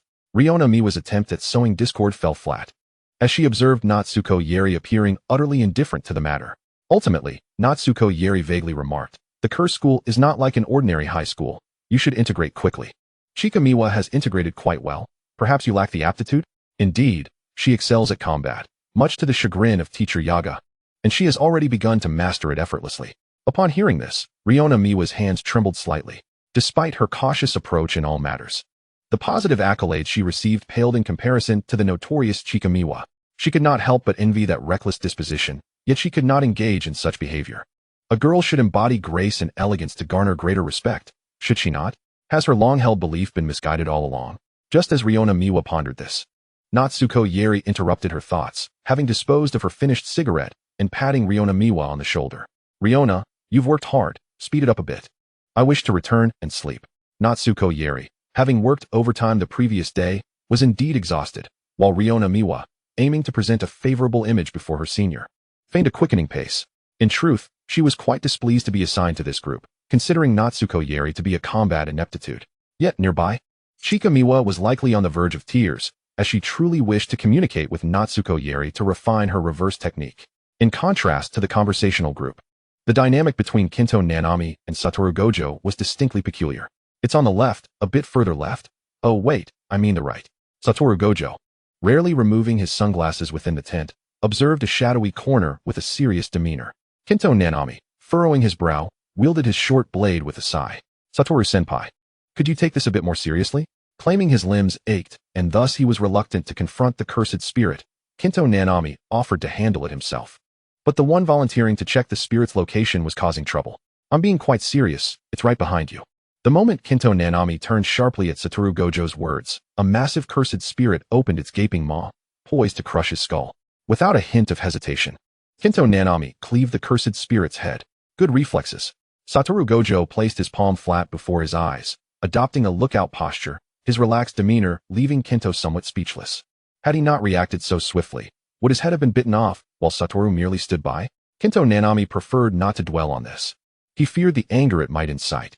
Fortunately, the population of Juzan City was not particularly high, and it was a locale with a leisurely pace of life. Thus, the human resentment was not deeply rooted, rendering this spirit merely a second-grade curse. Kinto Nanami moved swiftly, landing several decisive blows to the spirit's vital points. The grotesque manifestation of resentment let out a pained wail before disintegrating into a cloud of dark mist, wiping the blood from his short blade. Kinto Nanami glanced back at Satoru Gojo. Senpai, shall we move to the next location? Satoru Gojo yawned and shook his head. I'm heading to the dessert shop. Kinto Nanami closed his eyes, taking a deep breath, striving to temper his emotional response. Understood, I'll handle the remainder. Satoru Gojo let out an exaggerated cheer, stepping forward to throw an arm around Kinto Nanami's shoulders. Kinto, you truly are an exceptional junior. Your senpai is so pleased. I sincerely apologize. This isn't particularly flattering. Please, let us move quickly and not waste any more time. After Satoru Gojo departed, Kinto's efficiency in work notably increased. As he turned a corner at a particular alleyway, he fortuitously encountered Suguru Geto and Chigusa Miwa, who were heading toward the next area. Sanjuro Chikage raised her hand in greeting. What a coincidence, Nanami. Her gaze then drifted over to the solitary figure of Nanami Kinto, and she couldn't help but muse. Has that guy been consumed by a cursed spirit? Though it was an utterly absurd thought, Sanjuro Chikage still entertained a glimmer of hope. Nanami Kinto paused momentarily before honestly shaking his head. Senpai Gojo has gone to rest. He believes it is quite agreeable for us juniors to complete the task independently, and he intends to continue this approach in the future. Suguru Geto couldn't help but chuckle, already suspecting that Nanami would diligently adhere to the study plan. Let us work together, Nanami. It will expedite our progress. Suguru occasionally engaged in camaraderie, especially since he found himself rather idle at the moment. After a brief hesitation, Nanami Kinto acquiesced. What initially seemed a standard collaborative task revealed an intriguing dynamic. Before Nanami, Sanjuro Chikage appeared notably softer, and the two exhibited an unexpected synergy. What a fascinating discovery, she thought. Chapter 065. The two began to compete. Geto, shall I assist you in capturing the cursed spirits? Sanjuro Chikage inquired of Suguru Geto within the confines of the accounting room. Sure, thank you. Upon receiving his affirmative response, Sanjuro swiftly delineated their area of operation. With Nanami to her left and Suguru to her right, she gathered all the cursed spirits and presented them to Suguru for replenishment. Nanami asked no further questions. He nodded and promptly ventured to the right, embodying the archetype of a man of action. Consequently, Suguru stood deep in thought, chin in hand, awaiting the two to bring the cursed spirits to him for consumption. Why do I feel as if I am being fed? The synchronicity between Sanjuro and Nanami was palpable. Even Suguru found himself admiring their cohesion. Having known each other for merely 3 months, it was evident they could evolve into a formidable duo of sorcerers. Sanjuro Chikage reflected on Nanami's earnestness towards their tasks. Such praise stemmed from a professional foundation, where Sanjuro Chikage the employer. She would undoubtedly cherish having Nanami Kinto as an employee, steady and reliable, unlike certain others. Receiving the compliment, Nanami Kinto did not display any embarrassment. He simply sheathed his short blade behind him and nodded in acknowledgement. I aim to finish on time. After all, there is no overtime pay in the Sorcerer Academy. Although that was not her intention, Sanjuro could interpret it as such. Upon overhearing their exchange, Suguru Geto displayed an expression of regret. Their camaraderie was truly delightful, unlike his own best friend, who only seemed to engage in brawls with him. Having completed their task, the trio swiftly returned to the guest house. The Sorcerer Academy had quite the knack for exploiting cheap labor. At that moment, the evening glow painted half the sky in hues of crimson, and the others gradually returned to the guest house. One particular individual, who had been neglecting the study tasks, returned last, laden with bags of sweets. Yoshikawa Yohei turned a blind eye to this behavior, and the gathering in the first-floor living room merely served to outline the next day's itinerary. They would be visiting the Rishiriri Bunserabetsu National Park for a legitimate day of leisure. Yohira Akira was particularly elated, even volunteering to handle the shopping duties alongside Yoshikawa Yohei. While Sanjuro Riona cheerfully declared her intention to rise early to join them. Sanjuro Chikage couldn't help but admire Riona's dedication to her own image. But who was really paying attention? The night at the guest house was devoid of raucous celebration. The fatigued students were comfortably resting in their rooms. Suguru Geto tossed a can of peach juice, just retrieved from the refrigerator, at Satoru Gojo. Did that little rascal say anything bad about me today? Gojo scoffed dismissively, already preemptively assuming the worst. Geto shook his head, casting a wry smile at him. If you're concerned, why not team up with her? You had a chance in the drawing, but chose to switch with me. Gojo cracked open the can with a look of disdain. Do you want to turn Wakanai City into a wasteland? I'd rather not. The chilled peach juice spread a refreshing sweetness across his palate. After a shower, the juice was even more delightful. However, they had encountered a first-year, Nanami Kento. After hearing this, Gojo began to speak earnestly. Nanami is a good kid. He seems to have a decent relationship with Sanjuro. Why are you telling me this? Observing Gojo's incredulous expression, Suguru Geto shook his head, seemingly speaking without intention. I just think that Sanjuro can be a normal girl occasionally. Gojo vehemently disagreed. Geto, don't let that little brat deceive you. She's full of mischief. Suguru Geto offered no rebuttal, quickly dimming the lights and lying down on his bed. Yet Satoru Gojo suddenly recalled Sanjuro Chikage's remarks about marrying into a family. The thought was peculiar. That brat wouldn't have developed a crush on Nanami, would she? Children shouldn't be engaging in early romances. That little rascal can't fall in love before me, fueled by a sense of rivalry. Gojo tossed and turned in his bed before finally rising with a disgruntled expression and leaving the room. The girls resided separately, while Yoshikawa Yohei and Nanami Kento, along with Yohira Akira, occupied a large triple room on the first floor. Sanjuro Chikage maintained a regular routine. By this time, she had already obediently settled into bed. Caught in the liminal space between wakefulness and dreams when she suddenly sensed an unidentified presence. Upon opening her eyes, she unhesitatingly swung her fist at the shadow squatting at the foot of her bed. The figure effortlessly caught her punch, adjusting to the darkness and revealing a silhouette framed by silvery hair that shimmered in the moonlight. Gojo, are you plotting murder? Sanjuro Chikage immediately discerned that Satoru Gojo was likely up to no good, for he was notorious for his pranks. Chikage, have you fallen in love early? Sanjuro felt as if she had yet to fully awaken, her delicate, fair face adorned with a look of confusion in her scarlet eyes. What is that barking in the middle of the night? Gojo scoffed, deeming her attempts at concealment futile. With your uncle away, you feel free to act as you please. Huh, you little rascal? Sanjuro Chikage comprehended that he had come to stir trouble at such an hour. Is this some new prank of yours? She exerted force with her arm, yet an intangible barrier kept them apart, leaving her both exasperated and annoyed. Indeed, I find you quite unsightly. With an air of indignation, Gojo released his unrestrained abilities, gripping Sanjuro Chikage's slender arm, summoning strength to press her from the bed to the floor. What gives you the right to fall in love before me? We've only known each other for 3 months, right? His tone dripped with disdain, tinged with mockery as he restrained her hands behind her back, leaning in to scrutinize the girl lying on the floor. Sanjuro Chikage, not one to yield easily, retaliated with a swift kick backward. However, even under the 6 eyes, he could easily anticipate her movement. Without looking back, he seized her sidekick. The girl's slender, pale ankle gleamed with a cold sheen in the moonlight, and Gojo found the delicate limb warmly inviting in his grasp. Instinctively, he caressed it twice. Sanjuro Chikage stiffened, her expression one of utter disdain, as her ankle, held captive in Gojo's palm, began to feel warm. Someone like you will never find a girlfriend in your life. I have no desire to compete. Sanjuro Chikage retorted, sparing no mercy. Let go, you scoundrel. High school students often carried a sense of pride, and the girl's rejection only served to irritate him further. With a forceful grip, he effortlessly lifted Sanron Chikage, seizing her chin with an ominous undertone in his voice. You are rather audacious, Sanron Chikage. Her countenance remained composed, though her hands, restrained by Fushiguro Wataru, rendered her incapable of employing her techniques. Then, a strange smile crept onto her lips as she unhesitatingly bit into her own flesh.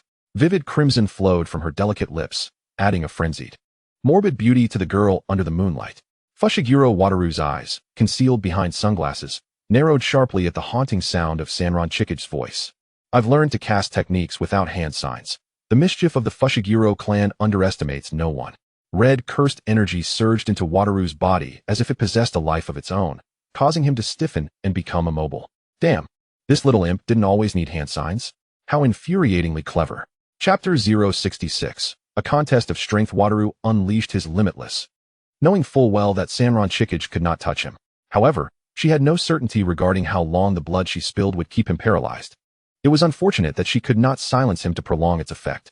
What can you do to me, Sanron? Once time passes, I will surely annihilate you. Silence. Sanron Chikage forcefully shoved aside her captor, sending Wataru sprawling onto the floor in a comically awkward position. Damn you, you little wretch. Before he could finish his retort, Sanron Chikage placed her foot squarely on Wataru's face, grinding it down twice through the barrier of limitless. Although there was no actual contact, a surge of exhilaration coursed through her at the thought of Wataru's fury while being trampled beneath her. I will undoubtedly kill you. Tilting her head, Sanron Chikage scrutinized Wataru, her expression unperturbed by his threats. Your skills are lacking. There were things far more tormenting than killing Wataru, such as rendering him immobile while subjecting him to humiliation. Disdain filled her heart. This man had the audacity to launch a sneak attack in the dead of night due to his competitive spirit. Well, Wataru is capable of anything. She lifted her foot and reached for her pillow and blanket. I'm going to find Kori-senpai. You can lie here by yourself.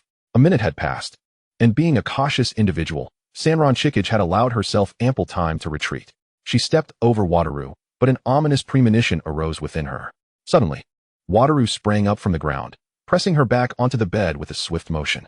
One hand removed his sunglasses while the other tightened around her neck. His cerulean eyes glimmered with a bloody hue in the moonlight, contrasting with the vibrant crimson of Sanron Chikage's own gaze.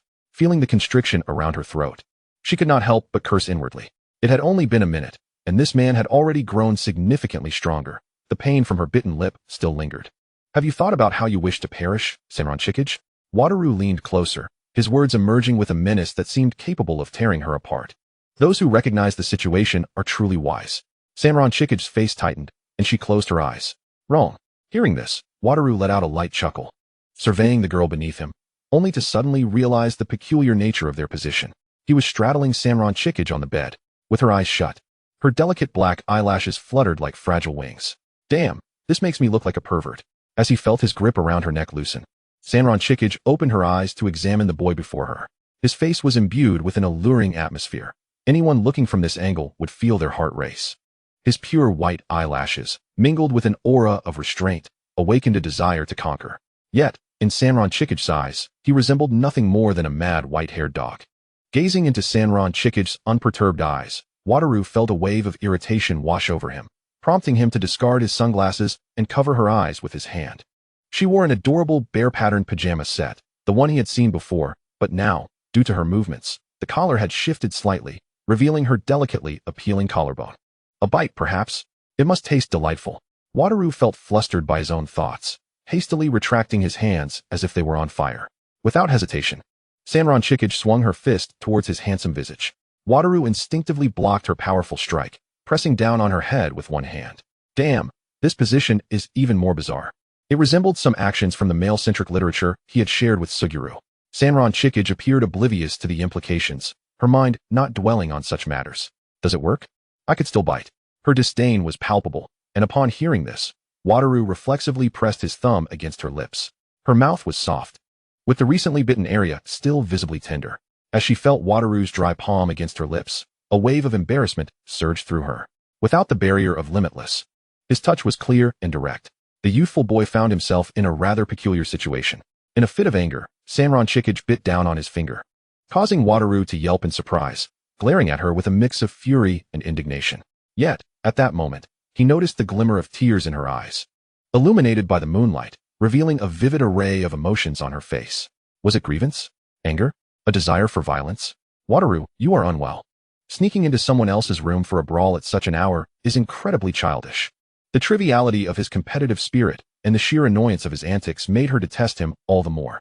Wataru had never witnessed such an expression on Sanron Chikich's face. It was a first for him, evoking an unfamiliar sense of panic. He misinterpreted the mist rising in her eyes as a sign of her grievance towards his actions. After all, pinning a girl to the bed was an increasingly troubling thought. Enough, enough. With a swift motion, Wataru leapt from the bed, awkwardly adjusting his clothes and donning his sunglasses once more to mask his unease. You lucky little imp. How fortunate you are to have someone foolish enough to take a liking to you. Sanron Chikich rose and seized her pillow, hurling it at him with all her might, only to have it bounce harmlessly off. What an infuriating man. Wataru let out a huff, turning his back and leaving her room, his movements almost ethereal as he returned to his own quarters.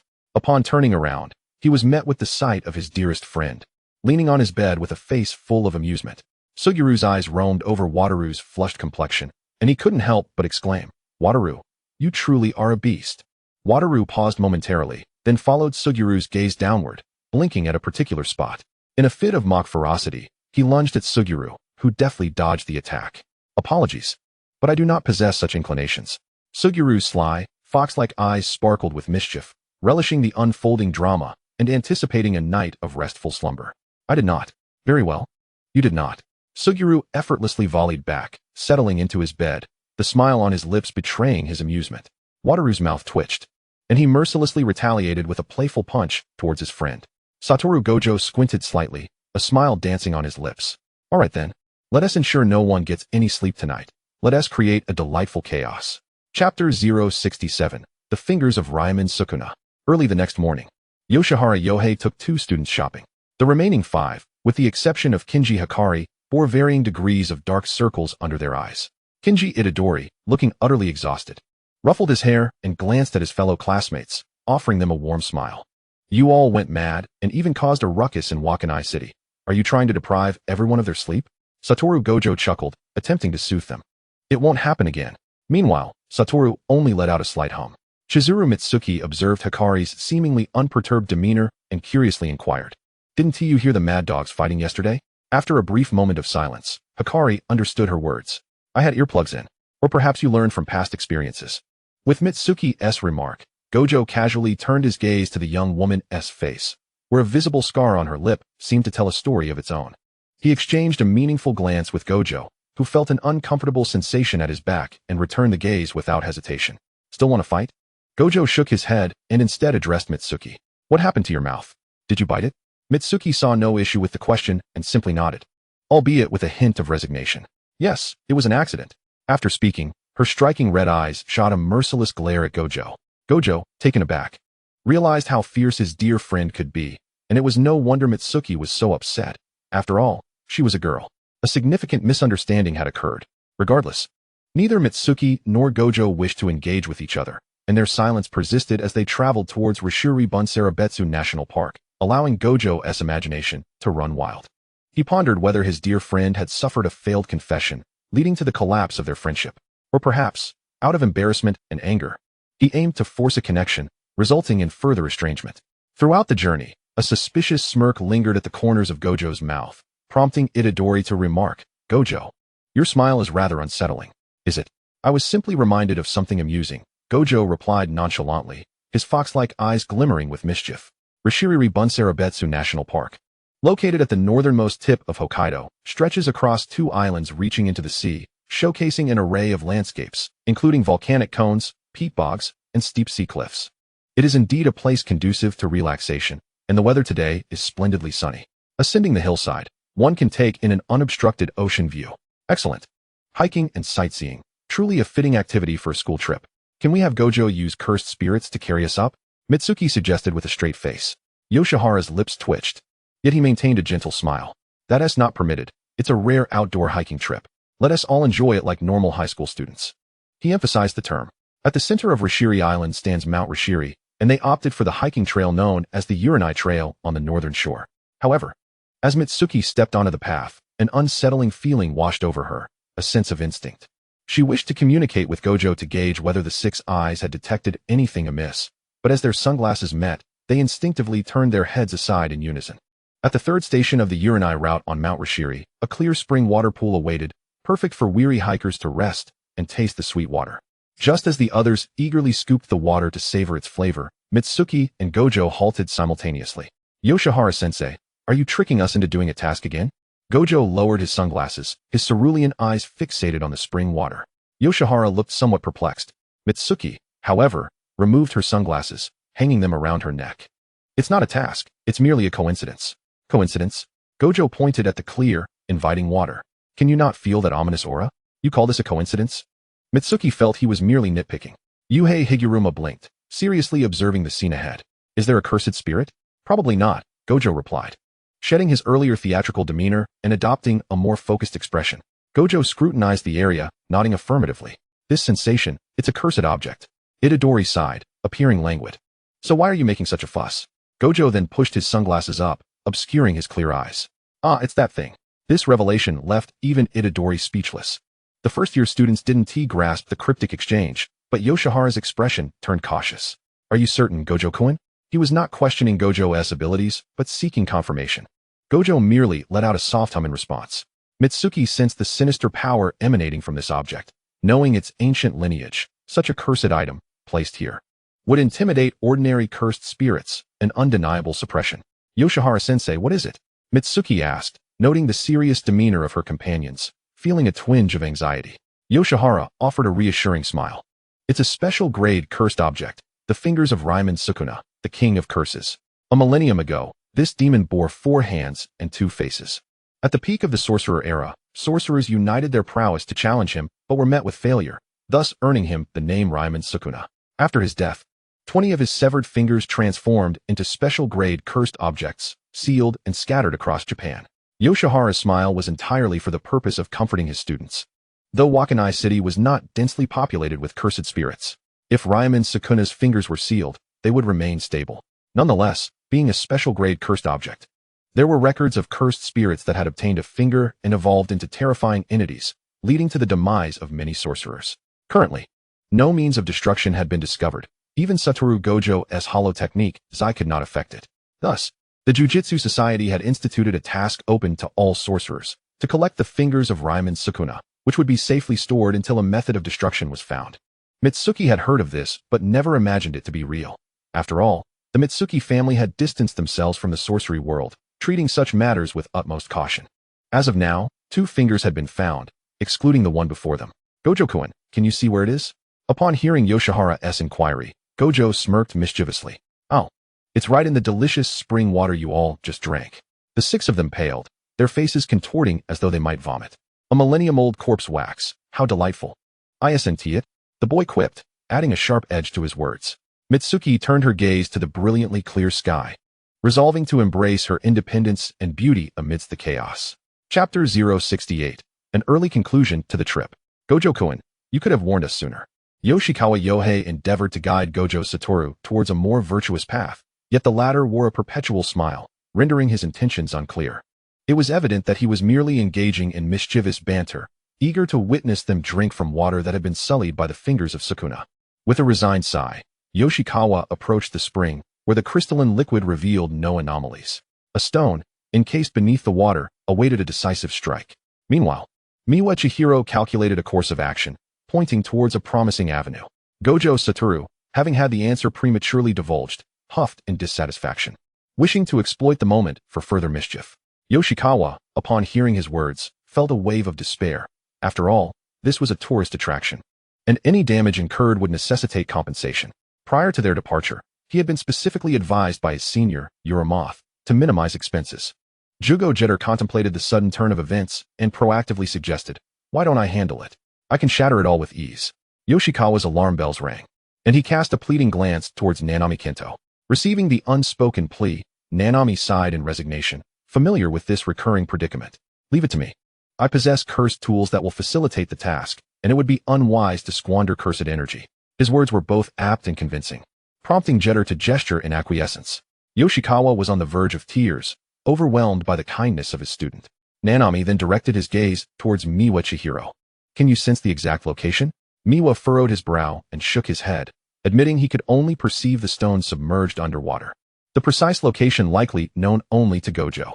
Named by Miwa, Gojo raised his chin and silently dismissed the latter with a wag of his finger, implying his inadequacy. Miwa rolled his eyes in response. Gojo-senpai? Nanami then turned his attention to Gojo Satoru, whose blonde hair was impeccably styled, thanks to his Danish heritage. His features were strikingly chiseled. Nanami maintained an upright posture, his movements graceful and measured, adept at gauging personal space. It was perplexing that such a promising junior would harbor affection for Miwa's troublesome antics. It felt as if a prized cabbage had fallen prey to a swine. Perceiving the unspoken discontent in Gojo's gaze, Nanami furrowed his brow once more and asked, Gojo-senpai, could you provide me with the exact coordinates?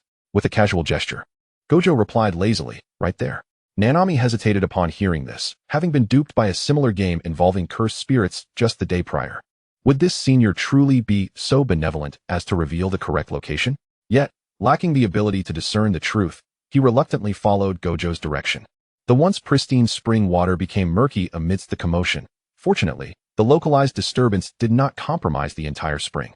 As the murkiness settled, a long, wrapped object emerged from the depths, ensconced in ancient talismans.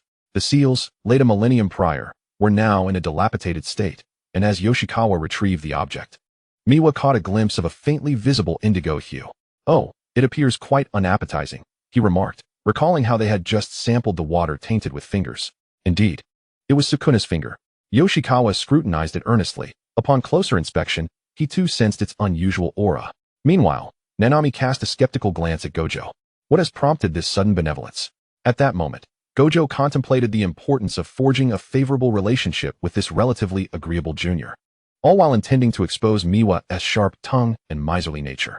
With this thought, he felt a surge of contentment and glanced at Miwa once more. Sensing the unfriendly gaze of the man in sunglasses, Miwa returned the look with equal disdain. They seemed to be plotting something nefarious once more.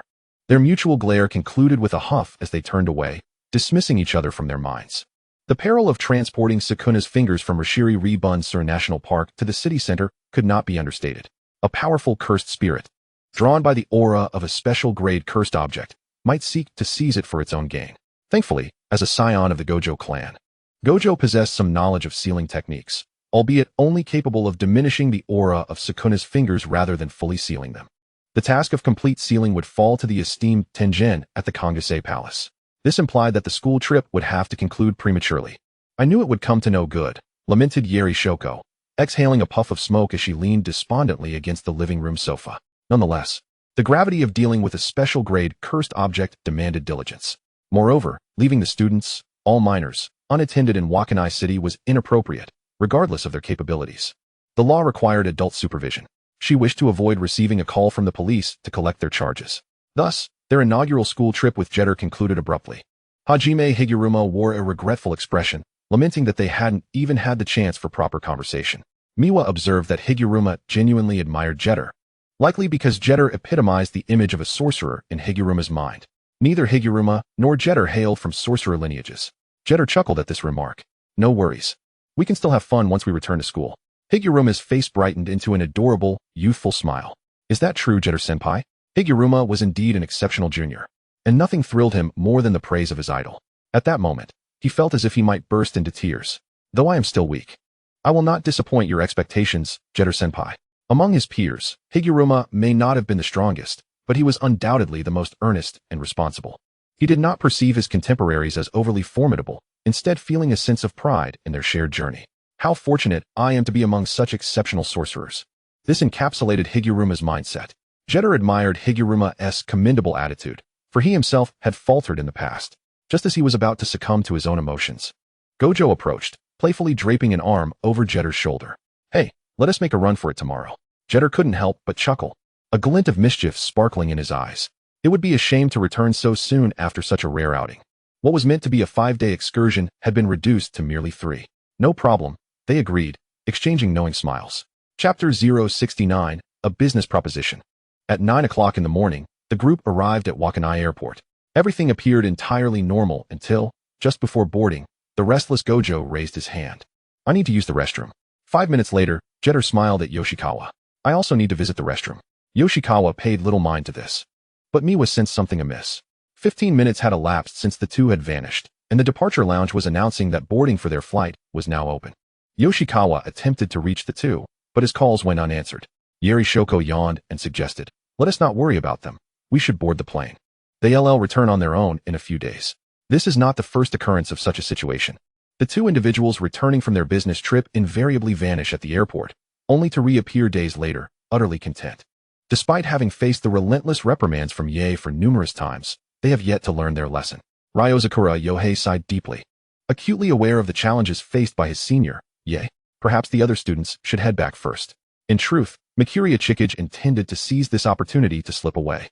Having received a message from Mimi the previous night, she needed Chikage's assistance today to meet with an intermediary from the Hokkaido region in Wakanai City.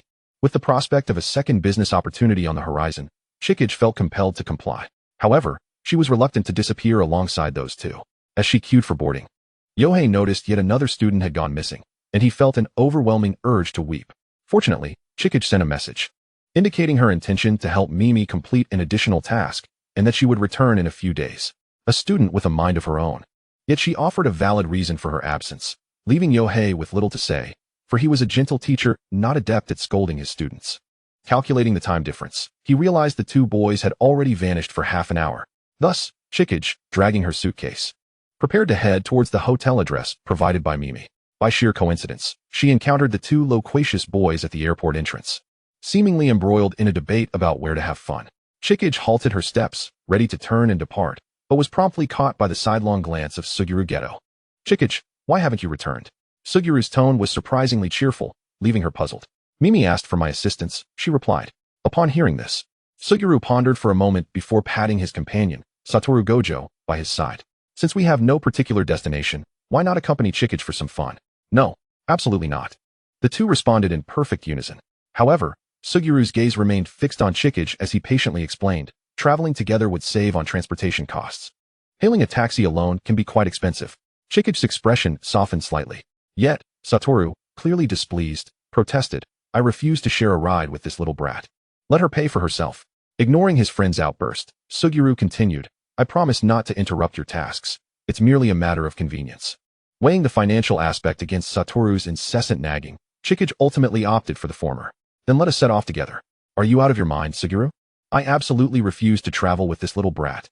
Upon hearing this, Chikage frowned, contemplating whether it might be wiser to spend a bit more to distance herself from such a nuisance. Meanwhile, Suguru discreetly whispered to Satoru, we could trick Chikage into joining us for dessert. Then we can skip out and make her foot the bill. Satoru's eyes lit up at this suggestion, and he couldn't help but give Suguru a thumbs up. Unfazed by their conspiratorial whispers, Chikage remained focused on her goal of earning money. The trio traveled to the city center, but upon arriving, Chikage discovered that the two persistent boys were still shadowing her. So what business do you have? Suguru shrugged nonchalantly, his tone lighthearted. We're merely curious about what you and Miss Mimi are up to. Commercial secrets, Chikage firmly stated, unwilling to divulge her plans to them. Regretting her decision to let them share the fare, she felt a sense of unease, as if she were being scrutinized by a venomous serpent. It's pointless to follow me. I will escape. She brushed her loosely tied silver hair back, facing the two with a sense of calm. Suguru's lips twitched slightly. In a certain light, Chikage had indeed mastered the art of short-range spatial sorcery. Stubborn little brat, just ignore her. Satoru scoffed, already engrossed in his phone, searching for places to eat. With a resigned sigh, Suguru offered a rare piece of advice. If you need anything, just call. Appreciating his goodwill, Chikage nodded and sincerely thanked him. However, an unexpected turn of events soon unfolded, one that even Mimi had not anticipated. The client for this intelligence deal insisted on a face-to-face meeting, refusing to go through an intermediary. Unfortunately, Mimi was entangled in other duties and could not arrive in time. Failing to attend a business meeting was a grave misstep in the commercial world. Initially, Chikage thought it would be acceptable to meet with the intermediary alone, but a direct encounter was an entirely different matter. Mimi's reputation as a formidable figure in the intelligence community would be undermined if a mere girl were sent in her stead, making it seem as if they were mocking the client. This predicament proved to be quite troublesome. My task here is equally crucial, Mimi lamented, although she considered disguising Chikage. Going alone would make her an easy target for exposure. Let me see if I can find someone familiar in Hokkaido. Having someone pose as your assistant or bodyguard would lend more authenticity to the situation. Chikage hesitated, feeling somewhat reluctant to voice her concerns. Suguru and Satoru are around. Mimi's delighted laughter echoed in response. Isn't that perfect? Their appearances are quite fitting. But Mimi, the three of us together are hardly suitable. Before Chikage could express her thoughts, Mimi's cheerful voice drowned her out. I'll call them and ask for their assistance. Thank you, Chikage. Chikage furrowed her brow, sensing that the situation was becoming increasingly complicated. Although it was Mimi's request, Satoru would undoubtedly think she owed him a favor, and he would likely demand she adopt a more respectful attitude. Navigating the business world was fraught with challenges. Encountering a few obstacles was merely par for the course. She could only console herself with this thought. Just as she managed to regain her composure, her phone rang with a jarring name flashing on the screen, prompting a sigh. Hello, Satoru.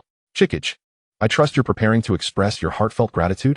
His youthful voice burst through the phone, laced with a mischievous chuckle. Don't cry, Chikage. You're destined to achieve greatness in the intelligence realm. Chapter 070, Playing at Adulthood. The trio ultimately convened at the hotel arranged by Mimi, which was reportedly one of her business partners, allowing for a certain leniency regarding age. Satoru lounged on the sofa, legs crossed, his expression radiating arrogance. Chikage, remember, you are the one seeking my assistance. Chikage inhaled deeply, striving to maintain her composure. This is a favor from Mimi. Satoru merely snorted. I couldn't care less. There seemed to be no hope. Truly, how could one be so unreasonable? Hence, Chikage shifted her gaze to Suguru, who merely smiled in response. Miss Mimi asked us to serve as mere background, leaving the negotiation to you. Fortunately, Suguru maintained a sense of decorum in critical matters, and Chikage nodded in agreement, her fingers absent-mindedly tapping the armrest of her chair. Mimi mentioned that this individual holds considerable influence in Hokkaido, hence the need for your assistance. Suguru mused. Who would have thought you would cross paths with Miss Mimi? It was somewhat expected, wasn't he? Satoru still recalled the incident involving the 100,000 yen and remained suspicious that the two were in cahoots for some sort of scheme. Just a money-hungry fool, he thought. Remarkably, Chikage refrained from countering him, choosing instead to assess the two boys thoughtfully, contemplating other matters. The height and physique are quite remarkable, serving as a luxurious backdrop. However, the likelihood of success is undoubtedly elevated. A black suit seems more befitting for a bodyguard, mused Chihiro Mikuin, nodding to herself. Does Suguru Geto also wear sunglasses? Suguru Geto smiled gently, calmly stating, Not at all. I appreciate your generosity, Chihiro. A pang of anxiety gripped Chihiro, as if a pair of large hands were constricting her chest, making it difficult to breathe. She hoped that Mei would go Dutch. Yet, Chihiro's outfit was quite girlish. She too required a change of attire, and this expenditure was a foregone conclusion. Leaning sadly against the fitting room door, she calculated the costs of her purchases, while exaggerated gasps of admiration emanated from the male attendant inside. As the curtain was drawn back, Chihiro wearily lifted her gaze, only to be confronted by the striking figures of two tall, muscular men. Wataru Watanabe was adjusting his cuffs, his slender fingers contrasting against the black suit, which fit him as if tailored to perfection. With his gaze lowered, the whiteness of his lashes beneath the sunglasses exuded an air of opulence, while his cerulean eyes sparkled like divine gemstones, captivating all who beheld them. Flustered, Chihiro diverted her gaze to the side, landing on Suguru Geto. The dark-haired youth emanated an alluring, enigmatic aura. The black suit drew one and yet invoked a sense of trepidation, as he effortlessly captivated hearts with every gesture. The attendant lavished exaggerated praise upon the pair's appearances, yet Chihiro remained motionless. Seizing the moment, Wataru teased, Chihiro, you might drool. Chihiro was not easily swayed by such antics. Her self-control was commendable, and she would never succumb to drooling. Not likely, she replied flatly, waving her hand at the attendant, indicating her desire to settle the bill. It was a rare instance of her being generous, and she chose to forego superfluous chatter. It was not that she was unwilling to speak, but rather that she could not. The flush of pink on her ears betrayed her, perhaps bolstered by her striking companions. Even as Chihiro entered a mature women's clothing store wearing a cute t-shirt, she encountered no disdain. Instead, she received a warm welcome. Miss, how may I assist you? The enthusiastic attendant, perceptive as she was, recognized that the trio was no ordinary clientele. A black dress, please, Chihiro replied succinctly. Instantly, the attendants dispersed, surrounding her as they eagerly examined options to the left and right. Meanwhile, the two men comfortably occupied the waiting area, engaging in casual conversation. Wataru, are you looking forward to it? It seems Chihiro has never worn a dress before. Wataru lounged on the sofa, unable to suppress a chuckle. Why would I look forward to a flat-chested, short girl? Suguru remained impassive, nodding in agreement. I, for one, am quite eager. Are you out of your mind? Wataru retorted. Do you not see how unattractive she is? This comment was not only overheard by Chihiro but also by the surrounding attendants, who donned expressions of discomfort, sensing that this young lady might not make a purchase. Yet, could Chihiro be swayed by Wataru's words? With a calm nod, she declared, I will take everything. This ensemble had indeed matured her appearance, meeting her expectations. She had no inclination to listen to the disparaging remarks of the two high school boys. as she was not dressing for their approval. Yet Wataru continued to bicker. Absolutely hideous. Those shoulders are exposed, utterly unappealing. And this dress has a slit. What atrocious taste. Suguru draped an arm around his friend's shoulder, patting him meaningfully. What a disingenuous fellow. Chihiro, hearing Wataru's remarks, felt no anger. After all, if he had complimented her, she would have promptly changed. It was indeed unsuitable, but given the circumstances, she assumed it would be more fitting in time. Chihiro maintained a commendable sense of self-awareness. However, Wataru's imagination ran wild at the thought of Chihiro, grown and clad in such attire. He suddenly felt vexed. Suguru, strip her of that outfit. It's truly an eyesore. Accustomed to Wataru's outlandish comments, Suguru nearly stumbled, raising his hands in mock surrender. I'd rather not get involved. Do as you please. Without hesitation, Chihiro tugged at a strand of hair, watching it float in the air, transforming into a shimmering red. Her figure swiftly vanished from their sight. Shortly thereafter, Suguru received a text. The hotel awaits you. She had no desire to engage in a quarrel with Wataru. Today was significant, and she was struggling to maintain composure. Wataru was, indeed, the most irksome. Chapter 071, Secrets of the Kaho Family. The choice to meet in Wakkanai City was made for the sake of discretion, as the northernmost city offered better confidentiality. In the city's most upscale Japanese dining room, the trio donned in black attire inexplicably commanded an imposing presence. Chihiro seemed to recall something, glancing sideways at the haughty Wataru. Do not speak. In fact, bringing him along made Chihiro's heart flutter with trepidation. But time was of the essence. She had no opportunity to seek trustworthy allies. Wataru merely hummed in response, ignoring her request. The individual transacting with Mei was a tycoon from the mundane world, appearing to be in his 40s. Robust in stature with a piercing gaze that suggested he was not to be trifled with. Upon noticing Chihiro entering the private room, his scrutinizing gaze swept over the trio. Are you Ms. Mei's partner? Chihiro nodded, extending her hand with poise. Mr. Terukato, it's a pleasure to meet you. You may call me Hoshi. Terukato reciprocated the handshake, his words carrying an undertone of intrigue. I had heard that Ms. Mei was a young woman. I did not anticipate that her partner would be even more remarkable. Chihiro pondered whether she had inadvertently revealed too much about herself, but the man continued. She is indeed an exceptional lady.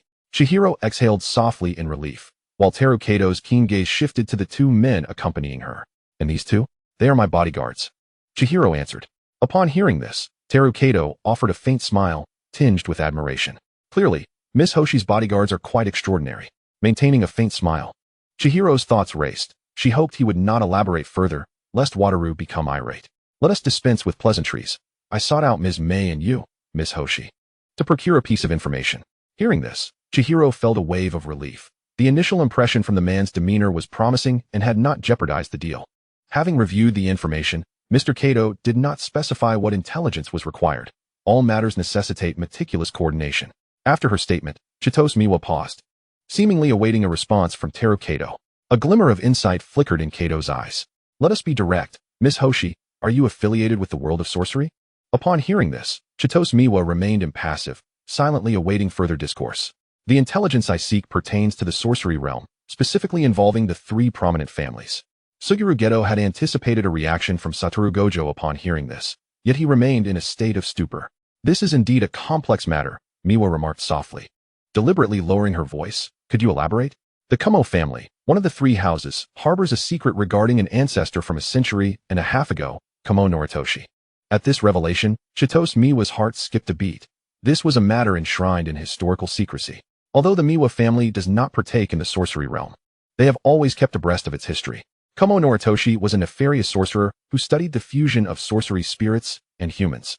Branded as a stain on the Kamo lineage and the creator of the Shinjuku Nine, he forced a human woman to bear 9 sorceress offspring, intertwining his own blood within them, thereby transforming them into the cursed object known as the Shinjuku Nine. Such matters are shrouded in obscurity within the sorcery realm. How could an ordinary human be privy to this?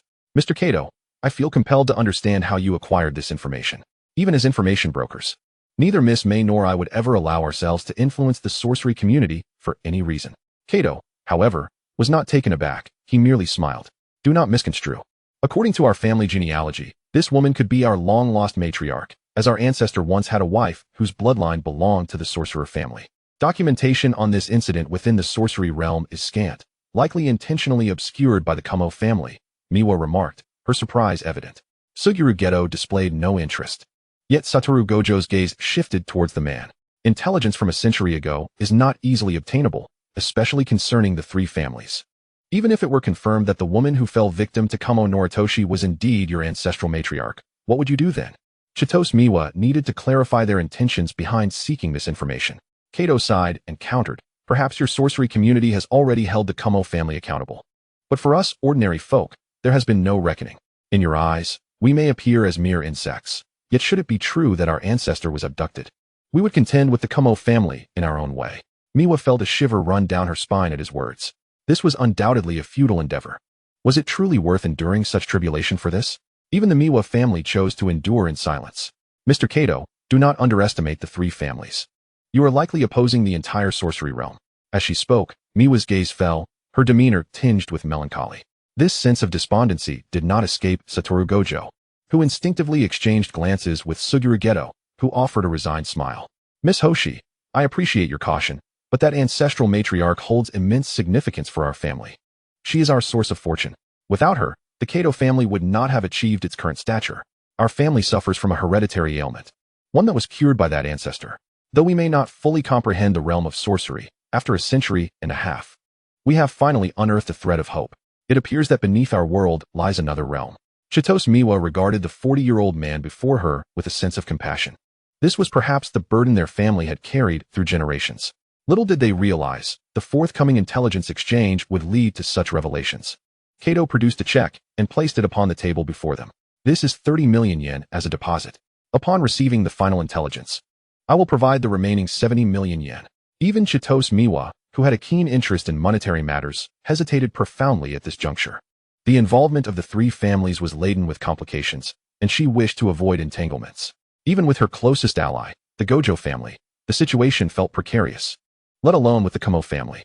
Yet, ironically, the ties to the three families were inextricably intertwined. Sensing Miwa's reluctance, Kato's expression reflected a hint of disappointment. Miss Hoshi, there is no need for you to feel compelled. As a member of the sorcery realm, should the three families discover your involvement, it would undoubtedly pose significant trouble for you. Not merely discovery, as one of the three families was currently fixated on the back of Chigusa Miwa's head. Chapter 072, The Noisy Duo. Chigusa Miwa could only endure the intense gaze from behind her, bewildered by Satoru Gojo's peculiar behavior. I need to discuss this with Miss May. After all, we are partners in this endeavor. With a refusal not entirely definitive, a glimmer of hope sparked in Kato's eyes. Thank you immensely, Miss Hoshi. Yet, Miwa painfully closed her eyes and pushed the check back towards him. Let me confirm with Miss May before I accept the deposit. Kato nodded with a smile, his tone laced with admiration. Miss Hoshi, you are a remarkable businesswoman. Heaven knows the tremendous willpower Chigusa Miwa exerted to refrain from accepting it. The sensation was akin to ants gnawing at her heart. Once the trio exited the restaurant and reached a safe distance, an exhausted Chigusa Miwa fell prey to Satoru Gojo's verbal barrage. Why didn't you agree? It sounds super interesting. Gojo, much like his father in certain aspects, thrived on the chaos of the situation. Miwa waved her hand, her high-heeled shoes causing her discomfort. I prefer to steer clear of the three families. It feels excessively troublesome. Suguru Geto, stroking his chin thoughtfully, mused, So, is that why your attitude towards Gojo is so poor? My poor attitude is one thing. More importantly, he is inherently insufferable. As the conversation turned to Satoru Gojo, the notoriously difficult man unabashedly grasped Chigusa Miwa by the nape. Do I care to be associated with you? Suguru Geto rubbed his temples in exasperation. My dear friend, why must you escalate the situation? Chigusa Miwa, unwilling to engage in a quarrel with this immature individual, reached up to pat his large hand, frowning in dissatisfaction. What nonsense are you spouting? We have no relationship, let go. Satoru Gojo, momentarily taken aback, found her words rather jarring. We have no relationship? She spoke so freely, yet he could clearly see her discomfort, almost on the verge of tears. And she would need his assistance in due course. How could she claim there was no relationship? Damn it, even if she were to say it, it should be on his terms, not some insolent brat's. Yet, Chigusa Miwa was rather straightforward. She simply believed the term relationship bore significant weight, and she did not feel close enough to Gojo to employ such language. At best, they were merely acquaintances, perhaps. Sensing the brewing tension, Suguru Geto smiled as he placed a hand on each of their shoulders. Gojo, it's inappropriate to grip a girl like that in public. She hardly resembles a girl. She's merely a wild rabbit. A new descriptor had emerged. Sanluin Xinxing wore an expression of serene indifference as she gently twirled the ends of her hair, releasing a sigh that was neither heavy nor light. Why can't you learn from experience? Do you really believe you can capture me? She had intended to continue. But before her words could fully form, Wu Wugo felt an emptiness in his palm. The space where Sanluan Qianxing had stood still bore traces of crimson, cursed energy.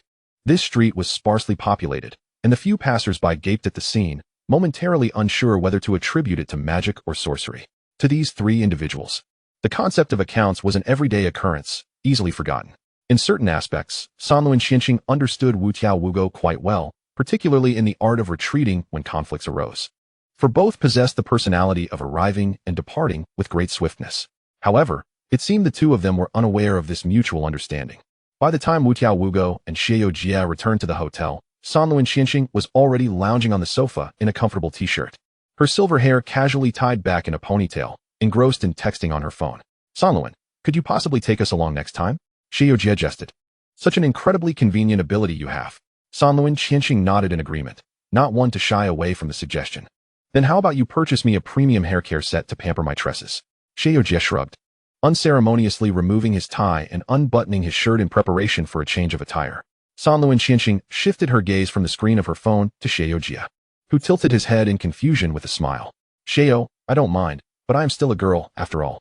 She propped her chin on her hand as she reminded him, her eyes lingering on the faint outline of Xiao Jie's collarbone. He understood at that moment. He occasionally forgot that Sanluan Qianxing was indeed a girl, as no girl would be so unabashed. My apologies, Sanluan. Xiao Jie promptly made his way to the bathroom, while Wu Wugo had already unceremoniously removed his black suit jacket. This behavior seemed to amuse Xiao Jie. Wu Wugo appeared to do it intentionally, as he yanked off his tie and deftly unbuttoned 3 buttons, revealing the hint of youthful abs. Then, he slid his hand down to grasp his belt, a smirk revealing his sharp, enticing teeth. In a fit of indignation, Sanluan Qianxing grasped a cushion and hurled it forcefully at Wu Wugo, but it merely bounced off. She promptly leapt from the sofa and slammed the bedroom door behind her. Xiao Jie observed with clarity that Sanluan Qianxing's once pale ears seemed to have turned a shade of crimson. He cast a meaningful glance at Wu Wugo, who wore an expression of feigned righteousness. Why not just send her away? Why retreat to the bathroom to change? Xiao Jie mused with a smile, thinking to himself, only you could manage to drive her away like that. I might have to strip down to my underwear. Meanwhile, in the confines of her room, Sanluan Qianxing maintained a stoic demeanor, yet her mind was clouded with the image of Wu Wugo's unabashed antics from earlier. She felt an echo of the embarrassment from the previous night, a peculiar sensation. Taking a few deep breaths, she endeavored to calm her racing heart. Having already communicated the details of their information transaction with Mingming via text, unbeknownst to Sanluan Qianxing, she pondered whether Mingming would align with the Gojo family. Considering this was fundamentally a partnership between the two of them, a quick response from Mingming arrived, succinctly stating, 100 million? Sanluan Qianxing affirmed this with a simple reply, and Mingming responded almost instantaneously. I can certainly manage that. It ultimately depends on you, Sanluan, as this information will heavily rely on your input. It appeared that the reality was quite different from her initial assumptions. In Mingming's world, the secrets of the Gojo family paled in comparison to financial gain, all laid bare. After much deliberation, Sanluan Qianxing finally replied, I'll need a few days to consider, as this pertains to the Gojo family. Mingming was considerate enough not to pressure Sanluan Qianxing, valuing her partner's feelings. As Sanluan Qianxing contemplated the matter, the bedroom door swung open abruptly, and Wu Wugo swaggered in wearing nothing but his boxers. Their eyes locked, igniting sparks of fury, an inferno of anger. Wu Wugo, are you out of your mind? I merely came to grab some clothes. The room erupted with chaos as a pillow flew out of the bedroom, nearly striking Xiao Jie in the face as he donned his attire. He sighed, realizing that his unfortunate friend was destined for a life of solitude. Chapter 073, I would never exploit you. Ultimately, Sanluan Qianxing opted to foot the bill for a new room, emphasizing that it must not be on the same floor. What could compel Sanluan Qianxing to spend her own money? It was none other than the irksome Wu Wugo. The following day, the two male high school students frolicked throughout Wakanai City, while Sanluan Qianxing enjoyed a quiet rest at the hotel, awaiting her flight. Upon returning to Jujutsu High, the three were met with the wrath of Yaga Mazumichi, finding themselves summoned to the office for a debriefing as a conclusion to their school trip. The delightful summer vacation had yet to come to an end. Though classes were suspended, tasks continued to be assigned. Sanluan Qianxing remained perplexed regarding the information concerning the Kaho family. One afternoon, the silver-haired girl donned casual attire to meet her seasoned employee. 100 million? Is that not a figure the boss would consider?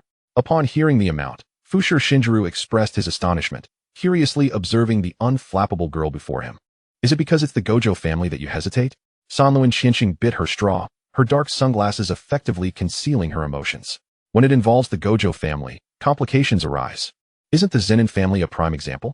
Fushir Shinjiro regarded his iced Americano, the warmth of the day causing beads of condensation to form on the glass. Cool to the touch. The Zenin family isn't merely troublesome, they are twisted. Upon hearing this, Sanluan Qianxing refrained from elaborating further on the Zenin family. The Kumo family had become quite discreet since the creation of the cursed Womb 9 Shadows by Kumo Noritoshi 150 years ago, as that incident had indeed left a stain on their legacy. Fushir Shinjiro did not deny this, remarking, "It's rather perverse. What business does a Jujutsu sorcerer have delving into scientific research?" The cursed Womb 9 Shadows was subsequently reclaimed by Jujutsu High and now resides within the barrier of the esteemed Lord Tenjin. Yet, to go against the Jujutsu world for a woman, one must question the rationality of such actions. Sanluan Qianxing did not refute this notion, letting out a sigh. "I have cautioned them, but it seems their family has been pursuing that woman's whereabouts for nearly a century. She is said to be of utmost importance to their ancestors." Fushir Shinjiro felt indifferent towards such familial matters. "All I know is that none of the Gojo family members are virtuous. The Gojo family is reputed due to the 6 eyes, but at least the previous 6 eyes have remained quite clear-headed." Sanluan Qianxing instinctively nodded at the rare praise coming from Fushir Shinjiro. A subtle gesture he caught with keen eyes. In truth, the Kumo family is also intertwined with the Sanluan family. The branch family members have been sheltered by the Kumo family. Fushir Shinjiro couldn't help but chuckle at this. "Boss, I harbor no ill intentions.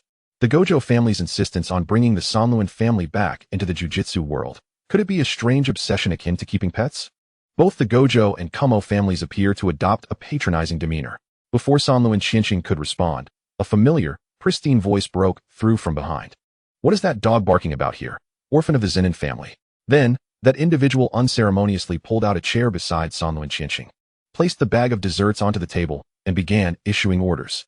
"Sanluan, I want a vanilla milkshake."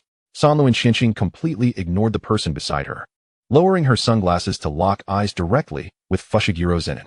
Was it set on purpose, perhaps because she spotted Gojo Satoru passing by? Fushiguro Zenin revealed a clever grin, as if to say the boss was quite astute. "Faster, faster, the vanilla milkshake." What a cacophony. "Fushiguro, let us change locations." "Sure, boss. I'll find you no matter where you go if you don't treat me." Hearing such brazen words, Sanluan Qianxing took a deep breath. "If I buy it for you, will you finally be quiet? I could be silent for 10 minutes. Thus, Sanluan Qianxing stood up and entered the shop, walking to the counter to place her order. The 2 individuals at the outdoor seating shared cheerful glances. Yet the reality of having once killed each other rendered any semblance of camaraderie impossible. "Don't try to sow discord," Gojo Satoru warned. Fushiguro Zenin innocently shrugged, "That's unfounded. I merely praised the 6 eyes. You just happened to overhear some unfavorable remarks. Be careful not to lead your son astray. Go ahead, I'm looking forward to it." "Forget it. I'll just hand it over to the Zenin family. I can't be bothered." Fushiguro Zenin raised his hands in surrender. "Okay, we're just discussing private intel tasks." Fushiguro Zenin was flexible, having already deduced from his boss that the mad young master of the Gojo family was capable of anything. When Sanluan Qianxing returned, she found Gojo Satoru sporting a smug smile, but, indeed, it had grown quieter. After all, Gojo was aware of this task, and Sanluan Qianxing had no intention of concealing it from him. Setting emotions aside, there was no valid reason to refuse this task, it was merely her own reluctance. Sanluan Qianxing reflected on her tendency to hesitate and realized it was time for a change. Fushiguro Zenin nodded. "What does the young master of the Gojo family think?" Gojo Satoru scoffed, presenting an expression that conveyed, "Why should I tell you?" However, Sanluan Qianxing was unceremoniously critical. "He is just here for the spectacle. Let me take the task." Fushiguro Zenin nodded knowingly. Does the Gojo family also want to use this to deal with the Zenin family? Upon hearing this, Sanluan Qianxing paused, casting a puzzled glance at Gojo Satoru, a strange feeling swelling within her. The thought that Gojo Satoru might consider using her as a weapon against the Zenin family made her somewhat irritable. Hearing this, Gojo Satoru could not help but mock. "Do I need to deal with the Zenin family that way? Their entire family combined wouldn't stand a chance against me. You must be bored." Although Gojo Satoru spoke nonchalantly, Sanluan Qianxing felt a strange sense of relief at his response. She could not accept the idea of Gojo Satoru wanting to use her. Suddenly struck by this thought, Sanluan Qianxing felt a bit dazed, causing her to stare blankly at Gojo Satoru. "Hey, what are you staring at? You don't actually think I'd use you to suppress the Zenin family, do you?" Gojo Satoru, displeased, removed his sunglasses, revealing deep azure eyes that darkened with anger. He was not one to casually remove his sunglasses, as it forced him to process a multitude of information. Yet at this moment, he wished to see more clearly what bizarre thoughts were swirling in Sanluan Qianxing's mind. Too bad, the six eyes could not perceive the human heart. Aware of her unusual behavior, Sanluan Qianxing cleared her throat and averted her gaze, mumbling through the straw, "Gojo, you can't use me, otherwise all your desserts will taste like beer." With a hint of youthful awkwardness and unnaturalness, her voice softened considerably as she bit down on the straw. Even Gojo Satoru, who had been preparing to be angry at her curse, found himself at a loss. It seemed he caught a glimpse of Sanluan Qianxing's unique vulnerability. Flustered, he put his sunglasses back on, smirking as he reached out to tousle the girl's silver hair. "I wouldn't use you. What is so useful about a flat-chested little winter melon?" Fushiguro Zenin narrowed his eyes slightly, remarking on how glaring the sun was today. Youth truly is a blessing. Chapter 074, Likes and Dislikes. Ultimately, under the persuasion of both parties, Sanluan Qianxing decided to accept this task with Miss Ming. The job of acquiring handwriting samples would fall to Fushiguro Zenin, ideally from the elder's generation, as it would yield more valuable information. Ming would be responsible for gathering external clues and folklore to uncover leads. However, tracing events back to 150 years ago was no simple matter. On the way back to the Jujutsu school, Sanluan Qianxing and Gojo Satoru shared an unexpectedly harmonious moment as she pondered the situation, responding to Gojo's nonsensical remarks with a mere shrug. "Gojo, do you know where Kumo Noritoshi's corpse is?" Out of the blue, Gojo Satoru laughed. "Why would I know such a thing?" Indeed, Gojo Satoru was not one to show interest in corpses from a century ago. "What? Touching a skeleton can reveal a person's fate?" Gojo Satoru clicked his tongue in annoyance. After all, the dead cannot write. And this curse technique was something he had figured out on his own. Speaking of such terrifying subjects with a nonchalant demeanor, Gojo Satoru found the girl before him quite peculiar, who at such a young age studied how to perform rituals on corpses. "Sanluan, you're disgusting." "Thank you for the compliment." Their usual mode of communication resumed, and after a brief silence, Gojo Satoru continued casually, "I don't know about the corpse, but the Shinjuku 9 diagram is in the Hozigu. Can touching that thing lead to clues? Alive or dead?" There was something rare that rendered Gojo Satoru momentarily silent, and the frustrated youth exploded. "How should I know?" Sanluan Qianxing sighed regretfully. "But you can't enter Hozigu, right? I've heard that Lord Tenjin's barrier is incredibly powerful." "Indeed, unless I told you or you found a medium through techniques like last time." It seemed that a trip to Hozigu was not the best idea. For now, finding the corpse was more feasible. The Jujutsu school was nestled in the mountains, surrounded by trees, making the temperature here more comfortable than in the city. Even during the hottest summer days, one could find a sense of ease amidst the layers of cicada songs. Just as they passed the entrance of the Jujutsu school, they spotted Nanami Kento, who was preparing to leave. "Nanami, what a coincidence." Sanluan Qianxing raised her hand in greeting, and Nanami Kento paused to nod at her. "Sanluan, Gojo-senpai." Gojo Satoru responded with a dismissive hum, leaving the other two perplexed. Sanluan Qianxing pointed to her head, signaling to Nanami Kento that the guy was a bit off, and Nanami's expression reflected his understanding. "Do you have a mission?" "No, just going home for a bit." "Safe travels." "Thank you."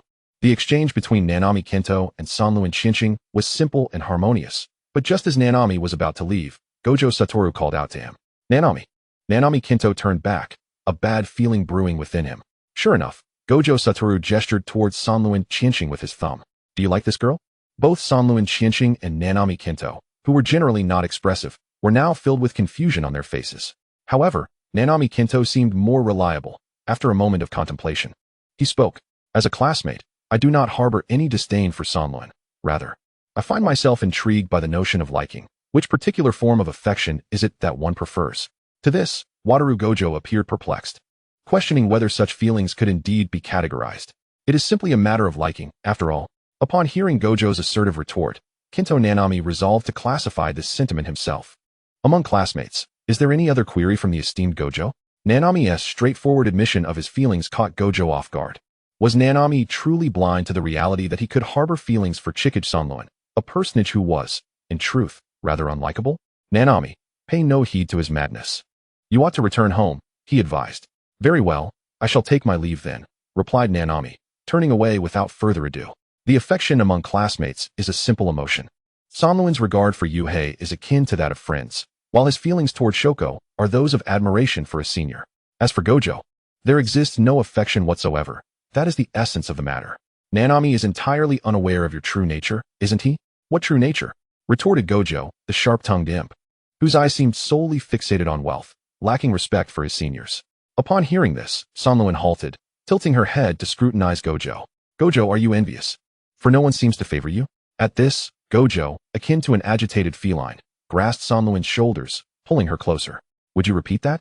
Sanluan felt the heat radiating from his hands and instinctively turned her head aside. Are you deaf? I have no desire to continue this conversation. Standing tall, Gojo towered over her, rendering her akin to a diminutive creature in his presence. She had never quite comprehended Gojo's erratic nature, regarding his commentary as mere teasing. Release me. I am not in the mood for a quarrel today. Surprisingly, Gojo relinquished his grip, stuffing his hands into his pockets instead. What an eyesore, he muttered, though it was unclear to whom he referred, as he strode away without waiting for Sanluan. Sanluan wrinkled her nose, displaying a charmingly disdainful expression. Upon returning to the dormitory, Gojo did not retreat to his own quarters immediately. Rather, he knocked on Suguru Geto's door. Geto, chewing on a red bean paste bun, opened the door. Gojo, did you procure any new desserts from the shop today? Gojo did not respond to Geto's inquiry. Instead, he adopted a serious demeanor. Geto, do you harbor any feelings for me? Just as Geto was about to take a bite of his bun, he froze, instinctively stepping back to scrutinize Gojo from head to toe. For heaven's sake, I've told you before that I have no such proclivity. It was a rare occurrence for Geto to utter a curse, while Gojo, irritated, rubbed his temples. Are you out of your mind? Sanluan merely claimed that no one likes me. It cannot possibly be true. Such a possibility existed, yet Geto refrained from voicing it. Sanluan has quite the sharp tongue. Why take her words to heart? Geto retrieved a can of iced tea from the refrigerator to pacify his friend, resuming his seat at the desk to continue his meal. But Nanami expressed his fondness for Sanluan, lamented Gojo. Geto, caught off guard by this unexpected revelation, felt a surge of irritation. How could I possibly be inferior to that wretched Sanluan? Geto finally grasped the situation as his childhood rivalry with Gojo resurfaced. He slowly chewed his bun, a cunning glint appearing in his fox-like eyes. If you truly cannot abide this, why not make Sanluan develop feelings for you? Once she does, you can confront her by saying, didn't you claim that no one likes me? Sanluan, you foolish girl, you've been played. Upon hearing this, Gojo suddenly fixed his gaze upon Geto, who felt a twinge of guilt under Gojo's scrutiny, fearing that his scheme might be uncovered. To his relief, Gojo simply gave him a thumbs up. Geto, you truly are my only confidant. Geto exhaled, returning the gesture. After all, I stand by your side. Little did Geto realize, the seeds of mischief he had sown today would yield dire consequences in the future. Chapter 075, The Exhumation of the Kumo Family Grave. Not long after, Megumi Fushiguro provided handwriting samples from the oldest living member of the Kumo family. Regrettably, after Chikage Sanluan's investigation, aside from unlocking a few obscure secrets of the Kumo family, little was discovered regarding Kumo Kenrin's exploits. If all else fails, the only option left would be to exhume the family grave. During a phone conversation with Mei, they reflected on the unexpected surprise she had provided. While I cannot ascertain the location of Kumo Kenrin's remains, I do know where the Kumo family tombs are situated. Due to the cursed energy within sorcerers' bodies, their remains might be exploited by malevolent individuals. Hence, the burial sites of the three prominent families are kept exceedingly concealed and not disclosed to outsiders. Listening to Mei's cheerful tone, Sanluan instinctively inquired, Sister Mei, you seem to know so much. Aren't you afraid? Afraid? Hardly. After all, earning money is never a simple endeavor. This sentiment struck a chord with Sanluan. After receiving the relevant address from Mei, she resolved to venture forth with Fushiguro.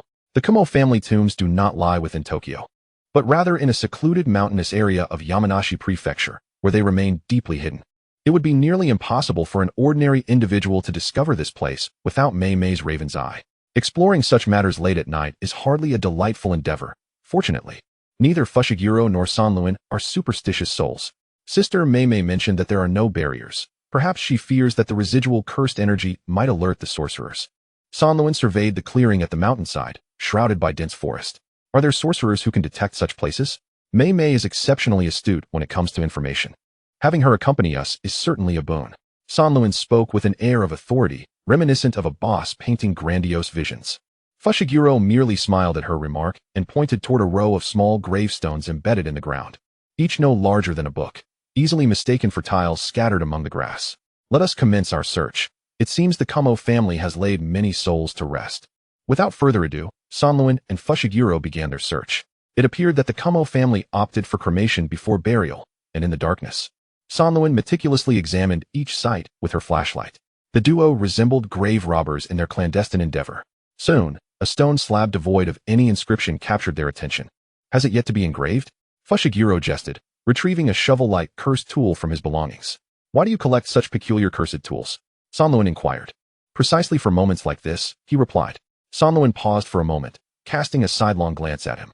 Have you engaged in such activities before? Fushiguro chuckled heartily at her question. Not at all. This is my first experience with such an intriguing venture. Truly, you are remarkable. Flattery will get you nowhere. Refrain from such comments next time, Sanluan quipped, deciding to cut through the banter. Let us begin digging. Indeed, beneath the unmarked stone slab, they unearthed a rudimentary urn, adorned with numerous talismans. What sort of clandestine activities have transpired here? Fushiguro remarked irreverently, even taking the time to jest. Sanluan, however, did not join in his levity. Instead, she quietly regarded the urn, extending her hand to invoke her sorcery. In that fleeting moment, both Fushiguro Megumi and Miwa Chitosa's expressions altered drastically. They retreated a few steps from their original positions, where a surge of cursed energy erupted in an explosive display. They had been tracked. Were there indeed eyes lurking in wait? Fushiguro swiftly drew the special-grade cursed tool, the Yulong, with a single hand, squinting at the figure clad in black perched upon a tree. The figure was shrouded in a dark cloak, rendering their gender and age indiscernible. Clearly, someone wished to keep this secret hidden from us. Miwa Chitosa's crimson pupils glimmered coldly under the moonlight. Miwa Chitose, it would be prudent if you remain unaware of this matter. The voice emanating from the figure was hoarse and obscure, indicative of some peculiar treatment. Apologies, I'm merely here to earn a living. It seems you recognize me as well. Sensing no murderous intent from the stranger, both parties grew cautious. Miwa exchanged a glance with Fushiguro, and in an instant, they vanished from sight. The figure in black merely let out a faint sigh. Then, in a blink, they disappeared, causing Miwa's pupils to constrict sharply. She immediately unleashed Cursed Technique. Red Path returned to trace the remnants of cursed energy. It vanished as if erased by an eraser, dissipating after extending 50 meters, a remarkably well-concealed presence. Fushiguro. Miwa turned, recognizing that this was the individual who had once pursued Suguru Geto into the Star Palace. Fushiguro frowned. Noting the strong anti-detection capabilities surrounding them, the air was thick with chaos, indicating a deep understanding of heaven and cursed binding. Miwa's intuition warned her of impending trouble. She took a couple of steps forward to examine the excavated ashes, only to discover that the urn had vanished without a trace. The individual's intentions were unmistakable. They did not wish for Miwa to uncover the urn. The proficiency displayed in their movements was unlike anything Miwa had encountered before. With the urn gone, her last lead had vanished as well. Who could possess the audacity to escape unscathed from both her and Fushiguro? Boss, does this job seem to have gone awry? Fushiguro's tone remained surprisingly light, laced with a hint of jest. However, that person's words were quite intriguing, seemingly directed at you. Miwa's gaze fell, fully aware of the implications in Fushiguro's statement. It was not merely a cautionary remark of it would be best if you did not know, but rather a pointed declaration. Miwa Chitose, it would be wise for you to remain oblivious to this. She quickly shook off her thoughts with a resigned sigh. Upon hearing her exhale, Fushiguro fanned the flames of her frustration. After running this far, it feels like a futile endeavor. Miwa, however, remained impassive as she glanced back at the small stone tablet nestled in the grass, her voice steady as she commanded, "Dig them all up. I will verify each one." Fushiguro blinked, turning to observe the silver-haired girl with a cold demeanor, her blood-red pupils flickering ominously, reminiscent of a resurrected demon from the depths of hell. All of them. Yes, all of them. Fushiguro resumed wielding the shovel-like cursed tool, his mind still somewhat numb. His boss was a true eccentric, when driven mad. She would unearth even the graves of others. What would the Kaho family think upon witnessing this? The thought alone was quite thrilling. Chapter 076. Recommendation for promotion to Grade 1. After a night of relentless toil, Miwa Chitose lay wearily in bed, the noon hour approaching without any intention of rising. Certain urns, due to the passage of time, were beyond her current abilities to uncover. The remaining ones bore no connection to Kamo Noritoki, that individual existing as an independent specter from the Kamo family. The 3 fingers of her left hand bore cuts, now adorned with bandages. After all, employing reverse technique was an extravagant endeavor, and Miwa still required substantial cursed energy to activate it. A throbbing pain pulsed in her head, a consequence of overexertion of cursed energy, especially after dealing with dozens of urns. Nevertheless, she steeled herself and dialed a number. Sister Ming, last night, someone absconded with Kamo Noritoki's urn, and neither Fushiguro nor I could stop them. Ming fell silent for a few seconds, well aware of the formidable prowess possessed by the two. Clearly, the perpetrator was exceedingly familiar with their capabilities. It's all right. I will search for other clues. After all, the deposit has been received and does not require a refund. Ming offered a comforting word to Miwa, understanding the gravity of the situation, though such occurrences were not uncommon. Understood. Kato Toru indicated that this would be a long-term collaboration with no time constraints, allowing them to continue searching indefinitely. This supplementary clause from Kato Toru reassured Miwa, especially considering that the Kamo family had spent over a century uncovering leads within the sorcery world, and it remained uncertain how long it would take to reach a resolution. This alleviated some of Miwa's worries, especially after receiving such a hefty deposit. By the way, let us split the deposit 50-50 this time. After all, you have worked harder. And there's good news I'll share with you in a few days. Upon hearing this, a blush of excitement spread across Miwa's otherwise composed face. The information was indeed lucrative. That amounted to 15 million yen. Sister Ming, you are truly wonderful. Miwa, unaccustomed to sweet talk, sincerely expressed her gratitude. On the other end of the line, Ming was leaning beside a cradle, gazing tenderly at her younger brother. Although their acquaintance had begun with mutual interests over time, Ming felt that Miwa was not solely focused on personal gain. She seemed to possess a deeper sense of humanity, perhaps a quality worth emulating. Surely, her brother would prefer a sister with such emotional depth? Ming swayed the cradle gently, her voice softening further. No need for thanks, we'll be in touch. After hanging up, Miwa received a transfer of 15 million yen from Ming within half an hour. The girl clutched her phone, repeatedly examining the notification, her crimson pupils shimmering with stars. After much deliberation, she ultimately transferred 7.5 million yen to Fushiguro, acknowledging the considerable effort he had invested in this endeavor.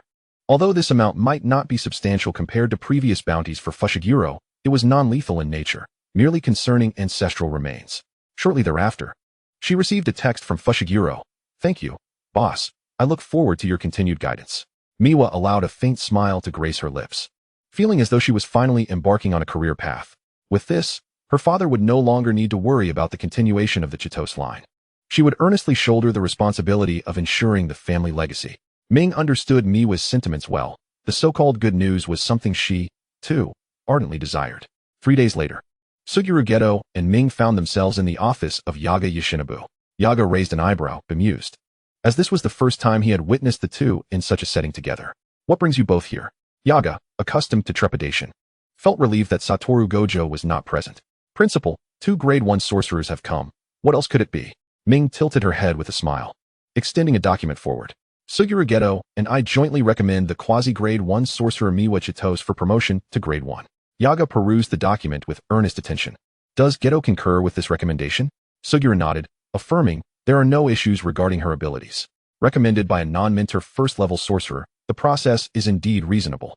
After the recommendation, there is a period during which another first-level sorcerer will be matched to complete several first-level tasks together, ultimately assessing whether promotion is warranted based on task performance. Very well. I shall submit the application form to the higher-ups. Thank you for your hard work. Occasionally, Yaga Yoshinobu finds pleasure in handling such serious matters rather than spending his days admonishing his students to write reflections. As he exited his office, he cast a brief smile at Megumi. You, too, believe that Shiori's strength is unproblematic, given your numerous encounters? Suguru Geto cleared his throat, mentally urging Megumi to show some discretion. As for being a first-level sorcerer, there's no issue. He has matured significantly in combat over the past few months. Megumi nodded in agreement. How could he not mature? After all, he trains daily with 2 prodigious sorcerers. It would be strange not to be honed by such rigorous practice. However, Suguru hesitated momentarily, pondering whether Megumi had forgotten something. Megumi blinked, quietly attentive. To ascend to the rank of first-level sorcerer, one must complete tasks alongside a non-recommending first-level sorcerer. Upon hearing this, Megumi hesitated and tentatively inquired, what about Satoru Gojo?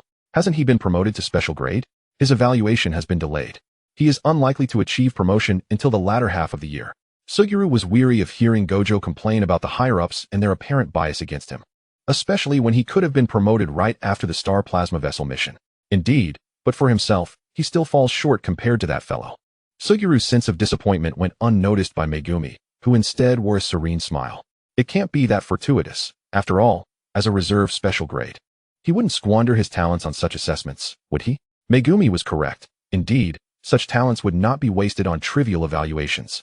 Thus, a certain elder father tirelessly engaged in spirited debates, insisting that the evaluator for Shiori's promotion assessment be none other than Satoru Gojo himself. Upon learning of her recommendation for promotion from Megumi and Suguru, Shirouri was overjoyed, for it was indeed the gift she had long yearned for. However, upon receiving the notification, the sizable words identifying her evaluator sent her heart plummeting. Evaluator, first-level sorcerer Satoru Gojo. She realized that this summer would be her season of misfortunes, and she never anticipated it would be this dire. Surely the higher-ups were targeting her, and such petty sabotage was utterly contemptible. Meanwhile, Satoru Gojo gazed lovingly at the evaluation form, internally reveling in his delight. Rest assured, my dear brother, I am taking good care of your niece. Gojo mused to himself. Chapter 077. How to Pursue a Girl. Satoru Gojo, with his legs crossed, looked with dissatisfaction at his close friend across from him. Suguru, why didn't you tell me? I wanted to surprise you and Shirouri, Suguru replied. Are you out of your mind? The two exchanged glances, sparks seemingly igniting between them, before Suguru leaned back, pondering. Don't forget our plan. Getting Shirouri to fall for you during the promotion task is the best opportunity. At this, Satoru froze momentarily. He hadn't seen Shirouri for some time as she had been busy with Kaho family intelligence matters. He nearly forgot such an important aspect. A mischievous grin spread across Satoru's face as he reclined comfortably in his chair. I can already envision Shirouri sobbing uncontrollably. Suguru merely smiled, remaining silent. While a thought swiftly crossed his mind, could the worst outcome be Satoru himself weeping? I bought you a book as a gift for your impending promotion to special grade. With that, Suguru produced a book and handed it to Satoru. You might find it useful. Accompanied by Suguru's dazzling smile, the title on the book, 500 Ways to Pursue a Girl, was even more glaring. Satoru glanced at it and promptly hurled the book back at Suguru's face. Do I need this? Suguru easily caught the book as it flew back and placed it before Satoru once more. It's just to improve efficiency. Take it. To his surprise, Satoru accepted it in silence. Remember this. It is the source of all evil. That night, at midnight, the well-rested Shirouri had already drifted into a peaceful dream, savoring life in her spacious apartment.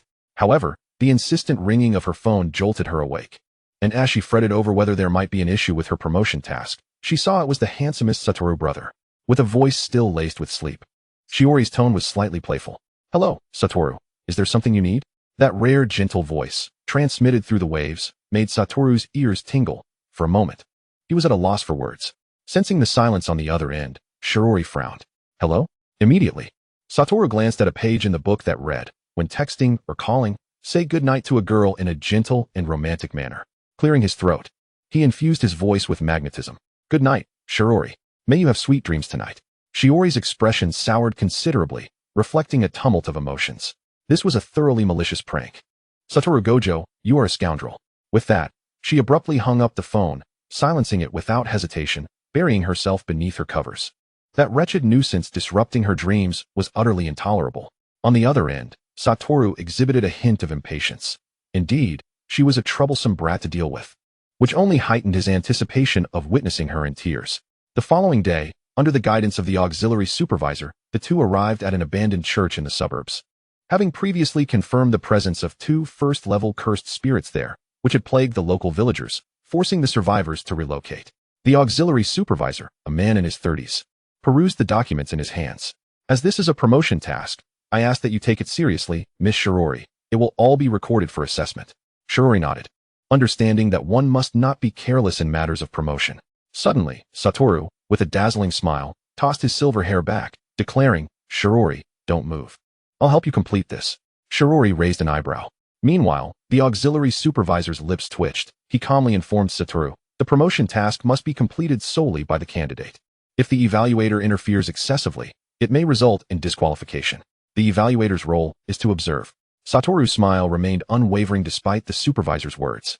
Taking a deep breath, Shirouri removed her sunglasses and scrutinized Satoru with evident hostility. I see now. You intentionally don't want me to be promoted, do you? Satoru, you truly are a dog. Watching Shirouri turn and enter the tent, Satoru frowned in displeasure. The book had explicitly stated, assist girls in various tasks and ensure they do not feel fatigued. What went wrong? Go, Mr. Gojo, ensure absolute fairness, the auxiliary supervisor urged. Hearing this, Satoru too stepped into the darkness, where the world beneath his 6 eyes was strikingly clear. He observed Shirouri, her expression cold as she decisively severed the head of a first-level cursed spirit. Purple blood splattered across her face, yet she remained unfazed, beginning her search for the second lurking spirit. The cunning cursed spirit excelled in the art of concealment, its form resembling that of a colossal python, stealthily approaching Maki Zenin. Unbeknownst to her, The presence of another cursed spirit was undetectable. It had hidden itself remarkably well. She could only regulate her breathing and meticulously observe her surroundings. Suddenly, the heart-wrenching cries of a child pierced the air. A hostage had been taken. This was not mentioned in the reports. Could it be that the child was captured en route? Without a moment's hesitation, Maki focused her judgment curse power into her arm and moved toward the direction of the child's cries. The stench of the cursed spirit intensified. A grade 1 cursed spirit possessed cognitive abilities and could very well use the child as leverage. "Don't move, or I'll devour you," an indistinct voice threatened, prompting the child to cry out anew. It appeared that the cursed spirit lurked in the shadows, waiting for the opportune moment to strike. Maki hesitated for a fleeting second, truly halting her advance. But in the next instant, Satoru Gojo's boisterous voice rang out. "You're such an idiot." As Gojo's words echoed, the enormous cursed spirit opened its maw, poised to swallow the unsuspecting Maki, having been waiting for the girl's moment of indecision. Yet, Gojo had already extended his finger, directing it toward the gaping maw of the cursed spirit. A black hole erupted, violently penetrating the creature's cavernous mouth. A massive chunk of flesh plummeted to the ground just as Maki prepared to evade, only to be forcibly thrust into a warm embrace. The blood that collided with Gojo's limitless was deflected with precision, leaving not a single drop on the boy. All of it cascaded over Maki instead. She could have emerged unscathed had she not been held tightly by him. Feeling the viscous liquid dampen her hair, Maki's previously composed demeanor erupted in fury. "Satoru Gojo, you childish fool." The tremendous force of her punch collided with Gojo's limitless, showcasing the thunderous wrath of the girl. The innocent Gojo blinked in surprise. The book stated, "In moments of crisis, one should embrace the girl." How could this be wrong? Surely, Suguru Geto Wunti have sold a pirated version. Chapter 78, A Botched Rescue. The assistant supervisor was witnessing, for the first time, a sorcerer engaging in a brawl with their examiner. Moreover, the girl, with her raven-purple hair, appeared quite disheveled. However, the task was completed swiftly and with remarkable cleanliness. "What are you two doing?" Upon hearing the assistant supervisor's voice, Maki halted her foot, which was poised to kick out. "Can the examiner request a replacement?" The assistant supervisor offered an apologetic smile. "Miss Sinan, that is not permitted." Maki sighed, feeling thoroughly unlucky. Meanwhile, Gojo turned his head aside with a displeased expression, snorting softly. That ungrateful brat. Maki sensed that ever since Gojo learned he would be her examiner, he likely harbored ulterior motives. Taking a deep breath, she addressed the boy earnestly. "Satoru, I take this promotion seriously. If you wish to tease me, let us choose another day. I fear I might truly dismember you." Upon hearing this, Gojo appeared to choke on his own saliva, coughing awkwardly. "Who wants to tease you?" Although his ultimate goal was indeed to provoke her, the process was supposed to follow the guidelines of how to pursue a girl. Yet, Maki believed there was no reasoning with Gojo. Exhausted, she waved her hand dismissively. "Forget it. Do as you please. The observation report for today doesn't matter much." The promotion task comprised 3 parts, and each examiner was required to write a comprehensive evaluation report to assess the candidate's capabilities. From Gojo's attitude toward writing his self-reflection, Maki knew she would likely receive a hastily written report. Those who failed the promotion could attempt again after 6 months. By that time, Gojo would presumably have become a special grade sorcerer, making it impossible for her to find a suitable partner to complete the promotion tasks with. Maki had already given up on this opportunity, feeling she had squandered Mei's good intentions. Hey, but Gojo had caught hold of Maki, who was about to leave. Adjusting her blood-stained silver hair somewhat awkwardly, "It'll evaporate anyway. Why are you so angry? I can take you to a super expensive salon to fix your hair." Maki remained unmoved by his words, her gaze fixed on the large hand gripping her wrist. "No need. Please let go."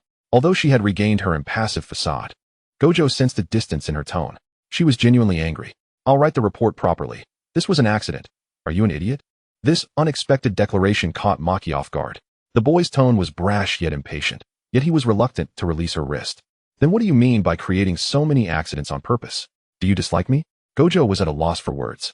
Who could have predicted that his actions would lead to unintended consequences? Winning a girl's affection truly proved to be a complicated endeavor. Geto's pirated book was utterly ineffective. Noticing the boy's silence, Maki exerted a bit more force to free herself. "I'm going back now." Gojo felt the emptiness where her wrist had been. The assistant supervisor observed the departing candidate, somewhat at a loss, turning to Gojo. "Does the examiner believe the assessment was a failure?" Gojo adjusted his sunglasses, his azure pupils shimmering with a threatening glint. The task was executed splendidly. How could it be deemed a failure? It was merely a playful exchange among friends. You saw nothing, right? The aura exuding from the boy was perilous. prompting the assistant supervisor to nod hurriedly. Yes, yes, the task was executed excellently. Satisfied, Gojo gave a nonchalant hum, patting the assistant supervisor's shoulder. Remember to notify me promptly about the next assessment location. I'm heading back. Deliberately, Gojo chose a different path than Maki to return to Jujutsu High. Upon returning to her dorm, Maki felt a bit downcast. By nature, she was not one to be affected by others' bullying or teasing. Yet, for some reason today, she felt genuinely upset. Though her attitude toward Gojo was not particularly warm, he had indeed helped her numerous times. It was entirely unrealistic to expect Gojo's character to refrain from teasing her in this matter. So, what was she truly fretting over? Maki curled up in the bathtub, lost in thought. A girl must be adaptable. Ultimately, she too aspired to be promoted to a grade 1 sorcerer soon. Perhaps she could coax Gojo into writing the report for her? Yet, she was the one who had been teased, and her displeasure stemmed from his excessive antics. It was all so bothersome. Meanwhile, Gojo stormed into Suguru Geto's dormitory. Geto, your terrible book is useless. Geto, engrossed in a music award show, could only sigh upon witnessing Gojo's abrupt entrance. Yet another lock would need replacing. Did you use it? How did it go? Gojo, fuming, recounted the events from the previous day. Geto laughed uncontrollably, his body convulsing dramatically as though afflicted by a malady. What is so funny? Gojo, using his long legs, unceremoniously stomped onto Geto, though he was deftly avoided. Geto adjusted his bangs, managing to regain a semblance of calm. It may be that the methods described in the book are not suitable for Wu-Tao. What do you mean? Those techniques are more fitting for ordinary boys and girls. Fushiguro pondered for a moment, resting his chin on his hand, and nodded earnestly. So, Mikamaru is not an ordinary girl. She has her issues, doesn't she? Sugiru's lips twitched momentarily, but he quickly masked it. It's you who has the issues, my friend. In any case, just employ your own methods to win Mikamaru's affection and showcase your charm, understand?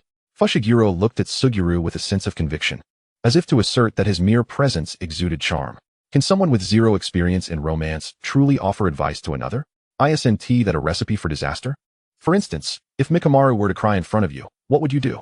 Upon this topic, Fushigiro's mood brightened. I would mock her. Suguru coaxed him gently. Is that all?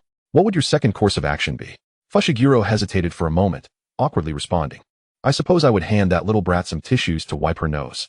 Suguru gleaned some insight from this and patted Fushigiro's shoulder in approval. Thus, restrain your first impulse and instead pursue your second instinct. Your charm will shine through. Fushiguro appeared puzzled. Really? Suguru nodded, affirming that it was certainly a significant improvement over his initial response. Fushiguro seemed to grasp part of it, letting out a soft grunt. So what now? That girl is upset. Suguru smiled encouragingly. Then let us put it into practice. In this situation, what would be your second thought? Fushiguro, with a face full of anguish, contemplated for a moment before finally rising and heading towards the door, his second thought being to apologize to that little brat. If anything strange happens again, I'll just shove Suguru into the toilet. Chapter 079, It Can't Be Too Smooth. Mikamaru Chikage was still blow-drying her hair when she heard a knock on her dorm room door.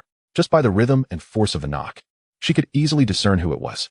She turned off the hair dryer, opened the door, and found Fushiguro standing there, uncharacteristically silent, which struck her as somewhat odd.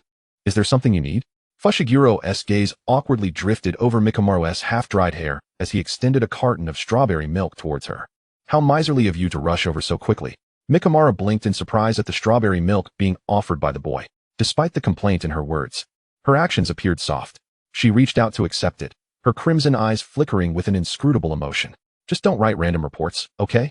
Upon hearing such words, Fushiguro felt as if a soft feather had brushed against his heart, causing him to forget the carefully prepared apology he had in mind. He awkwardly turned his head away. I know. Receiving a reassuring response, Mikamaru inexplicably sighed in relief, but as she looked at Fushiguro still standing in her doorway, she tilted her head in confusion. Do you still have something to say? Fushiguro felt that this little brat was exceedingly goal-oriented, hastily trying to dismiss him after obtaining an answer. She was like an impenetrable fortress, offering not a shred of opportunity to display his charm. Hey, Mikamaru, you're really not angry anymore, right? Mikamaru paused for a moment before shaking her head.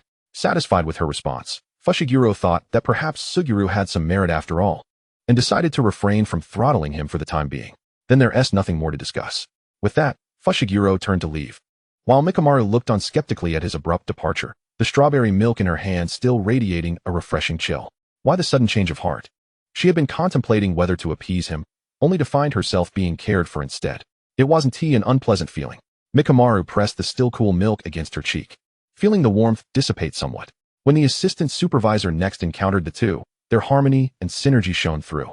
Their performance in the assessment task was impeccable, earning even the assistant supervisor's repeated admiration. Fushiguro, unobtrusive yet remarkably effective, allowed Mikamaru to experience a rare sense of tenderness from him. Only one assessment task remained, likely to be scheduled within 3 days to a week, allowing the two to enjoy a well-deserved respite.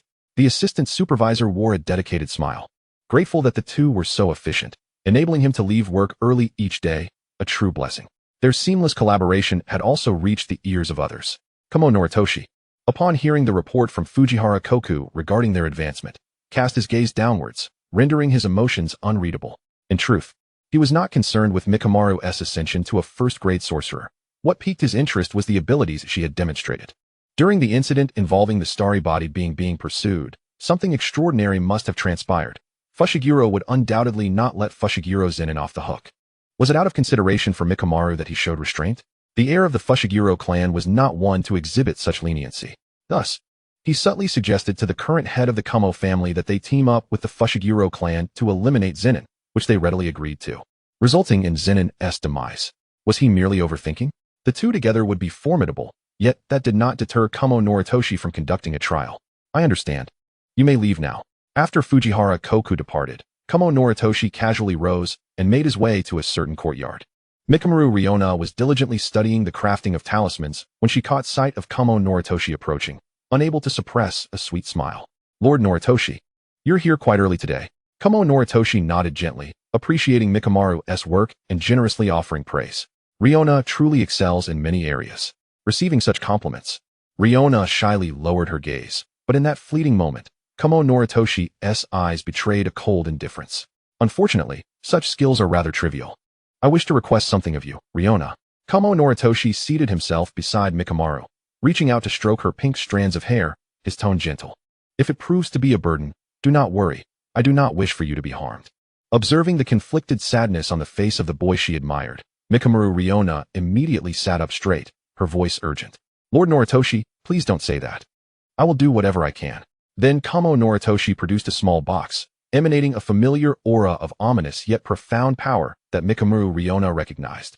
She had encountered this power before. It is the finger of a cursed spirit. Noticing the astonishment on the girl's face, Kamo Noritoshi grasped her hand to reassure her. Do not fear. It is well sealed and will be submitted to the Sorcery organization in a few days. Can you pass judgment on it? I worry that it may be taken from me before entering the Star Palace. Lord Noritoshi, what kind of judgment do you require? Mikamaru Riona's voice trembled slightly. Kamo Noritoshi smirked, leaning in to whisper softly in her ear.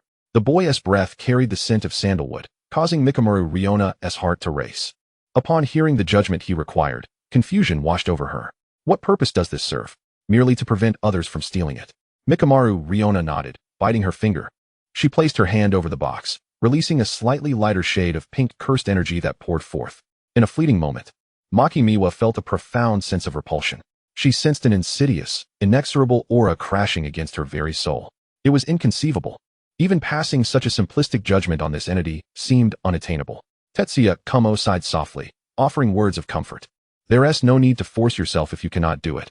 I do not wish to see you hurt, Maki. Yet, Maki gritted her teeth resolutely. She refused to be looked down upon, especially by him. In that instant, a thought flickered in her mind. Would it be an effortless task for Maki Chihoshi? She bristled at the comparison. Without hesitation, Maki bit her tongue, allowing crimson blood to trickle down her chin, dissipating into a myriad of pink crystals, layering upon the wooden box. Even if it shortened her lifespan, she cared not. Beside her, Tetsuya's eyes were filled with concern, yet beneath the surface, they bore the chilling depth of a frozen lake. She was recklessly determined to affix the judgment firmly upon this cursed object. It would fulfill the innocent wishes of her youthful heart, so she must not falter, Maki. After all, you still hold some worth. Do not squander the bloodline of the Miwa family. Chapter 080. Let me say thank you. Maki Miwa felt as though she could scarcely breathe as the curse finally latched onto the Millennium-class cursed object. She gasped for air, and a sturdy arm supported her. Tetsuya. I have succeeded. Tetsuya Kamo gently lifted Maki's face, his fingers brushing away the still fresh blood that flowed from the corner of her mouth. Maki, you needn't harm yourself this way. Enveloped in Tetsuya's tender embrace, Maki replied, It matters not, Tetsuya, as long as it is what you desire. I shall strive with all my might. Exhausted, she leaned against him, while Tetsuya sighed in heartache, resting his face against her hair. However, his gaze was fixated unwaveringly upon the wooden box containing the 2 cursed fingers. Let me anticipate, Maki Chihoshi, just how much your abilities have grown. The final task was bestowed upon the 2 after a 5-day interlude. Notably, this curse remains in its embryonic state, and upon true awakening, it could potentially achieve the level of a special grade curse. It is a task rife with uncertainty, should they manage to exorcise it while still in its embryonic form. The challenge would not be insurmountable. Maki Chihoshi had yet to encounter a special grade curse. Upon entering the domain, the atmosphere was not as dark and foreboding as she had imagined. The dilapidated mansion exuded a serene beauty, with wisps of smoke curling like a hidden paradise. After exchanging glances with Satoru Gojo, she cautiously removed her sunglasses. What is going on? Does this curse prefer this kind of approach? Satoru mockingly scoffed, his hands lazily tucked into his pockets. It appears to possess a certain intelligence. Has it already hatched into a curse? Hearing Maki's words, Satoru surveyed the surroundings. Then a knowing smile crept onto his lips. You've struck gold, Maki. It's quite the intriguing specimen. Maki was left bewildered. Nothing about it sounded particularly flattering. Understood. I shall proceed with caution. She bit her finger, the cursed energy coalescing around her, beginning to spin slowly. The next step I take will bring me before this curse. Maki clenched her fists, her body poised in a state of vigilance. She stepped forward, and a gentle breeze caressed her face, yet the scenery remained unchanged. Maki glanced back at Satoru, who flashed her a hand signal. Fool. It's not something that remains stationary. Was it a force that moved at high speed? Impervious even to judgment? Indeed, it had transformed into a special grade curse. Maki, lacking confidence in her luck, found the situation to be quite typical. It's coming. Satoru nonchalantly warned. As Maki felt the air around her tear apart, countless slender tendrils emerging from the fissure, swiftly assaulting them both. Satoru was unable to engage, instead nimbly dodging, as the tendrils were remarkably resilient, bending after Maki's attacks, some retreating back into the split. Was this a curse of spatial manipulation? No wonder the entire domain was suffused with a disquieting aura. Yet, even under the weight of judgment, this adeptly concealed curse could not withstand the onslaught. And soon the ground was littered with severed tendrils. Maki's gaze swept over the fissure, her fist tightening. Red, cursed energy emanating a terrifying force as she charged towards the breach. In that fleeting moment, a needle seemed to shoot forth from the crack, aimed directly at Satoru. Satoru, don't worry. Beneath the limitless barrier, the needle, akin to a hair, met resistance, struggling against Satoru's defenses. Just as Maki exhaled in relief, Satoru's incredulous exclamation pierced the air. Damn, that needle actually broke through the barrier. Satoru, you're terrible. This is the second time after Fushiguro, right? Maki thrust her hands into the fissure, feeling a tangible sensation. She aimed to tear this enigmatic entity apart. Who knows? Is Fushiguro betraying me? Maki shook her head earnestly. Satoru, you've reached this point too. Satoru offered no response, and Maki turned back in confusion, only to be met with a scene that stole her breath away. Satoru was now covered in countless needles. These needles were long and slender, piercing through his body. It seemed the needle that had just breached Satoru's limitless was a spore, now having proliferated, invading his form. He knelt on the ground in disarray, and Maki could see clearly that these needles had penetrated from within to the outside. Satoru, what's wrong? You idiot. Activate the reverse technique.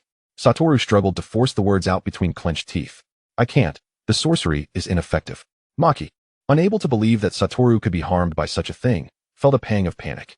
Was it mere carelessness? She teleported to his side, her heart racing as she observed the dire wound. It was fatal, and any delay could result in his demise.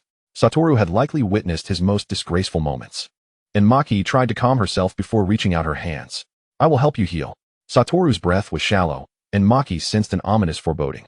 How could this man, who had mastered the reverse technique, be on the verge of death? Wasn't he invincible? Maki began to envelop him with her vast cursed energy. But just as she was about to layer a second wave, Satoru's weak voice tugged at her heartstrings. Maki, thank you. At those words, Maki faltered. She glanced at him quickly, retracting her flowing cursed energy, her face hardening into a mask of cold indifference. Stop. You'll die? Satoru coughed painfully several times. Gasping for air, Sanraku Chihoshi composed herself, realizing just how foolish she had been, momentarily entranced by such a sight. That individual was extraordinarily powerful. How could he be harmed to such an irreversible extent by something so trivial? After all, he was the kind of aberration who had survived even beneath the formidable blade of Fushiguro Megumi. You can't be Satoru Gojo, can you? As soon as Sanraku Chihoshi uttered those words, her fist mercilessly struck the hedgehog-like Satoru Gojo. She had long wanted to land a punch on that face. And now it was finally within her grasp. Gojo smirked, his face contorting into a twisted grin. Oh dear, have I let something slip? The cursed energy between them erupted, the explosive recoil forcibly separating the two. Sanraku Chihoshi's expression was as cold as ice as she regarded the scoundrel who had just siphoned a significant amount of her cursed energy, a disdainful smile gracing her lips. After all, that guy had never once expressed gratitude. Chapter 081. The Dream of Illusion and Reality. Upon hearing her words, Satoru Gojo covered half of his face and laughed incessantly, then joyfully opened his arms, as if embracing Sanraku Chihoshi. I thought it was the cursed energy that exposed us. Turns out it's such a trivial reason. Observing his antics, Sanraku Chihoshi mused that Gojo might indeed engage in such absurd behavior. So, how long do you plan to maintain that face? Not fond of it. Clearly, you care about it too. Gojo pointed to his chest, revealing a mischievous smile. His voice was indistinguishable from his usual self, yet it grated on Sanraku Chihoshi's ears. I don't have a specific form. My appearance morphs based on one's inner feelings. In your eyes, do I still resemble that person? Such a strong emotional connection, little girl. Faced with such mockery and provocation, Sanraku Chihoshi displayed little emotion. Her expression remained impassive as she assessed the self-satisfied cursed spirit before her, contemplating the difficulty of dealing with it. She was untroubled by the prospect of Satoru Gojo encountering any peril. After all, he was exceptionally strong. An illusion, is it? Sanraku Chihoshi murmured to herself, casually extending her finger to a wound that had ceased bleeding. In this illusion, I am an invincible being. The cursed spirit clamored with excitement, its visage resembling that of Gojo, creating an unsettling harmony, for that guy could indeed act in such a frenzied manner. Then you've come to the right person. I, too, am curious if a special-grade cursed spirit fears illusions. Gojo's demeanor shifted. He observed the unperturbed girl before him as she drew a dagger from her waist, unhesitatingly slicing open her palm. Blood pooled and dripped, enveloped by red cursed energy before dissipating in an instant. The space within the realm was suffused with a sinister and malevolent aura, rivaling that of a special-grade cursed spirit. Gojo gritted his teeth, gazing at the crimson-eyed girl who resembled a hellish demon, unable to suppress his inquiry. What in the world are you? Sanraku Chihoshi's expression hardened as she let out a soft sigh. Being referred to in such a manner by a cursed spirit was indeed irksome. A colossal shadow loomed behind Satoru Gojo, a chaotic mass howling in anguish. Hands emerging from the shadow seized Gojo's throat with unyielding force. The cursed spirit acutely felt the terror of its life being threatened. It began to struggle, its solid form attempting to tear apart the malevolent shadow clinging to it. However, that shadow was nearly invincible, remaining unshattered by any assault, continuing to constrict Gojo's throat. This special-grade cursed spirit was still inferior to Fushiguro Megumi, who had escaped this illusion in roughly 5 minutes. What of this cursed spirit? Perhaps it could not escape at all, destined to have its head obliterated in fear. Damn sorcerer, I have absorbed your cursed energy. At that moment, the cursed spirit began to emit red, cursed energy, mirroring Sanraku Chihoshi's own. Sensing this cursed energy, the shadow hesitated momentarily, wavering in uncertainty. Sanraku Chihoshi then made another incision into her other hand. The sacrificial blood sent the shadow into a frenzy. It howled in satisfaction, mercilessly piercing through Satoru Gojo's body. Witnessing this scene, Sanraku Chihoshi furrowed her brow slightly. After all, it was her adversary's face that was being disemboweled. Ah! You damn fiend. As the shadow's hand pierced through her abdomen, and she found herself powerless to retaliate, the cursed spirit felt an overwhelming dread. Never having imagined it would be tormented by a sorcerer one day. Are you afraid? Sanraku Chihoshi stepped closer, extending her bloodied, pale hand, a chilling smile gracing her lips. Playing with the hearts of others through illusions is rather tedious, unless one can kill directly. But the truth is, you are quite weak, aren't you? Resorting to stealing someone else's cursed energy? The cursed spirit froze momentarily at her words, its false handsome visage twisting into a grotesque expression. You truly underestimate me. Having you accompany my demise is quite agreeable. Instinctively, Sanraku Chihoshi stepped back, clasping her hands before her and unleashing her cursed energy to escape. But the immense fireball had already engulfed her. The cursed spirit had chosen to self-destruct. A deluge of energy, infused with Sanraku Chihoshi's cursed energy, consumed her entirely. She never anticipated that she would ultimately be obliterated by her own cursed power. Amidst the chaos, she heard a furious roar. Sanraku Chihoshi, what the hell are you doing? When did the Sanraku family teach you such sorcery? As her consciousness began to fade, Another Satoru Gojo appeared before her. What is going on? How can there be two little girls with identical cursed energy? But the one who self-destructed is now in pieces. This must be the real one, right? Sanraku Chihoshi wearily closed her eyes. You fool. Members of the Sanraku family would never self-destruct. How disgraceful.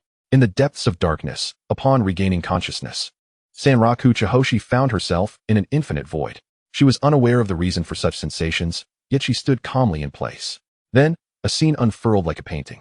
She beheld a group of individuals clad in kimonos, their attire seemingly out of place in this era. They encircled a disheveled man, who raised his head. His filthy face etched with resentment and hatred. His eyes burned with a hellish crimson hue. Sanraku Chihoshi felt her heart constrict, and she could not help but step closer, yearning to see more clearly and hear more distinctly. One among them approached the man with blood-red eyes, his deep blue gaze tinged with compassion. His lightly gray hair meticulously groomed. I require the assistance of the Sanraku family. May we be blessed to become the mightiest clan. Upon finishing this statement, the man with gray hair plunged his fingers into the eye socket of the red-eyed man. The latter howled in distress, held down by those around him, helplessly enduring the removal of his own eye. Bloodied fingers clutched a spherical eyeball, the red pupil seemingly imbued with sorrow. The gray-haired man reverently elevated the eyeball, murmuring, "The living sacrifice of the eye of the Demon King, may it grant my family the strength to dominate the realm of sorcery." At that moment, the scene froze abruptly. Sanraku Chihoshi found it difficult to breathe, clutching her head and struggling frantically as the image became murky and chaotic, slipping into incomprehensible turmoil. What are these things? A searing pain throbbed in my head, as if it were about to be torn apart. Sanluin Xianxing felt as though she were drowning, surrounded by a cacophony of muddled sounds that threatened to rupture her eardrums. "Sanluin, wake up!" The youthful, pure voice cut through the chaos, rousing her from this nightmare. "Happy Mid-Autumn Festival, dear little treasures. Thank you for your support and affection. It's a joy to encounter you, Vivi. I hope you all find happiness every day. Please follow along, as I will be placing a new book on the shelf, and I have a small gift for you all. New books require data support. Thank you for your efforts." Chapter 082, successfully promoted to the next level. Sanluin Xianxing abruptly opened her eyes to find a face obscured by sunglasses, marked by a hint of urgency. As she regained her senses, she felt the warmth of the boy's embrace. "Wuqiao?" Wuqiao Wugo exhaled in relief, fortunately, at the last moment. Sanluin Xianxing had executed the judgment, using all her strength to distance herself from the epicenter of the explosion. "You are utterly weak." The familiar incessant chatter from Wuqiao Wugo brought an unexpected sense of comfort to Sanluin Xianxing. "How long was I out? 5 minutes, perhaps?" After a moment of silence, she replied earnestly, "That's not weak, is it?" Wuqiao Wugo took a deep breath, realizing that the little imp from the Sanluin family was quite adept at provoking irritation. "The cursed spirit that resembled you has been exorcised." Sanluin Xianxing listened, somewhat puzzled. "Did it not look like you? Where did its head roll off to?" She pointed towards Wuqiao Wugo's head, which was in a rather disheveled state not far away. Wuqiao Wugo tilted his head, displaying a look of confusion, which made Sanluin Xianxing understand that this cursed spirit could manifest different visions to different individuals. Even after being exorcised, it retained such an ability. Indeed, a special grade cursed spirit was extraordinary. "I cannot comprehend your barking, but this cursed spirit was indeed unexpected. It bore the fingers of Sukuna." In truth, Wuqiao Wugo had sensed this presence the moment he entered the domain.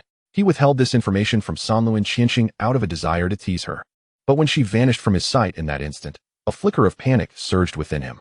At that moment, Sanluin Xianxing had successfully activated the judgment and approached the cursed spirit, yet in her eyes, it bore the likeness of Wuqiao Wugo. This perfect coincidence allowed her to lower her guard. Although she had realized the truth at a critical juncture, she had nonetheless lost a considerable amount of cursed energy. Wuqiao Wugo helped Sanluin Xianxing to her feet and walked into the slowly dissipating wreckage, retrieving a dark purple finger. "You looked utterly tormented when you were unconscious. I thought you were going to die." Sanluin Xianxing momentarily paused at his words. Recalling the scenes from her dream, the Sanluin family with their eyes gouged out, and the Wuqiao family beseeching blessings. Did that cursed spirit intentionally show me that illusion? How meticulously crafted it was, down to the terrifying details. She instinctively cast a glance at Wuqiao Wugo, who appeared rather displeased under her scrutinizing gaze. Hey. I didn't neglect to save you. The entire domain was filled with your aura, and analyzing it took several minutes. Although it had no substantial effect, in the end, Sanluin Xianxing had managed to protect herself. However, the proud youth was reluctant to concede, stubbornly raising his head as he placed his hand in his pocket. Sanluin Xianxing rubbed her ears, still ringing from the explosion, and spoke calmly. It's fine, but I intend to keep the reward for finding Sukuna's finger all to myself. After all, Wu Tiao, you did not contribute. Wu Tiao Wugo couldn't help but scoff at her remark. Sanluan, you really think about rewards even when you're on the brink of death. Thank you for your high praise. With their playful banter, the domain gradually dissipated following the cursed spirit's disappearance. The assistant supervisor rushed over, visibly anxious. And upon seeing the two unharmed, he let out a sigh of relief. I sensed an extraordinary disturbance outside and hesitated to call for backup. Thankfully, the domain has been opened. Wu Tiao Wugo shook the finger in his hand, letting out a huff. Hey, next time, make sure to investigate thoroughly. This level is already a special grade task. The assistant supervisor's eyes widened as he stared at the finger, stammering an explanation. This area was clearly marked as devoid of fingers. How could such a thing appear? Who knows? The cursed spirit must have sought it out. Wu Tiao Wugo replied casually, returning the finger to his pocket, growing impatient under Sanluan Qianxing's intense gaze. I got it. I got it. It will be recorded as your find. Sanluan Qianxing withdrew her gaze contentedly, turning to the assistant supervisor. All the assessments for promotion have been completed, right? Yes, everything was completed exceptionally well. Congratulations in advance, Miss Sanluan. Hearing this, Sanluan Qianxing released a breath of relief and nudged Wu Tiao Wugo with her elbow. Please handle the report carefully. Don't write anything erroneous. Wu Tiao Wugo huffed again, begrudgingly deciding to report everything accurately. Considering that this task was a result of his playful mischief, you should be grateful. This is the first time I've assisted someone in advancing to a first-grade sorcerer. And it will likely be the last, as you're about to be promoted to special grade, right? Wu Tiao Wugo patted Sanluan Qianxing on the shoulder, mocking her without reservation. With your weakness, when will you ever reach special grade? Sanluan Qianxing appeared disinterested, shaking her head. Being a first-grade sorcerer is quite satisfactory. I have no interest in becoming a special-grade sorcerer. This statement sounded odd, as if it bore a double entendre, which did not sit well with Wu Tiao Wugo. Suddenly, Sanluan Qianxing recalled something and curiously inquired of Wu Tiao Wugo. Has Yaga not been promoted to special grade? Soon, I believe. Gij has been working exceptionally hard lately. Wu Tiao Wugo's mood seemed to lift as he said this, but Sanluan Qianxing found it somewhat peculiar. She had an inkling that Yaga had lost his direction, chasing after Wu Tiao Wugo unilaterally. Perhaps she was overthinking it, for these two were indeed close friends, engaging in everything with a camaraderie that seemed almost burdensome to pursue someone so extraordinary. Thus, Sanluan Qianxing sighed, her tone reflective. Yaga truly has it tough. That remark sounds ambiguous. Don't overthink it. Let us head back. Sanluan Qianxing deftly interrupted Wu Tiao Wugo's musings. About a week later, the results of the evaluations were released.